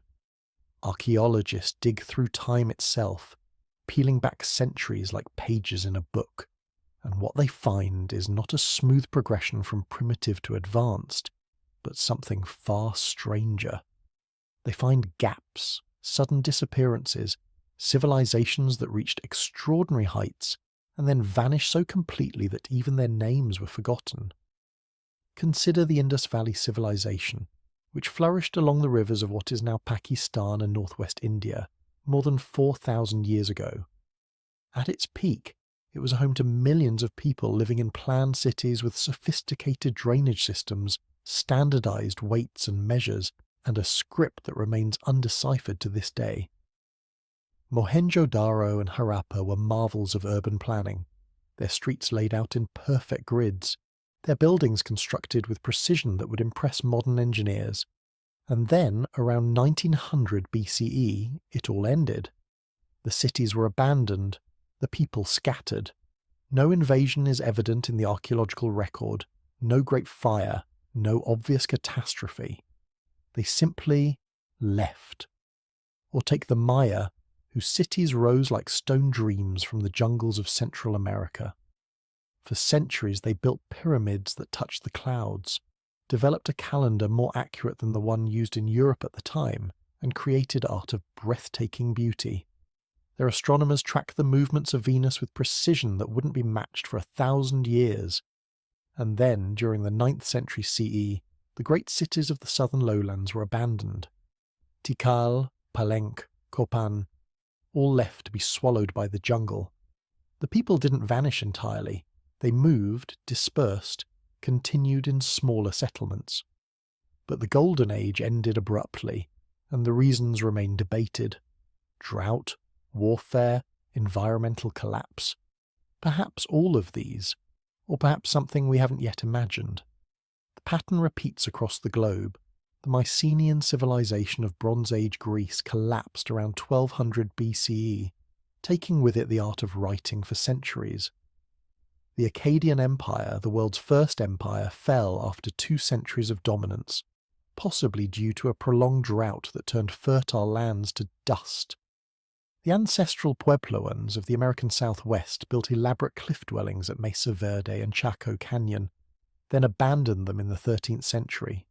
Easter Island's inhabitants carved nearly 900 massive stone heads, then saw their society collapse as resources dwindled and the island's forests disappeared. Each of these civilizations left behind monuments that speak of ambition, intelligence, and sophistication. Each reached a level of complexity that took generations to build, and each fell, often rapidly, leaving future generations to wonder what went wrong. The ruins stand as silent witnesses to a truth we find uncomfortable: that advancement is not permanent, that complexity can unravel, that the things we build can be unmade. But here is where the story deepens, because when we look at the myths and legends preserved by cultures around the world, we find something unexpected. We find stories that suggest these collapses were not isolated incidents, but part of a much larger pattern. We find tales of worlds that existed before our own, worlds that rose to great heights and then were destroyed, making way for the world we inhabit now. The ancient Greeks spoke of 5 ages of man, each one ending in destruction. First came the Golden Age, when humans lived like gods, free from toil and suffering. Then the Silver Age, less perfect but still blessed. The Bronze Age followed, marked by warfare and violence. The Heroic Age gave us the legends of Troy and Thebes. And finally, our own Iron Age, the age of struggle and decline. Hesiod, writing in the 8th century BCE, described this progression with a sense of loss, as if humanity had fallen from grace through successive cycles of creation and destruction. The Hindus conceived of time in vast cycles called yugas, each lasting thousands or millions of years. We are said to be living in the Kali Yuga, the age of darkness and discord, which will eventually end in fire and flood before the cycle begins anew with the Satya Yuga, the age of truth and perfection. This wheel of time, the concept of eternal return, is woven into the fabric of Hindu cosmology. The universe itself breathes, expanding into existence, contracting into dissolution, then expanding again in an endless rhythm. The Maya, too, believed in cycles. Their long count calendar tracked time in units called baktuns, and the completion of 13 baktuns marked the end of one world age and the beginning of another. This is what caused the misguided panic about 2012, a misunderstanding of the Maya concept of cyclical time. For the Maya, the end of a cycle wasn't an apocalypse but a transformation, a moment when the cosmic order reset itself and began again. Even the Abrahamic traditions contain echoes of this pattern. The story of Noah's flood describes a world so corrupted that it had to be washed clean, with only a remnant preserved to start anew. The Book of Revelation speaks of an end times followed by a new heaven, a new earth. These are not presented as unique events, but as fulfillments of a divine plan, suggesting that destruction and renewal are built into the very structure of existence. What are we to make of these stories? Are they merely metaphors, attempts by ancient peoples to make sense of natural disasters and social upheavals? Or could they be something more? Inherited memories of actual catastrophes that reset human civilization, passed down through generations until they became myth. The geological record offers tantalizing hints. Around 12 to 800 years ago, the Earth entered a period of rapid climate change known as the Younger Dryas. Temperatures plummeted, ice sheets advanced, and the planet was thrown back into near glacial conditions for more than 1,000 years. What caused this sudden shift remains debated, but some researchers have proposed that a comet or asteroid impact triggered the change, possibly fragmenting over North America and causing widespread fires, floods, and environmental devastation. If such an event occurred, it would have been catastrophic for any human societies existing at the time. And here's the intriguing part. This period coincides roughly with the end of the last ice age and the beginning of the Neolithic Revolution, when humans transitioned from nomadic hunter-gatherers to settled agriculturalists. It's as if the slate was wiped clean and humanity had to start over, rebuilding civilization from the ground up. Could there have been advanced societies before this reset? Societies whose achievements were lost when the world changed? The idea seems far-fetched by conventional standards, yet it persists in the margins of archaeology and in the collective imagination. Plato wrote of Atlantis, a powerful civilization that sank beneath the waves in a single day and night of catastrophe. He claimed the story came from Egyptian priests, who said it happened 9,000 years before Solon's time, placing it roughly in the period of the Younger Dryas. Mainstream archaeology dismisses Atlantis as allegory, a philosophical device Plato used to explore ideas about ideal societies and their corruption. And perhaps that's all it is. But the story resonates because it touches something deep in human consciousness, the fear that everything we build can be lost, that our greatest achievements can vanish as if they never existed. Other legends speak of similar lost lands. The Hindus tell of Kumari Kandam, a continent that once existed south of India before being swallowed by the ocean. The Japanese have stories of Mu, a Pacific civilization that disappeared beneath the waves. Native American traditions speak of previous worlds that were destroyed by fire, flood, or ice before the current world emerged.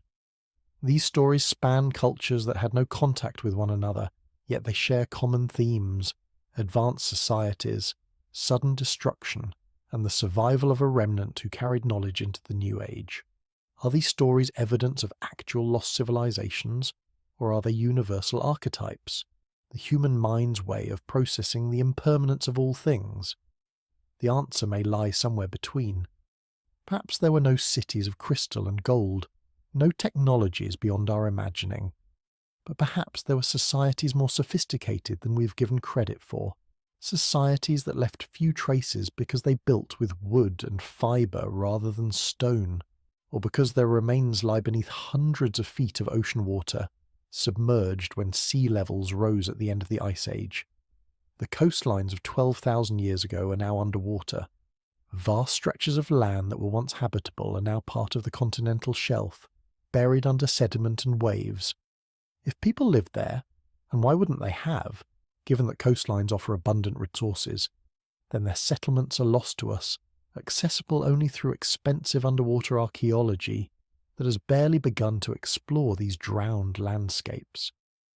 Göbekli Tepe in Turkey has already forced us to reconsider what we thought we knew about prehistoric humans. This massive complex of carved stone pillars, arranged in circles and decorated with intricate reliefs of animals, dates to around 9600 BCE, before the invention of agriculture, before pottery, before metal tools. It was built by hunter-gatherers, people we assumed were too busy surviving to create monumental architecture. Yet here it stands, proof that our ancestors were capable of far more than we imagined. What else might we have missed? What other sites remain buried, waiting to challenge our assumptions? And if people 12,000 years ago could build Göbekli Tepe, what might they have achieved in the thousands of years before that? During the long stretches of the Ice Age when humans were already anatomically modern, already possessed of the same cognitive abilities we have today. The conventional narrative tells us that civilization began around 5,000 years ago in Mesopotamia, that everything before that was primitive and simple. But this narrative is based on the evidence we've found, not necessarily on the evidence that exists. Absence of evidence is not evidence of absence. The Earth is vast and time is deep, and we have excavated only the tiniest fraction of what lies beneath our feet. So we return to the question, what if the cycle is real? What if human civilization has risen and fallen multiple times, each iteration building on the ruins of the last, each one eventually succumbing to forces beyond its control? What if we are not the first to ask these questions, but merely the latest in a long line of societies that reached for the stars and then fell back to Earth? the idea of cyclical time feels alien to the modern Western mind, which has been shaped by the concept of linear progress. We believe in evolution, in development, in the march toward an ever better future. This belief is relatively recent, a product of the Enlightenment and the Industrial Revolution, when it seemed that human ingenuity could solve any problem and that each generation would live better than the last. But for most of human history, and in most human cultures, time was understood differently. It was seen as circular, seasonal, eternal. The year moved through spring, summer, autumn, and winter, then began again. The moon waxed and waned in endless repetition. The sun rose and set, marking days that were fundamentally the same even as individual events changed. Life itself followed a cycle: birth, growth, decay, death, and then, through children, through the continuation of the community, birth again. This cyclical understanding of time wasn't pessimistic. It was realistic, even comforting. It acknowledged that loss was inevitable, but also that renewal was certain. The harvest would fail, but spring would come again. The king would die, but a new king would rise.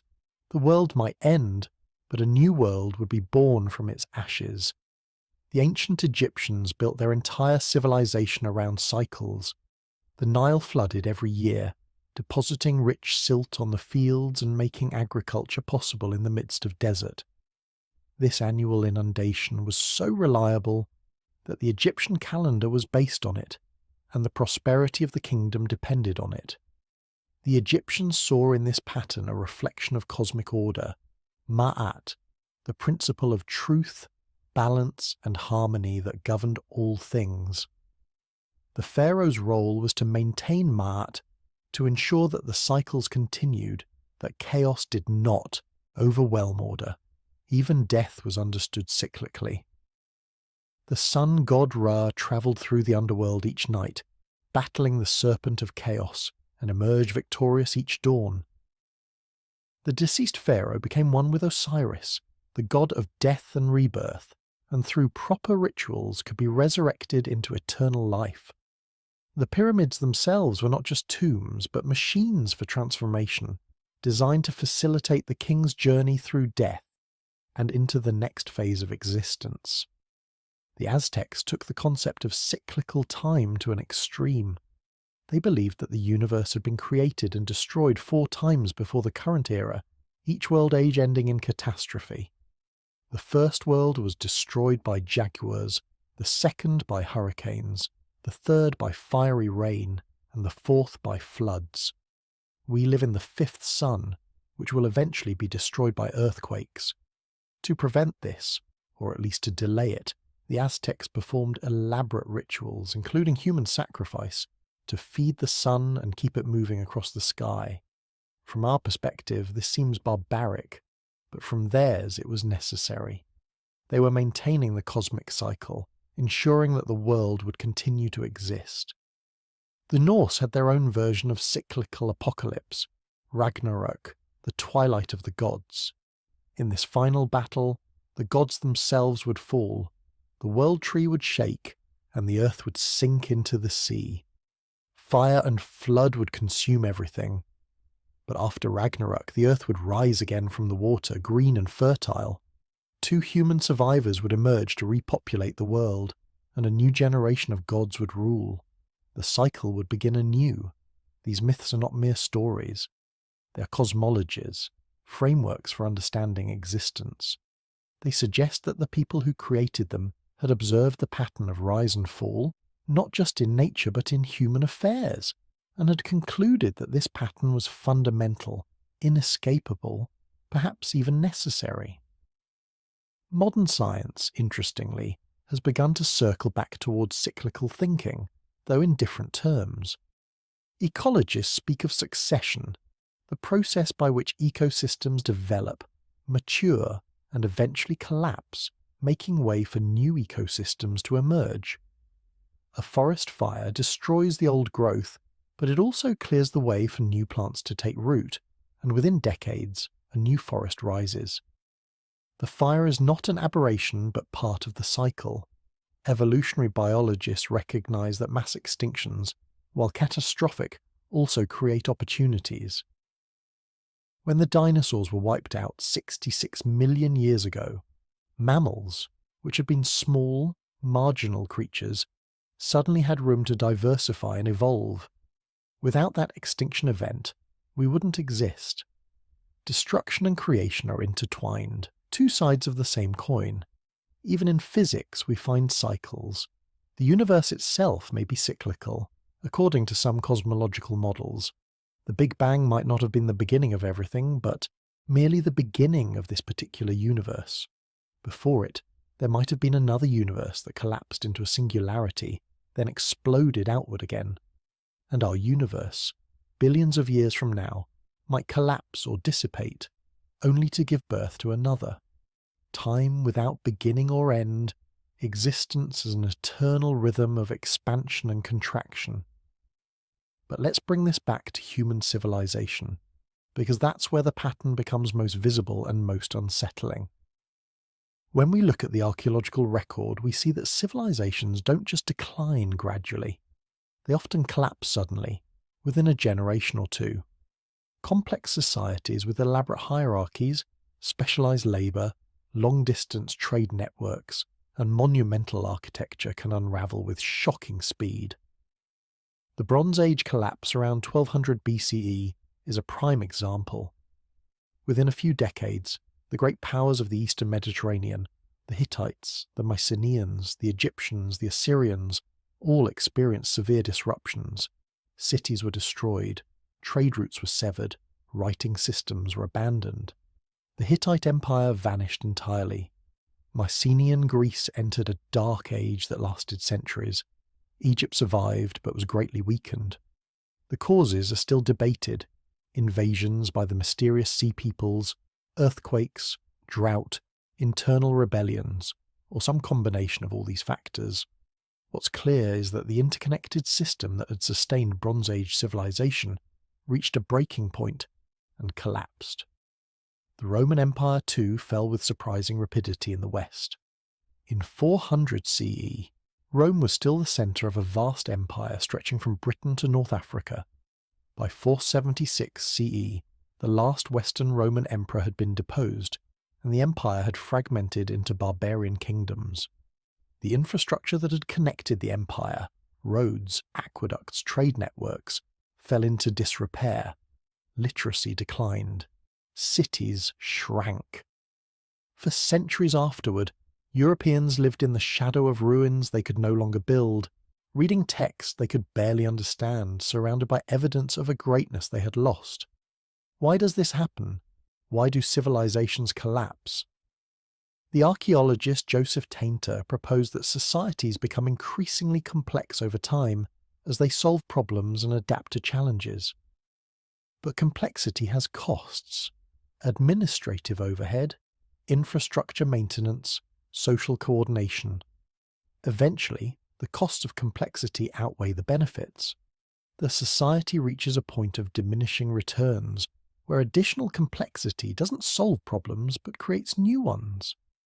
When a crisis hits, environmental, economic, military, the society lacks the resilience to respond. It collapses not because it's weak, but because it's too complex, too rigid, too invested in maintaining structures that no longer serve their purpose. Jared Diamond, in his book Collapse, identified several factors that contribute to societal collapse: environmental damage, climate change, hostile neighbours, loss of trading partners, and the society's response to its problems.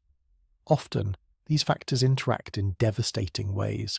A drought reduces agricultural output, leading to food shortages. Food shortages cause social unrest. Social unrest weakens the government's ability to respond to external threats. External threats disrupt trade. Loss of trade further weakens the economy. The system spirals downward, each problem amplifying the others. But here's what's fascinating. Collapse is not the end of the human story in that region. People survive, they adapt, they simplify, they rebuild. The collapse of the Roman Empire didn't mean the end of people living in Europe. It meant the end of a particular form of social organisation. Life continued, just in a different way, and eventually new forms of complexity emerged. The medieval kingdoms, the Renaissance city-states, the nation-states of modernity, each represented a new cycle of growth and organisation. This is the pattern: rise, peak, decline, collapse, and then, after a period of simplification, rise again. Not in the same form, not with the same people, but following the same basic trajectory. It's as if civilization itself is subject to a kind of natural law, a rhythm that plays out regardless of the specific culture or time period. And if this pattern is real, if it's been happening throughout human history, then we must ask, where are we in the cycle? Are we still rising, still building towards some future peak? Or have we already reached the top and are now in the phase of decline, unable to see it because we're too close, too invested in believing that our civilization is different, that we've transcended the limitations that brought down all the others? The signs are there, if we're willing to look. Not with panic or despair, but with a clear-eyed recognition that patterns repeat, that what has happened before can happen again. Consider the environment. Every civilization that has collapsed left behind evidence of environmental degradation. The Maya deforested their lands to build cities and grow crops, leading to soil erosion and water shortages. The ancestral Pueblones of Chaco Canyon depleted their forests for construction and fuel, contributing to their eventual abandonment of the region. Easter Island's inhabitants cut down every tree on the island, destroying the ecosystem that had sustained them. The pattern is consistent. Societies exploit their environment to fuel growth, and when the environment can no longer support that level of exploitation, the society contracts or collapses. We are doing the same thing, but on a global scale. We've cut down forests, depleted fisheries, drained aquifers, and pumped greenhouse gases into the atmosphere at a rate that's altering the climate. The difference is that previous civilizations could collapse locally while the rest of the world continued. We've created a global civilization, interconnected through trade, communication, and shared resources. If our civilization collapses, there's no untouched region to carry on independently. The climate is changing faster than at any point in human history. Temperatures are rising, ice sheets are melting, sea levels are creeping upward. Extreme weather events, hurricanes, droughts, floods, wildfires, are becoming more frequent and more severe. These changes are already displacing people, disrupting agriculture and straining resources, and we're only at the beginning. The full effects of the carbon we've already released won't be felt for decades. This isn't meant to be alarmist, it's simply observation. The Earth's climate has changed many times before, and each time it has reshaped the conditions for life. The question is not whether change will happen, but how we will respond to it. Will we adapt, simplify, and find new ways to live within the planet's limits? Or will we cling to the systems and structures that are no longer sustainable until they collapse under their own weight? Then there's the question of complexity. Our civilization is the most complex that has ever existed. We have global supply chains that deliver goods from one side of the planet to the other. We have financial systems so intricate that even experts struggle to understand them. We have technologies that most people use daily but couldn't begin to explain. This complexity has brought tremendous benefits: medicine, communication, transportation, entertainment. But it has also created vulnerabilities. A single disruption can cascade through the system in unpredictable ways. A pandemic shuts down factories in one country, and suddenly there are shortages of computer chips, cars, medical supplies on the other side of the world.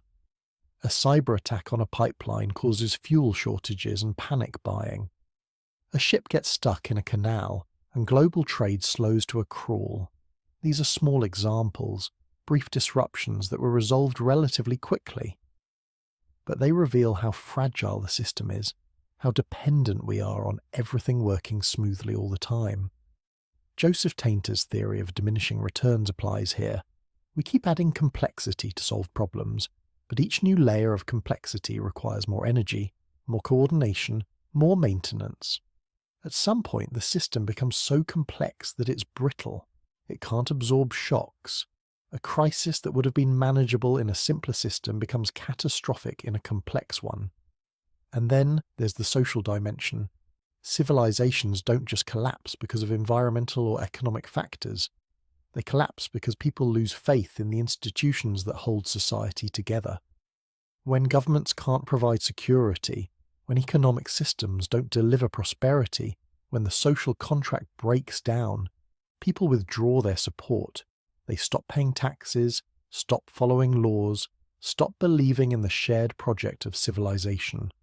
The centre cannot hold. We see signs of this, of fragmentation today. Political polarization is increasing in many countries. Trust in institutions, government, media, science, religion, is declining. People are retreating into tribal identities, viewing those with different beliefs not as fellow citizens, but as enemies. The shared narratives that once bound societies together are fracturing into competing stories that can't be reconciled. This doesn't mean collapse is imminent or inevitable. Societies can recognize these warning signs and change course. They can simplify, adapt, redistribute resources, rebuild trust. But history suggests that this is difficult. Elites resist changes that threaten their power. Institutions become rigid and self-serving. People become invested in the status quo, even when the status quo is unsustainable. And so the society continues on its trajectory until something breaks. The Roman Empire had centuries of warning signs before it fell. There were economic crises, military defeats, civil wars, plagues. But the empire kept trying to maintain itself through the same methods that had worked in the past. Raising taxes, debasing currency, recruiting barbarian soldiers. These measures provided temporary relief but didn't address the underlying problems. Eventually the system could no longer sustain itself, and it collapsed. Are we in a similar position? It's impossible to say with certainty. We might be in the early stages of decline, or we might be experiencing growing pains as we transition to a new form of organization. The future is not predetermined. But the pattern suggests that we should at least consider the possibility that our civilization, like all civilizations before it, is subject to the same forces of rise and fall. And here's where the perspective shifts, because if we accept that collapse is part of the cycle, then it's not something to fear as an ending, but to understand as a transformation. Collapse doesn't mean extinction. It means simplification, reorganization, the clearing away of structures that no longer work to make room for new ones. It's painful, certainly. People suffer during collapses. Knowledge is lost, lives are disrupted, the future becomes uncertain, but life continues. People adapt, and eventually they rebuild. The Dark Ages in Europe were dark only in the sense that we have fewer written records from that period. People still lived, loved, raised children, told stories, created art. They built new communities, developed new technologies, laid the groundwork for the medieval civilization that would follow. The collapse of Rome was traumatic for those who lived through it. But it wasn't the end of the story. It was a chapter break, a pause before the next chapter began. If our civilization were to collapse, and again, this is speculation, not prediction, what would come after? What would the next cycle look like? Would it be a return to simpler, more localized communities? A new form of organization we can't yet imagine? Synthesis of old and new, combining ancient wisdom with modern technology in ways that are more sustainable? The answer depends on what we preserve and what we let go. Every collapse involves loss, but it also involves selection. Some knowledge survives, some practices continue, some values endure. The people who live through the collapse carry forward what they deem most important, and that becomes the foundation for the next cycle. This is why myths and stories matter. They are the vessels that carry knowledge across the gaps, the bridges between one world and the next. When civilizations collapse, libraries burn and databases corrupt, But stories survive. They're told around fires, passed from parent to child, adapted to new circumstances but retaining their essential truths. The myths of flood and fire, of worlds that ended and began again, might be more than metaphors. They might be actual memories, encoded in narrative form, of collapses that our ancestors lived through and wanted us to remember. What would we want to preserve? What knowledge, what values, what practices would we pass on to those who come after? These are not idle questions. They're the questions that every generation should ask, because even if collapse doesn't come in our lifetime, change certainly will. The world our grandchildren inherit will be different from the one we know, shaped by choices we make and forces we can't control. Perhaps the lesson of the cycle is not to prevent collapse, which may be impossible, but to prepare for it, to build resilience rather than rigidity, to value adaptability over efficiency, to maintain connections to the land, to community, to the skills and knowledge that don't depend on complex systems, to remember that we are part of a pattern much larger than ourselves, and that our role is not to escape the cycle but to navigate it with wisdom and grace. But let's go deeper still, into the philosophical and even mystical dimensions of the cycle. Because if we're willing to entertain the possibility that civilizations rise and fall in a pattern, we must also ask, why? Is this pattern random, a product of chance and circumstance? Or is there something more fundamental at work, something woven into the fabric of existence itself? The ancient philosophers grappled with this question. Heraclitus, the Greek philosopher who lived around 500 BCE, famously said that you cannot step into the same river twice. Everything flows, everything changes. Fire transforms into air, air into water, water into earth, and earth back into fire. The universe is in constant flux, and this flux is not chaos, but a kind of cosmic order, a logos, a rational principle that governs all change. For Heraclitus, conflict and opposition were necessary for existence. Day and night, hot and cold, life and death. These opposites define each other and create the tension that drives change. Without destruction, there can be no creation. Without death, there can be no life.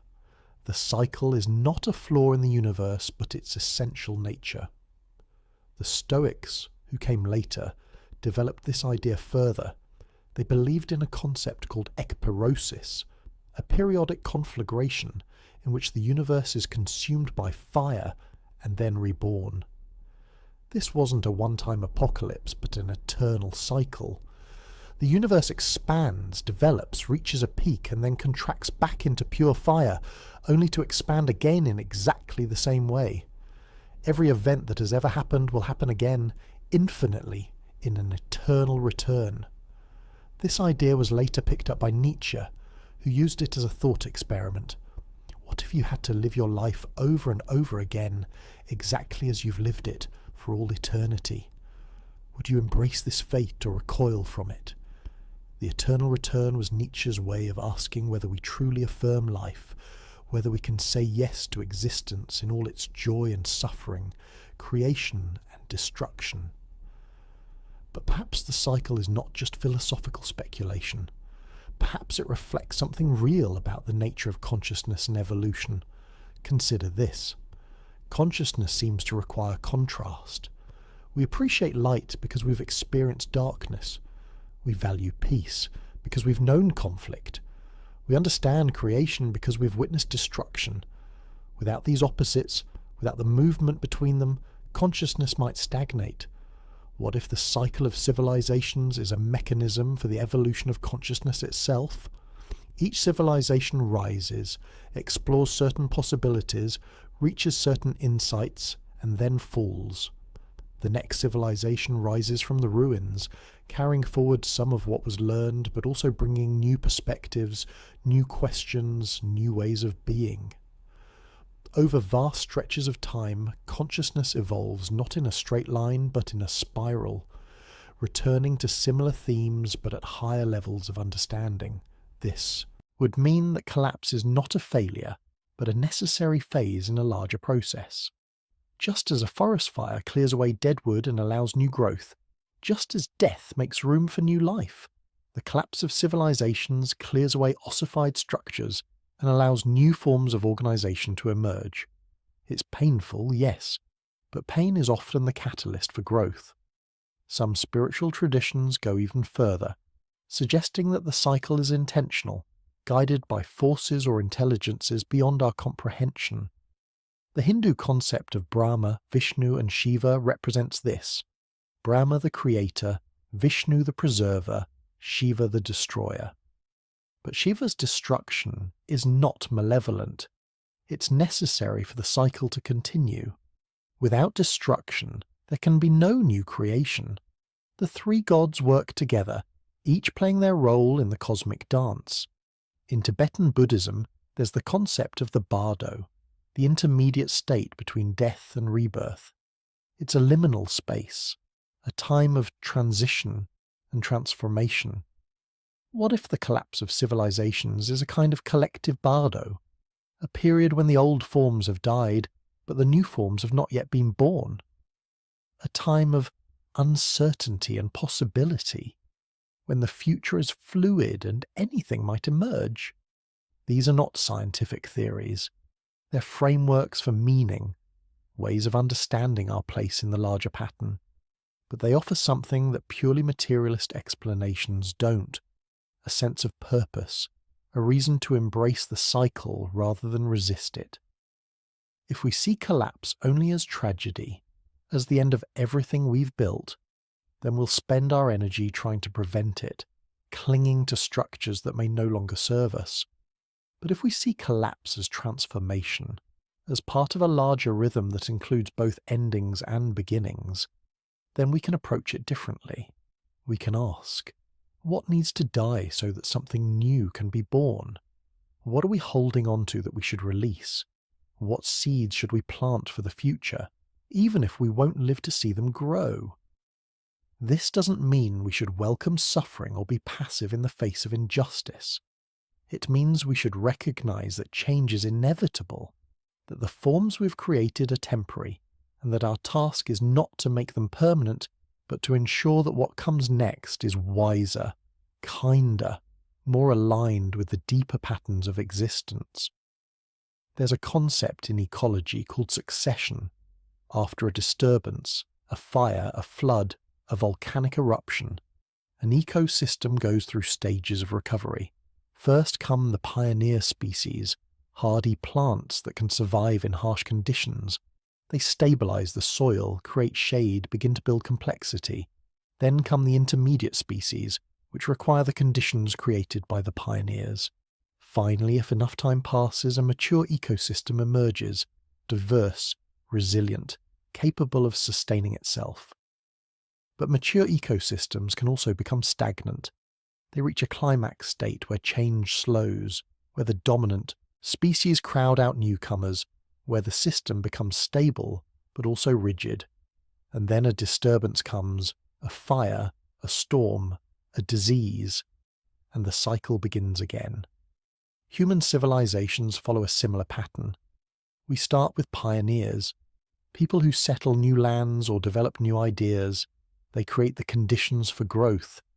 Then comes expansion, increasing complexity, the development of institutions and hierarchies. Eventually the civilization reaches maturity, powerful, sophisticated, but also rigid and resistant to change.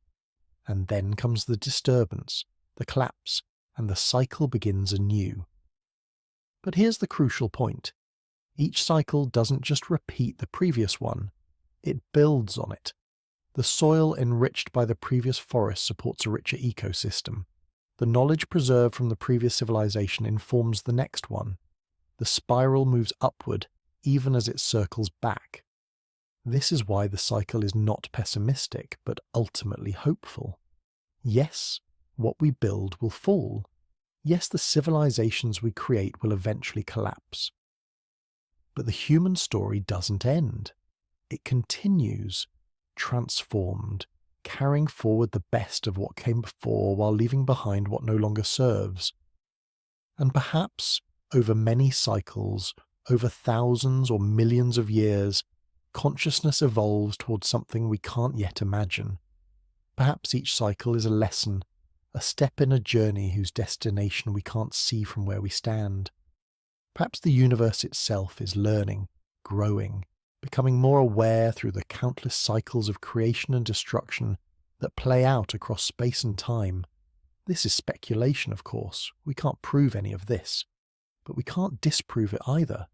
And in the absence of certainty, we're free to choose the story that gives our lives meaning, that helps us navigate the challenges we face with courage and grace. So let's return to the present moment, to the world we inhabit now, and ask, what does the cycle mean for us, here, today? We live in a time of extraordinary change. Technology is advancing at a pace that would have seemed impossible a generation ago. We carry in our pockets devices more powerful than the computers that sent humans to the moon. We can communicate instantly with people on the other side of the planet. We have access to more information than any previous generation could have dreamed of. At the same time, we face challenges that are equally unprecedented. Climate change threatens to reshape the planet in ways that will affect every living thing. Economic inequality is growing, with wealth concentrating in fewer and fewer hands. Political systems are straining under the weight of problems they weren't designed to solve. The social fabric that holds communities together is fraying. Are these the signs of a civilization approaching collapse? Or are they the birth pangs of a new form of organization, a transition to something different and potentially better? The answer may be both. Transitions are messy. The old forms break down before the new ones are fully formed. There's a period of chaos, of uncertainty, when it's not clear what will emerge. We may be living in that period now, the bardo between one world and the next. If that's true, then our task is not to prevent change but to guide it, to be conscious participants in the cycle rather than passive victims, to ask ourselves, what do we want to preserve? What do we need to let go? What kind of world do we want to create for those who come after us? This requires a shift in perspective. We're trained to think in terms of progress, of building toward a future that's better than the past. But what if the future is not a straight line, but a spiral? What if progress means not accumulating more, but understanding more deeply? Not building higher, but building wiser. Indigenous cultures around the world have maintained this perspective for thousands of years. They speak of 7 generations, the idea that every decision should be made with consideration for how it will affect the next 7 generations. This is cyclical thinking. It recognizes that we are not separate from the past or the future, but part of a continuous flow, receiving from those who came before and passing on to those who will come after. Many indigenous cultures also maintain a relationship with the land that modern civilization has lost. They see themselves not as owners or masters of nature, but as participants in it, subject to the same cycles of growth and decay, abundance and scarcity. They practice reciprocity, taking what they need but also giving back, ensuring that the land remains healthy for future generations. This is not romanticization. Indigenous peoples have faced their own challenges, their own collapses and transformations, but they've also demonstrated a resilience that comes from being embedded in place, from maintaining knowledge that doesn't depend on complex systems, from understanding that humans are part of nature, not separate from it. As our global civilization faces increasing instability, there's much we could learn from these older ways of knowing. Not to abandon technology or return to some imagined past, but to integrate ancient wisdom with modern capabilities, to build systems that are resilient rather than brittle, that work with natural cycles rather than against them, that value long-term sustainability over short-term gain. This is already happening in pockets around the world. There are communities experimenting with regenerative agriculture, which builds soil health rather than depleting it. There are architects designing buildings that produce more energy than they consume. There are economists developing models that measure well-being rather than just GDP. There are educators teaching children to think systemically, to understand connections and cycles rather than just linear cause and effect. These are seeds being planted for the next cycle. They may not prevent collapse. The forces driving our current civilization may be too powerful, too entrenched, but they offer alternatives, possibilities, ways of living that could flourish in the spaces left when the old structures fall away. And perhaps that's the real lesson of the cycle, that endings and beginnings are not separate but intertwined, that every collapse contains the seeds of renewal, that our task is not to cling to what's dying, but to nurture what's being born.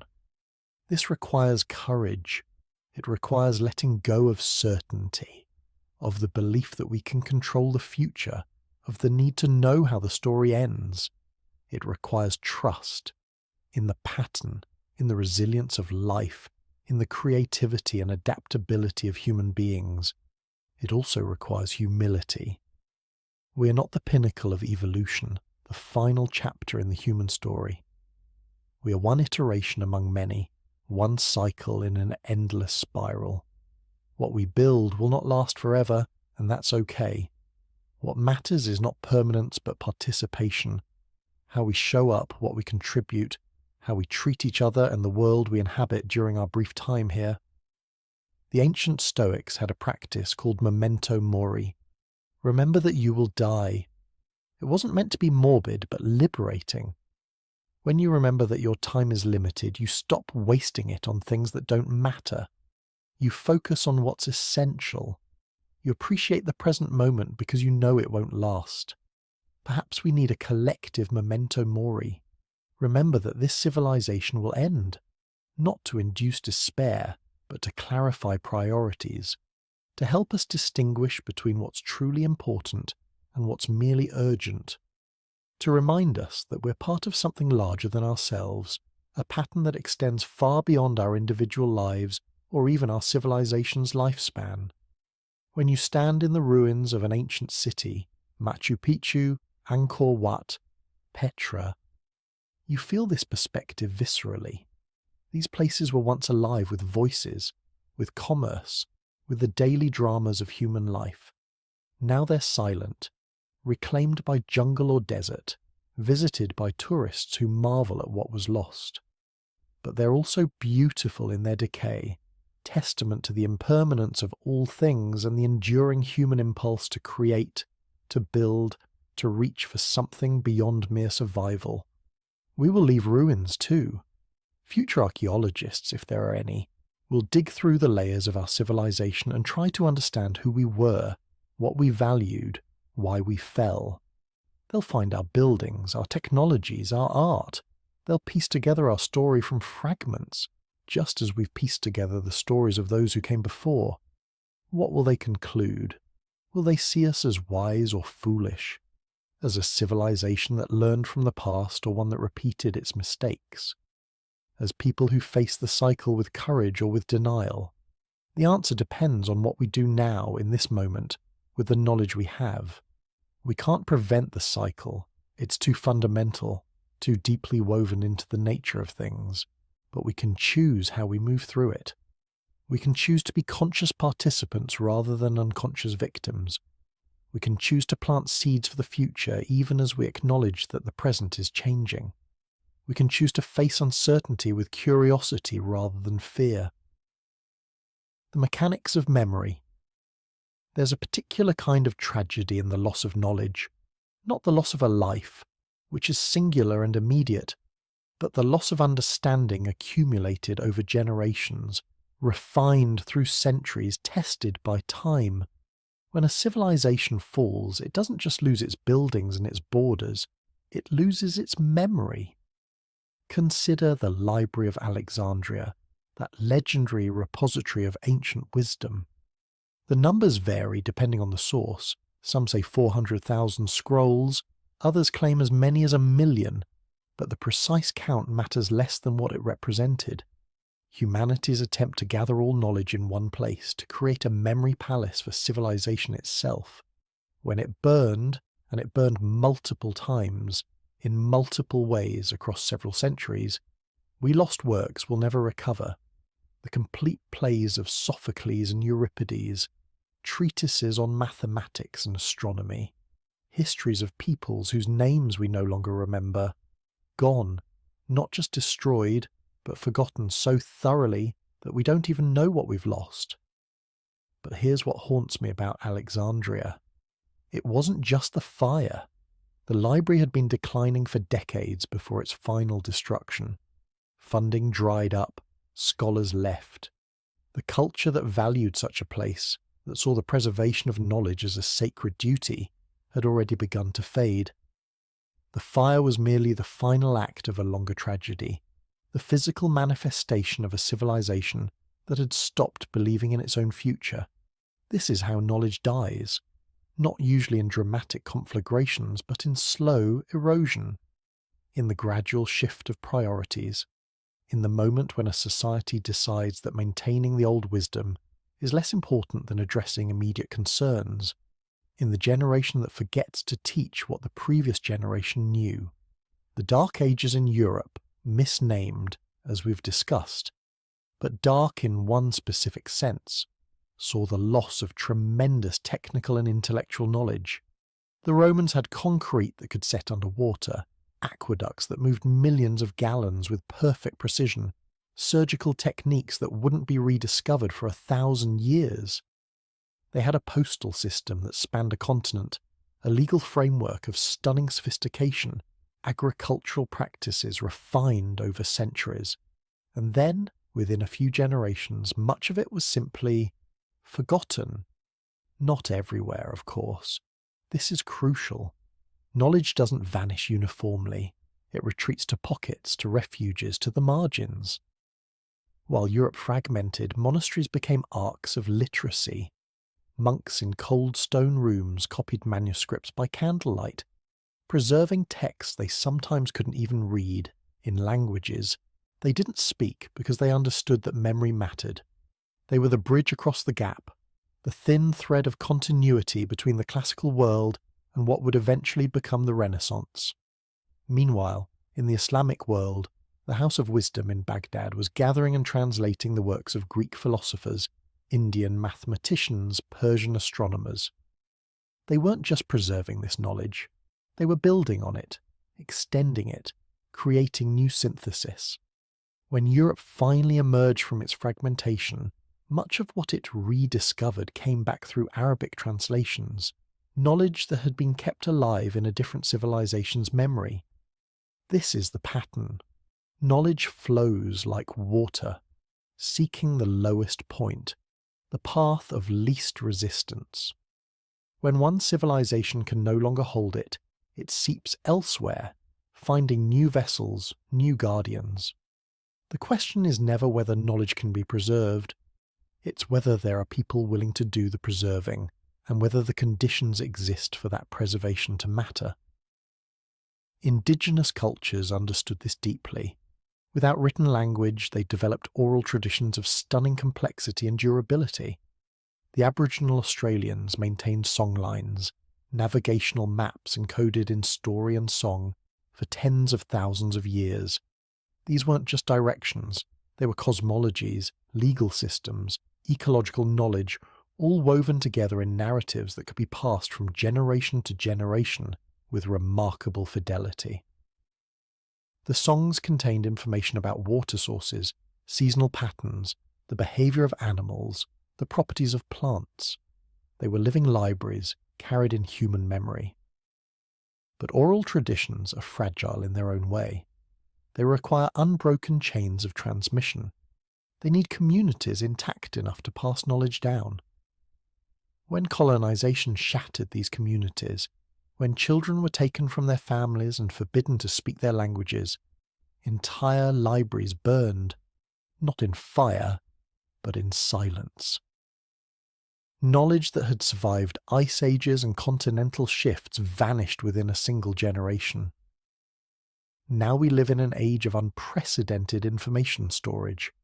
We have more knowledge accessible at our fingertips than any previous civilization could have imagined. The entire library of Alexandria could fit on a device smaller than a book. We've digitized millions of texts, created redundant backups, distributed information across global networks. Surely we think we've solved the problem of memory. Surely our knowledge is safe. But is it? Digital storage is remarkably fragile. Hard drives fail. Formats become obsolete. The websites we built 20 years ago are already archaeological sites. Their links broken, their content lost. We call it link rot, this gradual decay of the digital world. But it's more than that. It's the same process that claimed Alexandria, just faster. We're creating more information than ever before, but we're also losing it at an unprecedented rate. And there's something else, something more subtle. We're losing the context. We have access to vast amounts of data, but we're losing the frameworks that make that data meaningful. A medieval monk copying a manuscript might not understand Latin perfectly, but he was embedded in a tradition that gave the text significance. He knew why it mattered. We have search engines that can find any fact in seconds, but we're losing the deep literacy that connects facts into understanding, that transforms information into wisdom. This is the paradox of our moment. We have more memory than ever, but it's increasingly shallow. We can access the surface of everything but struggle to go deep into anything. We've optimized for retrieval but not for integration, for storage but not for meaning. What gets remembered and what gets forgotten is never neutral. It's always a choice, conscious or unconscious, about what matters. The victors write the history, yes, but it's more than that. The powerful decide what's worth preserving. The dominant culture determines which languages, which stories, which ways of knowing get passed down and which get erased. When the Spanish conquered the Americas, they burned the Mayan codices, books of stunning complexity containing astronomical observations, historical records, mathematical knowledge. Only 4 survived. 4 out of thousands. The Spanish saw them as pagan, as dangerous, as obstacles to conversion. They couldn't read them, didn't value them, and so they destroyed them. And with them went knowledge we'll never recover, not just facts, but entire ways of understanding the world. This is happening now, in our time. Languages are dying at an astonishing rate, 1 every 2 weeks by some estimates, and with each language goes a unique way of categorizing reality, a distinct set of concepts and relationships, knowledge about local ecosystems and traditional practices. We're experiencing a mass extinction of human knowledge, and most of us don't even notice. But here's what gives me hope. Memory is more resilient than we think. It hides in unexpected places. It survives in fragments, in traces, in the margins of the dominant narrative. Archaeologists keep finding evidence that rewrites what we thought we knew. Linguists discover that supposedly dead languages left traces in the languages that replaced them. Geneticists find that populations we thought were wiped out actually mixed with and influenced later peoples. The cycle doesn't erase everything. It transforms. It recombines. It carries forward what's essential, even if the form changes beyond recognition. The question for us, living in this moment of potential transition, is: what are we choosing to remember? What are we fighting to preserve?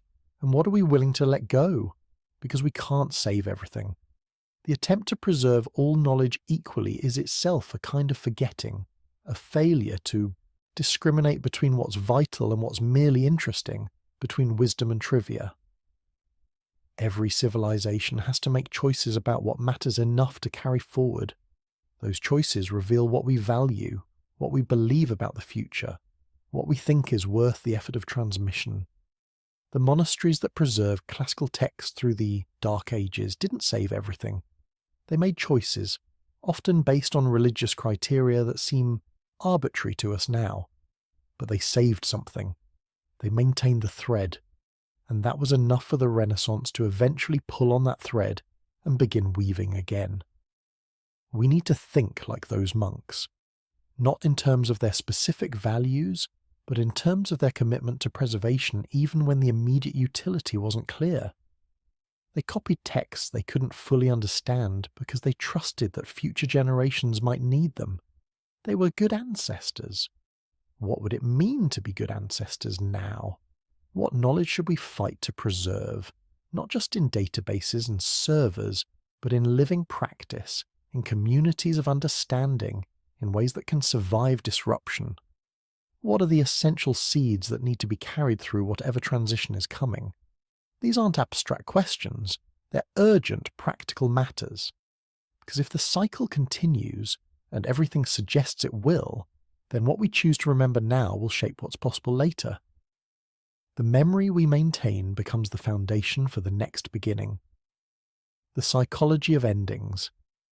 There's a cognitive bias psychologists call normalcy bias, the tendency to believe that things will continue functioning the way they always have, even in the face of evidence to the contrary. It's why people don't evacuate before hurricanes, why they stay in their homes as floodwaters rise, why they go to work on the morning of a coup. The mind struggles to accept that the normal patterns of life are breaking down. It's easier to believe that this is temporary, an aberration, that things will return to normal soon. Civilizations suffer from normalcy bias too, perhaps even more acutely than individuals, because civilizations are made of institutions, and institutions are designed for stability. They're built on the assumption of continuity. They have procedures for dealing with known problems, but they struggle to adapt when the fundamental conditions change. The late Roman Empire is a masterclass in civilizational normalcy bias. For decades, centuries even, the signs of decline were visible to anyone willing to look. The borders were increasingly difficult to defend. The economy was stagnating. The political system was producing emperor after emperor through violence and instability. The population was declining. The tax base was shrinking. The infrastructure was crumbling. And yet, life went on. The Senate still met. The games still happened in the Colosseum. The wealthy still built villas and threw elaborate parties. The bureaucracy still functioned, processing paperwork, collecting taxes, maintaining the fiction of imperial power. Because what else would they do? The Roman Empire was the world as they knew it. It had existed for so long that its end was literally unthinkable. There's a letter from Sidonius Apollinaris, a Roman aristocrat writing in the 5th century CE, that captures this perfectly. He's describing a dinner party, the food, the conversation, the literary games they played. It's charming and cultured and completely oblivious to the fact that the Western Roman Empire is in its final decades. Germanic kingdoms are carving up the provinces. The emperor is a puppet.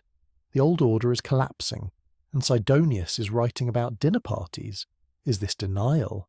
Decadence? Or is it something more human? The need to maintain normalcy in the face of overwhelming change? Maybe it's all three. Maybe they're not as different as we think. We judge the late Romans harshly for not seeing what was coming, for not acting to prevent the collapse. But would we have done differently? Are we doing differently? Because here's the uncomfortable truth. We're living through our own version of this. The signs of systemic stress are everywhere. Climate change is accelerating. Biodiversity is collapsing. Inequality is widening. Political systems are becoming increasingly dysfunctional. The social fabric is fraying. And yet, we go to work. We plan for retirement. We argue about trivial things on social media. We maintain the routines of normal life because the alternative, accepting that the fundamental conditions are changing, is too destabilizing to contemplate. This isn't stupidity. It's how human psychology works.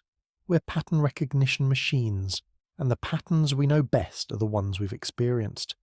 We have no experiential template for civilizational collapse, because it happens so slowly, across generations, that no individual experiences the full arc.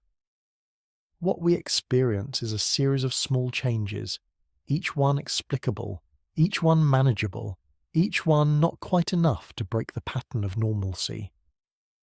The psychologist Robert J. Lifton studied survivors of Hiroshima and found that many of them in the immediate aftermath of the bombing, tried to maintain normal routines. They went to work, or tried to. They worried about being late.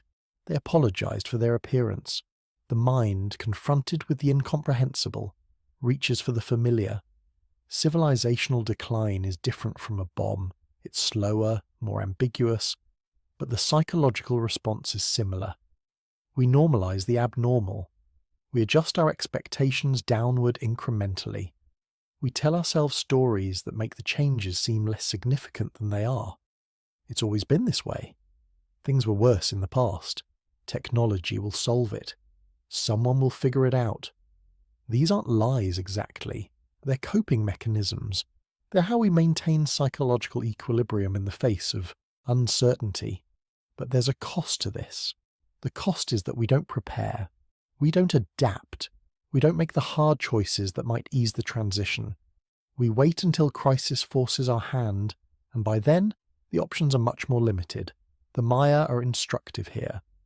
We know from archaeological evidence that they experienced a long period of environmental stress, deforestation, soil erosion, drought.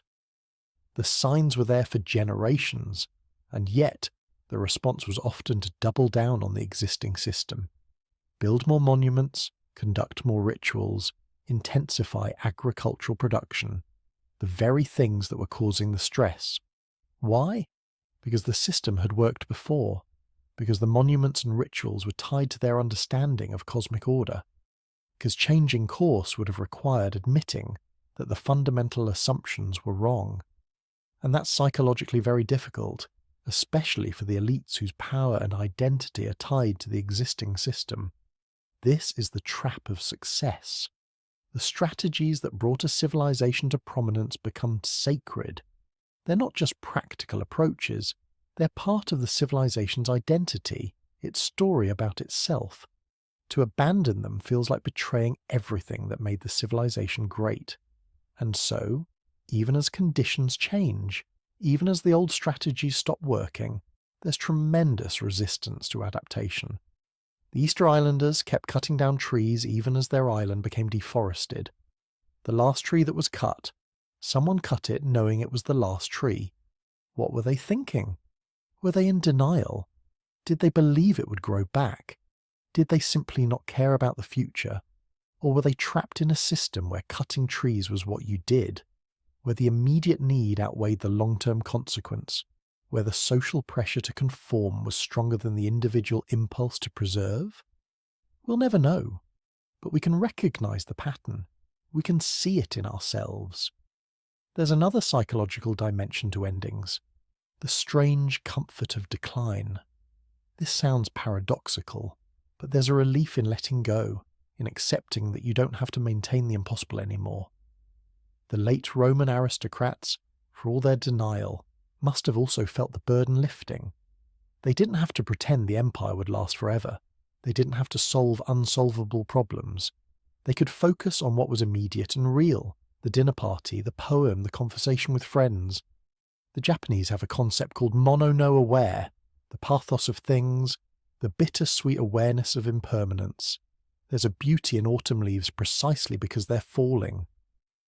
There's a poignancy in the cherry blossoms because they bloom for such a short time. The transience is part of the beauty. Can we apply this to civilizations? Can we find a way to appreciate what we have while acknowledging that it won't last?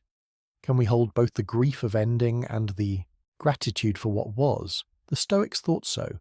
They practiced negative visualization, imagining loss, contemplating impermanence, not to be morbid, but to fully appreciate the present. Marcus Aurelius, writing in his Meditations while the Roman Empire was already showing signs of strain, kept reminding himself that everything passes. All things fade and quickly turn to myth, he wrote. This wasn't despair. It was a way of staying present, of not taking anything for granted, of finding meaning in the moment rather than in the illusion of permanence.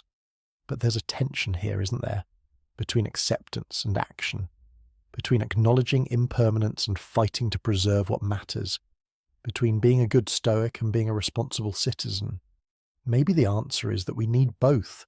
We need the wisdom to accept what we can't control, the fundamental nature of the cycle, the impermanence of all things, and the courage to act on what we can control, our choices, our values, the seeds we plant for the future. The psychology of endings is ultimately about how we hold paradox, how we live with uncertainty, how we maintain meaning in the face of loss, how we act with purpose while accepting that the outcome is beyond our control. This is hard. It's much easier to fall into denial or despair, to pretend everything is fine or to give up entirely. The middle path, clear-eyed acceptance combined with committed action, requires a kind of psychological sophistication that doesn't come naturally. But it's the only path that honours both the reality of the cycle and the dignity of human agency. It's the only way to be fully present in this moment of transition, neither clinging to a past that's gone nor fleeing into fantasies of a future we can't control. The Romans didn't have this wisdom, or couldn't access it. They clung to normalcy until normalcy was no longer possible. And then they were swept away by changes they hadn't prepared for. We have the chance to do better, not to prevent the cycle, that's not within our power, but to move through it with awareness, with intention, with grace, to be the generation that saw clearly, that chose wisely, that planted seeds even in the autumn of our civilization. In the year 476 CE, the last Western Roman emperor Romulus Augustulus was deposed. History marks this as the fall of Rome, the end of the ancient world. But in the monasteries of Ireland, something else was happening. Monks were copying manuscripts. They were preserving Latin texts, maintaining literacy, creating illuminated gospels of stunning beauty. They didn't know they were saving Western civilization. They were just doing their work day by day, believing it mattered.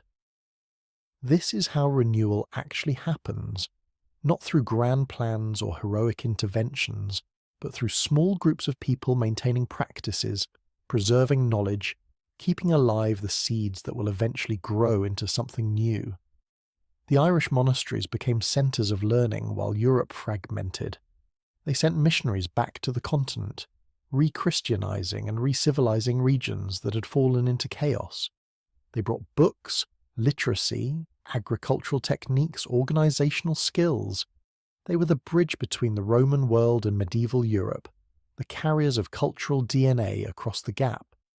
This pattern repeats throughout history. When the Mongols sacked Baghdad in 1258, destroying the House of Wisdom and throwing so many books into the Tigris that the river ran black with ink, it seemed like the end of Islamic intellectual culture. But the knowledge had already spread. Scholars had carried texts to Cairo, to Cordoba, to Samarkand. The network was distributed enough that no single catastrophe could destroy it entirely. When the Spanish conquered the Americas, they tried to erase indigenous cultures completely. They burned the codices, banned the languages, destroyed the temples. And yet, the culture survived. They went underground. They mixed with Catholicism, creating syncretic traditions that preserved old knowledge in new forms. They maintained practices in secret, passing them down through families, through communities, through the very act of survival. This is the resilience of culture. It's not fragile in the way we often think. It's more like mycelium, the underground network of fungal threads that connects a forest. You can cut down all the trees, but if the mycelium survives, the forest can regrow. Culture works the same way. The visible structures can collapse, but if the underlying network of practices, values, and knowledge persists, renewal is possible. The Renaissance is the most famous example of this. We think of it as a sudden flowering, a rebirth of classical learning. But it was actually the culmination of centuries of preservation and transmission. The texts that inspired Renaissance humanists had been kept alive by Byzantine scholars, by Islamic translators, by medieval monks. When Constantinople fell to the Ottomans in 1453, Greek scholars fled west, bringing their libraries with them. They found an audience ready to receive what they carried, an audience that had been prepared by centuries of slow cultural work. This is the key: insight. Renewal requires preparation. The seeds need soil. The knowledge needs people ready to receive it, to understand it, to build on it. The Renaissance happened because medieval Europe had developed the economic surplus, the social structures, the intellectual curiosity to make use of classical knowledge. The seeds had been there all along, but they needed the right conditions to germinate. What are the seeds in our civilization? What are the practices, the knowledge, the values that need to be preserved through whatever transition is coming? Some are obvious, scientific knowledge certainly, medical techniques, agricultural practices, engineering principles. These are the practical seeds, the ones that directly enable survival and rebuilding. But there are other seeds, less tangible but equally important, the idea of human rights, the practice of democracy, the value of education, the commitment to truth-seeking, the appreciation of beauty, the capacity for empathy. These are cultural seeds, and they're more fragile than the practical ones because they require not just preservation but active practice. You can store scientific knowledge in books, but you can't store democracy or empathy. They have to be lived. This is where communities become crucial. The seeds of renewal are always carried by groups, not individuals. The Irish monasteries worked because they were communities with shared purpose. The Islamic scholars who preserved Greek philosophy worked because they were part of intellectual networks that valued and supported their work. The indigenous cultures that survived colonization did so because communities maintained their practices even under tremendous pressure. What are our communities? Where are the groups committed to preserving what matters? Where are the networks that will carry the seeds through the transition? They're everywhere if you look. There are communities working on sustainable agriculture, on renewable energy, on local resilience. There are groups preserving traditional crafts, maintaining indigenous languages, teaching ancient wisdom traditions. There are networks of scientists committed to open source knowledge, of educators working to maintain critical thinking, of artists keeping alive the human capacity for beauty and meaning. These aren't preparing for collapse necessarily. Most of them are just doing work they believe in, maintaining practices they value. But that's exactly what makes them effective. The Irish monks weren't trying to save civilization. They were trying to serve God and maintain their way of life. The preservation of civilization was a side effect. This is the paradox of intentional preservation. It works best when it's not the primary goal. When you're trying to preserve something for its own sake, it becomes a museum piece, static and lifeless. But when you're practicing something because it has meaning and value in the present, it stays alive, it adapts, it evolves, and that's what allows it to survive transitions. The concept of anti-fragility, developed by Nassim Taleb, is relevant here. Anti-fragile systems don't just resist shocks, they actually benefit from them. They gain from disorder. The human immune system is anti-fragile. Exposure to pathogens makes it stronger. Evolution is anti-fragile. Environmental stress drives adaptation and innovation. Can civilizations be anti-fragile? Can we build systems that gain from disorder rather than being destroyed by it? To some extent, this is what distributed networks do. The internet was designed to be anti-fragile, to root around damage, to maintain function even when parts of the network fail. Open source software is anti-fragile. The more people who use and modify it, the more robust it becomes. Biodiversity is anti-fragile.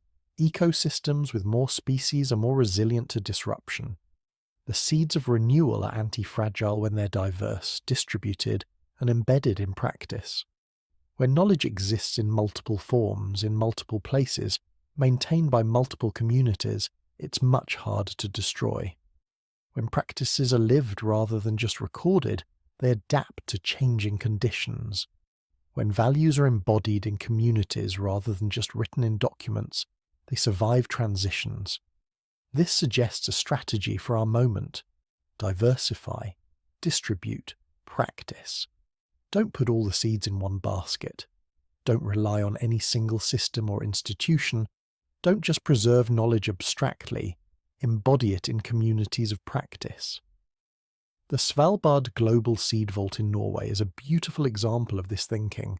It's a backup for the world's agricultural diversity, storing seeds from crop varieties around the world in case of catastrophe. But it's not the only seed vault. There are hundreds of seed banks around the world, and beyond that, there are millions of farmers and gardeners maintaining crop diversity through the simple act of planting and saving seeds.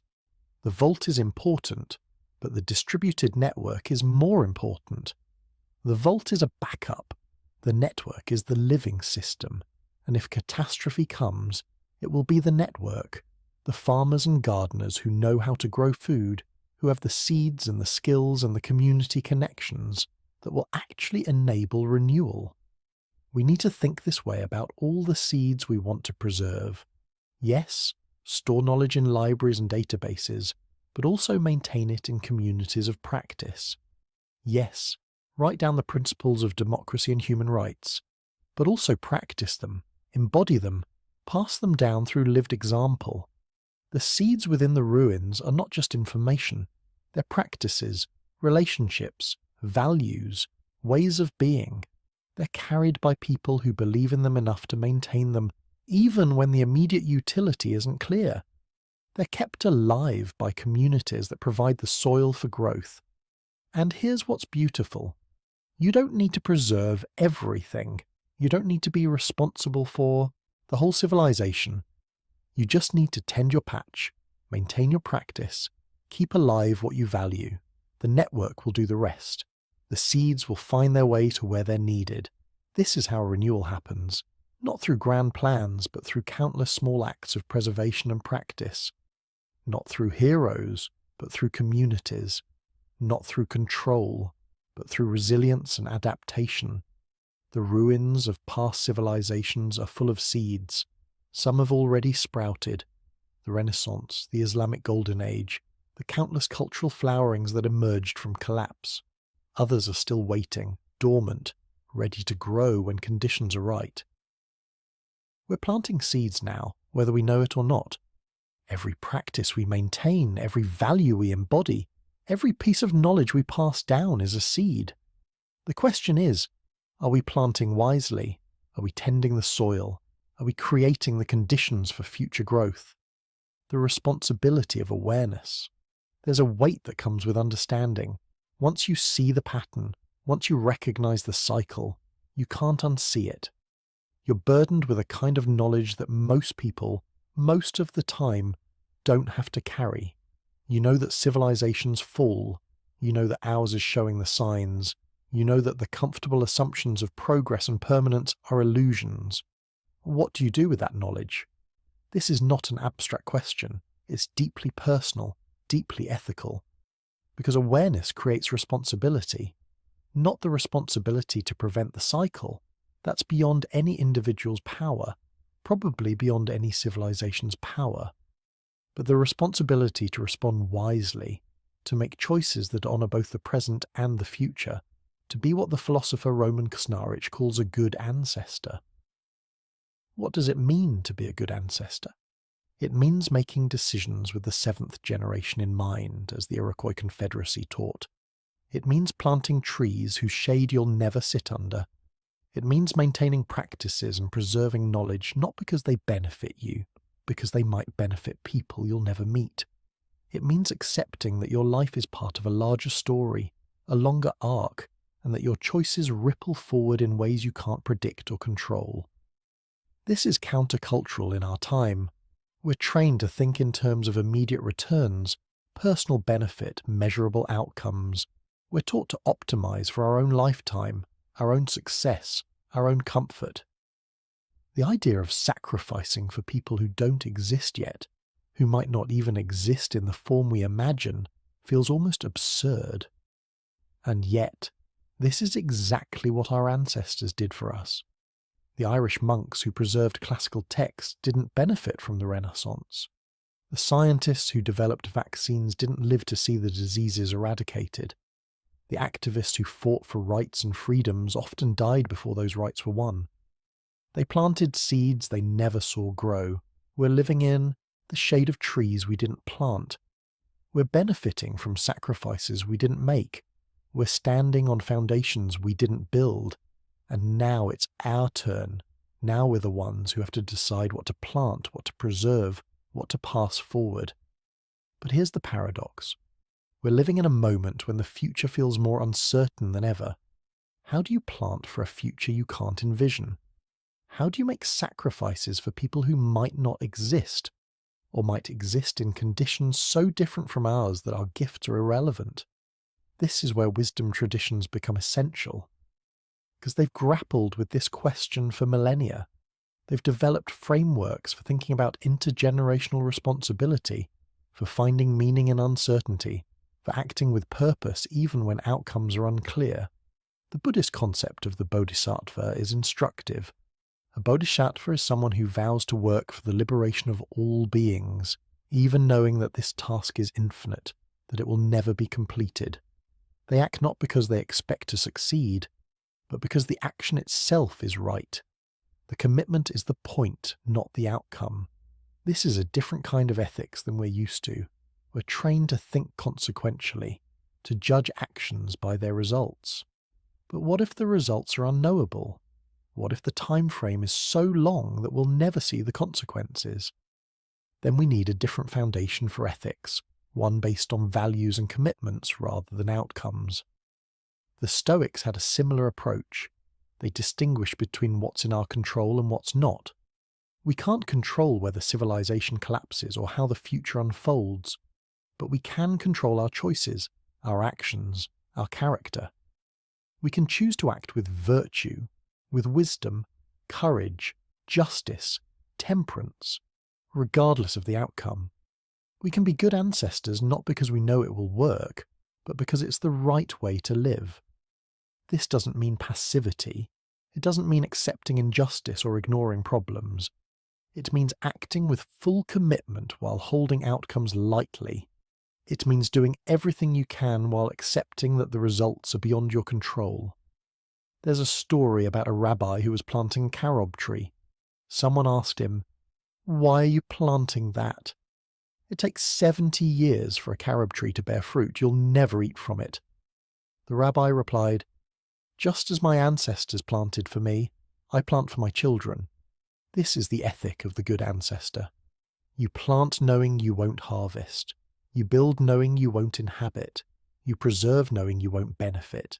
You do it because it's your turn, because you're part of a chain of generations, because the future depends on choices made in the present.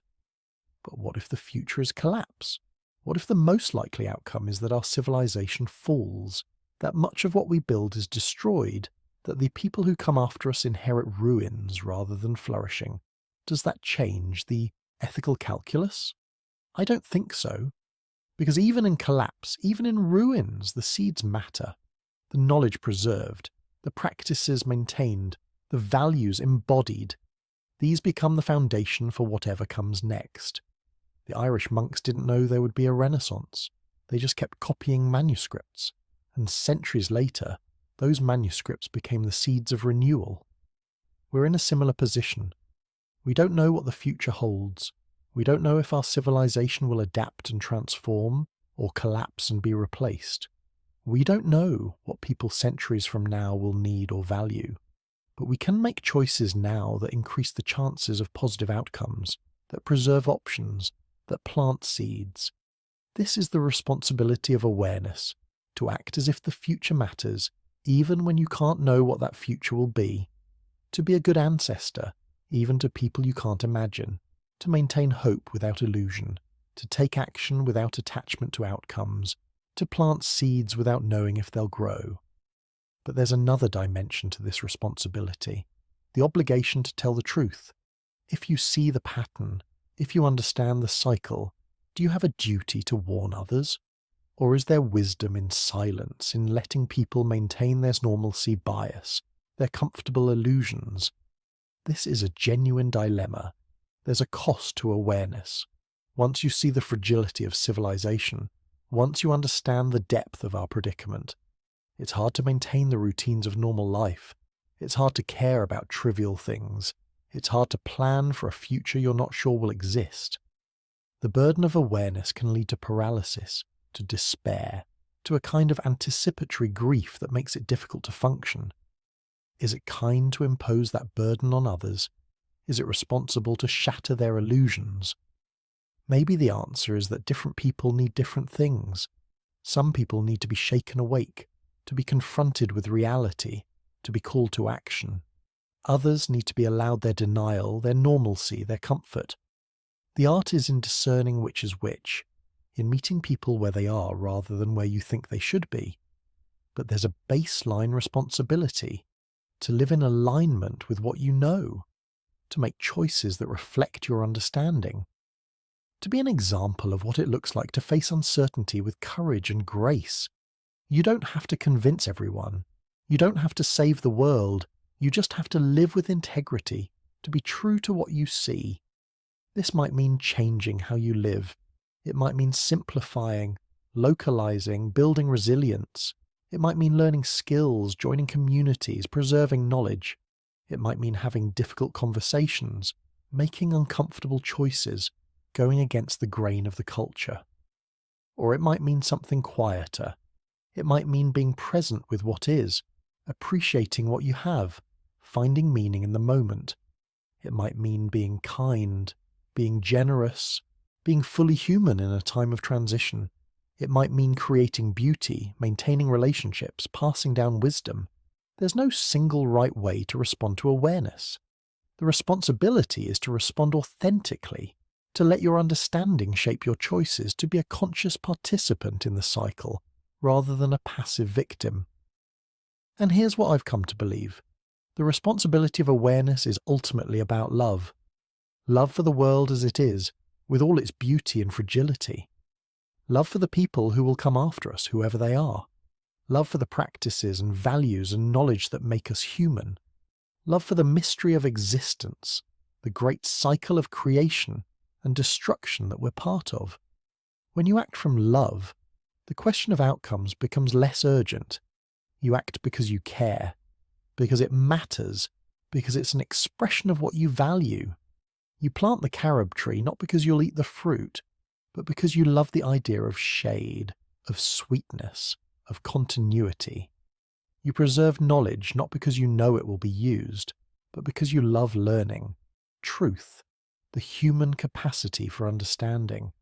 You work for justice not because you'll see it achieved, but because you love the vision of a world where all beings are treated with dignity. This is the deepest responsibility of awareness, to let what you know deepen your love rather than harden your heart, to let understanding lead to compassion rather than cynicism, to let the recognition of impermanence make you more present, more grateful, more alive. We're living in a time of transition. The cycle is turning. The old order is showing its age. What comes next is uncertain. But we're here now with choices to make and seeds to plant. We're the ancestors of whatever future emerges. We're the bridge between what was and what will be. That's a profound responsibility, but it's also a profound gift. We get to participate in the great cycle. We get to plant seeds in the ruins. We get to be part of the story of how one world ends and another begins. And so we arrive at the end of this meditation, though of course it's not really an end, but a pause, a breath before the cycle continues. The civilization reset is not a single event, but an ongoing process, a rhythm that has played out countless times and will play out countless times more. We are living through one iteration of this pattern, and while we can't know exactly how it will unfold, we can recognize the signs, understand the forces at work, and make choices that honor both the past and the future. The great civilizations of the past, Egypt, Rome, the Maya, the Indus Valley, all believed they would last forever. They built monuments to eternity, created systems they thought were unshakable, told themselves stories of permanence, and yet they fell, as all things fall, making way for what came next. We are no different. Our civilization, for all its technological marvels and global reach, is subject to the same forces that brought down every civilization before us. Environmental limits, social complexity, the diminishing returns of growth, these are not problems we can solve through cleverness alone. They are features of the cycle, challenges that every civilization must face. But here's what's different about our moment. We have the accumulated knowledge of all those previous cycles. We have the myths and legends that encode their wisdom. We have the archaeological evidence of their rise and fall. We have the scientific understanding of the patterns that govern complex systems. We have, in other words, the opportunity to be conscious of the cycle in a way that previous civilizations may not have been. This consciousness doesn't give us the power to escape the cycle, but it gives us the power to navigate it with greater wisdom, to recognize when we're clinging to structures that no longer serve us, to let go of what needs to die so that something new can be born, to preserve what's essential and release what's not, to face the future not with fear, but with the understanding that change, even painful change, is part of the larger pattern of existence. The cycle teaches us that nothing lasts forever, but it also teaches us that nothing is ever truly lost. The knowledge of the ancient Egyptians influenced the Greeks, who influenced the Romans, who influenced the medieval scholars, who influenced the Renaissance thinkers, who influenced us. The thread continues, sometimes visible, sometimes hidden, but never broken. Each civilization adds its verse to the song, and the song continues even when individual voices fall silent. What verse will we add? What will we contribute to the ongoing story of human consciousness? These are the questions that matter, the questions that give meaning to our brief time in the sun. Perhaps we'll contribute new technologies that help future generations live more sustainably. Perhaps we'll contribute new forms of social organization that are more just and equitable. Perhaps we'll contribute art and stories that capture something essential about the human experience. Or perhaps our contribution will be simpler, the recognition that we are part of a cycle, that our role is not to conquer nature or escape mortality, but to participate fully in the dance of creation and destruction, knowing that both are necessary, both are sacred. The stars above us have been shining for billions of years. They've witnessed the rise and fall of countless worlds, countless civilizations, countless forms of life. They'll continue shining long after our civilization has become a memory, long after our species has evolved into something else or vanished entirely. And yet, in this moment, we are here. We are conscious. We are part of the universe becoming aware of itself. That awareness is precious. It's what allows us to see the pattern, to understand the cycle, to make choices that ripple forward into the future. It's what allows us to create beauty in the face of impermanence, to love even though we know we'll lose, to build even though we know it won't last. The cycle will continue. Civilizations will rise and fall. The earth will turn. The seasons will change. The great wheel of time will keep spinning. And somewhere in that endless turning, there will always be humans, or whatever we become, asking the same questions we're asking now. Why are we here? What does it mean? How should we live? The answers change with each cycle, but the questions remain. They're the thread that connects us to those who came before, and those who will come after. They're the proof that consciousness persists, that the search for meaning continues, that the cycle is not meaningless repetition, but an ongoing exploration of what it means to exist. So as you drift towards sleep, as your mind moves between waking and dreaming, let yourself feel the rhythm of the cycle, the rise and fall of your breath, the beating of your heart, the turning of the earth beneath you. You are part of this pattern, this ancient dance of creation and destruction, memory and forgetting, ending and beginning. The civilization reset is not something to fear. It's something to understand, to accept, to work with rather than against. It's the universe's way of renewing itself, of clearing away what no longer serves to make room for what might be. And in that clearing, in that space between one world and the next, there is possibility. there is potential. There is the chance for something new to emerge. What that something will be, we cannot know, but we can trust that it will come, as it always has, as it always will. The cycle continues, the story goes on, and we, for this brief moment, are part of it. Witnesses to the pattern, participants in the dance, carriers of the flame that has been passed down through countless generations and will be passed on to countless more. Rest now in that knowledge. Let it comfort you. Let it free you from the need to hold on too tightly, to control what cannot be controlled, to make permanent what is by nature temporary. The cycle will take care of itself. Your task is simply to live fully, to love deeply, to create beautifully, and to trust that whatever comes next will be exactly what needs to be. The civilization reset is not an ending, it's a transformation. And transformation, though it may be painful, is also the source of all growth, all evolution, all new beginnings. The cycle continues, the wheel turns, and somewhere in the darkness, a new dawn is already beginning to break.